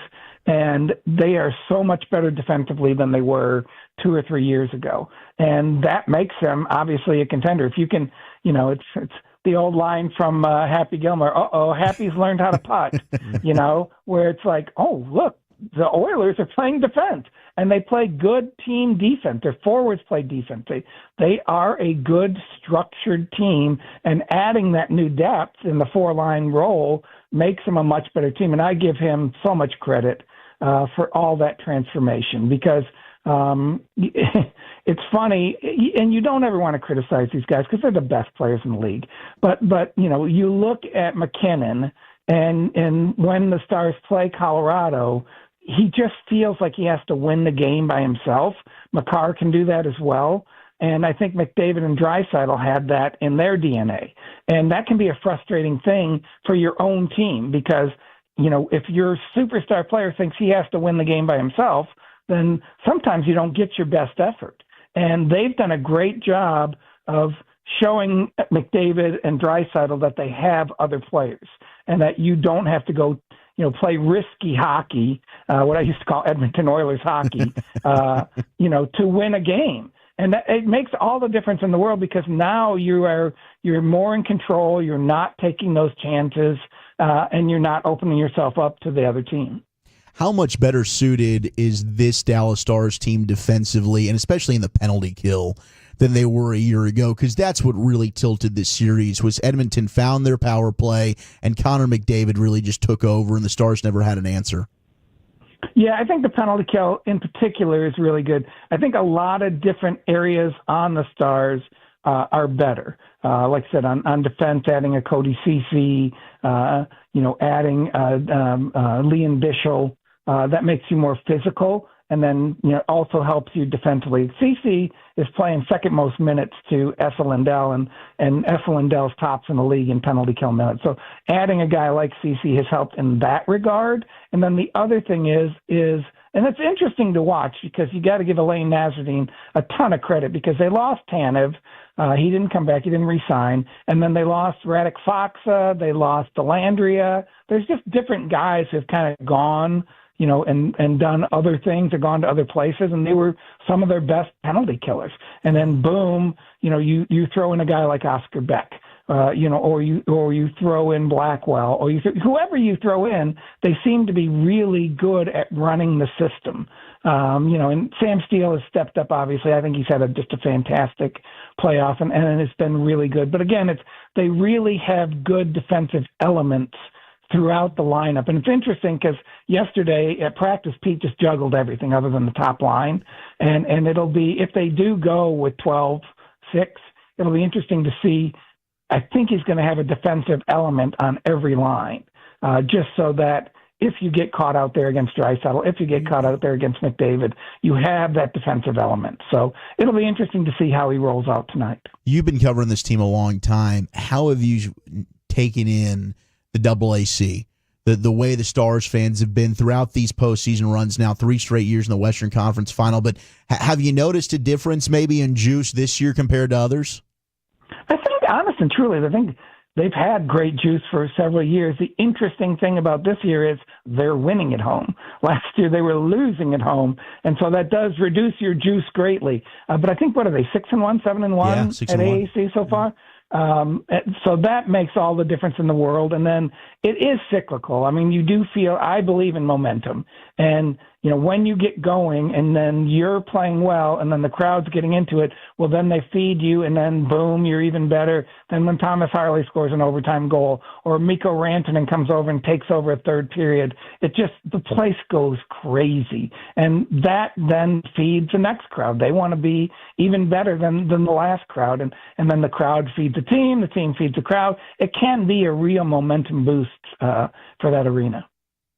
Mike Heika, DallasStars.com. Here's a strategy question for you. Did the Kings and Knights focus too much on stopping McDavid and Draisaitl and opened up the role players to get going too much? I don't know if you can ever focus too much on that. I will say that what Pete DeBoer does is roll. He doesn't really match as much. He matches defensive players against their offensive players, which means I think Miro Heiskanen is going to be out there a lot against McDavid. So there's that, that's how the Stars will attack it. Like I said, they really like to roll 4 lines. I'm not exactly sure what the other guys did. I didn't watch the series close enough.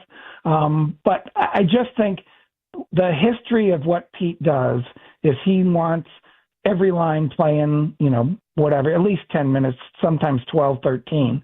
And so I think that can help in not focusing too much. And then the other thing is the Oilers have split those 2 up. So you can't just load up against one line. You really do have to kind of be aware. And the other thing that's interesting is the Stars faced a team like this in Colorado. Yeah. So they kind of know that, you have to stop those top guys, but you also have to worry about the second, third, fourth line players. And they did a good job against Colorado in that way. Are you looking forward to Happy Gilmore too? I'm a little curious about that just because a lot of these things, they kind of just go too far over the top. Mm-hmm. Happy Gilmore one was kind of perfect. It was. And it was, I think it's overlooked as a hockey movie, Mike. I mean, clearly it's a golf movie, but also a hockey flick. Yes, indeed. I think the Zamboni scene where the Zamboni's the driver is singing whatever, the Lionel Richie song. Now that is movie making right there. Yes, sir, it is. Well, have an absolute blast covering this series, and we hope to catch up with you soon. Yeah, it'd be fun anytime. Salute. Thanks, Mike. There he goes, Mike. Was that Endless Love? Of course, friends listen to Endless Love in the Dark together. Course. And then wasn't that the great line from Happy? I'm paraphrasing. Okay. Tottenham over United in the Europa League final, first trophy in 17 years. So congratulations to Jared Sandler and the Tottenham fans. Yeah, it's amazing the fact that both teams were like right above the relegation line. Yeah. I mean, Crystal Palace won the FA Cup the other day. It's been an interesting year. United's last trophy, by the way, 2017. It's been a while. Wow. Yeah. Wow. Okay, Ted Emmerich joins us next here. He'll help you preview the Rangers-Yankees game that's coming up tonight, pregame 5:30 here on The Fan. Yep.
product? I gotta remember that. Well, you know, they say in order to remember something, you have to forget something else. Okay, now that is a very cute haircut. That's like a little shag. I've never seen it before. Well, I mean, of course you have. It's the Rachel. Oh, is that your name? No, I mean, like, your name. No, I'm Jen. My name's Jen. Right, but I just mean, like, this is your haircut. But that's hair on your head. I'm not saying this is your hair. Okay, forgive me a little bit.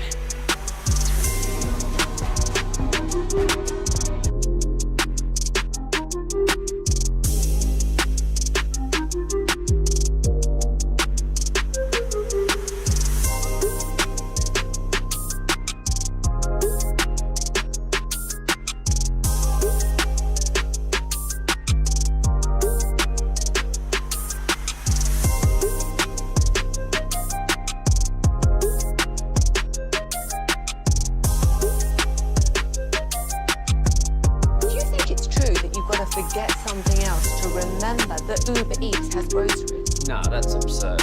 Hey, remember when you used to be Pepper Lady? Pepper Lady? Wasn't it Cinnamon Sisters?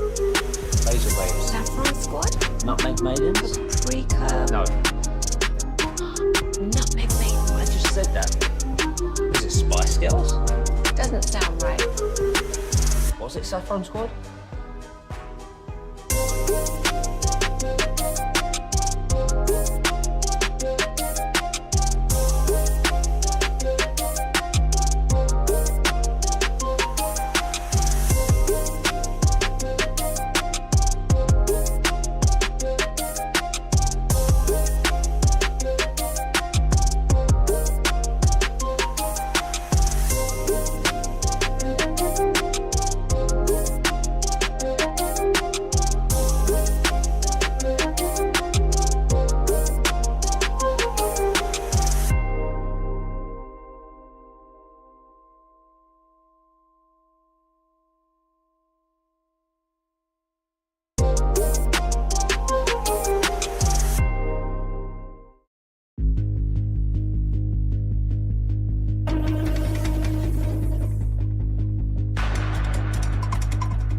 Here we go. Let's chat with Ted Emmerich about this Rangers game tonight. He's filling in for Sands and has your pregame coming up in just over an hour. Segment's brought to you by the Frankels. If you've been injured in a car or truck wreck, call the Frankels first, 214 or 817-333-3333. There's never an out-of-pocket cost. They only get paid when you win. Franklin Frankel, the go-to car and truck wreck attorneys in Dallas.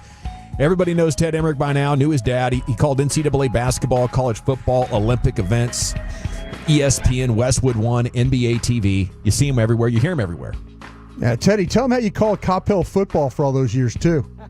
Yeah, I was going to say, you forgot Tiddlywinks at some point. But yes, brought us, you and I, for 4 years. We're calling the Coppell Cowboys. We saw former Cowboy Connor Williams when he was just a lad before he went on to Texas. Those were good times, man. Yeah, good times for the parents as well, having that quality cast there. Pretty badass. Yeah. I'll tell you what was kind of, it was funny, and this just shows you what a pro Ted is. Yeah. Like, it like interviewing coaches, talking to the opposing coach, his chart, his spotting chart, everything about him. Like, I'm like shoveling food down before the game. Mm-hmm. I'm like, we have these meals, and so I'm just shoveling down barbecue before the game. And Teddy makes a really nice, neat plate, puts a napkin over it, puts it over on the side, doesn't even touch it. Wow. Until the end of the game. And I'm like, why can't you eat? And he goes, because we were talking about burping on the air. And I'm telling you. It's like that happened. It's going to happen right in the middle of a touchdown call. It happened once before, very early on for me. I never forgot that. I can't eat before I go on the air. It's a blessing and a curse. What a pro.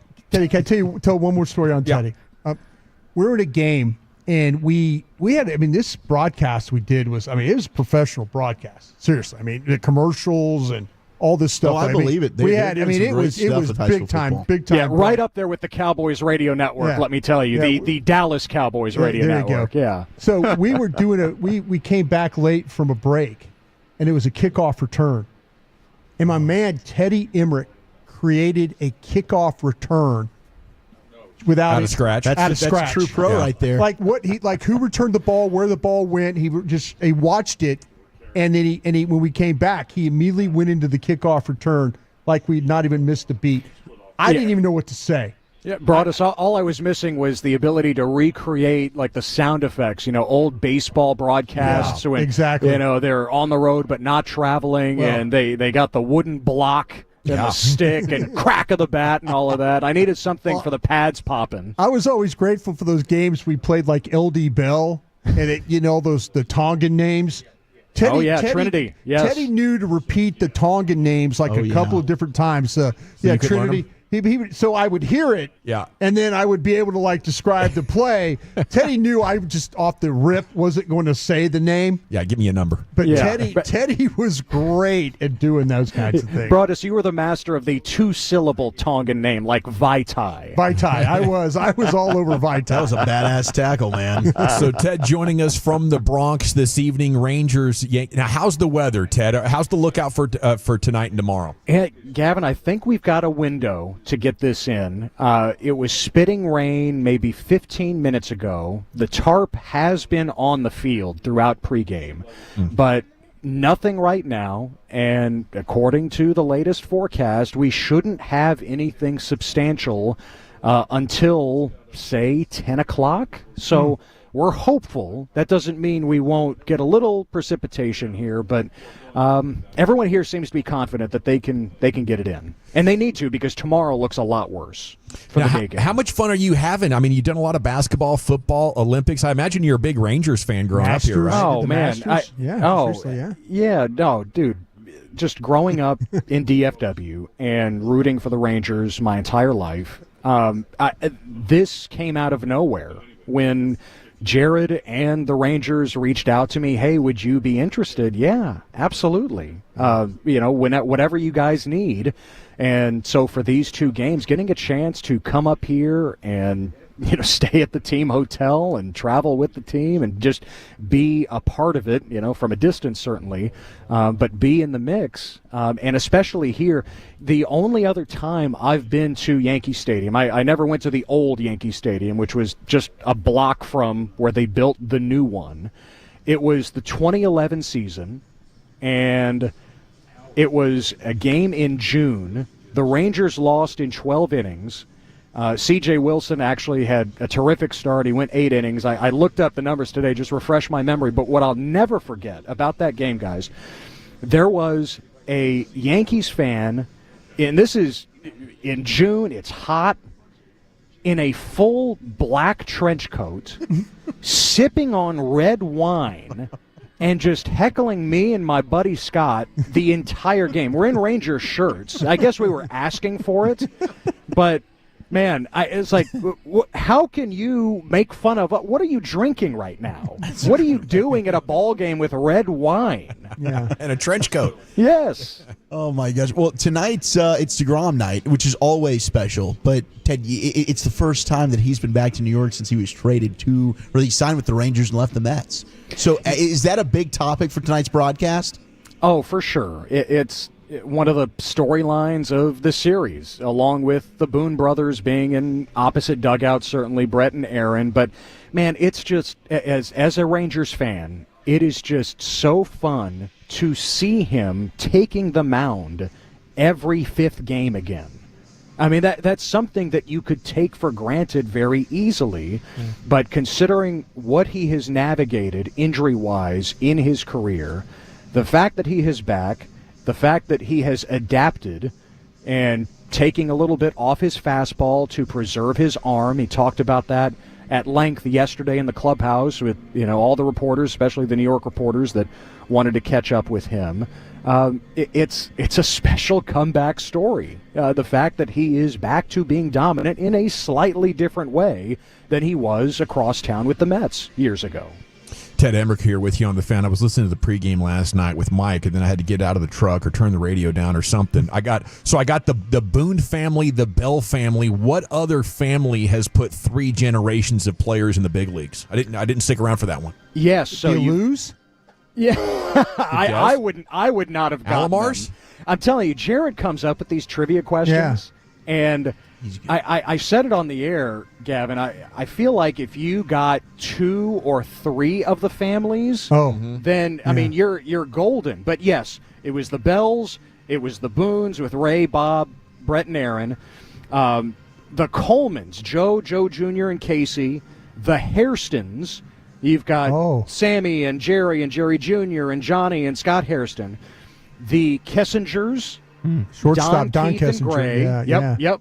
And then the unique one, like you should get bonus points if you get the last one.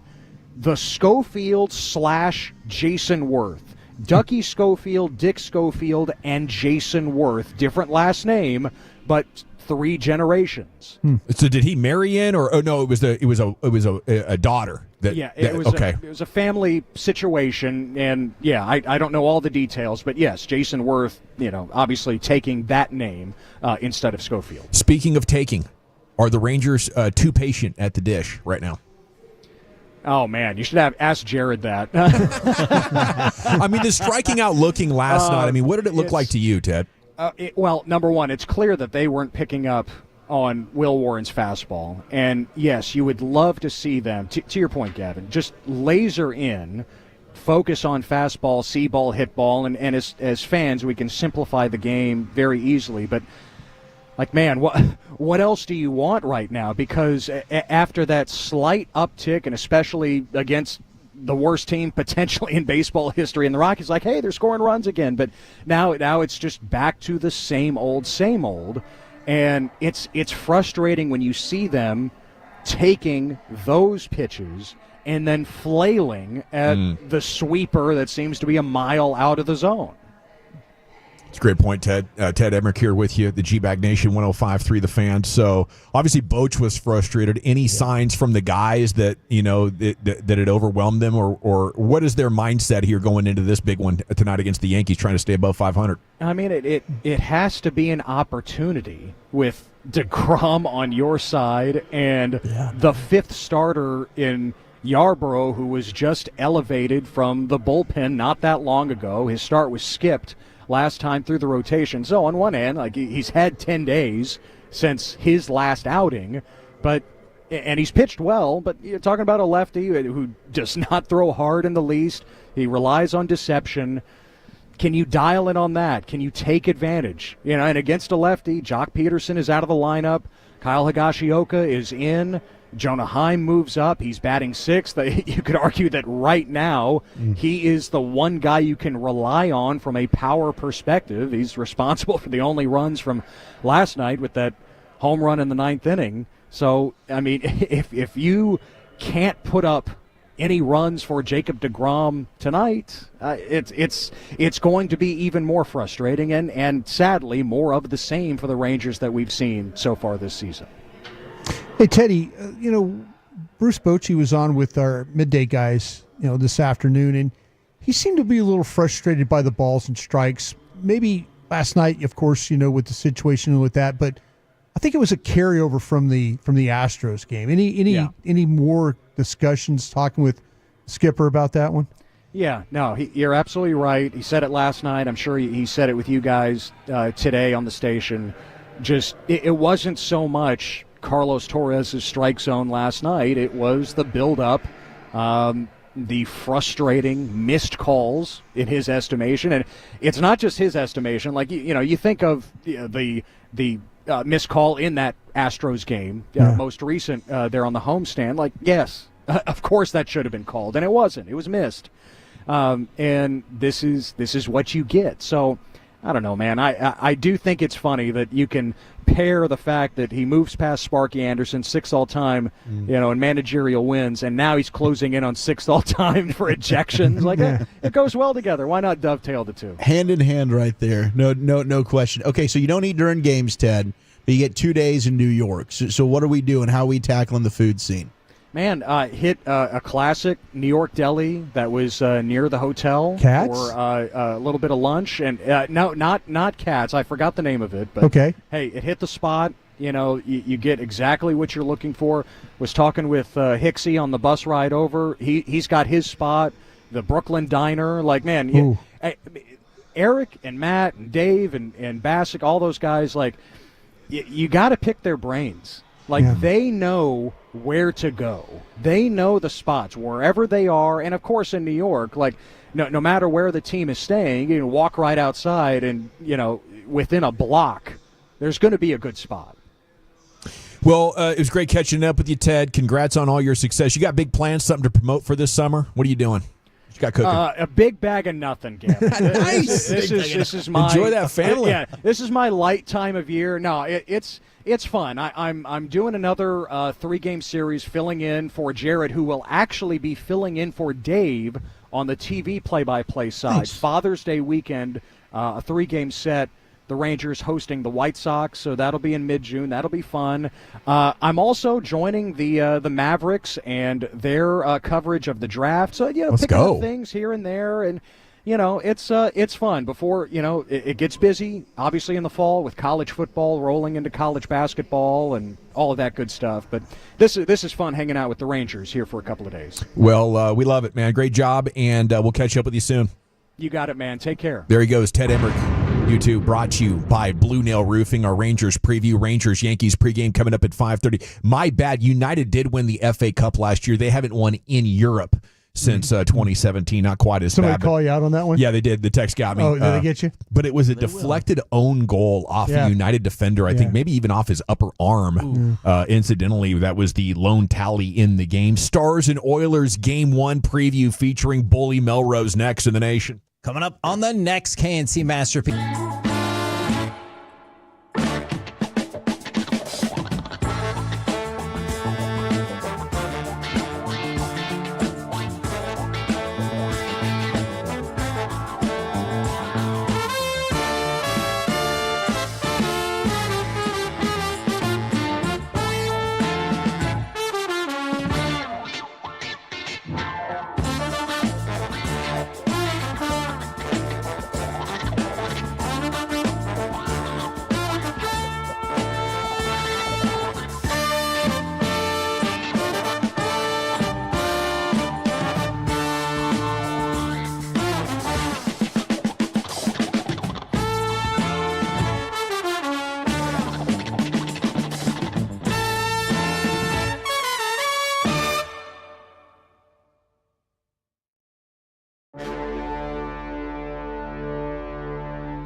V product? I gotta remember that. Well, you know, they say in order to remember something, you have to forget something else.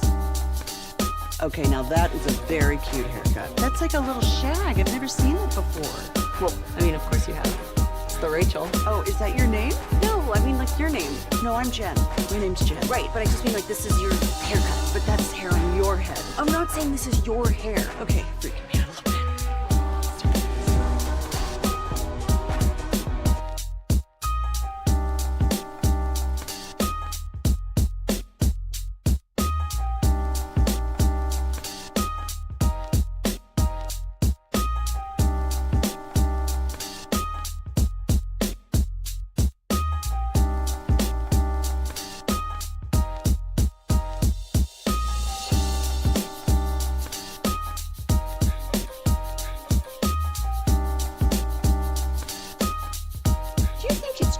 Got to forget something else to remember that Uber Eats has groceries. No, that's absurd. Hey, remember when you used to be a, what was it, Pepper Lady? Pepper Lady? Wasn't it? If you're in the market to upgrade your vehicle, get to Classic Chevrolet in Grapevine. Back-to-back #1 Chevy dealership in the world. They've got more new Chevys than anyone, and they're all priced to sell. Silverados, Tahoes, Blazers, Malibus, Equinox, and more. Visit ClassicChevrolet.com. This is Texas. This is Classic Chevrolet. Together, let's drive, relax, and enjoy the difference. Based on new Chevrolet registrations 2023 and 2024.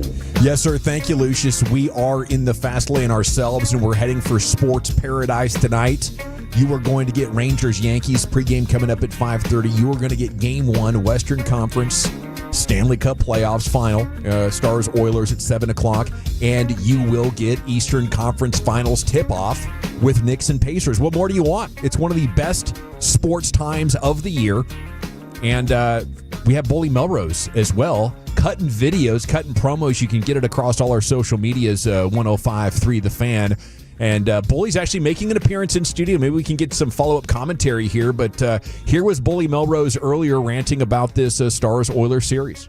Jeff Dolos, Bully Melrose here, boys. Game 1, Stars and Oilers. I couldn't be more excited.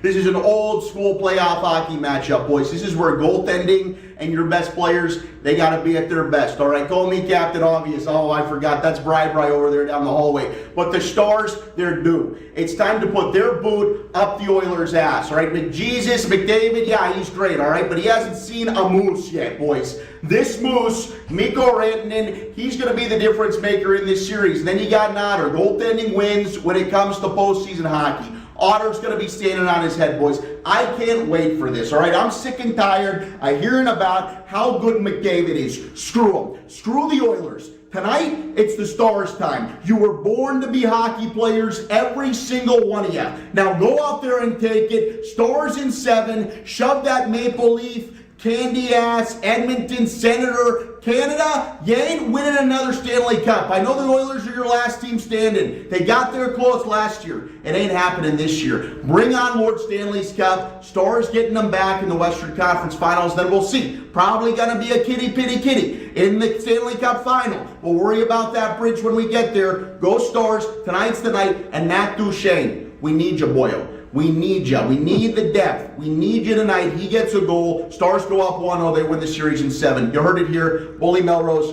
let's go drink. Matt Duchene, the call from Bully Melrose to get the win. And if you turn on your webcam now, you can see Wolchuk all dressed up. He's got a cigar. He's got his Stars sweater on, his jacket, and the Bully Melrose mullet is flowing in full glory here in studio. How you doing, Bully? Thanks for joining us live. Good, boys. It's been a while since I've grown my hair out like this. This is wild, huh? Yeah. So you think it'd be better to avoid Game 7 in this one if they could? If they could, of course. I mean, it's a serious question there. I mean, come on. Of course you want to avoid Game 7 if you can, but you got to feel like you're playing with the house of cards if you get there, you know? I mean, come on. Game 7, PD DeBoer make it 10-0. I think home ice advantage is critical here, but yeah, I mean, I'd love to end this thing. Sweep them. If you can, let's get the brooms out, boys. Now, what do you think about Brian saying it's hard to find this game on TV right now? What this guy. It's hard to find. Yeah, it's hard to find if you're blind. I guess it's hard to find the TV. I mean, come on, boys. It's either on ESPN or it's on TNT. But good thing is this entire series, Brian, one channel. So you don't have to worry about the flippy floppies. Yeah, it'll be on ESPN. My guys, McDonough and company, they're gonna have it rolling for you. See, Bully, I miss the days of you being on and and you handling the me too. They kicked me out of there. Yeah, you handling and I just I just knew Thank you. that my hockey was going to be on with you every night. Yeah. Same commentary, same all this, and now I have to kind of go through 2 or 3 different channels, don't know what times, and stuff like that. Maybe it's the old guy me, but I miss you and your commentary for sure. Look, if we could keep them all on, we got enough channels to do it. I mean, we got like ESPN The Ocho, we got ESPN2, ESPN News, ESPNU. We have every game out there, you know? I mean, if we really wanted to. So I hear what you're saying there. How about McDavid and Draisaitl, though? How can you be so confident considering what happened last year? Yeah, McDavid's about as dry as possible. The dude has absolutely no personality. And I'll tell you the difference here, Gavin, it's the Moose. It's Mikko. This guy is a one-man machine. You crash the net. He's a guy that is just a big body, big force. You need your best players to play best in these type of games. And, I think McDavid will do that. But I think defensively, what Thomas Harley's been able to do, Thomas has been really, really good. Boy, excuse me, do you think that Edmonton will come up with some type of song like we got from Winnipeg? No. I'm so sorry about that. Is that embarrassing? As a Canadian, was that embarrassing? Very, very embarrassing. Good thing is we still have the beautiful maple syrup that we're given.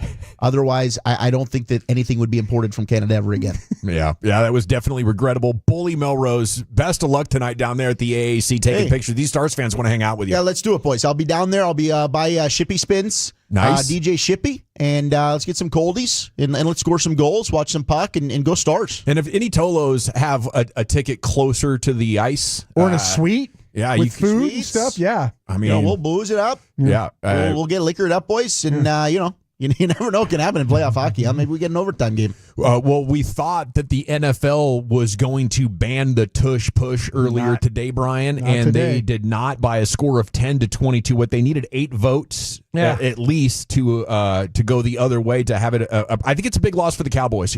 I'm sure the Eagles could have generated some short down and distance plays with Jalen Hurts and Saquon Barkley, but this is a defeat here. I'm surprised so many owners were willing to let them cheat. Jerry Jones was even saying he was flip-flopping on the idea. Did you hear what he was saying? I didn't. They asked him about voting on it, and he said, I didn't know whether to vote against it, vote for it. He goes, I was flip-flop back and forth. It wasn't like to Jerry, it wasn't cut and dry. He was like legitimately saying that he was flip-flopping on the subject.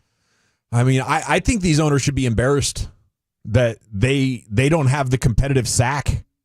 Like, how do you not say, screw it, we have a chance to take away a serious weapon from them? Nick Sirianni said all of his offensive coordinators had gotten head coaching jobs because of the tush push. You have a chance to eliminate it, and you're sitting here trying to be fair to your biggest rival? I don't think you want it enough. When you want really to win a championship, you desperately want it, and you're willing to cheat. Most people are willing to cheat in order to get the job done.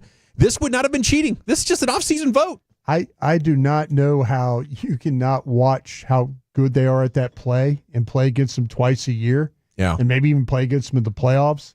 Yeah. And think that, man, we can't stop that play. And here we have an opportunity to stop it without actually going on the field and playing any defense. Yeah. Like, Jerry couldn't whip the votes. I don't think he tried. He was thinking about voting to keep it. I know. He was talking about flip-flopping. Yeah, why are we even odd. considering flip-flopping? I told you, I just wanted to see the call. I wanted to see the call of the votes, and the fact that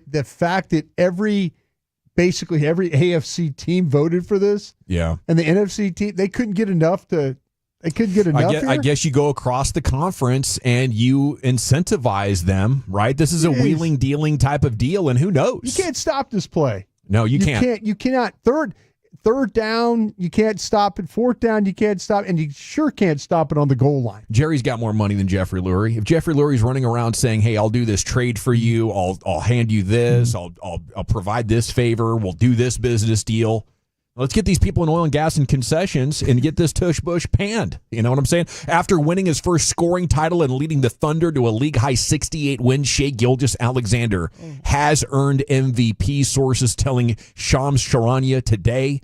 League is going to officially announce the honor tonight, a few nights after SGA defeated Jokic, and a game after they defeated the Timberwolves, finished as runner-up in last year's MVP voting. He is an incredible talent. I saw somebody today making the case that he's actually the closest thing to Kobe. Oh, really?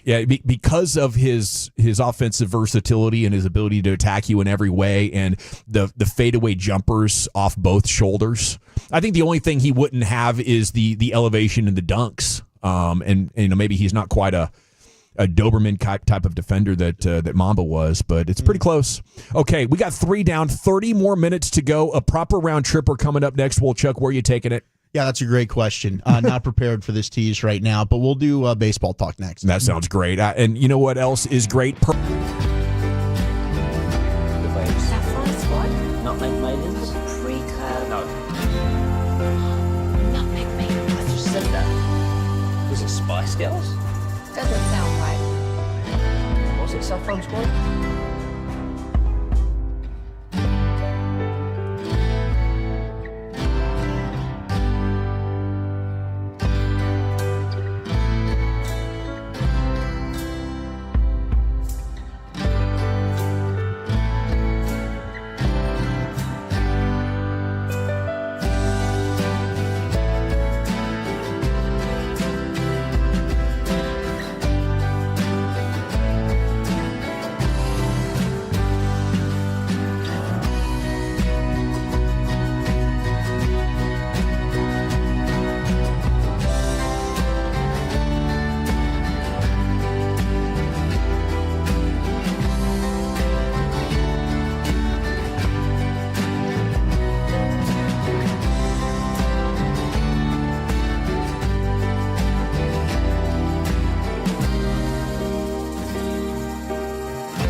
FM Leasing Studios. You're rolling with the G-Bag Nation on 105.3 The Fan.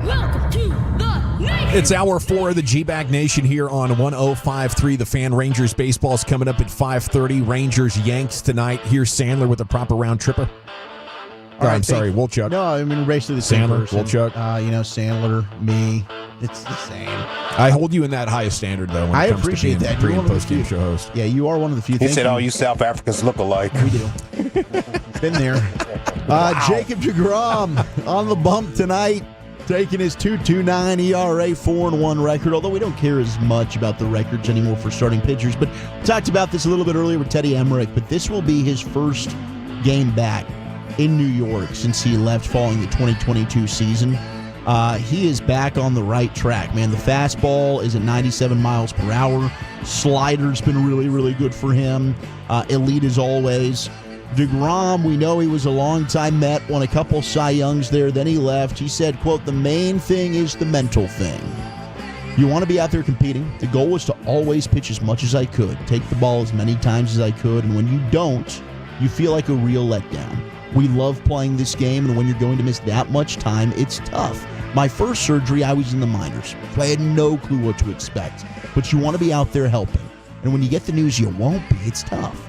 Once I got over that part, got into the surgery, it's like, all right, what can I do to get back?" And since then, it's been awesome seeing him come out here. He's starting every fifth day. Fingers crossed that continues, but I'm excited to see him tonight. I'm not even sure what to do with it, Wolchuk. I'm nervous. I don't want to jinx it. Yeah, I feel like we need to knock on some wood. Maybe we should talk about This is it. the second mention of the day that he's making his start every fifth day. Is that the Yeah. right thing to do? Probably not. We should probably handle this like a no-hitter and just, I'm not Yeah. sure. Just dump all of that loose. I think dump the- everything I just said. I think everything leading up with him was the only thing that we asked is just let him take the ball every fifth day. And So so great. so good. We're a third of the way just there. Don't even talk about it. Just say, "Boy, pitched great last night," or "Boy, he Every looked start good." Yeah. seems to be getting stronger. I Yeah. can't wait for all the deGrom versus Judge at bats, though. Like, we're talking best on best. You're talking Yeah. best hitter in the game. You Arguably. actually have a chance of getting a fair call Yeah. from the ump. Yeah, hopefully. I mean, this is going to be a lot of fun. And I think it was 3 last night. Bassett counted 3 different pitches that the ump blew with Aaron Judge in the batter's box. I thought it was. I loved Boach going out there and chewing his ass out. I think he deserved it. I think absolutely, as he noted, and you've been talking about, Brian, it was carryover frustration. I But was, tonight, yeah. like, who's going to be the guy, man? Who's going to step up for you? I thought Haggerty had some good at bats last night. You can see the wheels once he gets on base. Wyatt was able to get you a double. The Jungle Cat's been pretty good. I mean, this does feel like you're going to need somebody in the bottom of the order, and they changed it up. Like, you got Josh Smith, who's now going to be at the bottom of the order. So when things go ahead, your bottom 3, you got Berger, Higashioka, and Smith. Maybe you can finally get something out of that bottom 3 in the lineup. Maybe Boach is trying to create something for Yarborough here. I know they've stunk against lefties all year long. Where's Simeon? Simeon's still at 5th. And Okay. that might be a guy eventually you're going to have to look to move. Because everybody else, it seems like, hey, your average, your OPS, it's slightly improving. The one guy that kind of stays steady at like 175 and just a 500 OPS, it's Marcus Simeon. It's not a good I mean, one. that's 9th. Because he's a legend, you'll let him play out this season and have back-to-back bad seasons. But I think it was Sandler that told us a couple of weeks ago, next year will be the year where you're going to have to make a decision. You know, do we eat this contract? You know, what are your options? Do you keep him around as a utility guy? Would he even want to do that? I mean, I don't think he would what's want to Marcus do that. Simeon want to do? He's a freaking legend. He's a champ. You know, he was awesome for a long time. Yeah. So if I'm reduced to that role, I'm kind of looking like, can we retire and just give me my money? Yeah, he's a Go guy away? that kind of, he wants to play every day. I mean, Yeah. we just, the Iron Man, I mean, him not playing and taking a day off, that was something they had to beg him to do last year. But you mentioned it off the air earlier. Baseball teams are doing these contracts with guys that are 28 to 32 years old that are way too long. And you know the back half. But what they have to do, Bolchuk, is they have to do these 10-year deals because I can't give you what you're really worth per year. Otherwise, we're going into luxury tax threshold. Sure. So teams are acknowledging we're going for it in the first 5 years of a Seager and Simeon window, and that back half, they're going to make a lot of money. They're not going to be good, and we're going to have to restock in the draft. And heck, if you win a World Series, like, all's Yep. worth it. But gosh, it does suck when you've got a guy that is not producing and you're paying him one of your highest on the payroll. It's difficult. It really, really is. Now, the Phillies are in need of some bullpen help, and they have now reached out to David Robertson former Texas Ranger, who's pretty good last year. He's been kind of flirting with retirement, but they just had Jose Alvarado get suspended 80 games, and he also can't play for the postseason. So we'll see if David Robertson ends up wanting to come out. They're looking for a reunion with him. He did play in Philly. He is 40 years old. I mentioned last year was pretty darn good with Texas. I don't know if that ends up being a home. I know some Ranger fans would be thinking to themselves, like, I know Hagee's been pushing out. The Rangers should be calling David Robertson now. Get him back here because they could use some bullpen help. You got Chris Morton, who's on the IL. Yeah. Cole Winn got activated. Like, would you not want David Robertson, but maybe he ends up with the Phillies? I mean, Martin's been elite, and I wouldn't expect those numbers to continue for the next 4.5 months and into the playoffs, but this is a loss. If, even to be without him for 15 days is tough. If he does not come back, then yes, Wolchuk, I would say I'm looking for a bat in the trade market, but you'd have to add bullpen piece, at least one. Kyle McDaniel has updated the top 50 prospects in Major League Baseball. Where is Sebastian Walcott? Well, he's at number 4. He has moved up to 4 on the list. Walcott has gone from the long shot shortstop to now looking like an average long-term defender at the position, as he sometimes, struggles a little bit. But Walcott has the most power of the 3 teen shortstops on this list. He has hit now 40 homers, and the power is on display basically every single night when you watch him at Double-A. It's unbelievable. I still wonder, does he play shortstop at the major league level with that size? And especially if the Rangers... Cal Ripken was tall. He was. But, I mean, Sebastian Walcott's like he's a different animal. I mean, this dude, I could see a projection like maybe you move him to first base. Maybe you move him to the outfield still at this point. Because you might, if you have Josh Smith, who still doesn't have an everyday spot, if you really wanted somebody that is an elite defensive player at shortstop, like Josh Smith's the answer there. You can play Josh Smith at short. And, depending on how Seager's career goes, I think you got to be open-minded to that. If an elite defensive shortstop develops in your system, I think you would have to move Walcott. Yeah. But right now, because he's so athletic, he's trending to be an average one, sufficient. Right, but an average one is the thing. So, like, at 18 years old, you keep him there for now. But I still... you don't... I mean, I'm not saying you're against him, but the range, the length, the quick hands. I mean, remember, like, there were a couple times there, he was, like, turning double plays. Yeah. Ball hitting the hole. He gets over backhands. And next thing I know, that ball is at second base. He is special. I think he's naturally heavy, though. So I think by the time you're 28, 29, 32, I think... Right, it's a projection third for base his older play like years. A-Rod? Can you go to third base from play shortstop? third. I think Absolutely. quite easily. Third, even second. Like if you're talking about Simeon, you move on from Simeon, play him at second base. There's a lot of options here with Sebastian Walcott. It's a great problem to have. But now number 4 when it comes to the prospect rankings, and he is the only Ranger. Jordan Lawler, by the way, of the Diamondbacks is sitting there at number 7. A couple other players from that draft class the Rangers were looking at ended up going pitcher. You got Max Clark with the Tigers at 8. Walter Jenkins, the outfielder with the Twins, is at 8. Speaking of rookies, though, we had a Brew Crew member, Logan Henderson, has made MLB history. He's the only pitcher in modern history to begin his big league career with 3 consecutive appearances that involved a winning decision and 7+ strikeouts. That is extremely impressive. And when it comes to Milwaukee, they needed that really, really badly. So that's a boost for them. Also a boost. And he's really good, not just lucky? I think he's actually pretty damn good as a rookie. Nice. But it could be luck. I mean, the fact that they won, that could be luck. We've seen great starts, and your team doesn't always win. So the fact that you're adding the win plus the 7 Ks, the 7 Ks means he's good. The win could be lucky and fortunate. But George Kirby's coming back for the Mariners. That's going to be a boost to their rotation.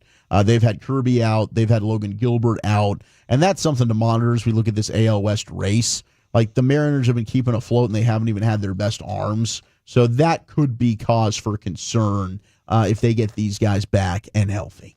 Well, thank you, Wolchuk. Thank you. There it is. We're rounding third, heading home. Pregame coming up at 5:30. We'll reset everything and take a look at breaking news coming up next here in the G-Bag Nation. It is time to prepare for the summer heat with energy-efficient windows from Window.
a little shag. I've never seen it before. Well, I mean, of course you have. It's the Rachel. Oh, is that your name? No, I mean, what's your name? No, I'm Jack. Your name's Jack. Right, but I just feel like this is your hair. But that's your hair. I'm not saying this is your hair. Okay.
The G-Bag Nation here on 105.3 The Fan. Hope you're having a terrific night. Rangers pregame's coming up at 5:30. Stars and Oilers game 1 coming up at 7 o'clock. Brian, you had a little Stars Oilers factoid in there right before the mics came on. What was that? Yeah, that was crazy. It's from the Sportsnet stats, and this is about the Oilers have scored 19 goals in the third period in the playoffs and are a plus 10 goal differential in the final frame. Man, that would really make me nervous if they were facing Edmonton in the first round, considering how that season ended the last 2 weeks, a 7 in a row, that game against Vancouver, the leads they were giving up in the third period. I think they fixed that, but man, the third periods are going to be sweaty, bro, and I cannot wait. Oh, sweaty. Tonight. Oh, you got to be kidding me. Oh, we'll be schwitzing. Okay, let me see here. Segment's brought to you by the Frankels. If you've been injured in a car truck wreck, call the Frankels first, 214 or 817-333-3333. There's never an out-of-pocket cost. They only get paid when you win. Frankel & Frankel, the go-to car and truck wreck attorneys in Dallas. It's also brought to you by Cars for Kids. Donate today, carsforkids.org. Jory Epstein asked Jerry for a Micah Parsons extension update, said I haven't talked to him for about 4 or 5 weeks. That'll be necessary if he's going to get a new contract. But he's got a contract. That's the point. Be sure and clear about that. So what Jerry is saying here in negotiating speak is he's got to come to me. It is, the first person to talk, is going to lose. And I think he is saying Mike has got to come to me and do a team-friendly deal if we're going to get this thing done this offseason, Brian. Man, when you say that, I wonder if Jerry's saying he's got a contract. Don't be missing things. Oh, wow. I didn't think about that, Jerry Whisper. I was just, when you said it, I immediately thought when he told Jory, he's like, listen, he's got a contract. Maybe Jerry's a little jammed up. Maybe Jerry a little jammed up that maybe the head coach is okay. Maybe Jerry, if I'm going to pay you need to show up for these things. Yeah, my immediate thought was, hey, the guy's under contract, and we got the 5th-year option and the franchise tag, and there's no hurry for this because the guy's I was just contract. I was just sitting there thinking. I wonder if Jerry got a little like, well, if I'm going to do something with you, you need to be around here. That is very interesting thought indeed. Is that quote from Jory Epstein on Cowboys Twitter? Dan Orlovsky sharing his concern about the Cowboys defensive front seven. That idea has gone viral today across social media with the quote, "Are you big enough to handle the modern day offense in the NFL. Or is he looking at Mozzie and Toya mostly there, your defensive tackles? Yeah, I think so. Everybody else is looking pretty good. Yeah, I think so. I think that's probably the bigger questions that he has about. I think they're going to be better at linebacker, at least size wise. They're big enough. The issue's been more gap integrity in the run defense, hasn't it? Well, you know what? To me, I've seen teams run the ball on the edge, and the edge is, and I think that's why you went out and got Peyton Turner and guys like that. That's a big long cat, man. Because you do not want to be giving up the edge the way that they did last year. I think it's been more about the I keep saying the edges, the ends. I think it's about the fill safety, and then also though the corners coming down. Definitely. All right, Jacob deGrom going to be on the hill here in about an hour. Unless the Rangers just explode in the top half of the first, maybe they'll be having a conga line coming up in an hour in the Bronx. Boy, that'd be awesome. Please. But yeah, you should have Jacob deGrom. So we invite you to lock into that Rangers pregame with Ted Emmerich, son of Roger from Yo Roger Raps fame, KRLD legend, voice of AT&T Stadium for years. And that is his kid who's having a hell of a career as a play-by-play man, still is a very young man himself. But he's filling in for Sands, who had a special journey over the last couple of days, and we look forward to catching up with Sandler tomorrow after the day game, which is going to start at 11:30 tomorrow for your Rangers. And hopefully they're looking to take 2 or 3 by the time we get there. It is back-to-back lefties next 2 nights. Okay, our buddy Puck Daddy, Greg Wyshynski, he joined us 2 nights ago, I think. It was Monday, I think. Yeah, ESPN senior NHL writer. And he just posted who's leading for Stanley Cup playoffs MVP. Ooh, I bet it's a battle between the two playing the night. Yeah, he's looking at Mikko Rantanen, leads the Conn Smythe watch, helped leading the Stars to their 3rd straight conference final. 13 postseason games, leads all scorers with 19 points, including a playoff best for him now, 9 goals. Only player to appear on every ballot surveyed from the writers at ESPN. Only 2 voters had him anywhere but first place for the Conn Smythe. 1 national writer had him 2nd, and a beat writer had Rantanen 3rd on the ballot. Probably a hater, maybe from Winnipeg. He slowed down a little bit after that first. Yes, maybe Colorado. Just can't do it out of spite. Yeah. As DeBoer put it, Rantanen is playing as if he's on a mission. He was a one-man wrecking crew against his old teammates from Colorado, the team that traded him earlier this season. Did more damage against the Jets in the 2nd round. Game 1 hat trick. Yeah, the 2 hat tricks, they just seem to be so powerful that if it's anywhere close with him and McDavid, or I guess the Hurricanes goaltender, I think the way that it happened against Colorado and then the history of the 1-period hat trick in the next game, might be too much to avoid my vote. Rantanen cooled off a bit later in the series, 1 assist last 3 games, but his accomplishments to that point make him the clear MVP in the eyes of the panelist. The first player in history with 5 3-point games through a team's first 10 in a single postseason. Yeah. I mean, he's doing Gretzky stuff, really. Set another NHL record by either scoring, assisting on 13 consecutive goals. At one point, Rantanen had factored in on 15 of the Stars' 16 goals. And, that's what gives you confidence. If they were getting ready to play the Oilers again tonight, I'd be terrified. Usually if a team has your number in the playoffs, I expect that to continue. One voter noted that the crazy solo efforts he's had in a couple of games makes him an obvious choice. And, he is. I don't think the Stars would have even won the first round without him. No. Agreed. Absolutely not. As another voter put it, it's almost hard to believe the dominance that he is displaying. And, this is kind of a revenge tour. It started against the Avs and that narrative that he could not thrive. I think Puck Daddy even joined us following that trade and said, we'll have to see. As far as how that narrative holds. And at the end of the regular season, then for the first couple of games of Colorado, you're like, oh, no, they traded for the guy who's not going to be as good for you as he was for them. But that narrative went up in flames, and now we're set. Enjoy the game tonight, Wolchuk. I know you're heading down there. Let's go, boys. Tolos, get that victory. If you see him, beer him. Okay, thanks to Lucius Alexander in the Pimp Cup over there, Master Control here, 75 and Fitz. You just went 3.5 flawless once again, got it stuck on automatic. Thanks to Carter Freeman coordinating your video. You can watch us every day, 105 at thefan.com, Twitch, and YouTube. Rangers baseball coming up next here. They're in the Bronx with deGrom on the hill till tomorrow at 2. I'm Gavin Dawson. You're going home with the G-Bag Nation at East.